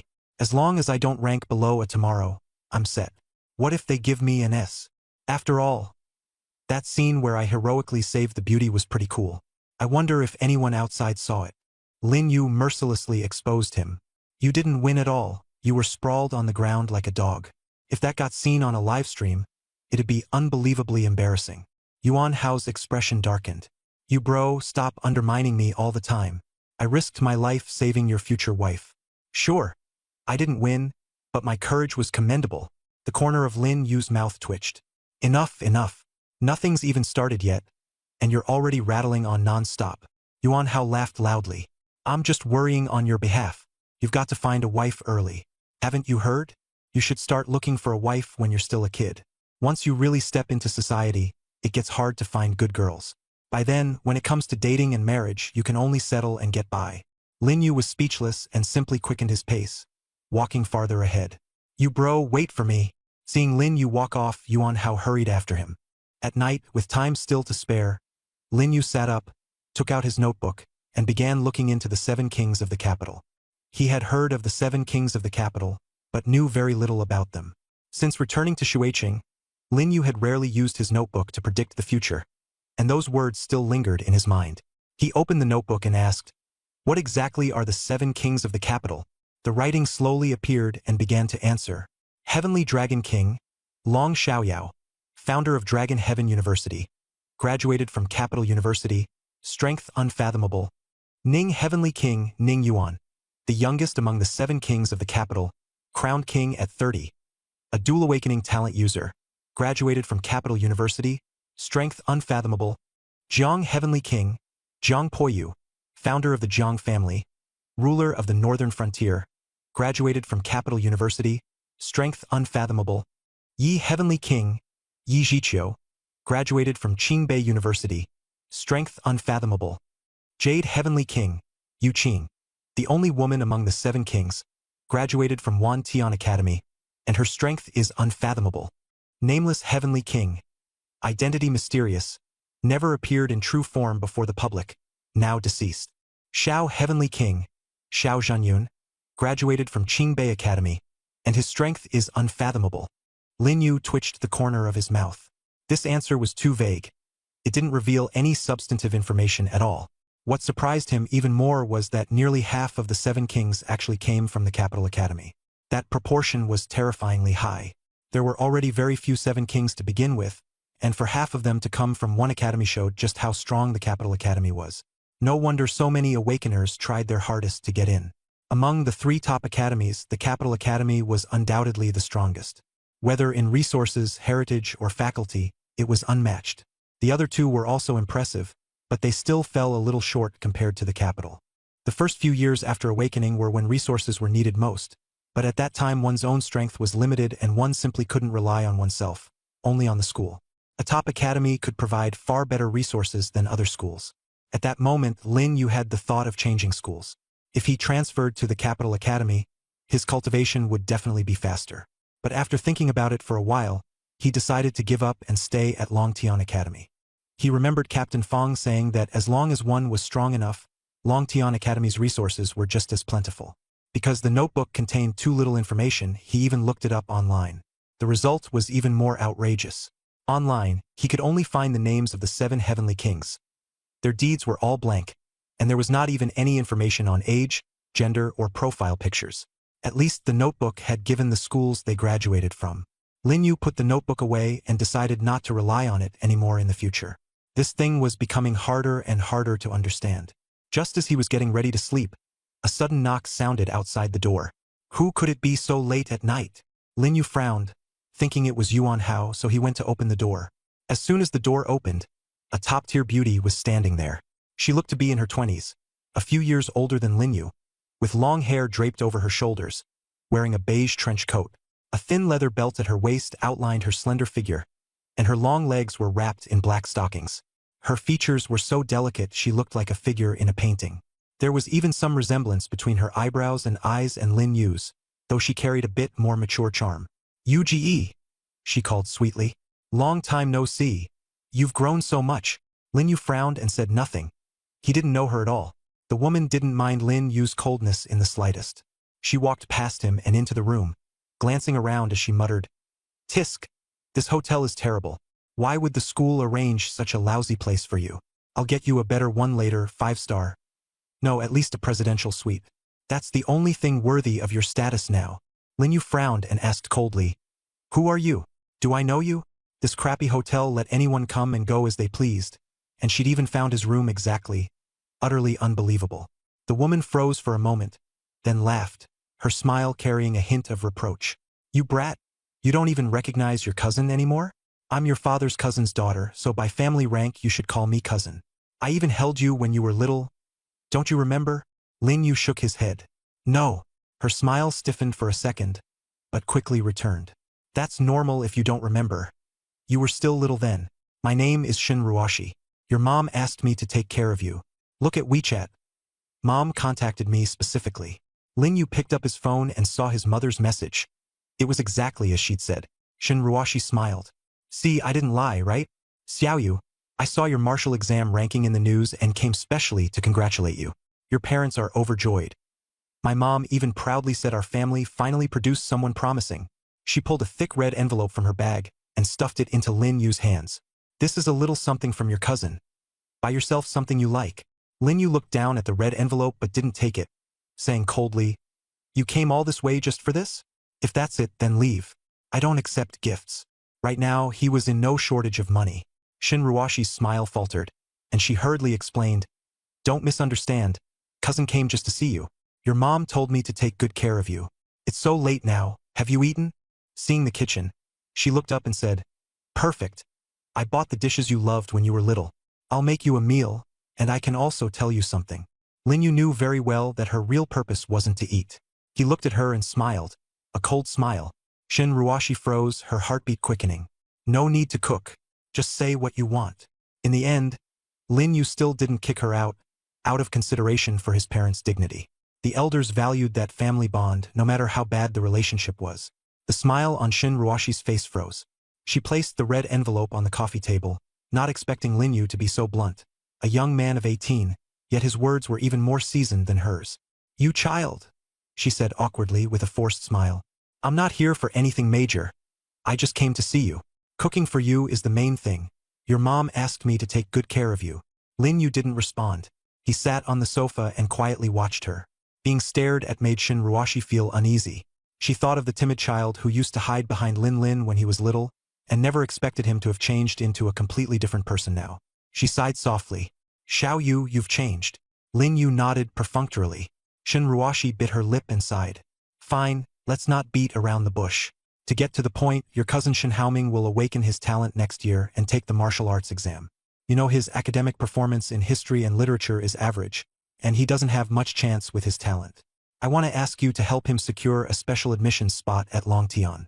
Even auditing is fine, as long as he can get in. Her speech grew faster and faster, afraid of being interrupted. I know it's hard to ask, but you also know there aren't any good schools now, and his life will be ruined. You're his cousin. You can't just watch him end up with no future. Of course, I won't let you help for nothing. I have a pretty girlfriend who works as a clerk at the Martial Dao Bureau. I can introduce her to you. After hearing that, Lin Yu's mouth curled slightly. So, cousin? You want me to pull strings for you? Hearing this, Shin Ruashi's face immediately flushed red.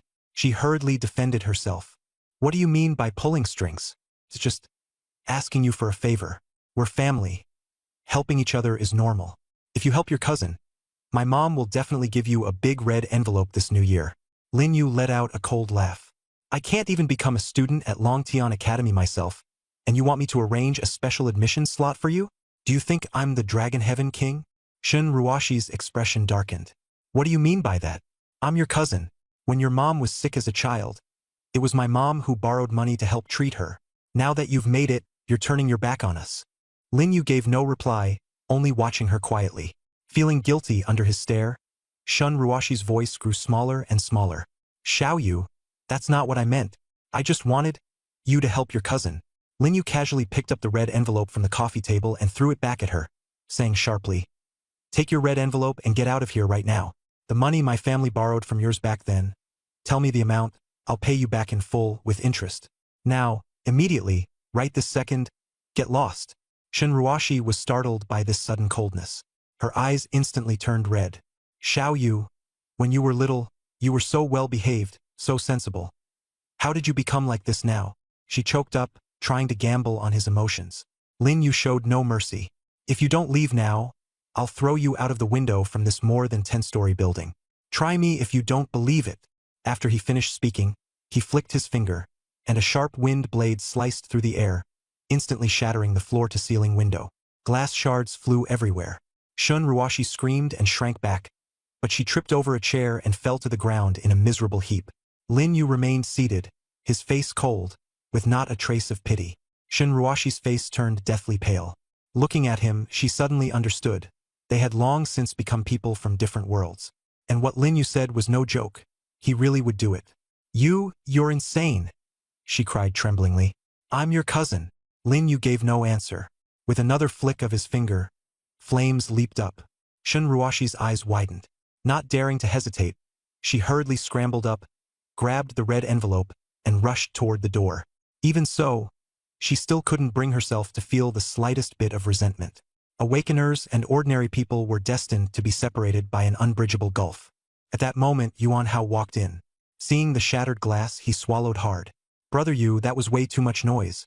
I could hear it from next door. Are you really planning to throw her off? Lin Yu sneered and asked in return. What do you think? Yuan Hao scratched his head and smiled awkwardly. I don't think so, but she's really obnoxious. For someone so pretty, she's actually a brother-supporting leech. Whoever marries her is doomed. Oh, right, Brother Yu. Did your family really borrow that much money from hers back then? Lin Yu leaned against the sofa and shook his head. Not sure. Mom never mentioned it. Yuan Hao froze. Then why did you just say you'd return it with interest? I thought I was helping you pay it back. Lin Yu said flatly. She used that to threaten me. Nothing more than trying to make me owe her a favor. I let her in and didn't chase her out immediately. That already counts as saving my parents' face. Yuan Hao nodded. I see. Lin Yu stretched. It's this late already. Why aren't you sleeping? What are you doing here? Yuan Hao smiled. I heard the commotion and was worried something happened to you, so I came over. I even thought people from the Hall of Lifeless Fate had shown up. Lin Yu glanced at him. All right, I'm going to sleep. You should also start training your lightning talent soon. That's better than worrying about me. Yuan Hao chuckled, grabbed an apple, and left. The next day, the rating conference was held as scheduled. The venue was that gymnasium. The gymnasium was packed to capacity outside, and the square was also crowded with people, with the examinees gathered in groups of 3 or 5. As soon as Lin Yu and Yuan Hao entered the gymnasium, the surrounding gazes immediately focused on them. Brother Yu, you're really famous now, not just at school. Everyone in Nanjing, and even all of Jiang province, knows you. Yuan Hao rubbed his hands excitedly. Walking beside Lin Yu, he seemed to shine. He felt especially proud. Beside him, Yuan Hao kept talking non-stop. Brother Yu, what do you think Chu Yu will wear today? She usually always wears jeans. That white dress she wore last time when she signed up for the martial arts exam was so beautiful. I feel like there's a show today. Brother Yu. Brother Yu. Yuan Hao grew more and more excited as he spoke. Lin Yu glanced at him. You've got a lot of free time on your hands, huh? Yuan Hao quickly shut up, but the smile in his eyes couldn't be hidden. Inside the gymnasium, discussion rose and fell all around. That's Lin Yu. Yeah, that's him. I heard he scored 16,000 points and broke the provincial record. Not just the provincial record, the national record was broken too. He's definitely the top scorer this year. Is he even human? He's not an ordinary person at all. Lin Yu paid no attention to these voices at all, and simply found an empty seat with Yuan Hao and sat down. Brother Yu, look. Those people from the top-tier high schools have been staring at you the whole time. Their looks are kind of odd. Could they be here to cause trouble? Yuan Hao asked in a low voice. Cause trouble? Lin Yu smiled. Yesterday in the town, all 4 of them together couldn't even beat me. Don't think I've gone soft just because there's no martial exam. If they come causing trouble again, I won't hold back. Yuan Hao nodded. Right, if they dare come looking for trouble again, they're basically seeking death. Lin Yu said nothing more. More and more people were filling the gym, and the noise never stopped. Some were discussing yesterday's martial exam, some were talking about today's ratings, and others were asking where Lin Yu was. Most people were still focused on today's ratings. After all, the ratings determined which school they could get into. Scores were important, but a good rating mattered even more. When applying to schools, the rating came first, then the score. Brother Yu, look over there. Chu Yu is here. Yuan Hao pointed toward the entrance, his eyes shining. Lin Yu followed his gaze and saw Chu Yu and Ouyang Qin walking into the gym. She was wearing a light blue jacket, her long hair tied up, with a blue skirt below that matched her top very well. She walked briskly, chatting with Ouyang Qin from time to time, the hem of her skirt swaying gently with her steps. Yuan Hao stared wide-eyed. I knew it. She'd definitely wear a skirt today. Brother Yu, look. Then he sighed. Too bad it's not a white skirt. It doesn't look as good as last time. Before long, every seat in the gym was occupied. On the high platform in the center of the square, the judges' seats were full. Lu Zhong, the head of the Jiang Province Department of Education, sat in the middle, with education leaders from various cities and admissions officers from universities on both sides. The rating conference officially began. The host gave a brief opening speech, then invited Lu Zhong to make remarks. Lu Zhong picked up the microphone, scanned the audience and said, "This year's martial exam is the most exciting one I've hosted, especially one student, who scored 16,000 points, not only breaking the provincial record, but also the national record." His voice rang out loud and clear, and the entire venue fell silent for a few seconds. Then thunderous applause erupted throughout the gym. Lu Zhong continued, "That student is Lin Yu from Nanchang No. 1 High School." As soon as he finished speaking, the entire venue fell silent at once, and everyone's eyes turned in unison toward Lin Yu. Yuan Hao took the opportunity to nudge Lin Yu's shoulder. "Brother Yu, Minister Lu is calling you up to show your face." Lin Yu stood up and gave a simple nod. "Hello, everyone. I'm Lin Yu." Just those few words. The crowd erupted in an uproar. If they hadn't known his score, they would definitely have been buzzing with discussion. Yuan Hao was helpless too. If it were him, he would definitely have said something astonishing. But Lin Yu was very low-key. The results were right there. No one was qualified to question them.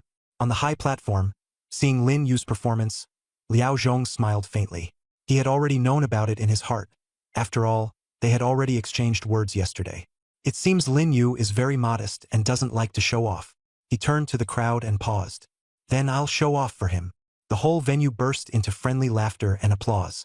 Liao Zhong continued, "After discussion, Lin Yu has been rated SSS+. At the same time, considering his outstanding performance in the martial exam, Lin Yu has been named the 2091 martial exam." Before he could finish, he was suddenly interrupted. At the same time, an incongruous voice suddenly came from the judges. Wait!" The entire venue fell silent in an instant, and all eyes turned to the judge's seat. The speaker was a middle-aged man in a dark suit, with a stern face and a gloomy gaze. He stood up, picked up the microphone, and stared at Lin Yu. "I am Zhou Mingyuan, Deputy Minister of Education of Jiangqing." He first introduced himself, then said bluntly, "I have objections to Lin Yu's rating." The crowd erupted in an uproar. Liao Zhong slightly frowned. "Deputy Minister Zhou, what is your opinion?" Being interrupted, he was clearly unhappy. But the other party's identity was special, so he did not dare be careless. Zhou Mingyuan sneered. "Lin Yu's results are indeed excellent, 16,000 points, breaking both the provincial and national records. There's no problem with the results." Everyone was stunned, still not understanding his intention. Then Zhou Mingyuan suddenly changed the subject. "But I want to ask whether Lin Yu deliberately injured other candidates during the martial exam?" The scene was so quiet it was suffocating. His tone grew even colder. During the martial exam, Lin Yu repeatedly dealt ruthless blows to Jiangcheng candidates, especially Yang Luoshi. Not only did he take all her points, he also buried her alive under shattered rocks. When the rescue team arrived, Yang Luoshi was already dead. The whole venue fell into dead silence. The martial exam allows competition for points, but it absolutely does not allow killing. Zhou Mingyuan's voice echoed through the hall.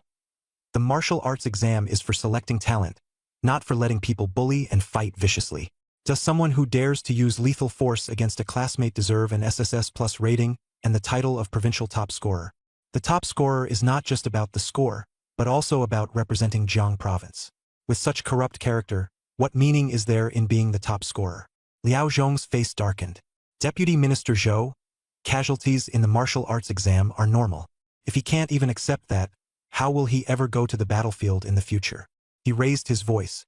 "I don't think Lin Yu violated any rules." Zhou Mingyuan sneered back. "Rules are dead. People are alive. If he will stop at nothing for points, how is he any different from a calamity?" The words stabbed straight at Lin Yu like a blade. All eyes in the venue fell on Lin Yu, filled with shock, suspicion, and gloating. Yuan Hao wanted to stand up and speak up for Lin Yu, but Zhou Mingyuan's status crushed his courage. The students from Jiangqing's top high school were snickering under their breath, their faces full of schadenfreude. Wu Zhang, seated in the front row, wore a pleased smile. He had been humiliated by Lin Yu many times before, and now he finally had a chance to see Lin Yu make a fool of himself. A murderer still wants to be the top scorer? Wu Zhang deliberately raised his voice and shouted arrogantly.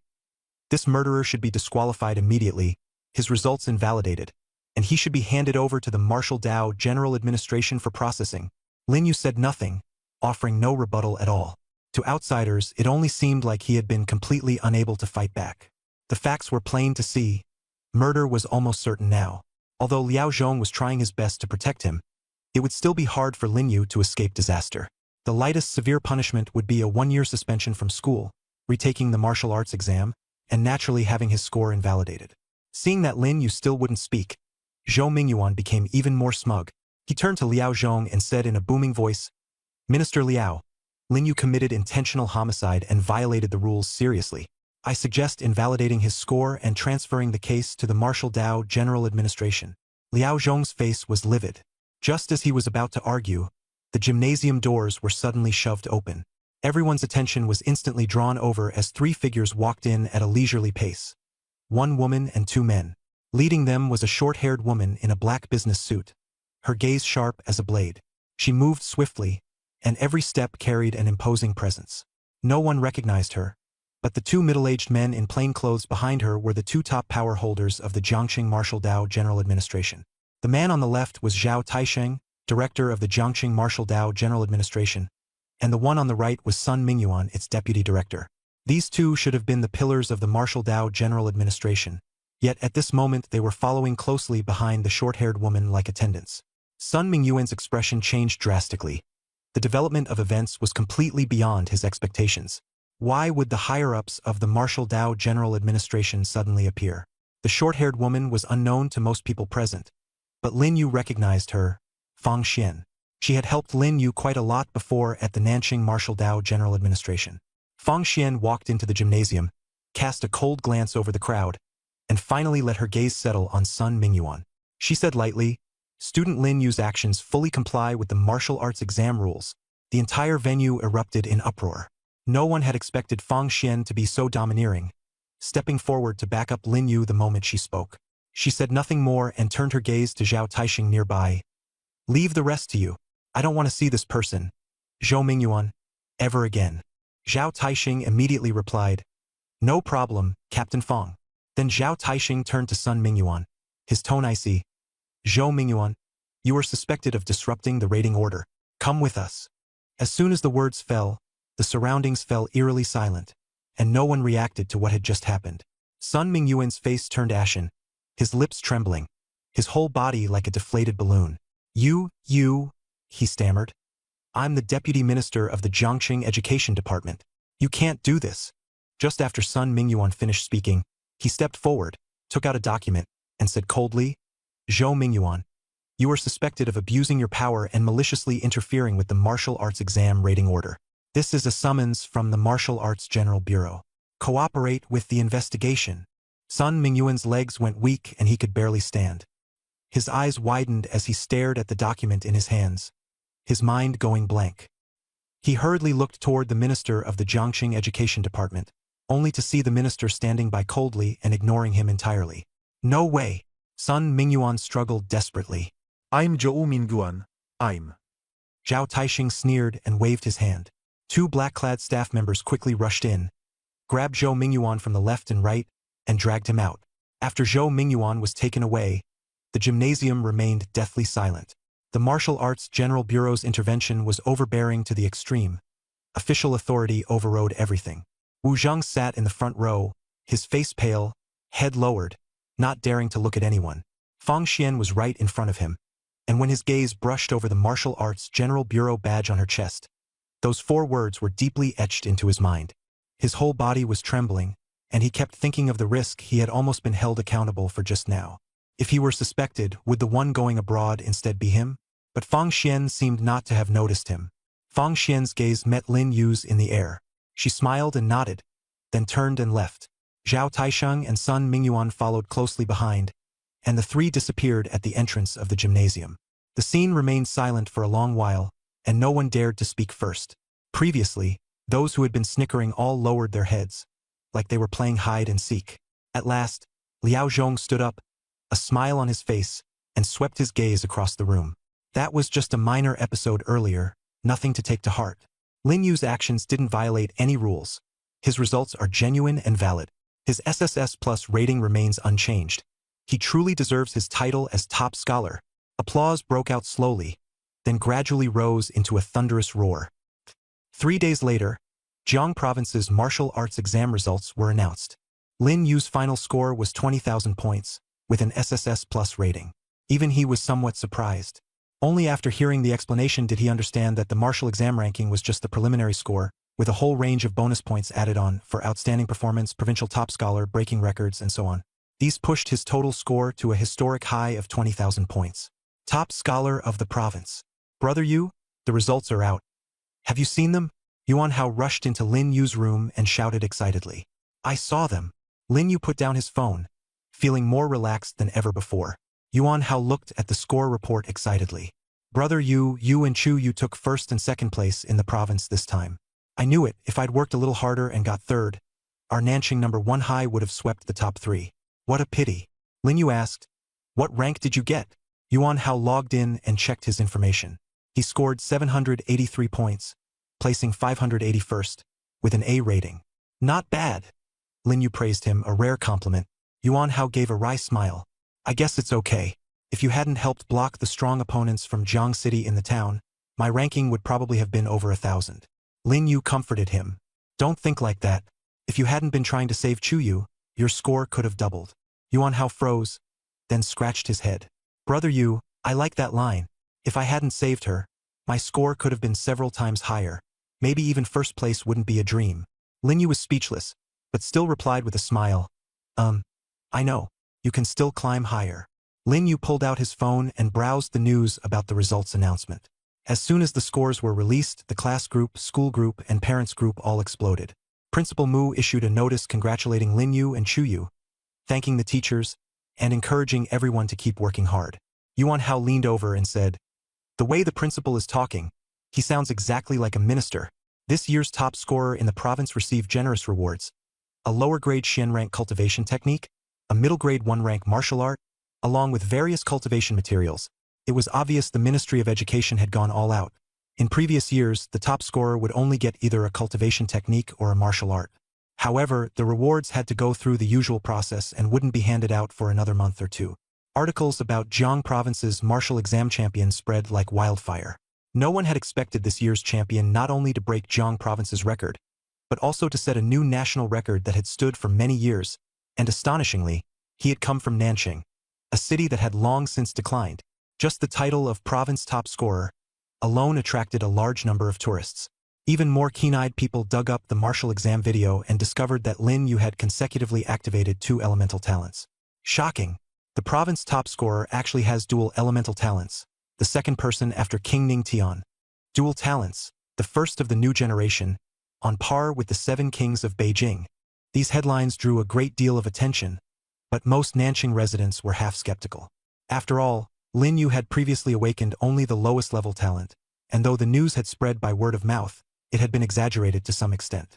At the same time, top universities across the country were sending people to visit in person, hoping to recruit Lin Yu, this once-in-a-lifetime genius. At this moment, Lin Yu's father and mother were sitting in their room, on the phone with Lin Lin.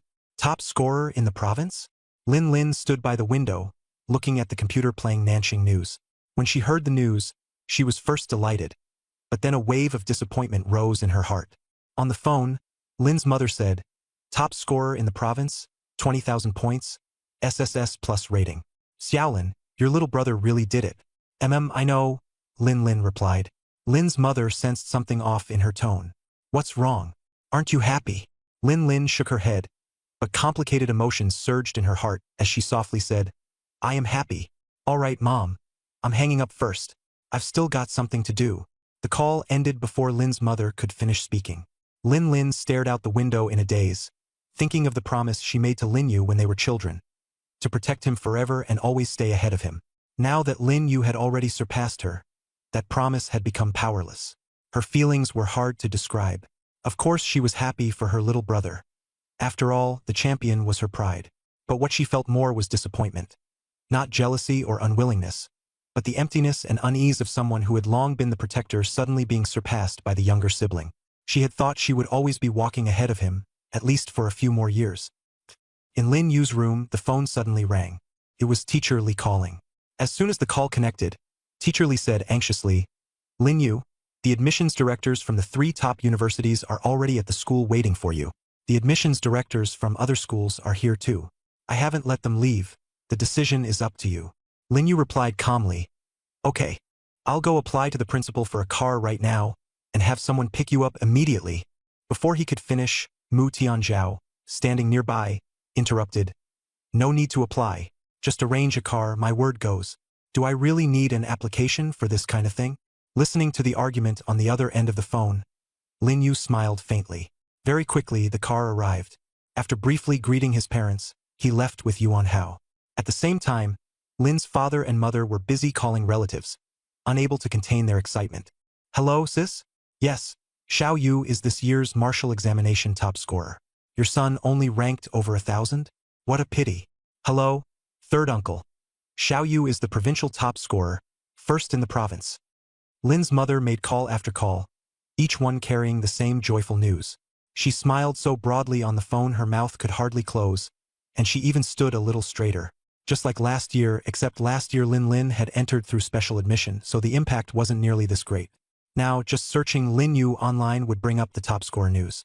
On the other side, at Nanxing No. 1 High School, the heads of the major top universities all said they wanted to see Lin Yu. Mu Tianzhao took the admissions directors to the reception room first, arranged for teachers to host them, and said that the message had already been passed on to Lin Yu, who was on his way to the school.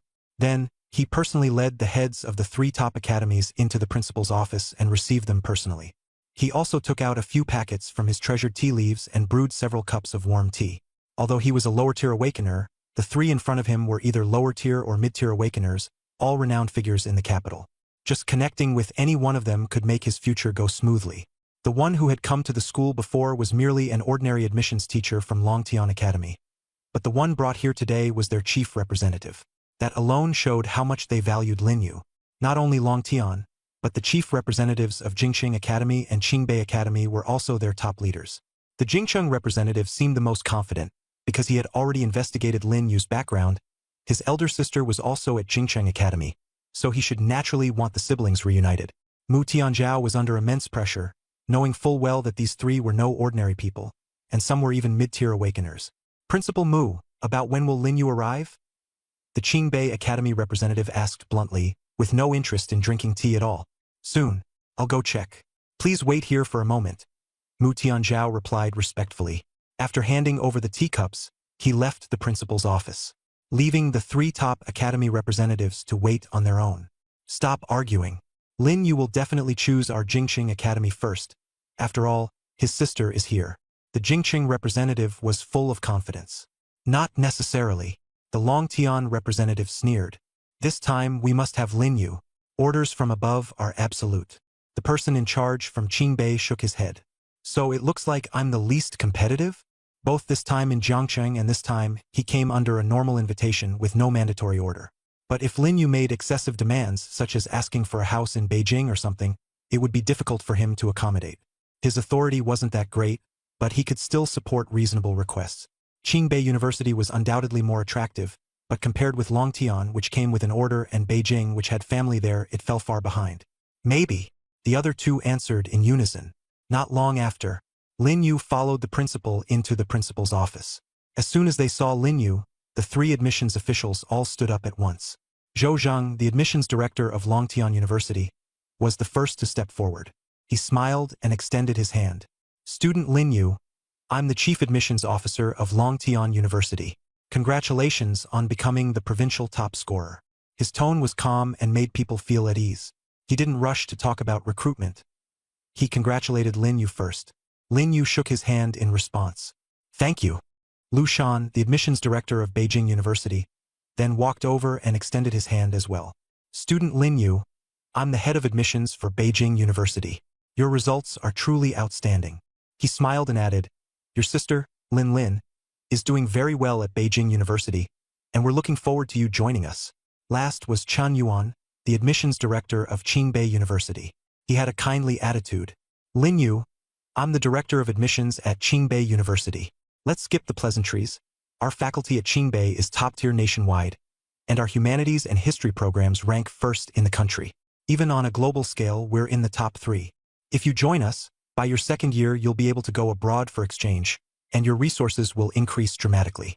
Moreover, I guarantee you'll reach the intermediate awakener stage within a year. Then, representatives from the other schools also appeared. The three admissions officers simultaneously took out documents and neatly placed them on the coffee table. The three files were different in color, but whichever one he picked could almost change a person's fate. Lin Yu shook his head. I had already decided before I came. I choose Long Tian Academy. Zhou Zhang was stunned. He hadn't expected it to go so smoothly, and immediately broke into a relaxed smile. Good. Long Tian Academy welcomes you. He had made full preparations.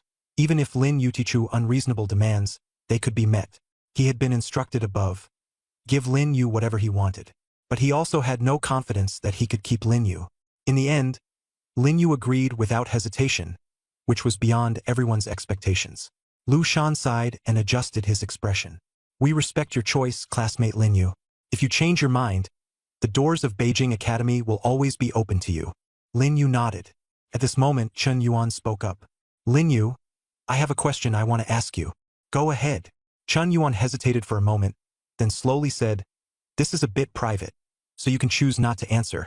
No problem. Chen Yuan continued. Back in Jiangcheng, when I watched the battle livestream in the town, it seemed like you had two elemental talents? Are you a dual talent awakened? As soon as he said that, the principal's office fell silent. Zhou Zhang and Lu Shan also looked at Lin Yu, waiting for his answer. Talent is the most private thing, and people usually pretend not to notice it. But they had all watched Lin Yu's livestream in Misty Town. He had indeed used at least two elemental talents, fire and wind. Dual talents are extremely rare. Everyone eagerly awaited Lin Yu's answer. Lin Yu said calmly, That's right. I have dual talents. Before he could finish, Chen Yuan interrupted him. I know. His face was filled with relief. The next second, he sighed, said nothing else, and simply nodded before leaving. Qingbei Academy had missed out on a top-tier dual-talent genius. Zhou Zhang and Lu Shan exchanged shocked glances. Although they suspected Lin Yu had dual talents, they hadn't asked directly like Chen Yuan did. After all, talent was very private. After getting confirmation, Zhou Zhang became even more certain that he had found a treasure. Lu Shan's attitude changed, and he prepared to fight for him again. He said, Student Lin Yu, school hasn't started yet, so there's no rush to decide which academy to choose. Go back and think it over carefully, and contact us once you've made up your mind. Our Imperial Capital Academy guarantees you the best treatment. As long as you come, we'll provide a full scholarship. In addition, there will be extra cultivation resources every year and an independent dormitory. More importantly, you can choose one teacher who will personally guide you for 4 years. As soon as Lu Shan finished speaking, the principal's office fell silent for a moment. Zhou Zhang was about to take a sip of tea, but upon hearing this, he nearly spat it out. Was this a blatant attempt to poach someone? He looked at Chen Yuan, hoping to get support from him, but Chen Yuan didn't even lift his head, acting as though it had nothing to do with him. Mu Tianzhao beside him was also so shocked that he couldn't say a word. A full scholarship? At Imperial Capital Academy, that was no small amount. It usually costs several million a year, and over 4 years it could easily add up to tens of millions. Independent cultivation resources meant the most top-tier techniques, the rarest medicinal herbs, and the most advanced training equipment. He could even choose a teacher. Every one of those teachers was a high-level awakened, or even a top powerhouse in the martial arts world. Lu Shan smiled with great confidence. Almost no one could refuse such tempting conditions. Besides, Lin Yu's sister Lin Lin was at Imperial Capital Academy, and their network could also help win him over. Even if Lin Yu didn't agree on the spot, as long as he didn't immediately sign the enrollment notice for Dragon Sky Academy, there was still a chance to lure him back through his sister. Zhou Zhang set down his teacup, knowing that if he didn't speak up now, this genius Lin Yu would really be snatched away. He stared at Lu Shan and said evenly, Old Lu, snatching someone right in front of me like this is a bit too dishonorable. Lu Shan smiled and said, It's not snatching someone. It's giving the student more choices. Lin Yu's Chengji deserves better conditions, and what you can't give him, we can. Zhou Zhang didn't get angry. He only asked calmly, Director Lu, are you done? Lu Shan froze for a moment, then nodded. I'm done. Zhou Zhang nodded and turned to Lin Yu. No matter which academy you choose, we'll respect it. Wherever you go is fine. I'll be happy either way. Then he continued, however, if you come to our Longtian Academy, we'll give you a house in the capital and double your full scholarship every year. Most importantly, The principal will personally guide your martial cultivation, especially in the direction of dual talents. As soon as those words were spoken, the entire principal's office fell deathly silent. Lin Yu didn't know who the current principal of Long Tian Academy was. He only knew the previous one was Dragon King Long Tian. But Lu Shan and Mu Tianzhao knew clearly, the current principal was AI Fan. AI Fan was not only the #1 martial artist in the capital, but also ranked just below the 7 kings, only one step away from becoming a king. Lu Shan's smile froze instantly. He hadn't expected Zhou Zhang to be this ruthless, directly bringing out such a trump card. A house in the capital and double scholarships might be something they could afford, but AI Fan personally guiding him was something their capital academy simply couldn't do. It wasn't a matter of money at all. At AI Fan's level, no one could easily get his personal guidance. Director Zhou, are you sure Principal AI will personally guide him? Lu Shan asked in disbelief. This made the atmosphere in the principal's office even more tense. Even Mu Tianzhao felt doubtful inside. How could AI Fan possibly accept students so easily, much less teach them personally? Zhou Zhang took a light sip of tea and said with a faint smile, Director Lu, you have Director Chan to thank for this. Just now, Principal AI sent me a message himself. As long as Lin Yu enrolls, he will personally guide him. Lu Shan's expression changed. He understood that this was absolutely true. Zhou Zhang had no reason to lie to him about something like this. If AI Fan really were to personally guide Lin Yu, thanks to Director Chan? Lu Shan's mind raced, recalling how Chan Yuan had just asked Lin Yu about his dual talent. Right, it had to be because of the dual talent that AI Fan had taken interest.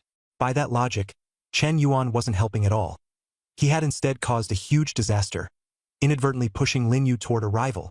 At the thought of this, Lu Shan immediately lost all enthusiasm. Zhou Zhang looked at Lu Shan and said, Principal AI told me to do whatever it takes to recruit Lin Yu into the school. He said Lin Yu is a once-in-a-century dual genius and didn't want such talent to go astray. Lu Shan fell silent. He knew this condition was something the Capital University simply couldn't offer. It wasn't that they didn't want to, it was that no one could possibly compare to AI Fan. However capable the Capital University's teachers were, they still fell far short. AI Fan was only one step away from becoming a king.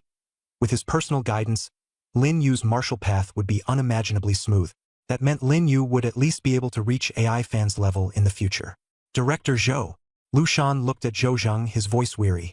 Your Long Tian University really spared no expense this time. Zhou Zhang smiled and said, It's not sparing no expense. It's valuing talent. Lu Shan nodded and said nothing more. He walked over to Lin Yu and extended his hand. Student Lin Yu, Capital University respects your choice. If you ever change your mind in the future, feel free to contact us at any time. He paused.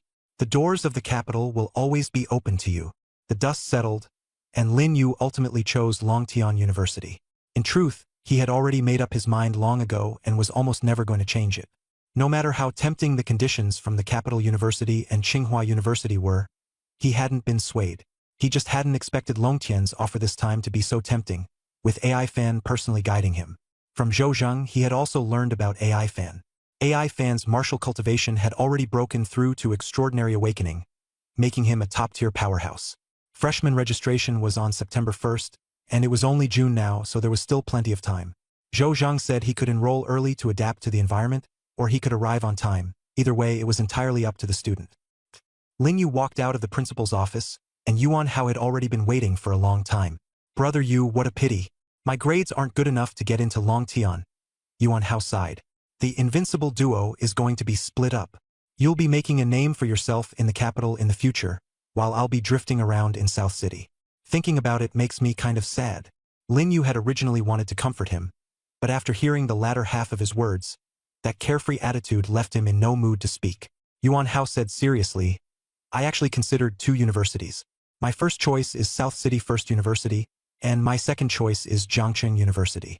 My score is enough, an A-level rating, so I just hope nothing unexpected happens.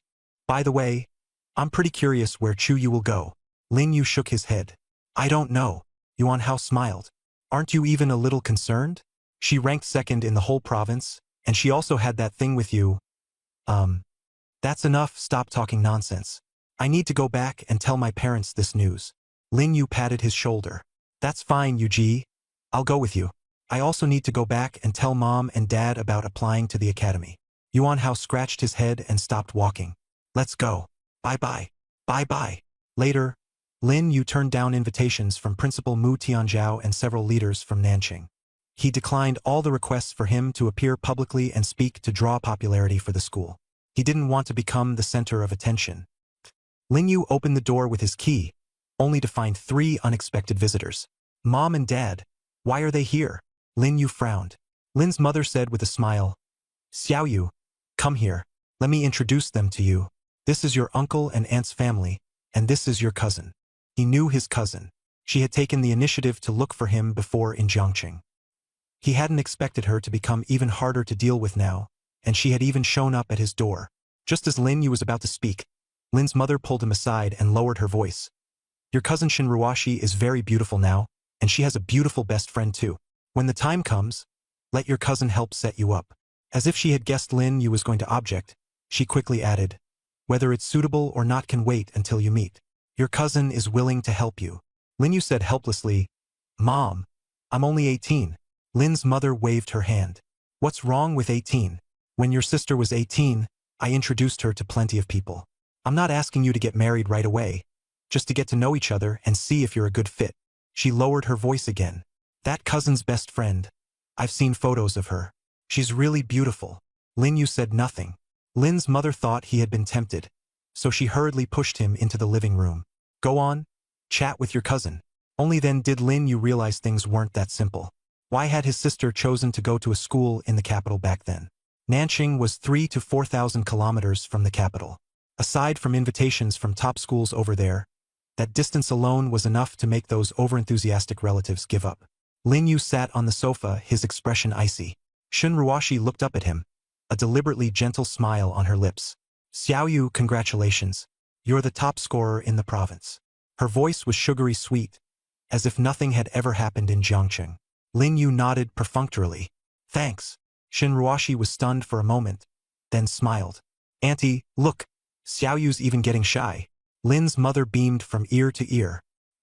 He's never been one to talk much since he was little. Shin Ruoshi leaned closer, and the scent of perfume hit him full in the face. Lin Yu quietly edged a little to the side. Xiao Yu, do you still remember the girlfriend I mentioned before? I even brought her photo. She's pretty, young too, and her talent is B rank. You two are truly a perfect match. Her family conditions are pretty good too. She smiled sweetly, but the smile on Lin Yu's face gradually faded. Shin Ruoshi sensed the atmosphere turn stiff, and her smile became forced as she fell silent. Lin Yu's voice was slow and cold. Cousin, thanks for your kind intentions, but I'll handle my own affairs. He had originally wanted to go home and share the joy of being admitted to Dragon Sky Record with his parents. But when he saw the 3 guests from his aunt's family, his mood immediately cooled by half. He didn't have much ill will toward his aunt's family. At most, it was just ordinary relatives. But that day in Jiangqing, Shin Ruoshi's true colors were too clear, and it had deeply stung him. If his parents hadn't been there, he would have thrown all 3 of them out long ago. Seeing the awkward atmosphere, Lin's father hurried to smooth things over. Don't say that. Your cousin and the others mean well. Lin Yu didn't look at Lin's father, only stared at Shin Ruoshi, his gaze growing colder and sharper. Cousin, what I said last time in Jiangqing, do you still remember? Don't keep challenging my bottom line. The last trace of goodwill he had toward Shin Ruoshi vanished completely. She had been trying to guilt-trip him under the guise of family all along. Shin Ruoshi's expression changed, and she hurriedly apologized. Xiao Yu, last time it was my fault. I shouldn't have been so blunt. But I know how difficult things are for your cousin. After thinking about it later, I figured he should just rely on his own efforts. Her voice lowered a few notches. Xiao Yu, you're not still angry, are you? Lin Yu did not answer. He stood up, turned his back to the others and said, Auntie, uncle, cousin, I appreciate your kindness. My affairs are mine to handle. Not even my parents can interfere, let alone you. As soon as he finished speaking, the living room fell into dead silence. Even Lin's mother was stunned. She had never expected her son to speak like that. Lin's father's face darkened. He opened his mouth, then swallowed his words back down. Shin Ruoshi remained seated, her expression turning red and white in turns. In her mind, she recalled that night at the hotel, when Lin Yu had threatened and intimidated her just like this. She had always thought Lin Yu was still that child, someone who would obediently listen with just a word from an elder. But now she realized that the Lin Yu before her was completely unfamiliar, no longer the same as before. 3 months passed in the blink of an eye. Under the watchful eyes of his parents and relatives, Lin Yu boarded the plane to the capital. There was no direct flight, so he first flew to Yicheng and then transferred. He had invited his parents to go with him so they could look after one another, but they declined. Lin's father said, "Your sister once suggested that the whole family move to the capital, but our roots are in Nanjing, and that won't change. The future is for you young people." Outside the airport, relatives and friends watched the plane take off, their faces filled with emotion. Who could have imagined that Lin Yu would soar to such heights? After learning that he was the top scorer in the province, many distant relatives rushed to Nanjing. Shun Ruoshi stood nearby, but she wasn't watching the plane as it flew away. Instead, she was lowering her head and playing on her phone. On the screen was Lin Yu's transcript, an SSS Plus rating from a sample pool of 20,000, a national record. She looked at it over and over again, and each time she still found it unbelievable. On the plane, Lin Yu quickly found his seat and sat down. The seat was a bit cramped. He thought to himself that if he had known this would happen, he might as well have spent more money to book first class. Suddenly, someone beside him exclaimed excitedly, "Hey, bro, are you Lin Yu?" The boy's voice was very loud, and the passengers around them all turned to look. Lin Yu turned his head to look. Seeing Lin Yu, the boy confirmed his identity and immediately sat down next to him. "Holy crap, you really are Lin Yu? I was just saying how familiar you looked," he said excitedly. "I saw you in the news. 20,000 points. Highest in the country, SSS Plus rating." His voice grew louder and louder, and even the flight attendants were sneaking glances over. Lin Yu asked in confusion, "Who are you?" The boy smiled. "It's normal that you don't know me. My name is Xiang Yang from Lingnan, and I'm going to Beijing just like you. But I'm not going to Longtian Academy. I took the exam for Beijing Martial Arts University, and I was just a bit short, so I got transferred there. I'm nowhere near as good as you, top scorer in the province." Lin Yu nodded. "Beijing Martial Arts College is pretty good too. It's considered a top-tier institution, just not as good as Longtian." Xiang Yang's eyes lit up. "I like the way you put it." He leaned closer. "A lot of people at our school idolize you. 20,000 points. Our school's top scorer only had a little over 1,000 points, not even half of yours. Genius Lin, would it be convenient to give me your contact info? I promised someone that if I ran into you in Beijing, I'd ask you for it." Lin Yu looked at him. He originally didn't want to say much, but Xiang Yang reminded him of Yuan Hao, someone who was sociable, talkative, and carefree. "Who are you asking for?" Xiang Yang scratched his head and, after some hesitation, told the truth. "Actually, it's our class beauty. She knew I got into the Capital Academy, so she took the initiative to ask me to help her get your contact information. I agreed and even got her contact info too. I didn't expect to run into you so soon." Lin Yu said nothing. Xiang Yang thought he would refuse and hurriedly waved his hands. "It's fine. If it's inconvenient, then forget it. I was just asking. This is my contact information." Lin Yu handed over a note. Xiang Yang had just reached out when Lin Yu pulled it back. "Are you sure you want it?" "Of course. I promised her," Xiang Yang said firmly. Taking the note, his hands were trembling. "Thank you, God Lin." He put the note away, stuffed it into his pocket, pulled out his phone to send a message, then remembered that phones couldn't be used on the plane and could only wait until after landing. Leaning back in his seat, Lin Yu closed his eyes. "Didn't you ever think about why she wants your contact information?" Xiang Yang froze. "Why? It must be because she admires you. You're the national record holder, and a lot of people at our school admire you. And this is my goddess's request. I have to make it happen." Lin Yu stared at him and asked, "Do you like her?" Xiang Yang blushed and quickly denied it. No. I just think she's pretty, has good grades, and is gentle." His voice got quieter and quieter, almost inaudible. "So you're helping her get another guy's contact information? If you like someone, you should be bold and go after them." Lin Yu asked back. Xiang Yang looked up and smiled. "Helping her isn't for me. As long as she's happy, that's enough. Besides, who knows? Maybe she'll take a liking to me in the future?" Lin Yu was helpless. This kind of person was beyond saving. Xiang Yang and Yuan Hao had similar personalities, but when it came to understanding girls, Yuan Hao was a bit better. For the rest of the trip, Xiang Yang became a little quieter, and Lin Yu got much more peace and quiet. During these 3 months, Lin Yu had not slackened in his training, and his qi and blood value had risen to over 800, still far from the 1,000 needed for a mid-tier awakened. During his 4 years at university, he had set a goal, to become a high-tier awakened. This goal seemed like a pipe dream to everyone else. To go from the beginner level to the advanced level within 4 years, having to cross the insurmountable intermediate stage in between. Some people got stuck at the beginner level for more than 10 years, and some never even touched the threshold in their entire lives. But he had to be fast. He and the notebook had only made a 3-year agreement. 3 years later, he had to have the ability to contend with Xian Yuan Tianping. Otherwise, if disaster struck again, Jiang City would be reduced to ruins within 10 years. To be honest, Lin Yu still had no confidence right now. In just 3 years, he had to face a top-tier powerhouse, and the pressure was immense. Soon, they arrived in the capital. "Boss Lin, is someone here to pick you up?" Xiang Yang asked breathlessly as he dragged his suitcase over. Lin Yu shook his head. "I don't know.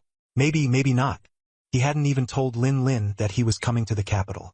The two walked out of the airport entrance, and Xiang Yang pointed at a black car not far away and shouted, "Holy crap! That's a martial arts general administration car." He then looked at Lin Yu. "Boss, this car should be here to pick you up, right?" Lin Yu nodded. He recognized both the car and the person standing in front of it. It was Fang Xian. Seeing Lin Yu, Fang Xian walked straight over. She was dressed in a black business suit, her short hair reaching her ears, her gaze sharp like a drawn sword. "Long time no see, Lin Yu," she said coldly. Lin Yu nodded. "Yeah, long time no see. Last time in Jiang City, I was still thinking of thanking you." Fang Xian smiled slightly. "It was nothing. I had a mission at the time and had to leave in a hurry. You came to pick me up today because your sister sent you, right?" "Yes. She originally wanted to come herself, but she had training at the last minute and couldn't make it." Lin Yu asked, "How is she?" Fang Xian glanced at him indifferently. "How she is, you'll know once you see the capital yourself. Since you're here and she's here too, you'll meet sooner or later." Xiang Yang stood nearby, his eyes darting back and forth between the two. He hadn't expected Lin Yu to know someone from the Martial Arts General Administration, and Fang Xian's status didn't seem low. Xiang Yang mustered up the courage to say, "Captain Fang, can I take a photo with Brother Lin?" Fang Xian looked at him, then at Lin Yu. "This is your friend?" Xiang Yang hurriedly introduced himself. "My name is Xiang Yang. I'm from Lingnan. I got into the Beijing Martial Arts Academy. I ran into Brother Lin on the plane just now." Lin Yu stepped aside and said, "Wait a moment, Sister Fang." Xiang Yang quickly stood to the side, pulled out his phone, and snapped a photo. After looking at it, he beamed with joy. "Thank you, Brother Lin. Thank you, Captain. This will definitely make her happy when I go back." He even bowed to Lin Yu. "Brother Lin, will we meet again?" Lin Yu smiled faintly. "Beijing isn't that big. There'll be a chance." Fang Xian said nothing more and pulled open the car door. "Get in. I'll take you to eat first." As soon as the car door opened, a sound suddenly came from nearby. "Lin Yu, classmate, sorry I'm a step late. I got held up and couldn't get away." Lin Yu turned to look. A black sedan had stopped not far away. The door opened, and a middle-aged man in a suit hurried over, carrying a briefcase. It was Zhou Zheng, the person in charge of admissions at Dragon Sky Academy. When Fang Xian saw him arrive, she glanced at Lin Yu and knew this trip had been for nothing. Zhou Zheng ignored Fang Xian and went straight to Lin Yu.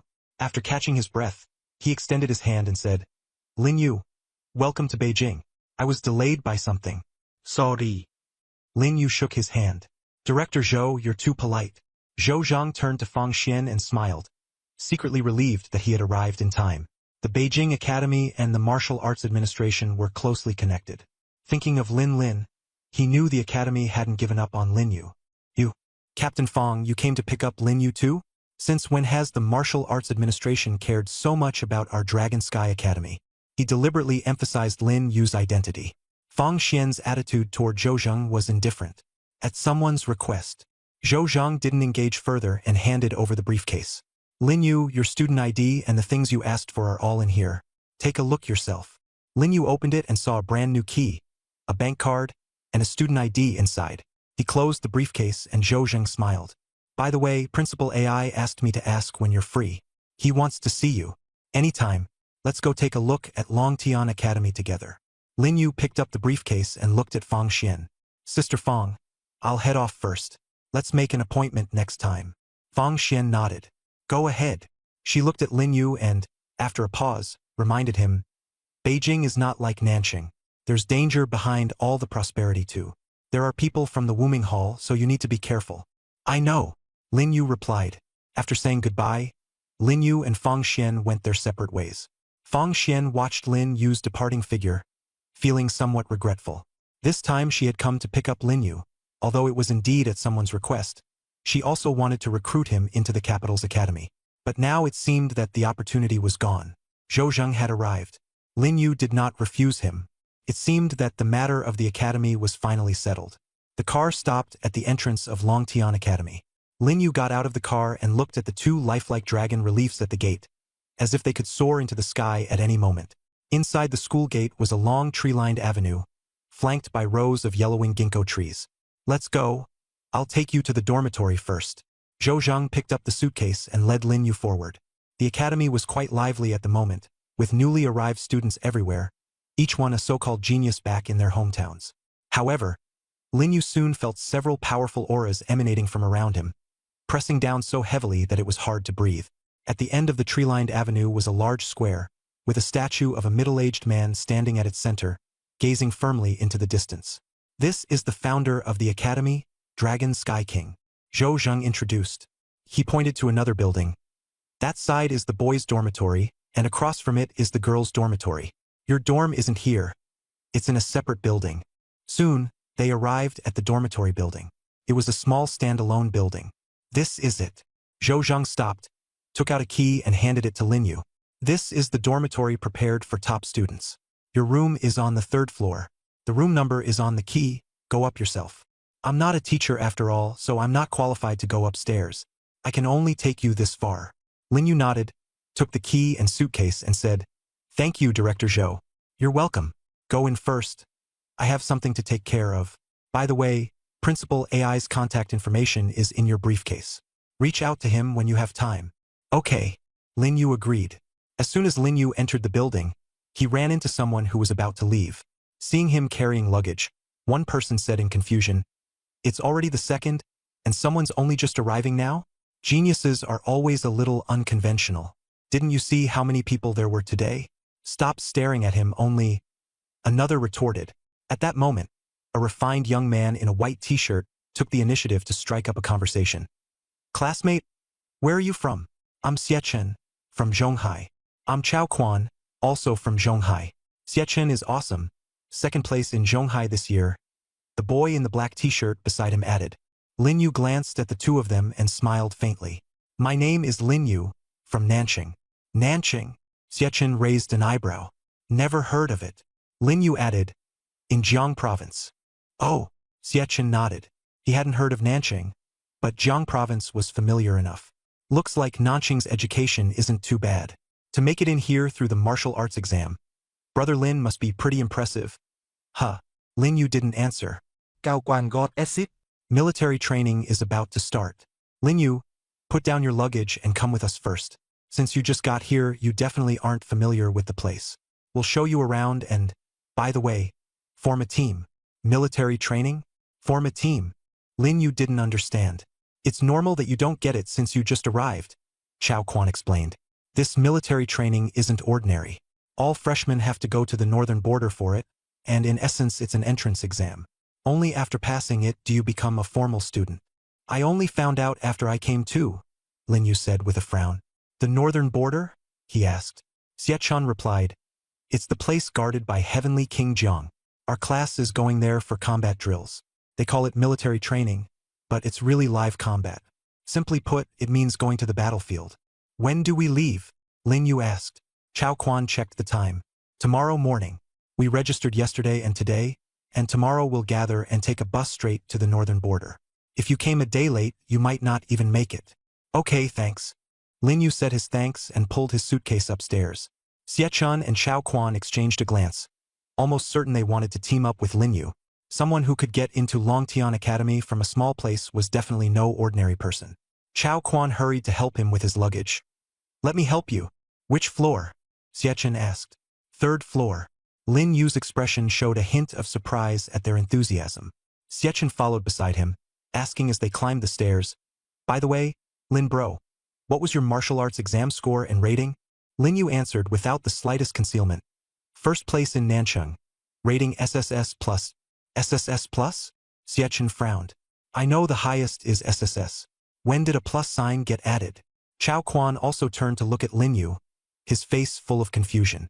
Lin Yu said calmly, "The national record was broken by me, so the Ministry of Education specially added a plus, because my score exceeded the rating cap."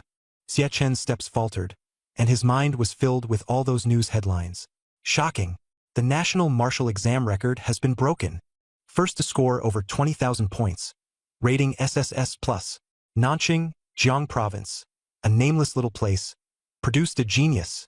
When he first saw the news, he had thought it was exaggerated. After all, the previous record had been set by King Ning, so breaking it was normal. But this time, the Zhonghai top scorer was outrageously strong, leaving even him far behind. Although he had been wary in his heart, he had always wanted to meet the one who broke the record. He never expected it to be Lin Yu in front of him. Chao Quan set down his luggage and sized Lin Yu up and down, his voice changing as he spoke. "You're the Nanqing genius who broke the record?" Lin Yu smiled. "That's right." Chao Quan took a deep breath. Damn. Someone from a small place making it into Longtian is definitely no ordinary person. Brother Chen, we really hit the jackpot this time. No matter what, we've got to pull Lin Yu into the group. We'll be a 3-person team from now on. Xie Chen silently looked at Lin Yu, his gaze complicated. Not jealousy, not admiration either, but more like he had just been hun slapped in the face. He considered himself second in Zhonghai rated SSS, and aside from the top scorer, he thought he was bright enough. But now he understood what "there is always someone better, and beyond the heavens there is yet another heaven" meant. At first, he had not taken Lin Yu as the one who had broken the record. After a few seconds of silence, Xie Chen said with a faint smile, "All right, then we'll be a 3-person team. Brother Lin, you be the team leader." Before he could finish speaking, Chao Quan was already carrying his luggage up to the 3rd floor.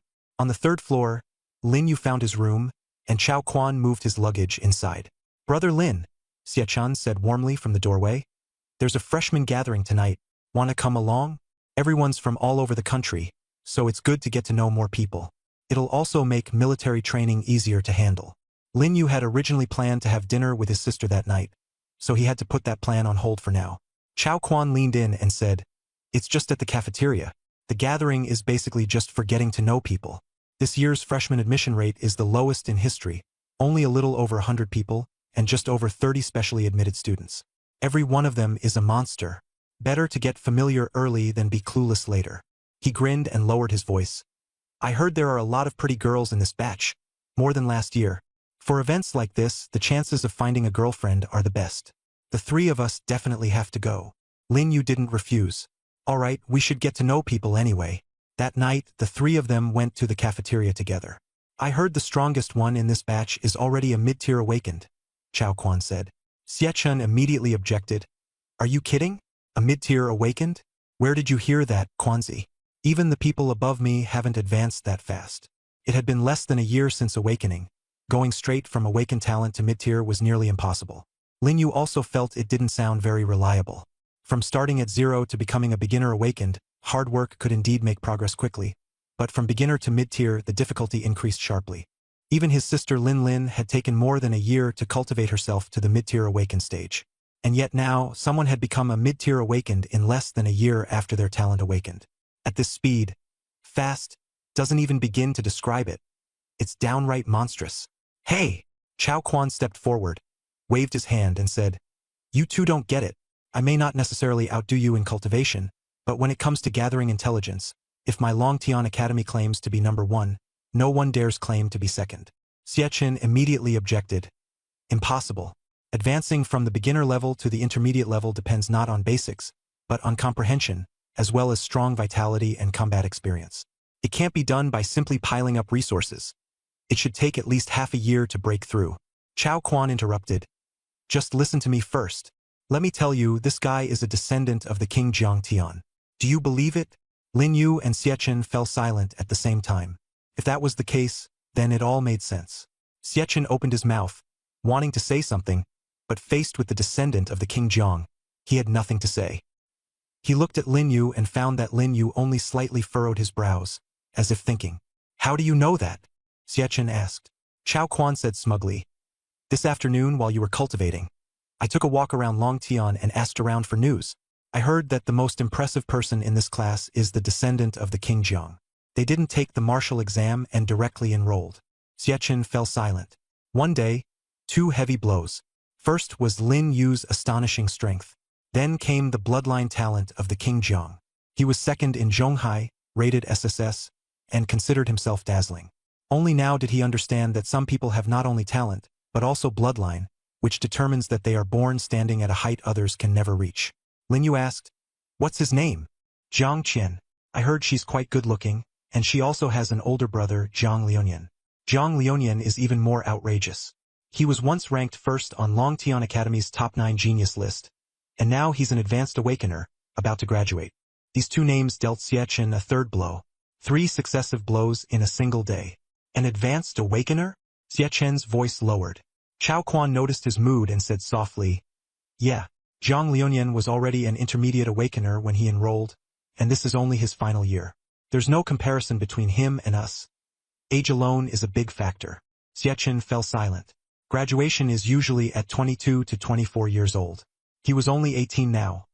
Reaching the advanced level from the beginner level within 4 years would be extremely difficult. "You okay, Brother Chen?" Chao Quan asked carefully. Xie shook his head and smiled. "I'm fine. I just feel like this world is way too big. When I was in Zhonghai, I only saw one person above me and thought I was a genius. Only after coming to Longtian did I realize that there are geniuses above geniuses. And now I know there are also the Jiang family above geniuses." Cao Quan was speaking. He had been with Xie for many years, and didn't know how to comfort him. He looked toward Lin Yu, only to see Lin Yu expressionless, as if he didn't care about these two people. That made sense. After all, Lin Yu was the most dazzling genius in the entire country, breaking the national record, setting a new record, 20,000 points, SSS plus rating. Each one alone was heavyweight. Given enough time, he could. Xie suddenly asked, "Will Jiang Qian take part in the military training?" Chao Quan thought for a moment. She probably will. If she doesn't attend the military training, it doesn't count as formal enrollment. But she didn't take the martial arts exam, so maybe she won't attend the training either. We'll see tomorrow. Seeing that Xie was a little dejected, he comforted him. "Brother Chen, don't take it to heart. A family like the Jiang family is not something ordinary people like us can compare to. You're Zhonghai's runner-up, and Jiang Qian wants to compare with you just because of her family background. After all, in terms of talent, she's not as good as you." Xie nodded. "Forget it. Let's go. Let's check out those geniuses in the cafeteria," he said. As the saying goes, learn from the experience of those who came before. 3rd time's the charm. Today, I don't believe I'll get struck down a 4th time. They arrived at the cafeteria. The cafeteria of Longtian Academy was astonishingly large. Lin Yu was shocked at first glance. It was completely different from the rows of benches and the few long queues at the windows in an ordinary university from his previous life. Seeing his reaction, Chao Quan smiled, because he too had been shocked the first time he came here. He explained, "It's like this when you first arrive. I was shocked yesterday too.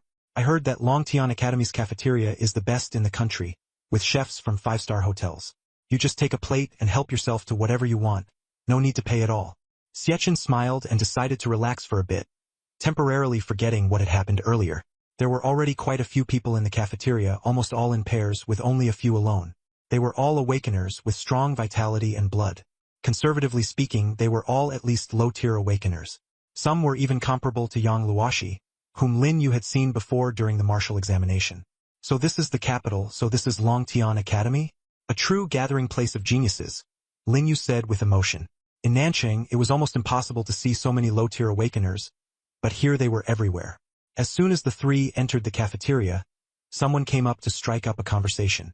"Classmate, would it be convenient to leave a contact method?" A girl wearing glasses walked over with her phone in hand. Her smile was gentle, but her eyes had been fixed on Xie the whole time. Lin Yu frowned, noticing that she had no vitality and blood value at all. She was completely an ordinary person. Just as he was about to figure out what was going on, Xie had already turned her down. "Looks like I still have some charm, huh? Brother Lin, you're just too impressive. You stole my spotlight. No matter what, I'm still ranked 2nd in Zhonghai," Xie said proudly, touching his hair, feeling much better. The girl with glasses left in disappointment. Lin Yu couldn't help asking, "Longtian Academy actually admits people like that who don't have vitality and blood?" Xie and Chao Quan both froze for a moment. Chao Quan explained, "Brother Lin, you don't even know that?" Lin Yu shook his head. He really didn't know. Xie took over and said, "Although I'm not as good as you in some aspects, You're not as good as me and others either, so I guess that evens out. These are special admissions for the academic exam. They don't look at vitality and blood, only at academic exam scores. A country can't rely solely on the martial exam. Talent in the liberal arts is important too. Lin Yu suddenly understood and had long forgotten about the academic exam. After awakening one's talent, the path splits into the martial exam and the academic exam. Those with lower talents usually choose the academic exam. Chao Quan added, anyone who can get into Longtian Academy certainly won't do badly in the academic exam, but their status isn't as high as that of martial exam students.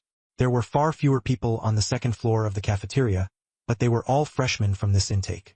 Suddenly, a boy in a white shirt leaned against a pillar, a smile at the corners of his mouth, and asked with arrogant confidence, "You three, what's your level?" Lin Yu turned to look at him, his attitude unfriendly. Xiachen immediately shot back, "Who are you?" "You." The white shirt boy smiled. "My name is Gao Zhe, and I'm a local from the capital. I heard there's a ruthless guy named Lin Yu in your class this year. I wanted to meet him." Lin Yu's lips curled slightly. "I'm Lin Yu." Gao Zhe's eyes changed, and his smile deepened.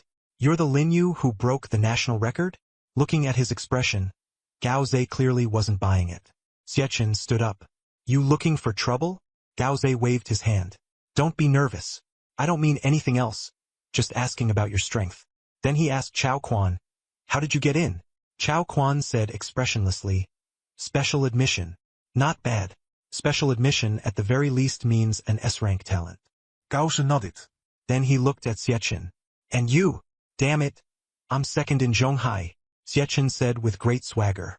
Gao Zhe's eyes lit up. "Second in Zhonghai? Not bad, except you're only second." Those words angered Xiachen. "You're looking for a fight, huh? If you're not convinced, come out here.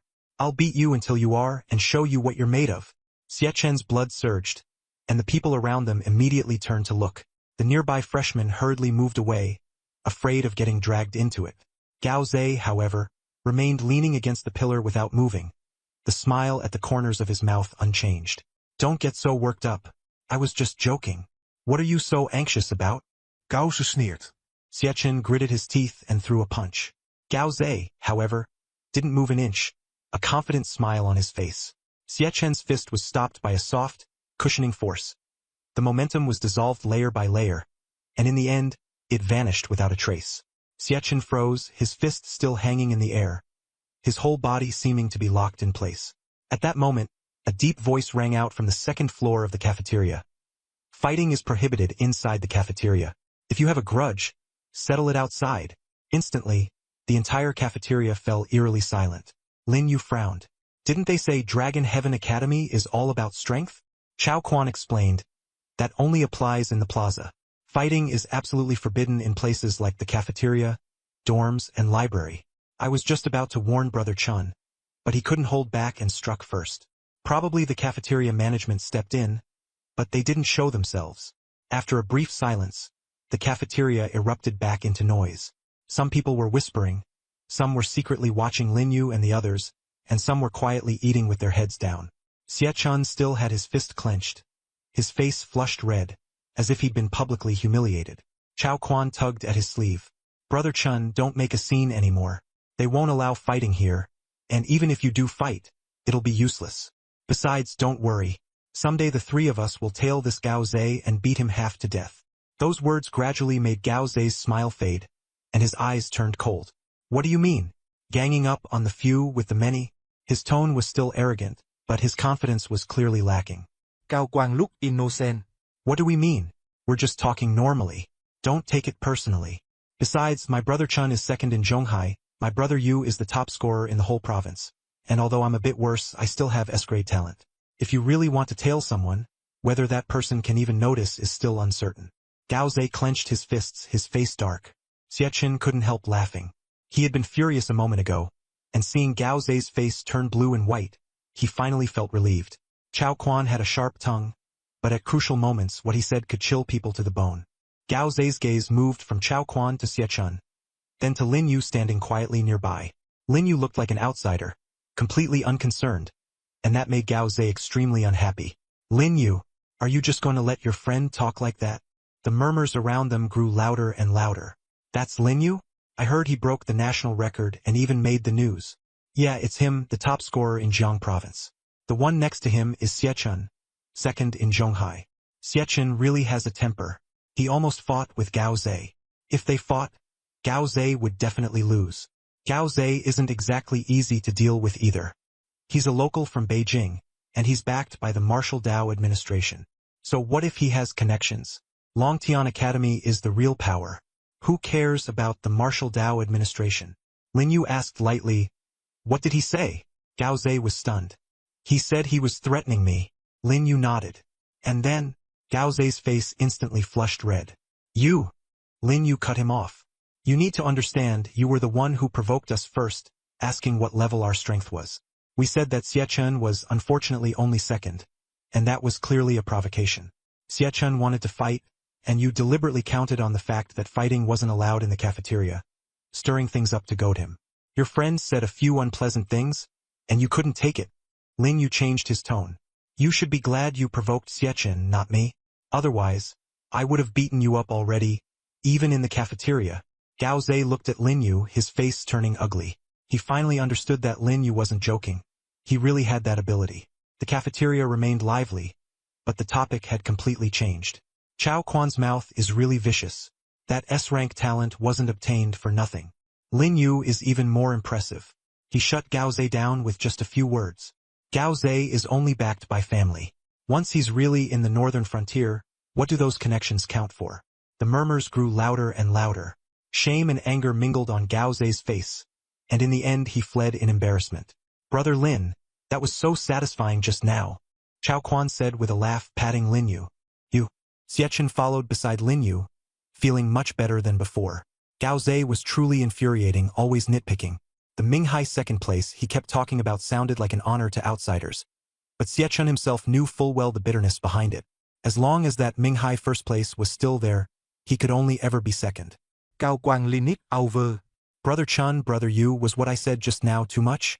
If he holds a grudge, will he deliberately cause trouble when we get to the northern frontier?" Xiechun sneered. "Afraid of him? The three of us are afraid of just one of him? What tricks could he possibly pull? The three of us together don't even take Minghai's number 1 seriously, let alone that Jiang Qian of his." "Jiang Qian?" Cao Quang ác đét. Xiechun nodded. "Right, her. The three of us, no one to fear." Lin Yu hurriedly waved his hand. "I never agreed to team up with you two. Don't be like that, Brother Yu." Chao Quan grabbed Lin Yu's arm, his eyes turning pitiful. "If you don't team up with us, then once we get to the northern frontier we'll be total noobs. Can you bear to watch Brother Chun get chased around by Gao Zhe? Can you bear to watch me get schemed against by him?" Xiechun was speechless. "Quanzi, the way you put it makes it sound like the two of us are just useless." Chao Quan said with perfect righteousness. "We're not useless, but compared to Brother Yu, there's really no difference. You're second in Zhonghai, and he's first in the whole province." Xiechun couldn't even force a smile. The corner of Lin Yu's mouth twitched, but he still replied coolly, "I can't bear to." Xiechun quickly eased the mood. All right, Brother Lin is just teasing you. If you don't want to team up, then in the northern frontier going alone is indeed more comfortable." Lin Yu didn't explain. He didn't like teaming up. His talent was special and he had to go it alone. Having companions around would only affect his judgment, and it might even lead to melodramatic life and death scenes. If they were rescued again, then it would just be no fun.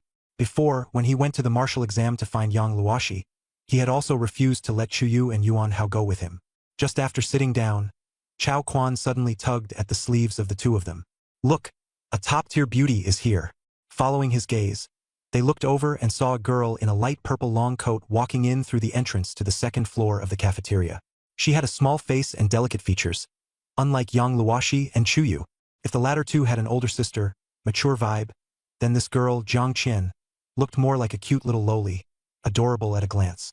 After a brief moment of silence in the cafeteria, the atmosphere grew lively, though everyone lowered their voices and didn't make as much noise as before. Some pretended to eat while sneaking glances, while others took out their phones to snap covert photos. Jiang Qian? She's even prettier than in the photos. The photos don't even capture 1/10 of her beauty. Her skin is outrageously good. I want to ask what skincare products she uses. Come on, those kinds of skincare products are all custom-made. We're just struggling to even afford cultivation resources. She's like someone who walked straight out of an anime. The murmurs rose and fell all around. Jiang Qian was used to this. When she walked into the cafeteria, she glanced at Lin Yu and paused slightly. Chao Quan was so shocked his mouth wouldn't close. Brother Chun, Jiang Qian is even prettier than Zhonghai's #1 beauty. She's exactly my type. Xie Chen covered his face and said angrily, "Stop bringing up Zhonghai's #1 beauty. Can't you just say her name? I really want to hit you." Cao Quang Huriden correct himself. Brother Chun, in my heart you're Zhonghai's #1 beauty. What is that person worth? She didn't even dare come when Long Tian was around. At the end of the day, she's just afraid of you. Xie Chen was speechless. She didn't go anywhere else to study either. Quanzi, shut up, or I'll really start throwing hands. Chao Quan was tongue-tied and couldn't say a word. At that moment, Jiang Qian walked over and took the initiative to greet Lin Yu. "Hello, classmate Lin Yu." Chao Quan froze and secretly edged sideways. Just moments ago, he had said Jiang Qian was exactly his type. But now that the real person was standing right in front of him, he didn't even dare speak. After all, she had an absurdly strong brother, and that scared him. Lin Yu hadn't expected Jiang Qian to greet him first either, and a trace of surprise showed in his eyes. From her tone, Jiang Qian clearly had already recognized Lin Yu. "Hello." Lin Yu greeted her with a smile. Jiang Qian smiled and asked, "Can I join your table?" "Of course we don't mind. It's our honor to have Sister Qian sit with us." Chao Quan hurriedly chimed in from the side, habitually addressing familiar people as brother or sister. Jiang Qian looked at Lin Yu. "Would it be convenient to add contact info?" The atmosphere at the table instantly fell silent, and even the people eavesdropping nearby stopped making a sound. Everyone, as if they had just heard breaking news, began murmuring, "What? Jiang Qian is Dudong asking an opposite-sex student for contact info." After the cafeteria was quiet for a few seconds, it immediately exploded into an uproar. "Who's that guy? 3 minutes. I want his full profile." Lin Yu, the top scorer of Jiang Province, who broke the national martial exam record that had stood for years. "Oh, then there's nothing more to say. So it's Lin Yu." Lin Yu didn't respond, and Jiang Qian spoke again to explain. "I heard you're the top scorer of Jiang Province and that you broke the national record, so I wanted to get to know you. After all, I haven't seen anyone more impressive than my brother in a long time." She shook her phone. "Is that okay?" "Yes." Lin Yu took out his phone and added Jiang Qian on WeChat. "See you in the northern frontier tomorrow." Jiang Qian had come to the cafeteria for Lin Yu. During this period, the Jiang family had been flooded with news about her brother's accomplishments, and recently all the headlines had been about Lin Yu, breaking the national record, top scorer of Jiang Province, all of which made her intensely curious about him. Meeting him in person, he didn't disappoint. Lin Yu did carry a bit of her brother's aura. "UGE, Jiang Qian added you on WeChat. Why aren't you responding?" Chao Quan urged in a low voice. The crowd around them was still buzzing with discussion. Lin Yu picked up a piece of spare rib with his chopsticks. "I know."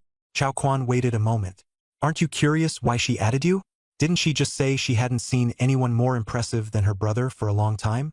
That was actually her complimenting you." Xie Chen added, "Quanzi, you got it wrong.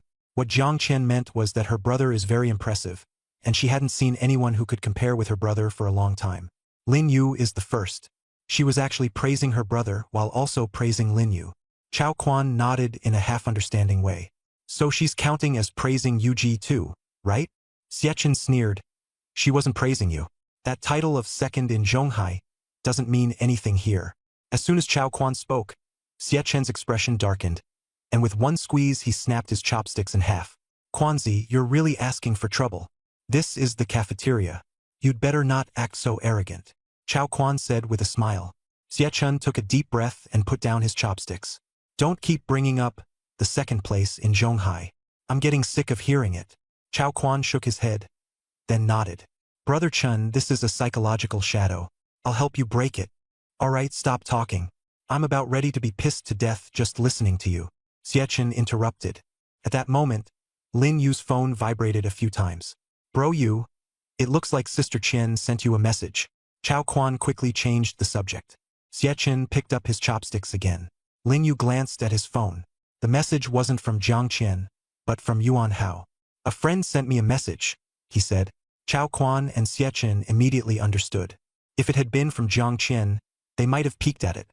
But since it was a message from a friend, the two of them silently continued eating. On the screen, Yuan Hao had sent, "Brother Yu, I've settled in at Nanxing First Academy. It's a cramped 4-person dorm. My roommates are pretty nice. One of them actually has an S-rank talent. How's it going on your side? Lin Yu replied, not bad. Yuan Hao asked again, by the way, brother Yu, do you know which university Chu Yu got into? Didn't she come to Longtian Academy with you? Lin Yu didn't reply right away. Chu Yu hadn't told him where she went. After the martial exam, the two of them had almost completely lost contact, and they hadn't even met once. She probably went to a top university overseas. Yuan Hao sent another message. Brother Yu? You don't actually not know, do you? Weren't you two pretty close? I remember she even still owes you a meal. Lin Yu replied, forget it. That's her business. You're still remembering a meal so clearly. Yuan Hao quickly responded. Just a meal? Brother Yu, don't forget. Chu Yu isn't the kind of person who casually treats people to meals. If she says she'll treat you, she really means it. If you miss it now, you may never get another chance. Lin Yu did not reply. Just then, Chao Quan suddenly shouted, Brother Yu, Brother Chan, check the freshman group chat. This year's military training results are going to affect the ranking of the 9 heavens prodigies. Chao Quan's voice wasn't loud, but everyone nearby heard it. Xie Chun put down his chopsticks and leaned over to look at Chao Quan's phone. Lin Yu also walked over. The freshman group chat had already been flooded with hundreds of messages, and after a long scroll they finally found the pinned announcement. Notice, this year's 9 heavens prodigies will be selected after military training. Those with outstanding performance will be eligible. Xie Chun exclaimed in surprise, damn! Weren't they chosen directly after enrollment in previous years? I didn't expect them to change the rules this year. Chao Quan complained coldly, Brother Chun, don't be too optimistic. At most you're third. Ahead of you are still Brother Yu and Jiang Qian. Xie Chun rolled his eyes. Nonsense, of course I know that, but I have to fight for it. Why else would I come to Longtian? I'd be better off staying in Zhonghai. Chao Quan turned and asked Lin Yu, what about you? Lin Yu nodded. I'm fighting for it. He chose Longtian for this very reason, to be number 1. Chao Quan smiled. Then I'll fight for it too. If I'm lucky, who knows? It's not like everyone can be your Yu bro and Chun bro. The cafeteria immediately became lively, with everyone discussing military training. Some were excited, some nervous, and some even started looking for teammates. Chao Quan leaned in and asked in a low voice, do you know what realm the geniuses from Zhang Liuyan's class of the 9 have reached now? Xie Chun frowned. You know? Tell us. Lin Yu also leaned in. Chao Quan lowered his voice. When Zhang Liuyan first enrolled, he was a mid-tier awakened. Now, as a senior, he's already an advanced awakened. In that class, 8 of the 9 geniuses are advanced awakened, and only 1 is still at the mid-tier. This news shocked both Xie Chun and Lin Yu. Within 4 years, 7 people had jumped from the initial tier to the advanced tier, an astonishing pace. Xie Chun asked, how do you know? Chao Quan looked pleased with himself.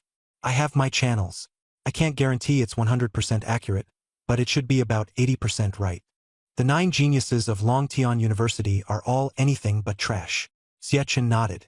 Truly well-deserved reputation. The next morning, the freshmen were assembled in the square. Most people were still groggy with sleep. Lin Yu stood to one side, Xie Chun on his left, and Chao Quan on his right. Xie Chun was in great shape, energetic as if he'd followed his usual routine, while Chao Quan leaned on Lin Yu, clearly still half asleep. What time is it? Do we really have to get up this early? Lin Yu replied, 7 o'clock, that's not bad. Chao Quan was the typical gifted type, someone with talent but not enough effort, though his talent was sufficient. Xie Chun looked around.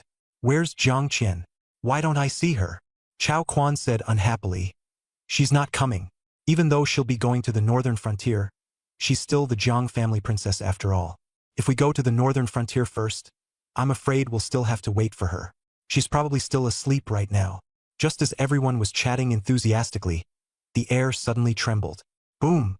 A figure descended from the sky and slammed into the center of the square, shattering the ground and sending Thuisser flying in all directions. A few freshmen who were standing nearby were startled back several steps, instantly jolting awake. As the dust settled, a man in his 30s stood at the center, dressed in casual clothes, with a scar by the corner of his mouth, his gaze sweeping over the crowd. Who is Lin Yu? He asked in a deep voice. The crowd fell silent, and all eyes turned to Lin Yu. Come out. Lin Yu walked out of the crowd. The man sized him up from head to toe. Jiang Province top scorer, broke the national record, double. A smile appeared on his face. Not bad temperament, though. All right, go back and stand properly. Lin Yu returned to the line and stood at attention according to the order. The man continued, My name is Bai En. I'll be your advisor for these 4 years, and also the instructor for this Northern Frontier military training. For the next 4 years, you'll all be dealing with me. Lin Yu is the exception. Someone asked in confusion, Why? Bai En explained slowly, He's not under my charge. He's under the principal. Principal AI will personally guide him. I'm only responsible for these few days of military training. After that, the training, classes, and assessments have nothing to do with me. As soon as those words were spoken, everyone instantly erupted into an uproar. What did it mean for Principal AI to personally guide a freshman? He was the recognized #1 martial artist in the capital. A powerhouse only 1 step away from becoming a king. Chao Quan and Xie Chen were both stunned. Bai En interrupted the discussion.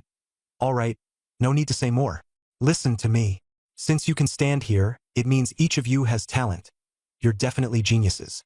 But you must remember, even though you are gold, Dragon Sky Academy is full of gold. Northern Frontier is not the academy. No one will help you there. Death is always at your side. The beast in that place kills without leaving bones. Calamity kills without shedding blood. Between you and Calamity, only one can survive. As soon as the words fell, the crowd began to stir. Bai En sneered. Scared? If you're scared, then drop out now. I'll personally handle the paperwork for you. Dragon Heaven Academy does not take in trash. No one moved, but those words had a huge impact on the freshmen. They came from all over the country and had been cherished by the top universities. None of them had ever been so insulted before. For the first time, their youthful arrogance gave way to anxiety. Lin Yu activated Strongest Brain, his gaze locking onto Bai En. A stack of information appeared above Bai En's head. Name, Bai En, age, unknown. Talent, unknown. Chi and blood value, unknown. Realm, high-level awakener. Lin Yu drew in a sharp breath. Strongest Brain could actually reveal so much. Bai En was clearly no ordinary person. No wonder his aura was so oppressive that people could hardly breathe. Hands clasped behind his back, Bai En stood there and said, You have 10 minutes to pack your luggage. The buses are already parked outside the school. I'll explain the other things to note after we get to the Northern Frontier. Countdown begin. As soon as he finished speaking, everyone hurried back to their dorms to pack. 10 minutes later, the freshmen, each carrying their luggage, all boarded the buses. Someone nervously muttered, Don't panic. As long as you get through military training, the air will taste sweet for the next 4 years. Another person chimed in. Really? The Northern Frontier is that dangerous. It's full of disasters, and countless people die every year. Bai En walked over and answered directly. That's right. The Northern Frontier is very dangerous. Death is normal. In the past, only the graduation exam would take you to the Northern Frontier. But for your class, the rules have changed. A new student complained. Bad luck. Huh? Bai En smiled faintly. You can't put it that way. When the difficulty goes up, the benefits are usually better. Xie Chen leaned closer to Lin Yu. You were using your talent to keep an eye on instructor by just now? Lin Yu was surprised that he knew. Xie Chen explained. I'm especially sensitive to vital energy and blood. As long as someone moves their vital energy and blood, I can tell. Instructor Bai definitely knows you were checking on him. Lin Yu nodded. Chao Quan came over while chewing on bread. Yu Ji, Chun Ji, what talent are you two talking about? Xie Chen rolled his eyes. Eat your bread. What do you know? Chao Quan refused to fuchi. I've got an S-rank talent. I know plenty. Xie Chen laughed mockingly. Haha. How many people on this bus can even activate their talents? Chao Quan said nothing, so he had no choice but to keep munching on his bread while staring out the window at the scenery. The coach bus left the city center, and the buildings gradually thinned out. Ahead stretched continuous mountains and dense forests. The road grew narrower and had more curves, and the bus slowed down. Bai En sat in the front row with his eyes closed. Everyone thought he had fallen asleep, but in fact he was sensing the surroundings. As long as there was danger, he could react immediately. What worried him most was the Wumingdan. This place gathered the nation's top geniuses. If something happened, the consequences would be severe, and he would find it hard to bear. Not only Bai En, but even the bus driver on this trip was a high-level awakened. In order to hide their identities and secretly protect the students, the journey was extremely grueling. Most of the people in the carriage had their eyes closed to rest, when suddenly a loud boom rang out. The vehicle shook violently, and the bus leaned sharply to the left. Everyone immediately became alert. It's a flat tire. Everyone sit tight. I'll go change it. The driver steadied the bus, got out, and reassured everyone. Everyone's tension finally eased a little. But Bayan's order made them tense again. Get down immediately. Before the words had even faded, the bus window glass shattered, and fragments flew in like rain. Someone failed to react in time and was cut by the broken glass, dying on the spot. Bayan stood up, blood and chi surging throughout his body, and an invisible barrier immediately appeared around him, blocking the glass shards. Don't come out. Stay in the bus, he ordered. After Bayan got off the bus, a light curtain as thin as an ice layer covered the entire vehicle. This was the protection of a high-level awakened. Ordinary people could hardly break it. Damn, what happened? Cao Quan cried out. The girl in front of him had actually been reduced to a headless corpse. Don't know. Xiachen also looked blank. Lin Yu frowned and guessed. Maybe it's people from Wumingdan. Only they would dare openly attack a Longtan Shifu vehicle. Someone on the bus chimed in. Suddenly, the light curtain shattered with a boom. Everyone on the bus quickly got off. Instructor B. Cao Quan Shapupin Strang Sapi. Seeing Bayan lying on the ground, his body split in two by a single slash, already lifeless and dead. The driver had also died miserably. Bayan was a high-level awakened, yet he was killed so quickly. Everyone was shocked. Run! Someone shouted. Several figures in the distance were slowly approaching. They wore black suits, carried knives and guns, and had expressionless faces, with smiles at the corners of their mouths, like cats toying with mice. You guys go first. I'll hold them off, Lin Yu said softly. Xiachen and Chao Quan both heard him. Xiachen refused, grabbing Lin Yu's arm. Brother Lin, our squad leaves together. Chao Quan echoed. Brother Yu, King Jiangtian is incredibly strong. He sensed we're not far away and will come save us. Even high-level awakened can't beat him. There's no way you can hold them off alone. Let's go together. Go? Not a single one of you will get out alive. The black-clad man smiled faintly and stepped forward, a short blade flashing out at high speed. The blade cut into Xiachen's neck, blood spraying everywhere. Brother Chun, Chao Quan cried out, urging his power. A layer of pale gold light covered Xiachen, stopping the injury, but it was not enough to save his life. A genius? I don't see it. The black-clad man sneered. At this moment, he alone was facing the three of them, while the others had gone to chase the scattered students. Who is Lin Yu? He asked. Getting no answer, he said with disdain. Doesn't matter if you don't say. I'll find out with a glance. His gaze fell on Lin Yu. Dual talents, once you grow up you'll definitely be troublesome. I really want to kill you, but the higher-ups want you alive. And you have a healing-type talent too. Not bad. But the order is to leave only Lin Yu alive. As soon as he finished speaking, the short blade shot out again, and blood flowers exploded. Lin Yu reacted too slowly. Chao Quan fell to the ground, dead with his eyes still open, blood splashing all over him. Without protection, Xiachen also collapsed. Lin Yu clenched his fist, and holy flame ignited in his palm. Seeing this, the black-clad man's smile deepened. Still dare to resist? Lin Yu's face darkened, but he gave no answer. He knew this man was by no means an ordinary opponent. His strength was so overwhelming it was despairing. It was highly likely a senior figure from the Hall of No Fate. Even his blood and chi were suppressed. This had never happened before. Sacred flame burst out, transforming into a fire dragon. But before it could get close to the man in the suit, it rapidly dispersed, leaving only a cloud of steam. The man in the suit casually struck out with a palm, his movement slow. But in Lin Yu's eyes, the palm was extremely swift, with almost no time to react. Even if Lin Yu activated Wind Track at the first instant, he still could not dodge. A palm landed on his chest, his ribs snapped instantly, and his whole body was sent flying, crashing into a tree, drenched in blood. This was already the result of the man in the suit holding back. Otherwise, Lin Yu would have been dead by now. Clenching his teeth, Lin Yu struggled to his feet, covered in blood. This time, sacred flame did not ignite, and everything around him was under the other man's control. The man in the suit stared at Lin Yu, the surprise in his eyes gradually turning into shock. Wrong. You're not a dual-gifted talent. You're a triple-gift awakener. I've lived 50 years, and this is the first time I've seen someone with 3 talents. The ones above want me to spare your life. No, you're the first triple-gift awakener in history. Given time, You'll surpass the kings of this era. He put away the dagger and shook his head. But my selfish side tells me you can't live. Even if you join us, in the future you'll still want to kill me. Me. He stepped forward, and Lin Yu retreated a step. Gravel, dead branches, leaves, and flying sand slammed toward the man in the suit like raindrops. He casually waved his hand, and the dust shattered and dispersed with the wind.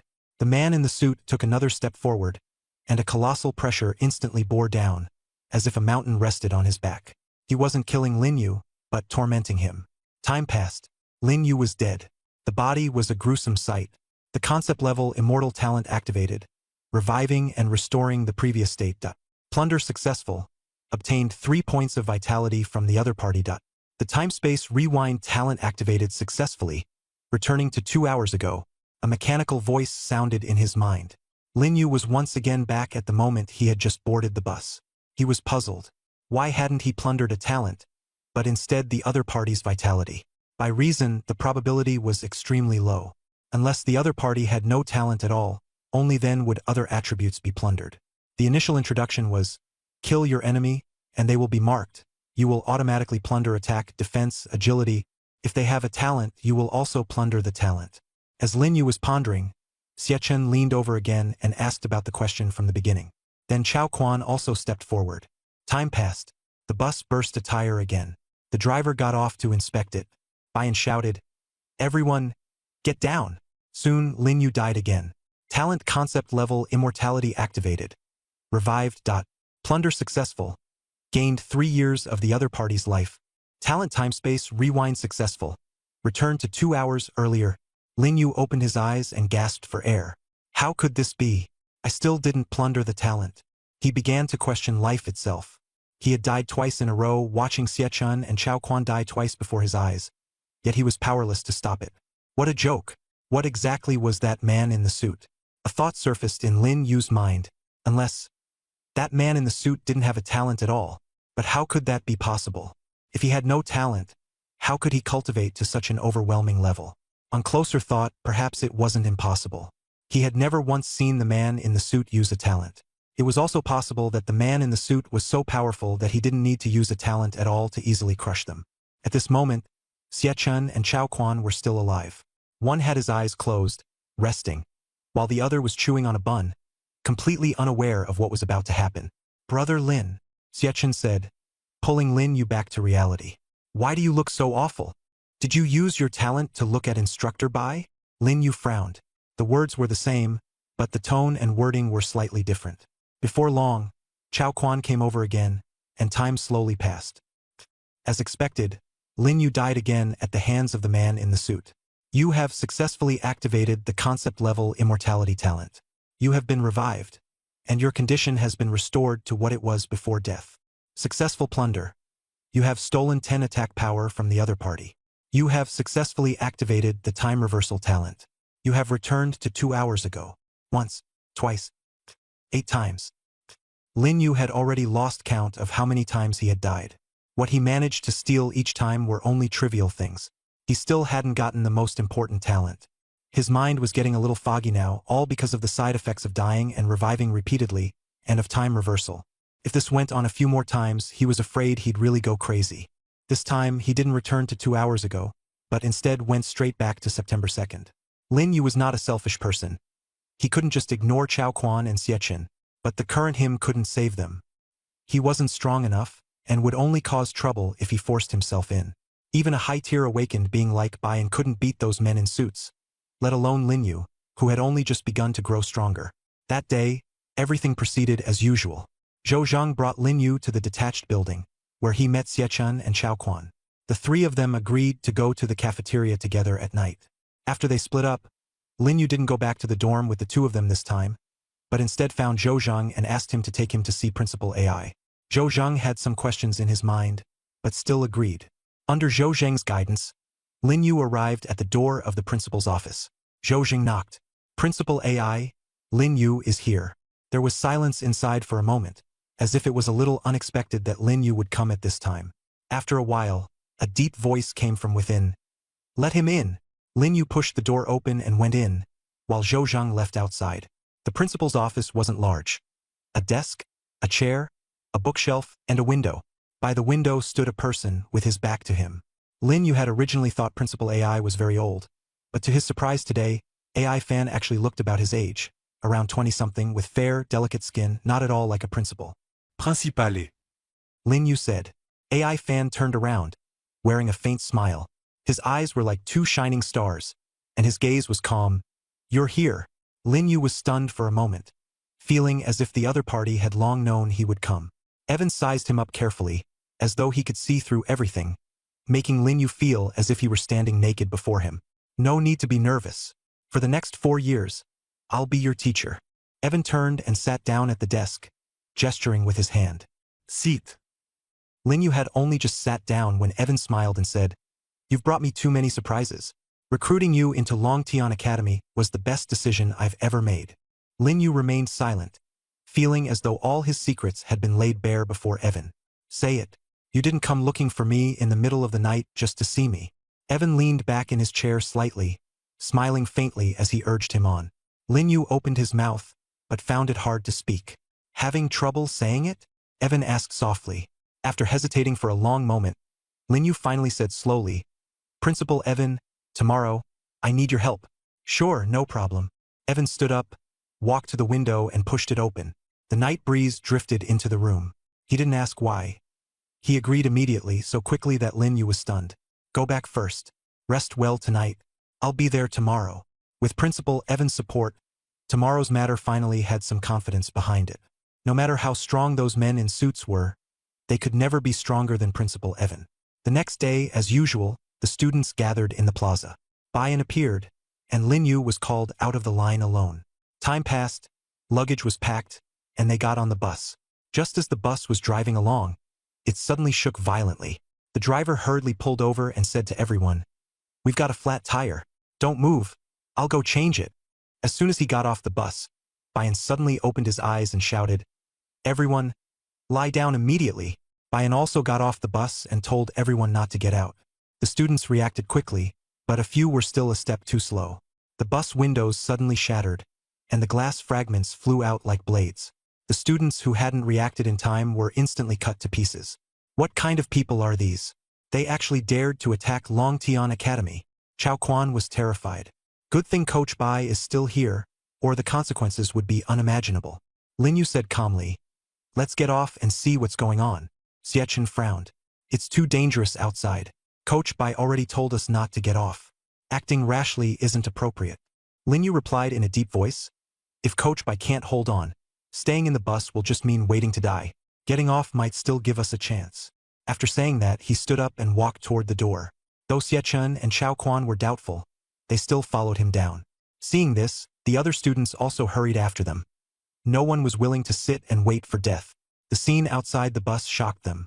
The driver was already dead, while Bayan was still struggling. Seeing everyone get off, he shouted hoarsely, Run! Escape north, it's closer to the northern border.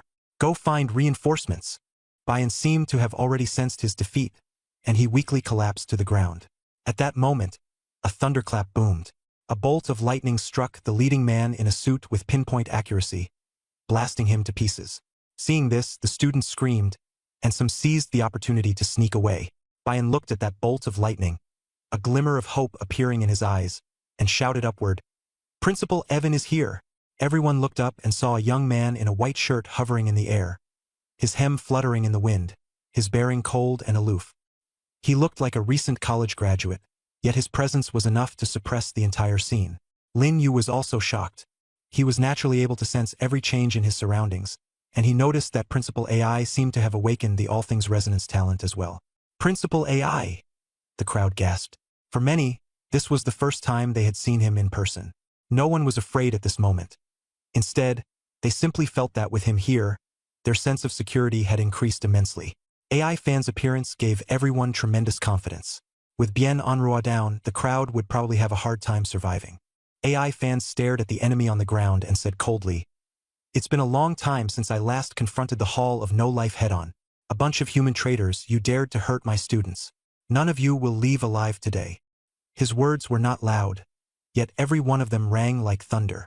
An old man in a white-haired suit slowly stood up and said in a hoarse voice, You, AI Fan, Do you know what happened to your master, Long Xiaoyao, when he opposed the Hall of No Life? Do you really want to follow in his footsteps? As soon as he spoke, the surroundings fell completely silent. Long Xiaoyao was one of the 7 kings of the capital and the founder of Dragon Sky Academy. His ending was obviously entangled with the Hall of No Life. AI fans' eyes were icy. What my master didn't finish, I will finish. Wu Ming Hall. Today all of you will be wiped out, and the Hall Master will be killed without mercy. The white-haired old man sneered. AI fan Long Xiaoyao said the same thing back then. And what happened? Where is he now? Are you really stronger than him? Let's each take a step back. Today, let's count it as our loss. You haven't suffered any damage, and we've lost a top-tier combat power. Let's end it here. How about that? AI fan gave no reply, only a cold smile. I said it before. No one gets to leave here alive today.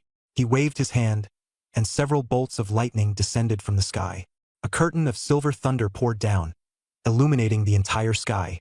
The people of Wu Ming Hall had no chance to escape. They were struck into clouds of blood mist. Someone, in despair, rose up to resist and burst forth with chi and blood, charging at AI fan. But he didn't even move. A ball of flames suddenly appeared, instantly trapping that man and burning him to death in agony. Lin Yu was dumbstruck as he watched. Dual element talent? Principal AI had also awakened a dual talent? In less than a minute, only the white-haired old man remained from Wu Ming Hall, all alone, while AI fan still hadn't used his full strength. AI fan, you can't kill me, the white-haired elder said calmly. And you don't dare to kill me. If you do, the Hall of Life and Death will send even stronger people. By then, it won't just be you, your students and your academy will suffer too. No one can protect you, not even the authorities. AI fan's lightning froze in midair. He stared at the old man, and for the first time emotion appeared in his eyes. Not hesitation, but utter disgust. You think I'm afraid? He said coldly. My teacher's death was caused by your Wu Ming Hall, and I'll settle this debt with you. One day, I'll find Wu Ming Hall's lair and kill all of you. One day. I mean what I say. The white-haired old man stood there with his arms spread wide, then suddenly burst into wild laughter. Ha ha ha ha ha. AI fan, I see through you. You're scared in your heart. Admit it, you're scared. The lightning crashed down violently. Countless raging bolts of lightning came surging at him. The old man didn't dodge, and he couldn't dodge at all. The lightning struck his body, and his body began to split apart in all directions, cracks appearing like on porcelain, extending from the top of his head to the soles of his feet. Yet he kept laughing, his smile growing more and more frenzied. Wu Ming Hall will never let you go. AI fan, your good days are over. As soon as the words fell, boom, a huge crater was blasted into the ground by lightning. This was the true power of lightning. Compared to Yuan Hao, it was worlds apart. The scene was in utter ruins. Principal AI, this was my fault. I shouldn't have let him get off the bus alone. Bien gritted his teeth and stood up, enduring the pain. AI fan remained silent. Looking at the several bodies and the driver in the car, he let out a soft sigh. It wasn't you. It was me, the principal, who failed to do my job. I should have anticipated that Wu Ming Hall would make a move, but I was still a step too late. He walked up to Bien and touched his wound and said, It's not a serious injury. A few days of rest will be enough. During the 7 days in the northern border, recuperate properly. I'll go change the tire. The rest of the road isn't far. I'll drive them there. Bien lowered his head, looking at the bodies in the car, and remained silent for a long time. I failed to protect them. AI fan didn't respond. He turned around and looked at the students. Some were crying, some were furious.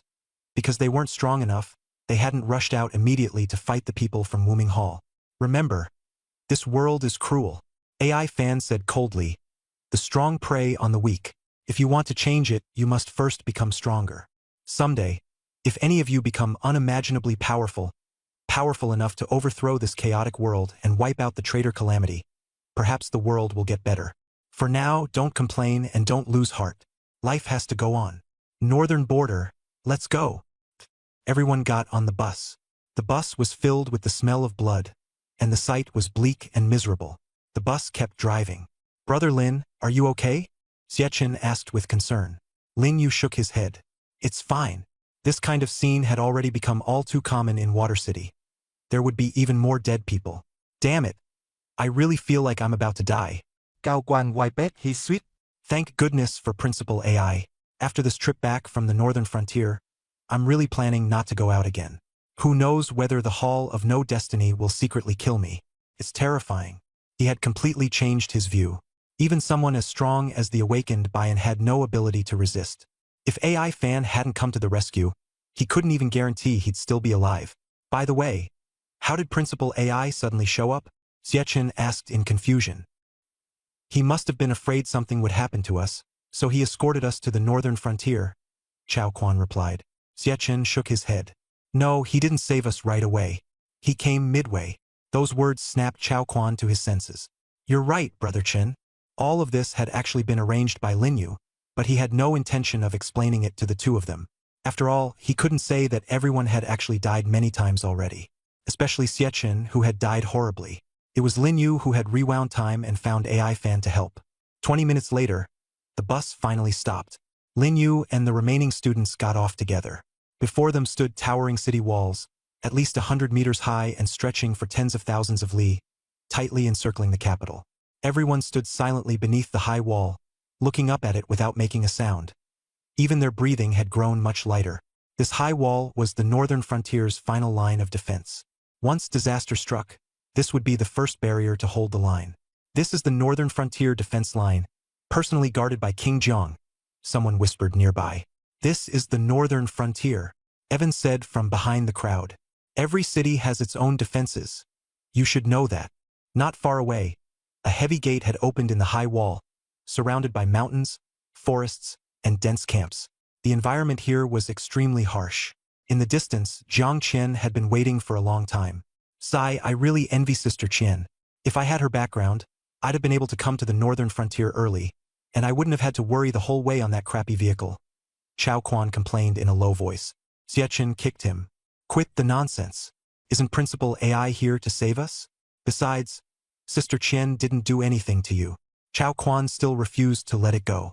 Sister Qian is Sister Qian, but she doesn't know how much danger we were just in. We almost died. Seriously, almost. Xiachen didn't bother with him anymore, feeling somewhat dissatisfied with Longtian Academy as well.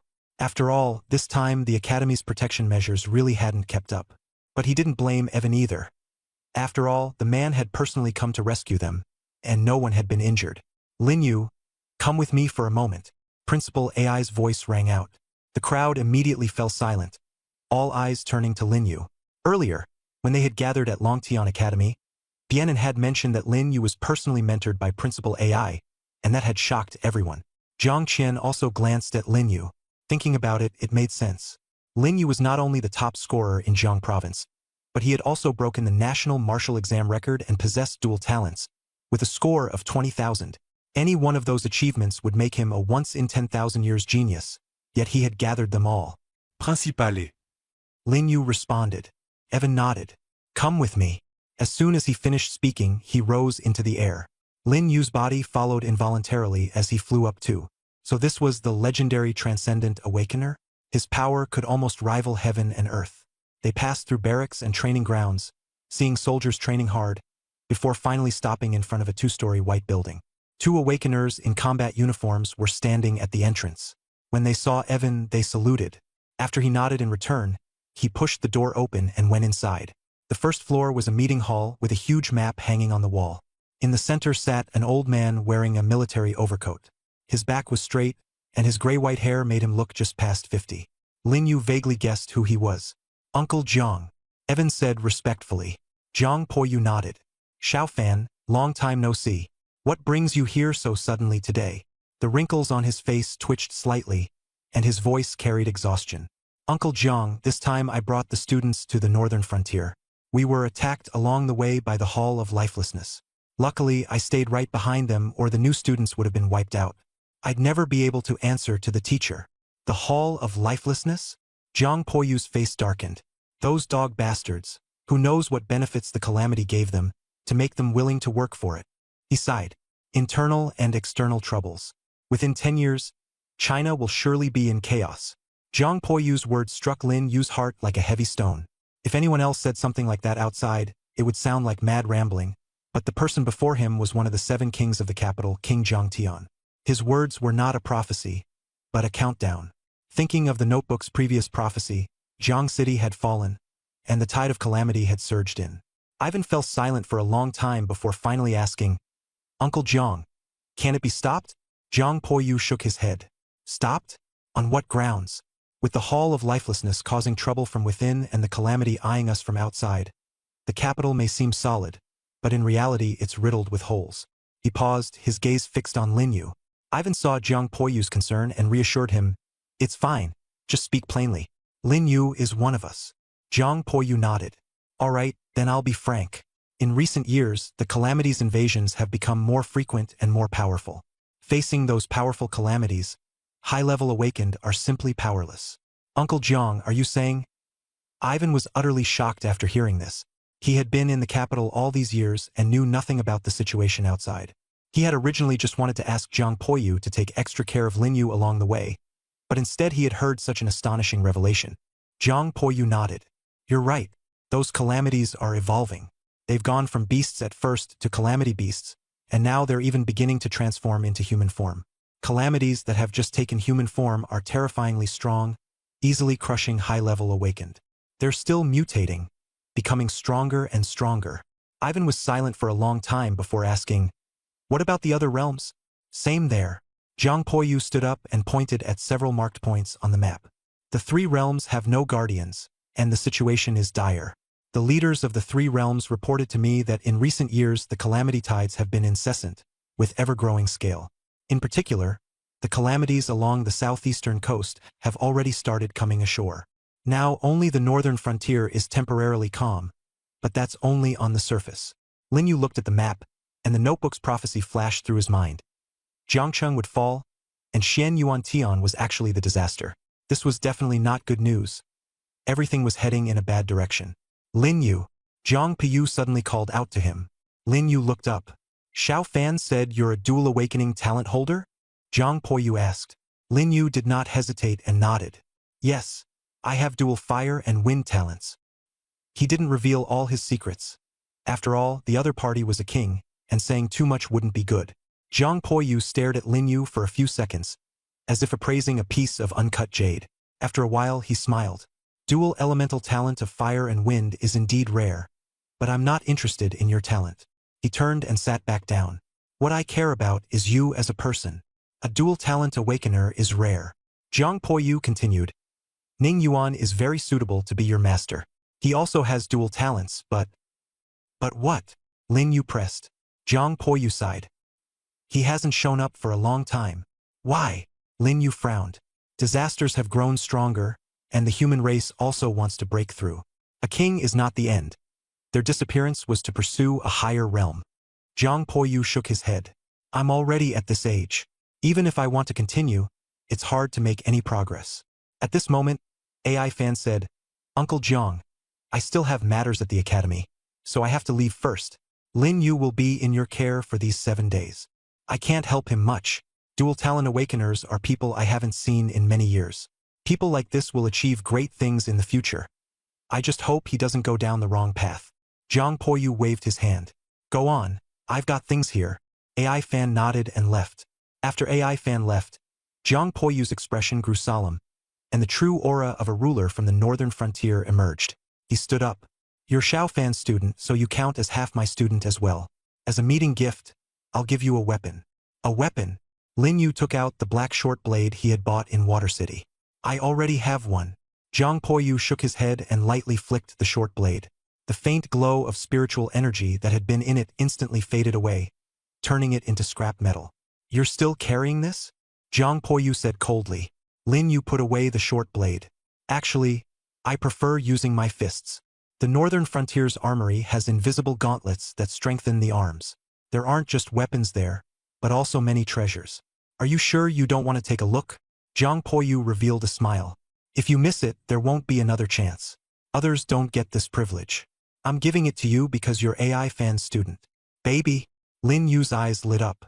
Jiang Poyu looked at him, his smile full of an elder's generosity toward a younger generation. Come with me. He stood up and led Lin Yu through the barracks straight to the storeroom. Opening the heavy door, Jiang Poyu gave it a push, and an invisible force field slowly swung the door open. This is the Northern Frontier storeroom, Jiang Poyu said as he led the way. All these things were accumulated over the years, Some were snatched from disasters, some were picked up on the battlefield, and some are ownerless items. Some of my own treasures are here too. He casually picked up a pair of black gauntlets and introduced them. These are invisibility gauntlets, a high-tier Shen rank spiritual artifact. Once worn, you control them with spiritual power. Normally they provide no strength boost, but after being activated, they can increase your strength by at least 30%, though the exact effect varies from person to person. Just as Lin Yu was about to take them, he hesitated again. Forget it. I'll look at something else. Suit yourself. Take your time choosing. I have some matters to handle first and will be back later. Jiang Poyu didn't ask further. Since he had agreed to give Lin Yu something, of course he would let him choose freely. After Jiang Poyu left, Lin Yu pulled out the notebook and asked himself, which item in here is good? Which one should I pick? The notebook quickly displayed text. There is a damaged chi blood cultivation technique deep in the storeroom. Though incomplete, it suits you. Lin Yu put the notebook away and started searching deeper into the storeroom. After flipping through one weapon after another, he finally found a few gemstones and a thin book inside a small wooden box covered in dust. The book had no cover. The first page was exposed directly.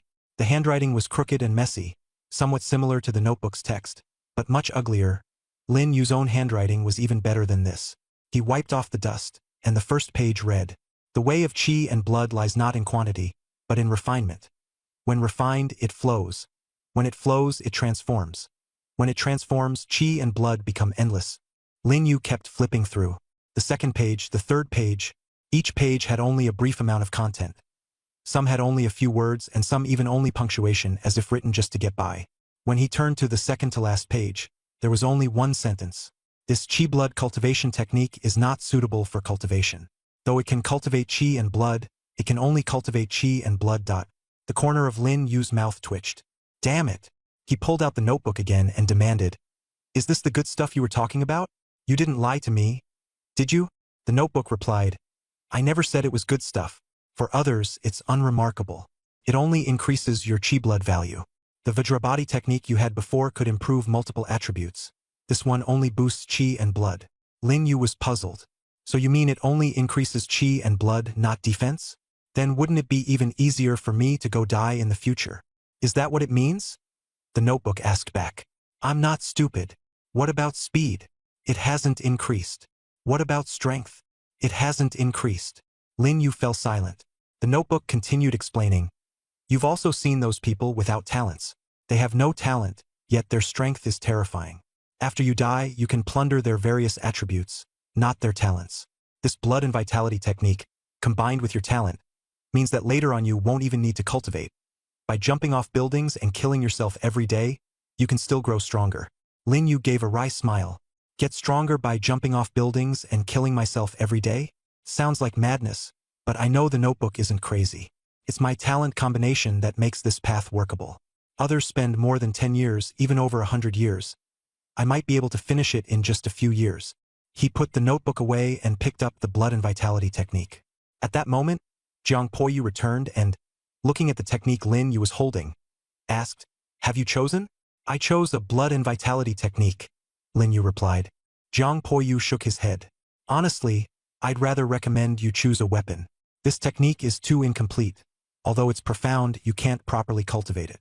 You're now a student of the Longtian Academy and a disciple of AI Fan. You'll definitely be able to get better blood and vitality techniques." Lin Yu shook his head.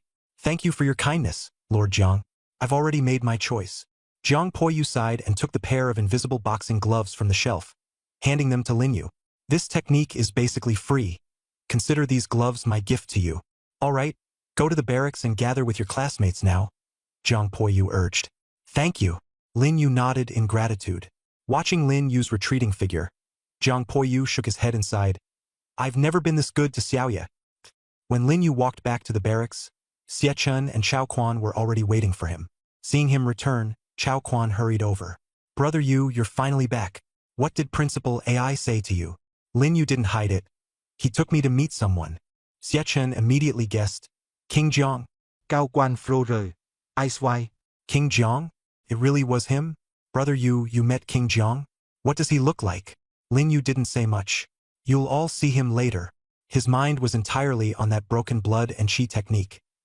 He didn't want to waste time or words. Xie Chun quickly changed the subject. Hey, Brother Lin, you don't know this, but the barracks here are really terrible. 8 people squeezed into one bed, and we still have to share it with the soldiers. There's absolutely no privacy. The corner of Lin Yu's mouth twitched. Thinking about 8 people to a bed, and having to live with soldiers too, it really didn't seem like the kind of treatment Dragon Heaven Academy should get. But this was the northern frontier after all. The soldiers who guarded this place every day could already be grateful to have a bed to sleep on. Be content, Lin Yu said, shaking his head. We're only sleeping here for 7 days. The soldiers sleep here every day. Xiachen had nothing to say and nodded. Right, Brother Lin. Instructor Bai just told us the arrangements for the 7-day military training, and asked me to pass them on to you. Go on, Lin Yu said, leaning against the wall and letting out a breath. Xiachen's expression turned serious. First, during the 7 days, aside from assembling at night, you're not allowed to return to the barracks at any time. Anyone who violates this will be forcibly expelled from school. Second, you can't act alone. You have to be in groups of at least 2. Violators will also be expelled. Third, every day you must turn in a portion of flesh and blood from a mid-tier calamity. If you don't turn it in that day, you'll be eliminated on the spot. Chao Quan added, also, unless you're on the verge of death or completely unable to hold on, you're not allowed to call for help with the wristband. If you use it, that counts as elimination too. Listening to this, Lin Yu thought back to the time in Water City, when he hardly rested at all, either cultivating or hunting demons. This time, it had become a battle against calamities, and the difficulty was even greater. What troubled him the most was the mandatory teaming up. Going solo was not allowed. That was a major blow to him. Anything else? Lin Yu asked. Xiachen shook his head. That's it. Instructor Bai said we assemble by the wall at 5 tomorrow morning. Lin Yu nodded. It really is tough. It's fine. With the 3 of us in one team, we don't have to worry about Gao Zhe stabbing us in the back. We can definitely get through these 7 days without any problem, Chao Quan said rather casually. After all, 7 days would pass quickly, and killing 1 mid-tier calamity each day would let them scrape by. But Lin Yu and Xiachen knew very well that this was only enough to pass. If they wanted to achieve greater things, it was far from enough. Killing just a few high-tier calamities would not be enough, but the enemies corresponding to that level were all high-tier awakeners, far beyond the strength of beginners. At 5 o'clock the next day, everyone got up early and gathered in the plaza. Lin Yu, Xiachen, and Chao Quan stood in the middle of the crowd. Jiang Qian stood at the front, while Bayan leaned against the wall, his face pale, though his voice was stronger than yesterday's. You all know the rules. 7 days, at least 1 demonic beast inner core must be turned in each day, and no one is allowed to act alone. The outside world is full of danger. Remember, come back alive. Everyone, come collect your gear. Everyone promptly received combat suits, weapons, and healing medicine. After taking their gear, no one said a word, and they quickly formed teams. Open the gate, Bayan roared. The heavy gate slowly opened, revealing a wasteland beyond it. The soil was dark gray and barren, with not a blade of grass growing. The distant forest was also pitch black, completely unlike an ordinary forest, with all its leaves black. The crowd walked into the wasteland, and the heavy gate slowly closed behind them. Standing in the wasteland, Lin Yu looked toward the nearby urban area, his mood heavy. This stretch of wasteland had long been abandoned, occupied by calamities, with no trace of life left. Suddenly, Lin Yu sensed an extremely powerful aura. The moment he touched it with his spiritual power, it instinctively recoiled. A high-tier calamity? He thought, his heart stirring. No, this calamity is much stronger than Instructor Bai. Lin Yu frowned tightly. Bayan was a recognized high-tier awakener, yet his sense of oppression was nowhere near this aura. Normally, beings above the level of high-tier calamities had no low intelligence, did not easily show themselves, and would not leave their territory. What's wrong? Xiachen noticed Lin Yu's unusual reaction. Lin Yu said bluntly, there's an extremely terrifying existence in the forest. A high-tier calamity? Chao Quan pressed. Xiachen frowned. A high-tier calamity wouldn't make Lin brother react like this. As long as the 3 of us join forces, even a high-tier calamity wouldn't be able to beat us. Unless Brother Lin has encountered a more advanced calamity, he said. Lin Yu nodded. That's right. That calamity was at least at the initial stage of the high tier. Those words instantly left Xiachen and Chao Quan silent. An initial stage high-tier calamity meant an enormous threat. Look over there. Gao Zhe. Chao Quan suddenly pointed into the distance. Everyone around knew that Lin Yu and the other 2 had conflicts with Gao Zhe, and they all watched curiously. Xiachen followed the direction of the point and saw that beside Gao Zhe were two freshmen from Longtian Academy whose strength was not weak. He's here too, Xiachen sighed. Chao Quan said disdainfully, he's a freshman too. Who wouldn't come to military training? Don't just keep staring at him. This batch of freshmen is all here, just in different groups. Still, his group doesn't look that impressive. Lin Yu shook his head. The one in black is very strong. Seriously, Xiachen teased. So strong. And he can still be stronger than you? Lin Yu sneered. Among those of the same tier, I am invincible. As soon as the words fell, everyone nearby heard him and turned to look. Cao Quan sờ mouth hung open. Brother Yu, you're way too arrogant. Xiachen knocked him on the head. That's called confidence. Those words seemed to be said to Chao Quan, but also like a warning to Gao Zhe not far away. Lin Yu led the way. Come on. Let's kill a few calamities first to warm up. Xiachen and Chao Quan followed. In the distance, the man in black spoke up. Brother Zhe, they're leaving. Should we make a move? Gao Zhe rolled his eyes. Are you stupid? One is the top scorer in Jiang province. The other is second in Zhonghai. Who do you think we can beat? Another one in white said in a low voice. I can beat Chao Quan. Gao Zhe shot him a cold look. I'll take care of Chao Quan. You go deal with Lin Yu and Xiachen. Don't talk nonsense. I want to deal with them too, Gao Zhe said darkly. What happened in the cafeteria yesterday, those three mocked me. I haven't forgotten. As long as he had the chance, he wanted to kill Lin Yu and the others. The man in black suggested, the three of us aren't enough. Let's find three more. Even if they're strong, they can't hold out against a 2-on-1. Gao Zhe's eyes flickered. How do we find them? The man in black smiled. You left early yesterday at the cafeteria, but Jiang Qian showed up and even took the initiative to ask for Lin Yu's contact information. Everyone's attitude toward Lin Yu changed. If we pull a few people together, someone will definitely be willing to teach Lin Yu a lesson. Besides, Lin Yu said he's invincible among those of the same rank. He's bound to have stirred up plenty of resentment. Gao Zhe confirmed with his eyes. Really? The man in black smiled. Why don't you ask him yourself? That's true. Jiang Qian did take the initiative to ask for Lin Yu's contact information yesterday. The man in white also confirmed it. Then it's simple. A meaningful smile appeared on Gao Zhe's face. He and Jiang Qian were high school classmates, and he knew how many powerful suitors she was surrounded by. As long as he spread the word, he wouldn't even need to personally deal with Lin Yu. Even if those people might not be able to beat Lin Yu, Jiang Qian also had an older brother, Zhang Lionian. If he had to describe Zhang Lionian in 4 words, Gao Zhe would say without hesitation, a siscon. If Zhang Lionian found out that Lin Yu was pursuing Jiang Qian, then whether it was true or not, Lin Yu would definitely have to take a beating. No matter how strong Lin Yu was, he absolutely wouldn't be a match for Zhang Lionian, who was already an advanced awakened. Lin Yu, oh Lin Yu, don't blame me. The smile on Gao Zhe's face slowly twisted and distorted. Lin Yu's trio had long since split from the main force. Along the way, they encountered quite a few low-level calamities, but with the 3 of them working together, those calamities had no chance to fight back at all. At this moment, they had just slain a mid-tier calamity. Chao Quan sat on the ground, panting heavily. He wiped away a handful of sweat. His body was splattered with black blood, but it wasn't his, it was the calamity's. This calamity is basically no different from a human. It can even use weapons and knows how to take advantage of the terrain. We almost got set up. The calamities in the martial exam are just a bit tougher and no different from beastfolk. The calamities here seem like they've awakened intelligence, Xiachen said as he crouched beside the corpse and examined its claws. There was rust on them, not natural, but worn on from using weapons. Luckily the blade was poor quality and snapped after just a few strikes. Otherwise we'd have been in serious trouble. Chao Quan complained. Serious trouble? The moment that blade didn't break. The one breaking would have been my head. He touched his neck, still shaken. When it flew over, I nearly didn't get to see my great-grandma. Lin Yu collected the flesh and blood, and this task was considered complete. Brother Lin, Xiachen called out. Lin Yu looked up. What is it? Xiachen frowned. Don't you think these disasters are mimicking humans?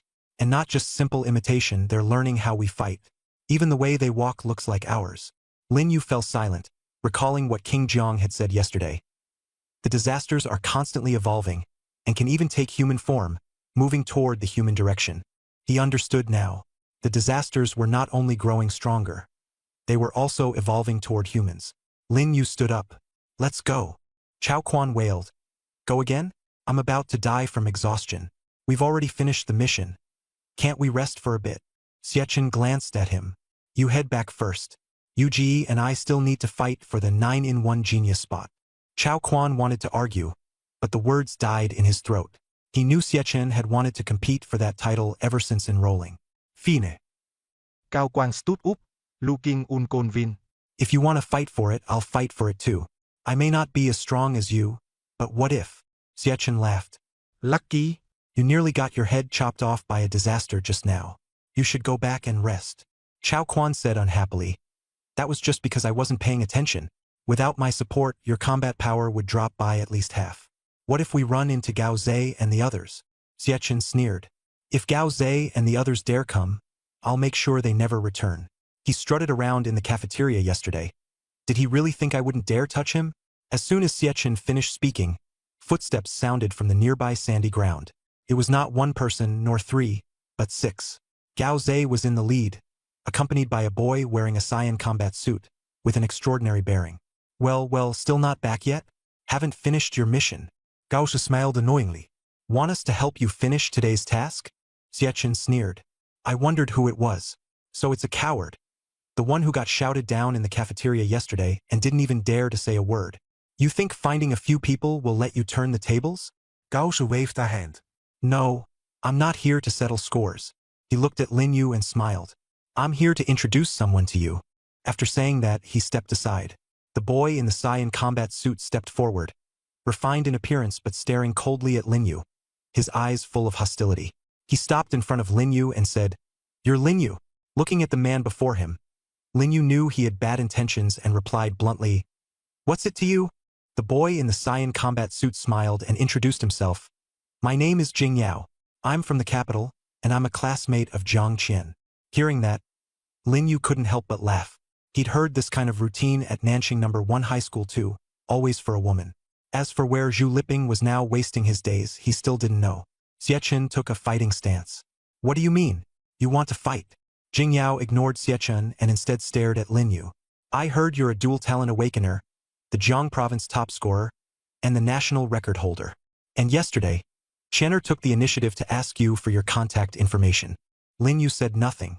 Jing Yao waited a few seconds, then smiled and extended his hand. Nothing much. I just want to get to know you and make a friend. Lin Yu gave a cold look and didn't take it. Jing Yao's smile slowly turned cold. Suddenly, Lin Yu placed one hand on Jing Yao's shoulder. Jing Yao froze. He had actually failed to notice Lin Yu's movement. I don't care who you are, or who you're here for, Lin Yu said quietly. Don't mess with me. If you don't believe it, try me.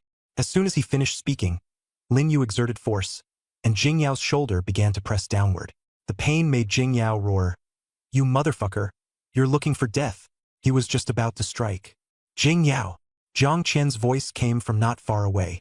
Jing Yao turned around, and the anger on his face vanished instantly, replaced by gentleness. Qianer, why are you here? Don't call me Qianer. I'm not familiar with you. Jiang Qian showed a look of annoyance.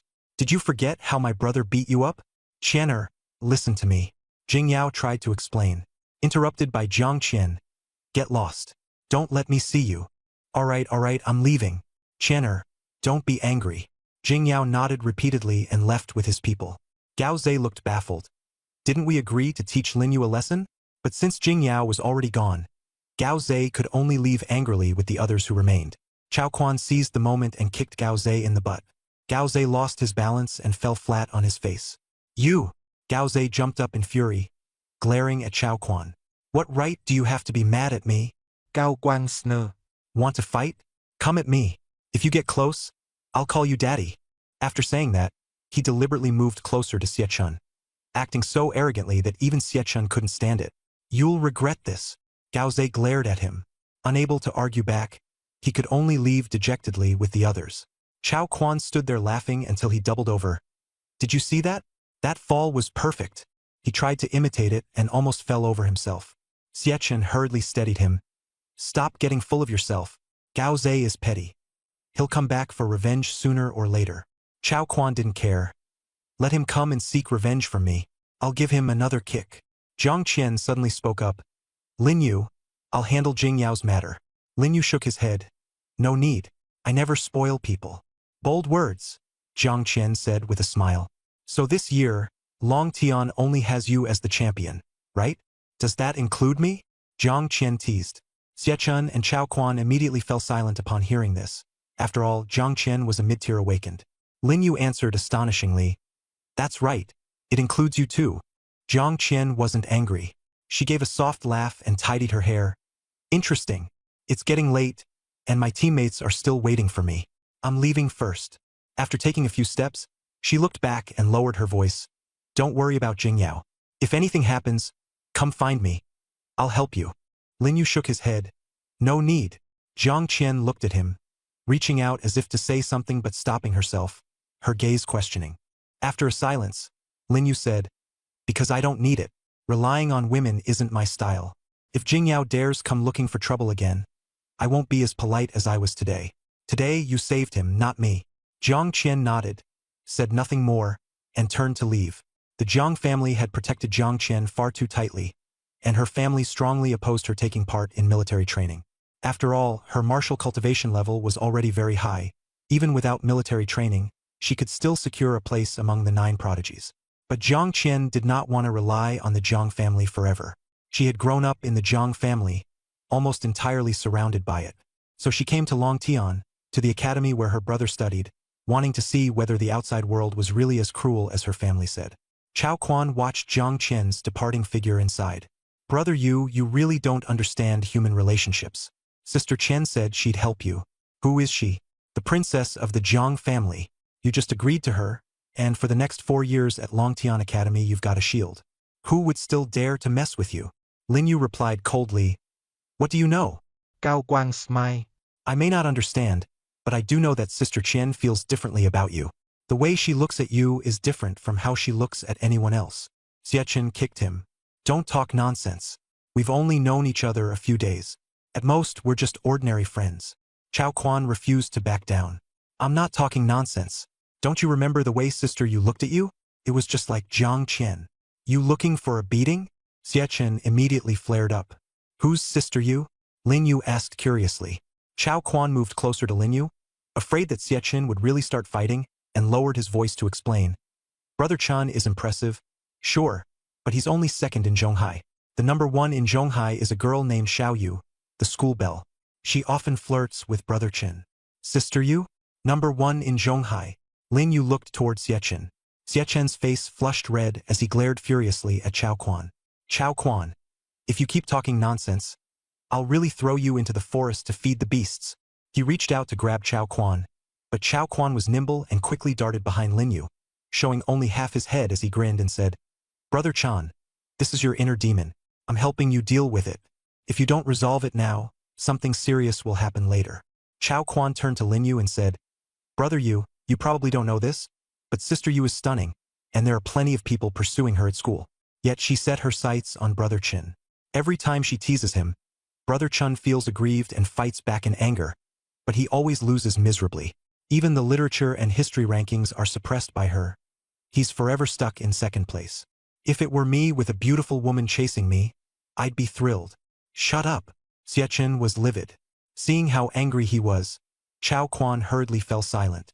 Lin Yu said nothing more. He knew that when awakening their talents, many people said his talent was trash and classified it as the lowest F rank, specially tailored just for him. He could understand Xie Chen's mentality. It wasn't that he refused to lose. He was simply unwilling to remain second forever. Back at the barracks, Jingyao kicked the door open, and it slammed into the wall with a dull thud. Gao Zhe and a few others followed him in closely, none of them saying a word.